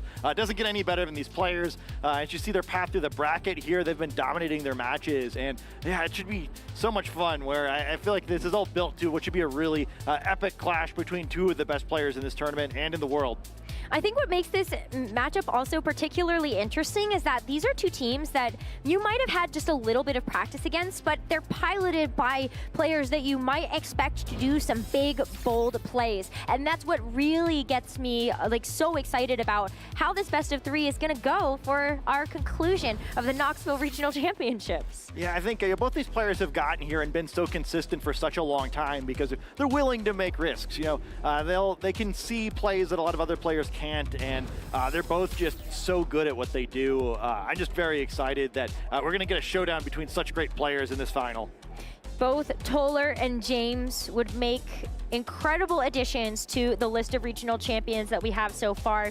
Toler won the Senior World Championships in 2012, and he has also gotten 2 top 8s last season and this season just a few weeks ago, really hoping to add another regional championship title to his belt. Yeah, it's kind of fascinating how similar these two competitors' achievements are also. See that national champion line for Toler as well. You know, that's sort of what now is the North America International Championship, right? So even that sort of parallel between the two. Yeah, and on this team, you've got the Golden Go. We have seen it take some major KOs with just a couple of nasty plots and that Make It Rain. And we also have the Raging Bolt with the Asilphus, which is, I think, something that we didn't get a chance to see too much of in our match today, but we did see it make an appearance in the other top cut match that we had with Toler. Yeah, I think it's really fun, right? Kind of both sides using one of the slightly lower usage, but still large threat special attacking Pokemon. Obviously, that second Incineroar is Urshifu hiding. Normally has the same sprite as the other Urshifu form, this time showing them with Incineroar. But I think a fun parallel between the teams as well, right? Both having powerful dark-type attackers with the Urshifu on one side and the King Gambit on the other. I mean, if you squint hard enough, it does look like an Urshifu. I mean, my eyesight's pretty bad, so maybe if I am looking at it a little bit funnier. But on the other side, we've got James, who is the 2018 world champion. So a couple of years apart between the two of them, but still world champions nonetheless. And James is looking to add another regional championship as well to this impressive list of accomplishments. Here's the team that we just saw James Evans use in a top 4 match to beat Enrique Grimaldo to get to this point. And that Landorus Incarnate felt like it was very impressive. Yeah, I mean, a heck of a match, and maybe we'll see it again, right? One key Pokemon we mentioned on Toler's team is that Golden Go. Certainly doesn't want to be taking the Earth powers from that Landorus, so perhaps we'll see a showdown between those Pokemon. I think another Pokemon that I'll be curious to see if we see this time is that Gouging Fire we did not see in the last round. Several Pokemon on Toler's team where that could make sense against, but also several where I think it would make the matchup more difficult. So I think James could probably go either way with that one. Yeah, I wonder how the Raging Bolt would change this matchup, because Raging Bolt does get that stab Draco Meteor, and depending on how this Gouging Fire on James's team is trained, might not be able to survive a big Draco Meteor coming in from that Raging Bolt. And I see the importance of an Assault Vest on both of these teams to bring to the table. But it is about time we get underway with the Masters Grand Finals at the Knoxville Regional Championships. Toler, Webb, and James Evans are entering into game number 1 of this best of 3. James is going to lead with the Rillaboom and the Landorus, and for Toler, it's the Tornadus and the Golden Go. So we see the ace special attackers from both teams right on this first turn. One thing to keep in mind is the Tornadus and that Tailwind move. James, you get another player who's just largely choosing not to use any speed control moves, so it could be an advantage for Toler if he's able to get the Tailwind going, but with Rillaboom on the field threatening a fake out, it'll be difficult to do on this first turn. I also really just like going for a damage option here if you are on Toler's side. You could go for damage, you could go for a big switch. It really depends on what you feel like James is going to do on this first turn, because you also don't want to be taking too much damage from the Slanderous. What if James just goes for a bold play and calls the Tornado switch out? Yeah, I mean, either of these slots now looking like very juicy slots to fire an Earth Power into, so be exciting to see what this Slanderous opts to do. Well, it's going to be an Intimidate first, and of course the Protect onto the Golden Go. Does not want to be catching any smoke from this Slanderous. As the Fake Out goes into the Incineroar, and Slanderous now gets a chance to show off that it was the Earth Power into that Golden Go. So nice safe turn here for Toler to make on this turn 1. Yeah, so the tables have turned here a little bit. Now, this time it is the Incineroar on Toler's side of the field threatening a Fake Out, perhaps allowing this Golden Go to get off that first nasty plot. I think it's going to be a little difficult to get 3 off in one game like we saw the first time Toler was on stream in the top cut, but even 1 could be enough to start cleaving through this team. Alternatively, you can just go for a Make It Rain, right? If you think that James isn't going to protect, even 1 would do a lot of damage to most of the Pokemon on James's roster. Yeah, I like the Fake Out here too. I think you're just trying to get this Landorus out of the way. It really does provide a ton of pressure. So the Fake Out goes into the Landorus. It's actually like a big chunk of damage coming in from something like the Fake Out, and that leaves room for Toler to go for a nasty plot here, and that's going to be a big Wood Hammer, but you still get that resist, so not going to be taking too much. Yeah, I like that move by both sides. I mean, Toler realizing it's a pretty free, nasty plot. You kind of have to take it there, but I really like that James didn't give up more than he needed to. You know, no Protect on his side of the field despite the threat of the Fake Out, realizing, okay, well, I can't stop the nasty plot, but I at least need to get some chip damage down, try to get in a situation where, you know, the Golden Go has to pay for it. Especially with this grassy terrain, allowing it to heal up a little bit potentially. And it almost has to use Protect here, unless Toler makes a very bold read while he rotates his Pokemon around again. Yeah, it's really difficult to kind of make those calls, right? I think, as you stated before, you need to make sure that you feel ahead in a series before you actually go for a big risky play, but here's the Golden Go going for the Protect. Yeah, if there's some way you can knock out the Tornado switch, I think it was pretty telegraphed, but no, the Earth Power is going to go in the Protect here, so Toler has played himself to a situation now where it seems like he could get easy tailwind off, but no, the Taunt catches the switch instead. Perfect play. Wow, that is a huge taunt. One of the reasons why James was saying earlier on when we got a chance to catch up with him that there's a little bit of spice on his Rillaboom. We finally get a chance to see that tech in action. I mean, that's an incredible, incredible swing this match. I think without that taunt, Tornado just uses the Tailwind here, and Golden Go starts going crazy like we saw it do before. Instead, now it's being checked by these Pokemon, and you know, Tornadus maybe can do a decent bit of damage with Bleak Wind Storm here, but the speed control matters, right? A double target from Rillaboom and Landorus in this Golden Go slot kind of covers for everything here. So there's no totally safe play I can see from Toler's side of the field now because that Tailwind got denied. I think the other thing about that taunt, though, is it also feels relatively safe. You're either going to get a taunt into shutting off the parting shot of the Incineroar, or, of course, your big goal is to get the Tornadus, but your even bigger goal is to just knock out that Golden Go. So huge Earth Power means that all of the hard work that Toler put into giving those nasty plot boosts over to this Golden Go is now all for naught. Yeah, so that's some devastating damage for this Tornadus. I mean, it's incredible play on James's side where he does a great job of maneuvering his way into eliminating that Golden Go as a threat, but it's not the only Pokemon on Toler's team, right? We saw it be almost the entirety of his offense in one set, but Tornadus now in a situation where it's threatening a knockout itself on both sides, and it has Incineroar next to it to apply some Fake Out pressure here. I love Fake Out in these matches. I think that was something that a lot of people were saying is very underrated right now, especially with all the Farigiraf that are running around, but you can see how much space it's been creating for each of these partner Pokemon that are paired up to a Fake Out user. Incineroar does go for the Fake Out into the Landorus, but James is continuing to keep that piece safe. So now with the Grassy Glide into the Tornadus, you're just getting a little bit of chip down, but you just are trying to weave away an opening here for this Landorus. Bleak Wind Storm, though, coming through from the Tornadus on Toler's side, is going to land into the Rillaboom and get that big knockout. Yeah, I think James kind of going for the intentional KO there on his own Pokemon, realizing that he's in a really bad position with this combination of two Pokemon. Kind of has to let one go, opting to let the Rillaboom be the one that faints. But now we see the taunt wearing off on the Tornadus. I think it's actually a little bit harder to commit to the Tailwind now, because, I mean, like, you could, but the expense of that is you're no longer pinning that Landorus down. So I like that swap from James, now in a situation where, perhaps he goes for a Terastallization of his own here and goes on the offense. Ooh, very interesting decisions being made here. James does have this Ogerpon in, and so I kind of like the idea that Ogerpon could just go for a big Ivy Cudgel, but Toler is definitely thinking about that. Yeah, I mean, I think it would be huge if he gets called here. I do think that almost regardless of whether or not you think James is actually going to do it, it's probably worth the Terastallization anyway, where, I think Toler's put himself in still a pretty good spot with the damage he's put down, and, he really has to avoid that one big swing the other way. I think both sides are pretty close to busting the game open. They are, and that Landorus is still sitting here, just waiting to be able to get another knockout. The Incineroar taking this Grass Terastallization feels good in theory to save itself from an Ivy Cudgel, but the one worry is, does this Landorus decide to hit it with something like a Sludge Bomb? We will have to find out. Knockoff, though, first is going to be enough to pick up the KO, thanks to the Tailwind support coming through from Toler's Tornadus, so we don't even get to see what that was going for.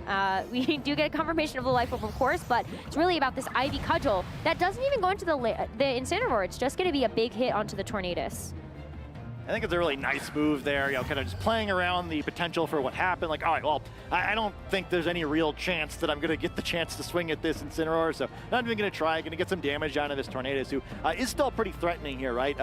Certainly don't want to deal with the second Tailwind if you somehow get to that point in the match, but also, the Bleakwind Storms are actually pretty threatening these Pokemon. I think it's somewhat likely that a Terastallization is going to negate some of the threat there, but still, the matchup could still go either way, but it's getting close there. It's a big knockout by Toler, getting himself one step closer.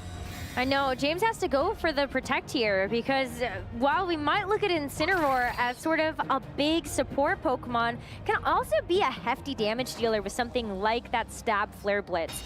It's also just going to be stalling out a turn of this Tailwind as James goes for the Protect onto both Pokemon. Yeah, I mean, Toler's got the pressure right now, but there's no cost of this double Protect really for James. Kind of in a situation where, you aren't really going to go for like I protect one Pokemon and just try to like sneak an attack in sort of move. So why not burn the turn of Tailwind? But it's a very crucial turn now for Toler, where if he can get enough from this turn from what remains of his Tailwind, I'd be looking very good at moving toward taking a 1-0 lead in this final. Well, you got to make sure that the Bleakwind Storm hits. That's the first step.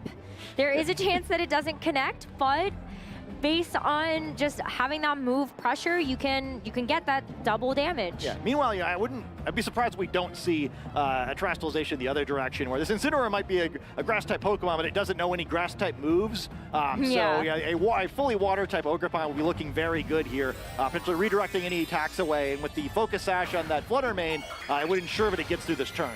Yeah, absolutely. So we do see that Terastallization. Great call out, Scott, as that Ogerpon does get that nice little boost to its special defense, but more importantly, it's also going to be boosting up those Ivy Cudgels and just keeping itself safe from something like that Flare Blitz. Now with the Follow Me coming through, it's not going to be any single target attacks into this Flutter Mane, and more importantly, it's not going to get attacked at all. The double miss from the Bleakwind Storm leaves an opening for this Flutter Mane to get a big attack.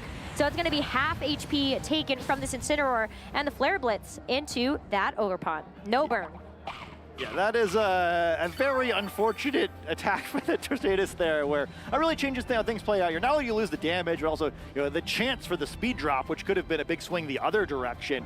Instead now, totally free turn, and if nothing else, I guess, at least there wasn't a huge damage trade the other direction, with Incineroar really helping itself with the recoil damage. You don't have to worry about a weird roll potentially causing a 2-hit knockout without getting to eat the berry. Yeah, that's very true. We see the Protect come through for the Tornadus, so just because this is the last turn of Tailwind, it means that it's going to be around for the potential potential of setting up another one. So another follow me comes through, and this time from James's Fluttermane, it's going to be that Dazzling Gleam. So just a little bit of chip here onto the Incineroar, but critically is able to use another move. This time, this is not resisted. It's going to be the knockoff. Yeah, not too bad there, right? Where, poor Incineroar kind of in a rough spot where it's now become a fully water-type Pokemon, so the Flare Blitz not too great, and also it has an item that can't be knocked off, so that hurts knockoff as well, but still contributing there. The way this has played out, too, I mean, Toler's at least put himself in a situation where he can Tailwind again, but likely that final Pokemon's going to have some work to do if Toler wants to take this game. Yeah, that Fluttermane is still sitting at that full HP and that Focus Sash intact. So you're going to have to be able to get 2 attacks into it. Tornadus feels like it's stuck this turn, having to go for the Tailwind if Toler wants to have that speed control. But then it's very important what this Incineroar decides to do. As the Tailwind goes off, James could opt to just go for a Protect here, but does not. It's going to be the Dazzling Gleam with the Incineroar hanging on. So now a bit of an opening here for Toler to get a free switch onto the board, but the knockoff, Fluttermane takes a significant amount of damage, and now that Focus Sash is definitely gone. But with the Ogerpon's Ivy Cudgel, should be a knockout onto this Incineroar, even though it is a grass type. Yeah, I mean, type chart doesn't matter when you have that little HP, and Toler's going to be down to his final Pokemon, but critically a final unrevealed Pokemon. So James just sort of had to plot around for 3 different potential final Pokemon here. We'll have to see who it is, and oh, it's the Urshifu. So interesting situation now. We have the Tailwind is active, and it's a very good Pokemon in this situation, right? It has a Focus Sash and Tailwind, so you can't protect against this Pokemon. It doesn't care about that. Its fist is unseen, and it could pick up some knockouts right in plain view of the crowd here and move Toler on to 1-0 in this set. Well, that Wicked Blow into the Ogerpon is going to be able to pick it up, and with the Tailwind, it's back. We'll be able to also get the best of this Fluttermane in just the next turn as well. Even though we see the Moonblast bring this Urshifu all the way down to its Focus Sash, this should be Toler's game for the first game in the set. Yeah, really well played by him. A smart move in the couple turns ago to break that Focus Sash, and now the shootout with these 2 Pokemon. Urshifu going to get this Wicked Blow in, pick up the knockout, and move on. Game number 1 is going to go to Toler Webb, but we still have potentially 2 more games to play out in this best-of-3 set for the grand finals of the Knoxville Regional Championships. James put up a valiant effort there, but Toler, as you stated, just a couple of steps ahead when it came down to the Tailwind turn management. Yeah, I mean, I really liked James's efforts to slow that down. I mean, the taunt on the Tornado Switch, I mean, it's a little bit telegraphed, but still, it's such a good move there, right? Where that was a move where if he made the wrong choice, he would have just instantly lost the game. But Toler is great. You know, he's able to stall things out, keep Tornadus on the field, get the Tailwind off anyway, and crucially, get that second Tailwind up at just the right time to ensure the end game. Well, what I really liked about the taunt again is, like, while it does look like it's a big call for something like the Tornado switching in, it still had a lot of utility, kind of no matter what it was actually taunting into. The other Pokemon I wanted to call out outside of the Incineroar shutting off its parting shot was if he thought that something like the Ogerpon was in the back, then you also don't give it access to Follow Me or Spiky Shield. Yeah, taunt's a pretty good move, right? Pretty good. And you know, props to Toler too, where that double Bleakwind Storm Mist certainly messed with his endgame planning there, but adjusts really well and finds the right solution to that game. And that will be that very first game going Toler's way. But James, like, still played this out well. Like, I think you have to look at a lot of these options here. That was a nice little pop-off there for the double Bleakwind miss, because it gave James a very, very good chance. But this Incineroar just didn't quite get knocked out fast enough, I think, was the really big key in these final few turns.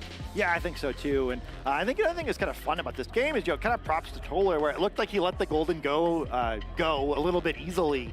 But it made sense, right? Where he didn't end up needing it. And I think like having the right 2 Pokemon on the field the whole game was very important. Tornadus, definitely the MVP of game 1, I would say, both dealing a bunch of damage and then being the one speed control option that kind of differentiated the 2 teams there, giving his team the advantage that we normally expect Speed Control to provide, but that it seemingly hasn't provided all weekend.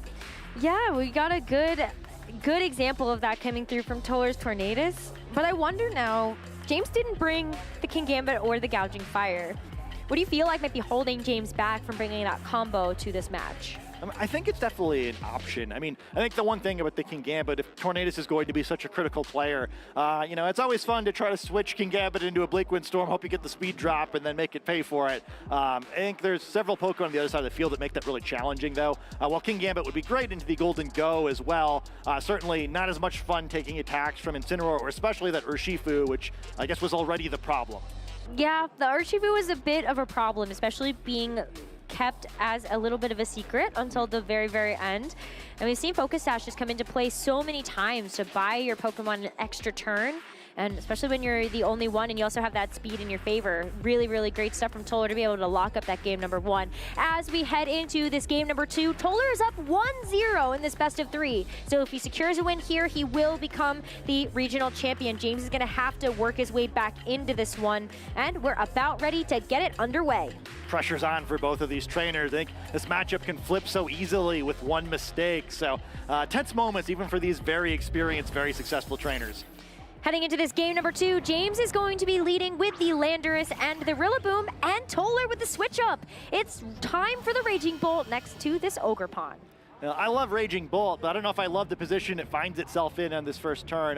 You know, its type it will help it out a little bit against the Rillaboom, but you know, facing down the potential of an Earth Power, I think you know, even holding that Assault Vest, it's still a tricky spot for it. Yeah, I don't think it quite likes looking into the menacing eyes of that Landorus either. And so Toler's gonna have to think about how to really get himself out of this one. I really like the opportunity here to potentially go for that attack. If only you are expecting an attack to come through into that really juicy looking target in the Raging Bolt. Yeah, once again, Tornadus switching in right after a potential fake-out turn. This time, no taunt called. The fake-out gonna go in the Ogerpon, and it's exposed. What will James do? James is just gonna go for the Earth Power, so a big switch in from this flying-type Tornadus to make sure it's not gonna actually take any of that damage. But it means that Ogerpon wasn't able to go for a big KO into the Landorus either. But there's still an opportunity to. Yeah, I think this is a fun spot, right? Something similar to something we saw in the previous game, right? Well, this time you could use the Tailwind, but we saw how much damage Bleak Windstorm can potentially do, both nearly knocking, or I guess putting both Pokemon into 2-hit KO range or missing entirely. So I don't know if Toler will be a little shy about clicking that button again, but potentially just going the offense here makes a lot of sense. Yeah, it does. I think like you also buy yourself a few extra turns of, well, what if I set up the Tailwind and then I don't get anything done with it? Maybe not quite seeing the opportunity yet to be able to initiate that speed. So safe play here with the Ogerpon using the Spiky Shield, but Landorus is also gonna go for the Protect. What does this Rillaboom decide to do though? And can it move at all as Tornadus uses the Bleak Wind Storm? Not gonna be able to hit the Landorus through the Protect, but it's gotta connect onto the Rillaboom to get some damage down, and it does not. Rillaboom, just with the quick footwork there, able to avoid it.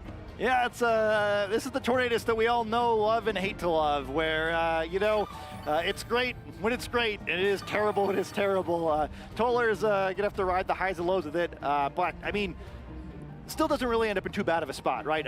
It hurts where, you know, Rillaboom would be being threatened with a knockout here and now it isn't, but not giving up too much there. At least both sides kind of just trading ineffective blows, and the only real cost of the turn is now that those two Pokemon have spent their Protects and likely won't be able to on the next turn. Unless you want to just go for the double. You know, a big bold play there is you could very well go for the double Protect, but it's not going to be the case as Landorus is going to leave the field. James is going to end up replacing that Landorus with Ogerpon of his own. So 2 grass types now in the field to take use of that grassy terrain. But the Ivy Cudgel as well will get absorbed by Ogerpon's ability, so no damage from that. But it's going to have to take this Bleak Wind Storm. Look how low both the Rillaboom and the Ogerpon get. It's a ton of damage. Oh, this is going to be a ton of damage too, a knockout. That's a big knockout as well. Ogerpon was really there to help support this Tornadus and also even provide some follow me pressure, but now it's not able to. Woodhammer though does give a recoil KO to the Rillaboom, so we're both down 1-1. Yeah, fun spot there too. I mean, tough play having to take the Bleak Wind Storm on 2 different grass type Pokemon, but I think that could be okay for Toler, right? The advantage of this is now you get to pick whoever you want to come out into battle against or alongside this Tornadus and perhaps get a Tailwind off. we see the Fluttermane once again on the opposing side of the field, and it's a tricky spot where, you know, Ogerpon has Follow Me, the Fluttermane has a Focus Sash, but I think I like this if I'm Toler, where you can go for a Tailwind this turn and then try to pick up a knockout probably on that Ogerpon, and then maybe on the next turn use Bleakwind Storm to hopefully, maybe this time for sure, break the Focus Sash with Bleakwind Storm and have Urshifu follow that up for a knockout. I feel like you're saying this to manifest it into existence so that the Tornadus hears you loud enough so that it actually follows through with the game plan. Tornadus wants to hit its moves. Sometimes it just needs some glasses to do so. But on this next turn, I think there's a couple of interesting options that James can even go for on his side, one of which is going to be the Terastallization. Okay, it's going to be the Fluttermane that's going to end up taking the Terra. So that's Terra Fairy to boost up something like a Dazzling Gleam or a Moonblast, both of which could deal some serious damage to the opposing side. Yeah, I guess that's one way to avoid a Bleakwind Storm is to try to pick up that knockout in Tornadus before it's able to do so. Yeah, you could absolutely just go for a single target Moonblast here, but it's the Wicked Blow into the Ogerpon to take it out of commission, and so it's just going to be that Landorus that can come back in and take its place. So this Fluttermane is going to have to carve a big opening for it. With the Dazzling Gleam, is it going to be enough to knock out this Tornadus from there? And definitely not with the bulk investment that this Tornadus has.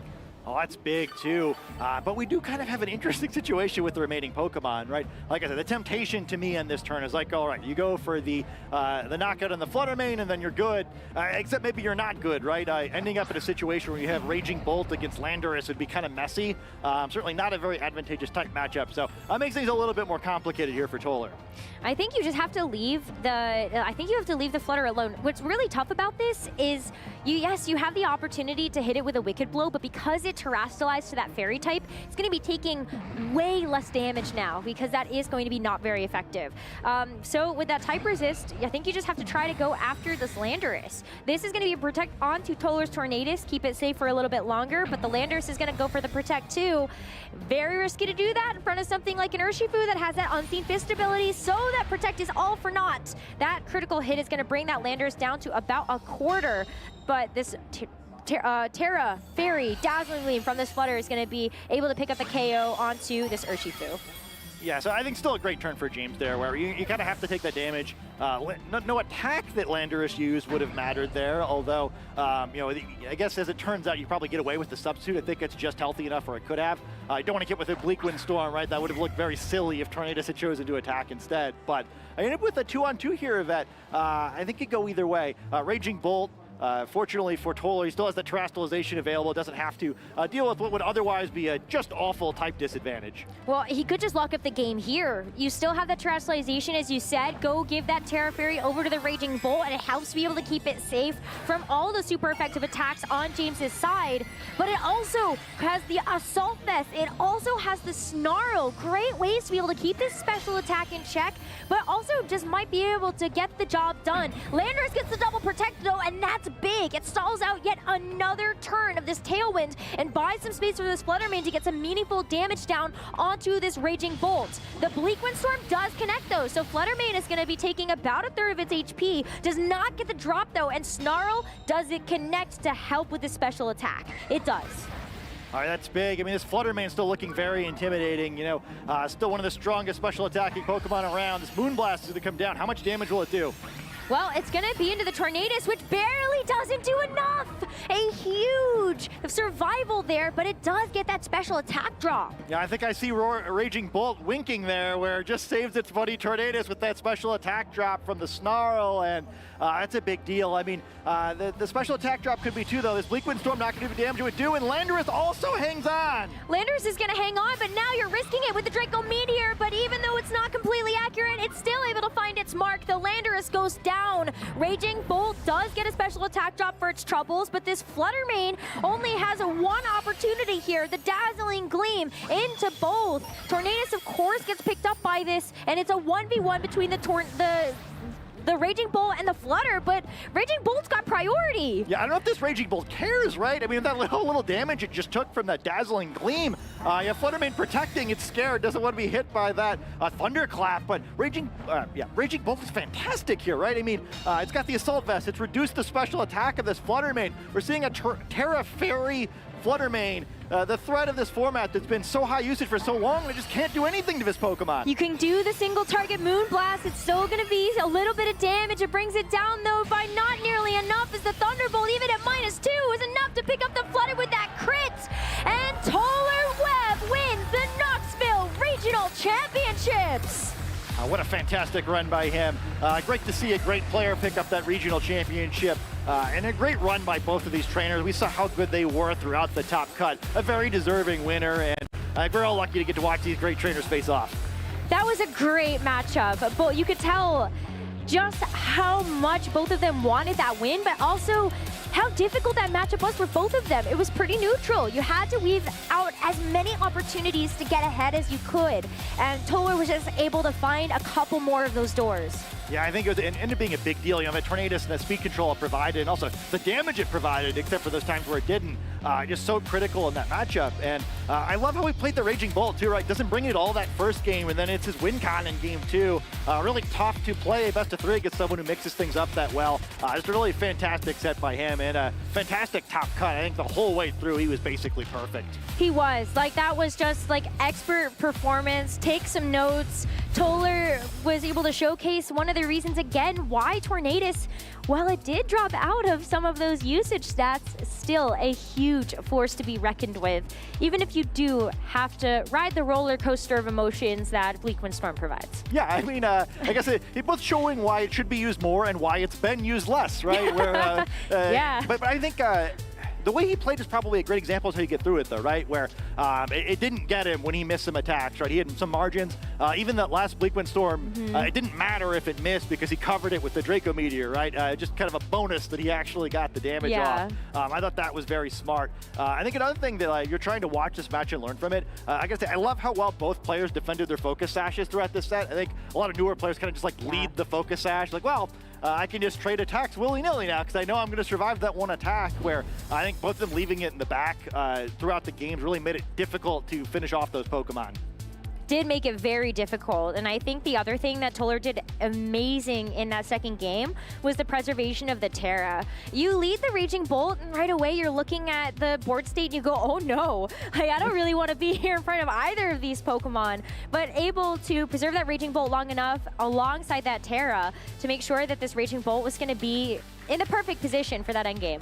Yeah, I think it's really cool too, where I think one key element of this format in general is, you've got to get value from the terrestrialization, and sometimes you get value from not using terrestrialization, right? Every turn, especially with these defensive Terra types, you have to be careful. We're like, oh, well, this Pokemon could be a different type at the end of his turn, so can I really take this risk? And once the terrestrialization is being committed, I think it makes the game a lot simpler. Toler waiting till the very end of this game, and it's kind of just checkmate, right? Where these Pokemon would have had to be attacking for quite a long time in order to actually pick up that knockout as soon as the Landorus was defeated here, and the Sludge Bomb, rather than the Earth Power, was removed. Yeah, absolutely. I think it's so tough too because that big survival onto the Tornadus did mean that it was able to help soften up that Fluttermane just a little bit more. Who knows how much this Thunderbolt would have done had that Fluttermane not taken a Bleak Windstorm at that point. So yeah, I love to see the camaraderie though between both of these players because they have, I'm sure, faced each other several times leading up to this point. But Toler able to take down the Knoxville Regional Championships. But congratulations to all of our top 8 players. We got a great top cut. Yeah, I think we could have asked for anything more. And shout outs to Toler as well. Not just the champion of his tournament, but I would say the player photo champion as well. Yes. It's kind of styling, right? I like it. Pretty charismatic.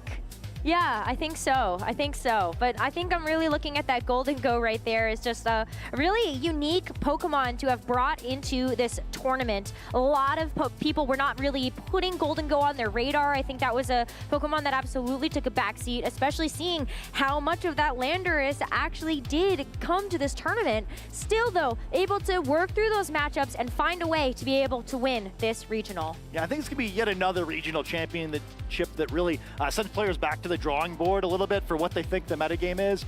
Maybe the widest metagame I've ever seen in a Pokemon format. But I think specifically, yeah, I mean, I think most people are at home imagining the 12 Pokemon that are going to appear in the finals. If you fill out your homework on Friday, you probably don't get very close to this other than Ogerpon, Incineroar, and Fluttermane. Well, the people were right. Twitch chat was right. Yeah, you're right, yeah. The Ogrepon did win. I'm so proud of you, Twitch chat. You all made the right community prediction that Wellspring Ogrepon would win the regional, and it was not Fluttermane. Yeah, I mean, I guess the odds of it winning the final seem pretty good with That's all. appearing on both sides. But the side with 100% Fluttermane did win rate. lose, so I think the narrative pushes really pulled through with this one. The voters knew. They did. But maybe we also have to reconsider Raging Bolt's place in this meta. This is a brand new take on Raging Bolt that we haven't really seen. A lot of people were opting to lean into the special attack output of this Pokemon, giving it a booster energy for special attack, or even just making sure that it had lots of offensive options with something like Magnet or Terra Electric. But there is a very strong case here now to use something that's a little bit bulkier, give it that Assault Vest, and Snarl, new Snarl user. Yeah, I mean, how much Assault Vest Snarl did we see this weekend? Where a lot. I think Assault Vest, probably most people would have correctly said it was the best item in the game even before this weekend, but boy, did it have a weekend, right? Not just Raging Bolt, although it was perhaps, well, I guess literally the most successful user of Assault Vest, but it seems like every Pokemon that's reasonably bulky and can use Snarl, yeah, just slap an Assault Vest on there, it's going to help your team. I think Assault Vest Entei is the one that I looked at and kind of thought people were starting to shy away from, and then they brought it back, and I think that's another good Assault Vest Snarl user that you could incorporate onto your team. But I think also, like, Gouging Fire is here to stay. This was another Pokemon people had a lot of doubts about whether it would actually make a strong performance in a regional, and James proved that, yes, it absolutely can. Yeah, I'll be really curious to hear from James how much he used the Gouging Fire, since we never ended up getting to see it, at least these last two matches. But I think that's a sign of a great team, right? You know, use the right Pokemon at the right time. You don't need to be able to mix Pokemon up just to mix it up, right? You play the matchup. Yes, I agree with that. I think Gouging Fire, while it looks really fun to use into a matchup like this, you have a lot of different options, I think, to deal with it if you're on Toler's side. Like the Ogrepon is a very easy way to be able to get through something like that. Sadly, also, Burning Bulwark doesn't stop an Urshifu. I'm really sad about that, personally. I was hopeful that maybe, Urshifu might get the burn, but Unseen Fist is still an ability. But yeah. Yeah, I mean, the rise of Single Strike Urshifu, I think, is also kind of an interesting element to this meta game, right? Where, it's always been the Rapid Strike Urshifu that has been the more common form. So I think, both the Wellspring Ogrepon, but also kind of just like Pokemon that resist Surging Strikes in general, kind of cause them to be more valuable, where now, maybe you have to be a little bit more concerned about Wicked Blow instead. I think kind of another thing too is that it feels very old school to be thinking about this, but now that we have all these Dragon-type Pokemon in the format, you're the first Draco Meteor wins if you don't use Terastallization, right? So I think that's another reason why Raging Bolt's looking a little bit good. It made it tough to pick Gouging Fire in that matchup. Yeah, I totally agree with you. I think like Draco Meteor, it depending on how like the Gouging Fire is trained, is easily one shot. You just get the knockout on the Gouging Fire, and it's very difficult to consider investing into the Terastallization there, because then you're losing that option for one of the other Pokemon that might be a bit more of an offensive take.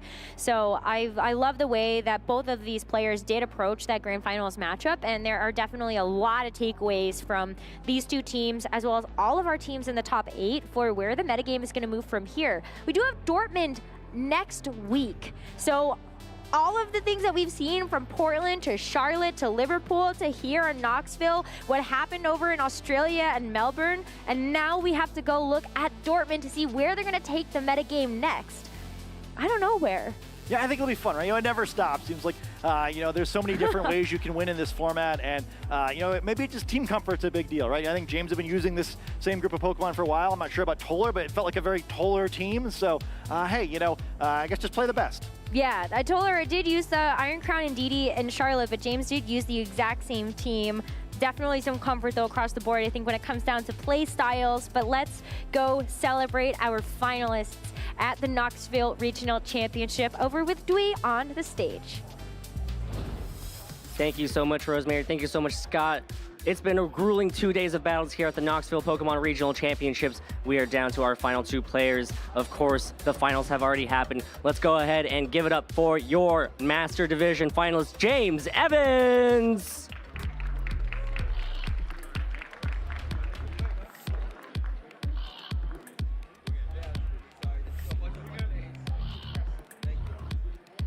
James, congratulations on making it to the finals. How are you feeling right now after that exciting battle between you and Toler? I feel a little defeated right now, but obviously that comes with being second and not first. But really well played to Toler. I kind of realized like as soon as I made a misplay in game one, I was like, oh shoot, I messed up, and Toler ended up taking the win. But that goes to show how long of a day it's been, and I wouldn't take anything away from Toler. He absolutely deserves this. We're both senior division world champions, so if I lost, I'm happy. Another senior division world champion won. Got to represent the seniors division.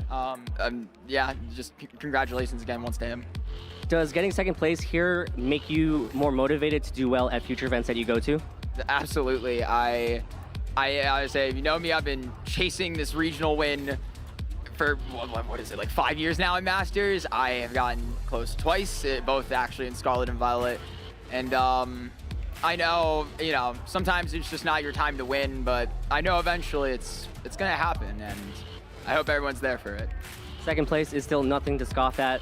James, before I let you go, are there any shout-outs that you want to give out to your friends and family watching along?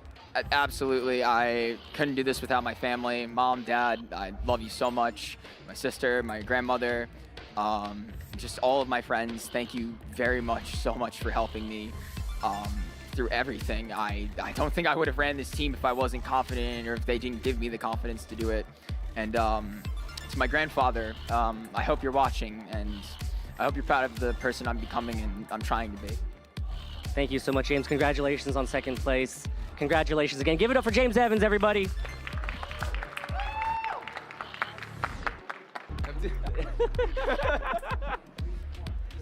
Do I hop off or? Yeah. Okay, my bad. Hi, James. And now, give it up for your Knoxville Regional Champion, Toler Webb.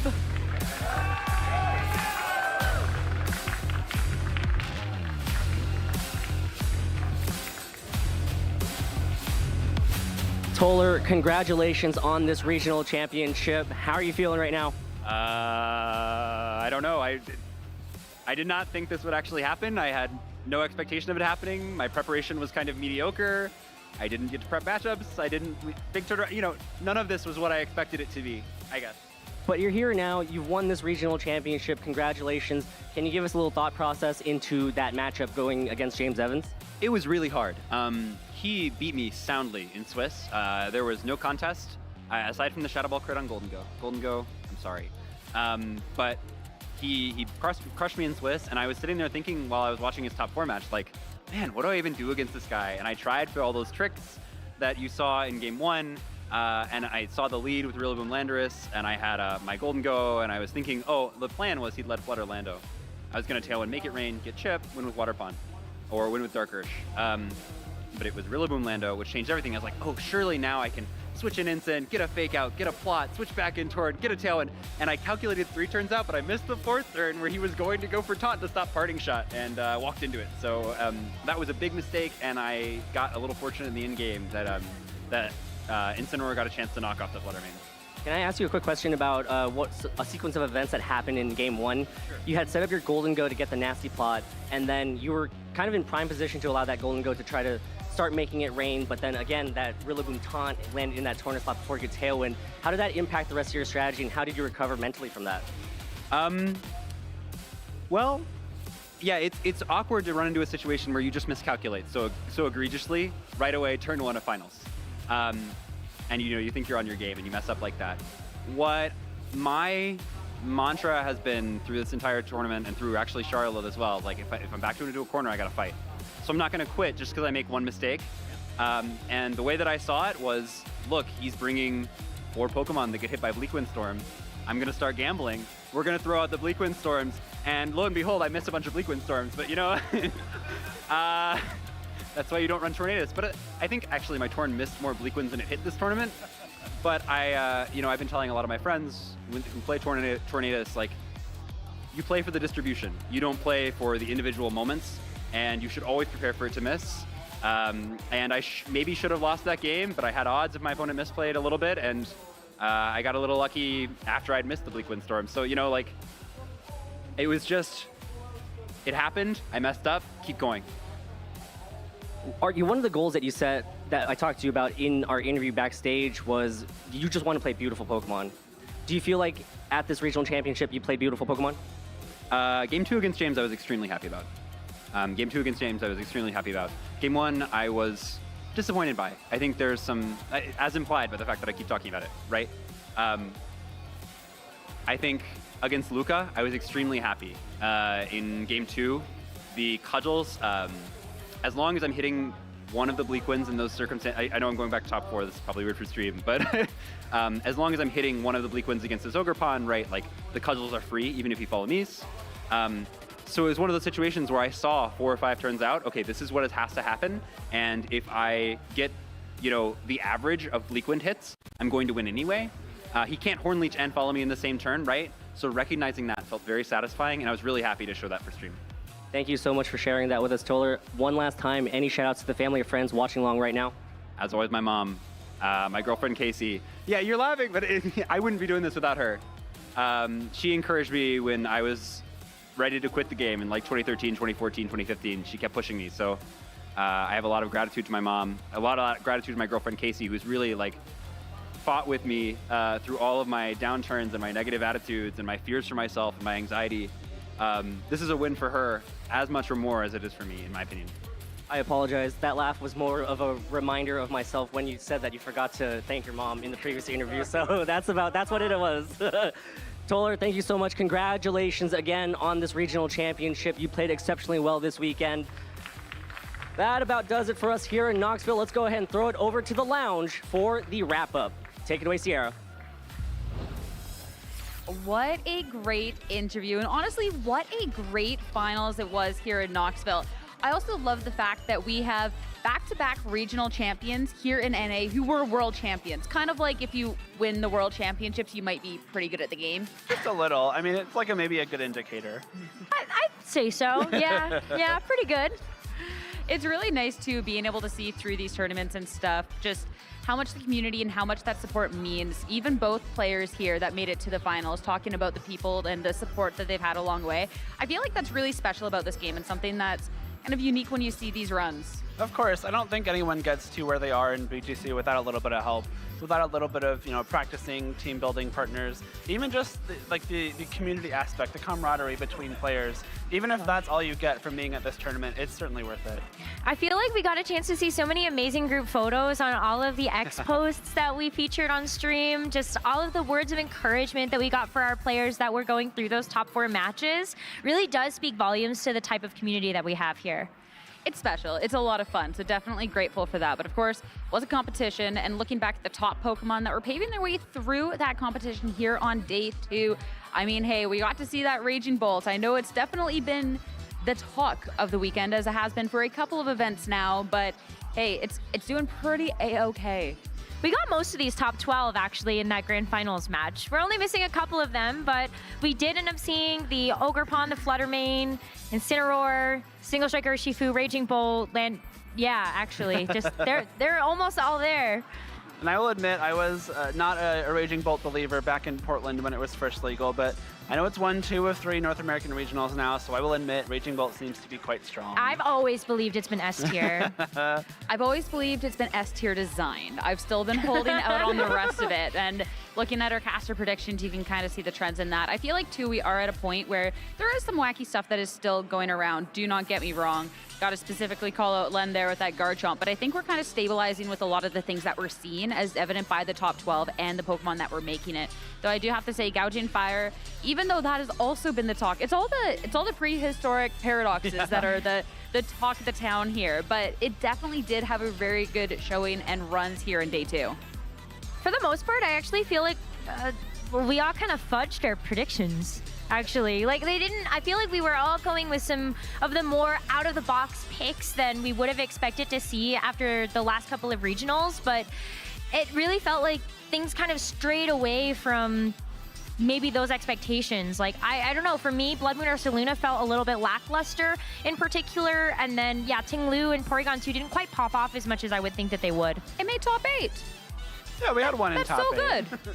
Yeah, that's true. I guess I figured there would be a higher conversion rate, I suppose. I feel like what happened at this regional is this is one of the regionals, or one of the tournaments in general, where those top 12 Pokemon performed the best overall. A lot of times we'll have those kind of teams with outside picks. Like we did get the one Porygon 2 Ting Lu team in top 8.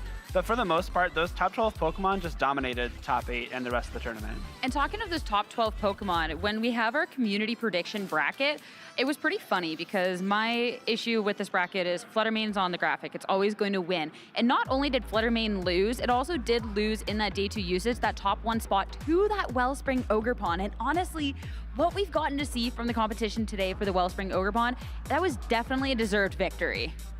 I campaigned so hard for this. You didn't even need to. I know you know. did, and I thought maybe it was needed, but like honestly, from this competition, you could have sat back and said nothing. You could have campaigned for Fluttermane, and we still might have had this outcome. I want to agree with you, so I'm going to agree with you. I'm a heart of hearts. I hope that people believe and love the Ogerpon as much as the statistics show. Sorry, my bad. It actually 100% was your campaigning. That's actually the only reason people did run it at the event. You're the reason it is at 66% usage. It has such a good combination of offense and defense. It's got great typing, great access to the special defense boost, the boost to Ivy Cudgel from the Terrestrialization. It's hard not to see Ogerpon Wellspring being up at the very top tables for the rest of the season. 100%. And hey, there is definitely opportunities if you want to be playing the best of the best Pokemon, or if you think that you have that pick to be taking it down, there is a chances to come out and compete. We're getting over that halfway point. So if you are interested in getting one of those invites for the Pokemon World Championships, that's Honolulu at the end of the trail. That's something where you got to start stepping up right about now. You still have some time, but we're kind of closing that window a little bit. We only have 4 regionals left this season. It has flown by so quickly. Knoxville is number 8. All we've got is the 4 regionals left, and of course, both Europe and North American International Championships. And our formats get tougher and tougher. Even though this is the first few weeks of Regulation F and there's still so much room for discovery, we don't know what's ahead of us once we hit Indianapolis. It could be a completely new format, and usually when we've seen these formats, they just increase in power level, which makes it even more difficult to navigate. One of the things that we do know is up ahead. Of course, we have another regional championships next weekend when we're looking at Europe. It's going to be Dortmund Regional Championship. So, hey, I said that your chances are running out, but if you want to be a worldwide traveler, you could just take a short little flight over. Tickets might have sold out already. All right, if you want to spectate some of the best, it is just a little bit of a short flight over. Hey, sometimes that might be enough to get you inspired to go compete. And if it's not going to be Dortmund, there's also other events. 100%. Says, we still do have a lot of NA1s, and we do have a little bit of a break there. So the next one that you will see in our North America schedule, it is going to be Vancouver. This one's special to my heart. Get to go back to the hometown, but Vancouver's always been a lot of fun. And hey, we'll be going back to Canada once it starts getting a little bit warmer, which is definitely very appreciated. Gorgeous city as well. I remember going to this regional a few years ago, and I had a wonderful time, so highly recommend. I do too. But I'm not going to be there this season, I don't think, because I think all tickets have also maybe gone.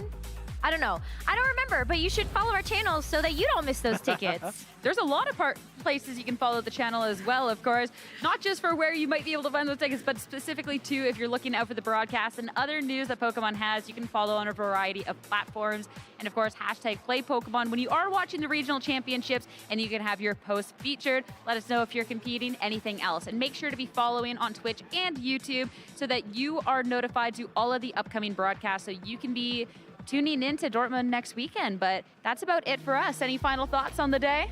It was such an amazing tournament. Toler played out of his mind today, especially in that top cut. And a huge congratulations to him. I think this has been a long time coming. It really has been. Honestly, I was taking a look at those 2 players, even like James Evans as well, right?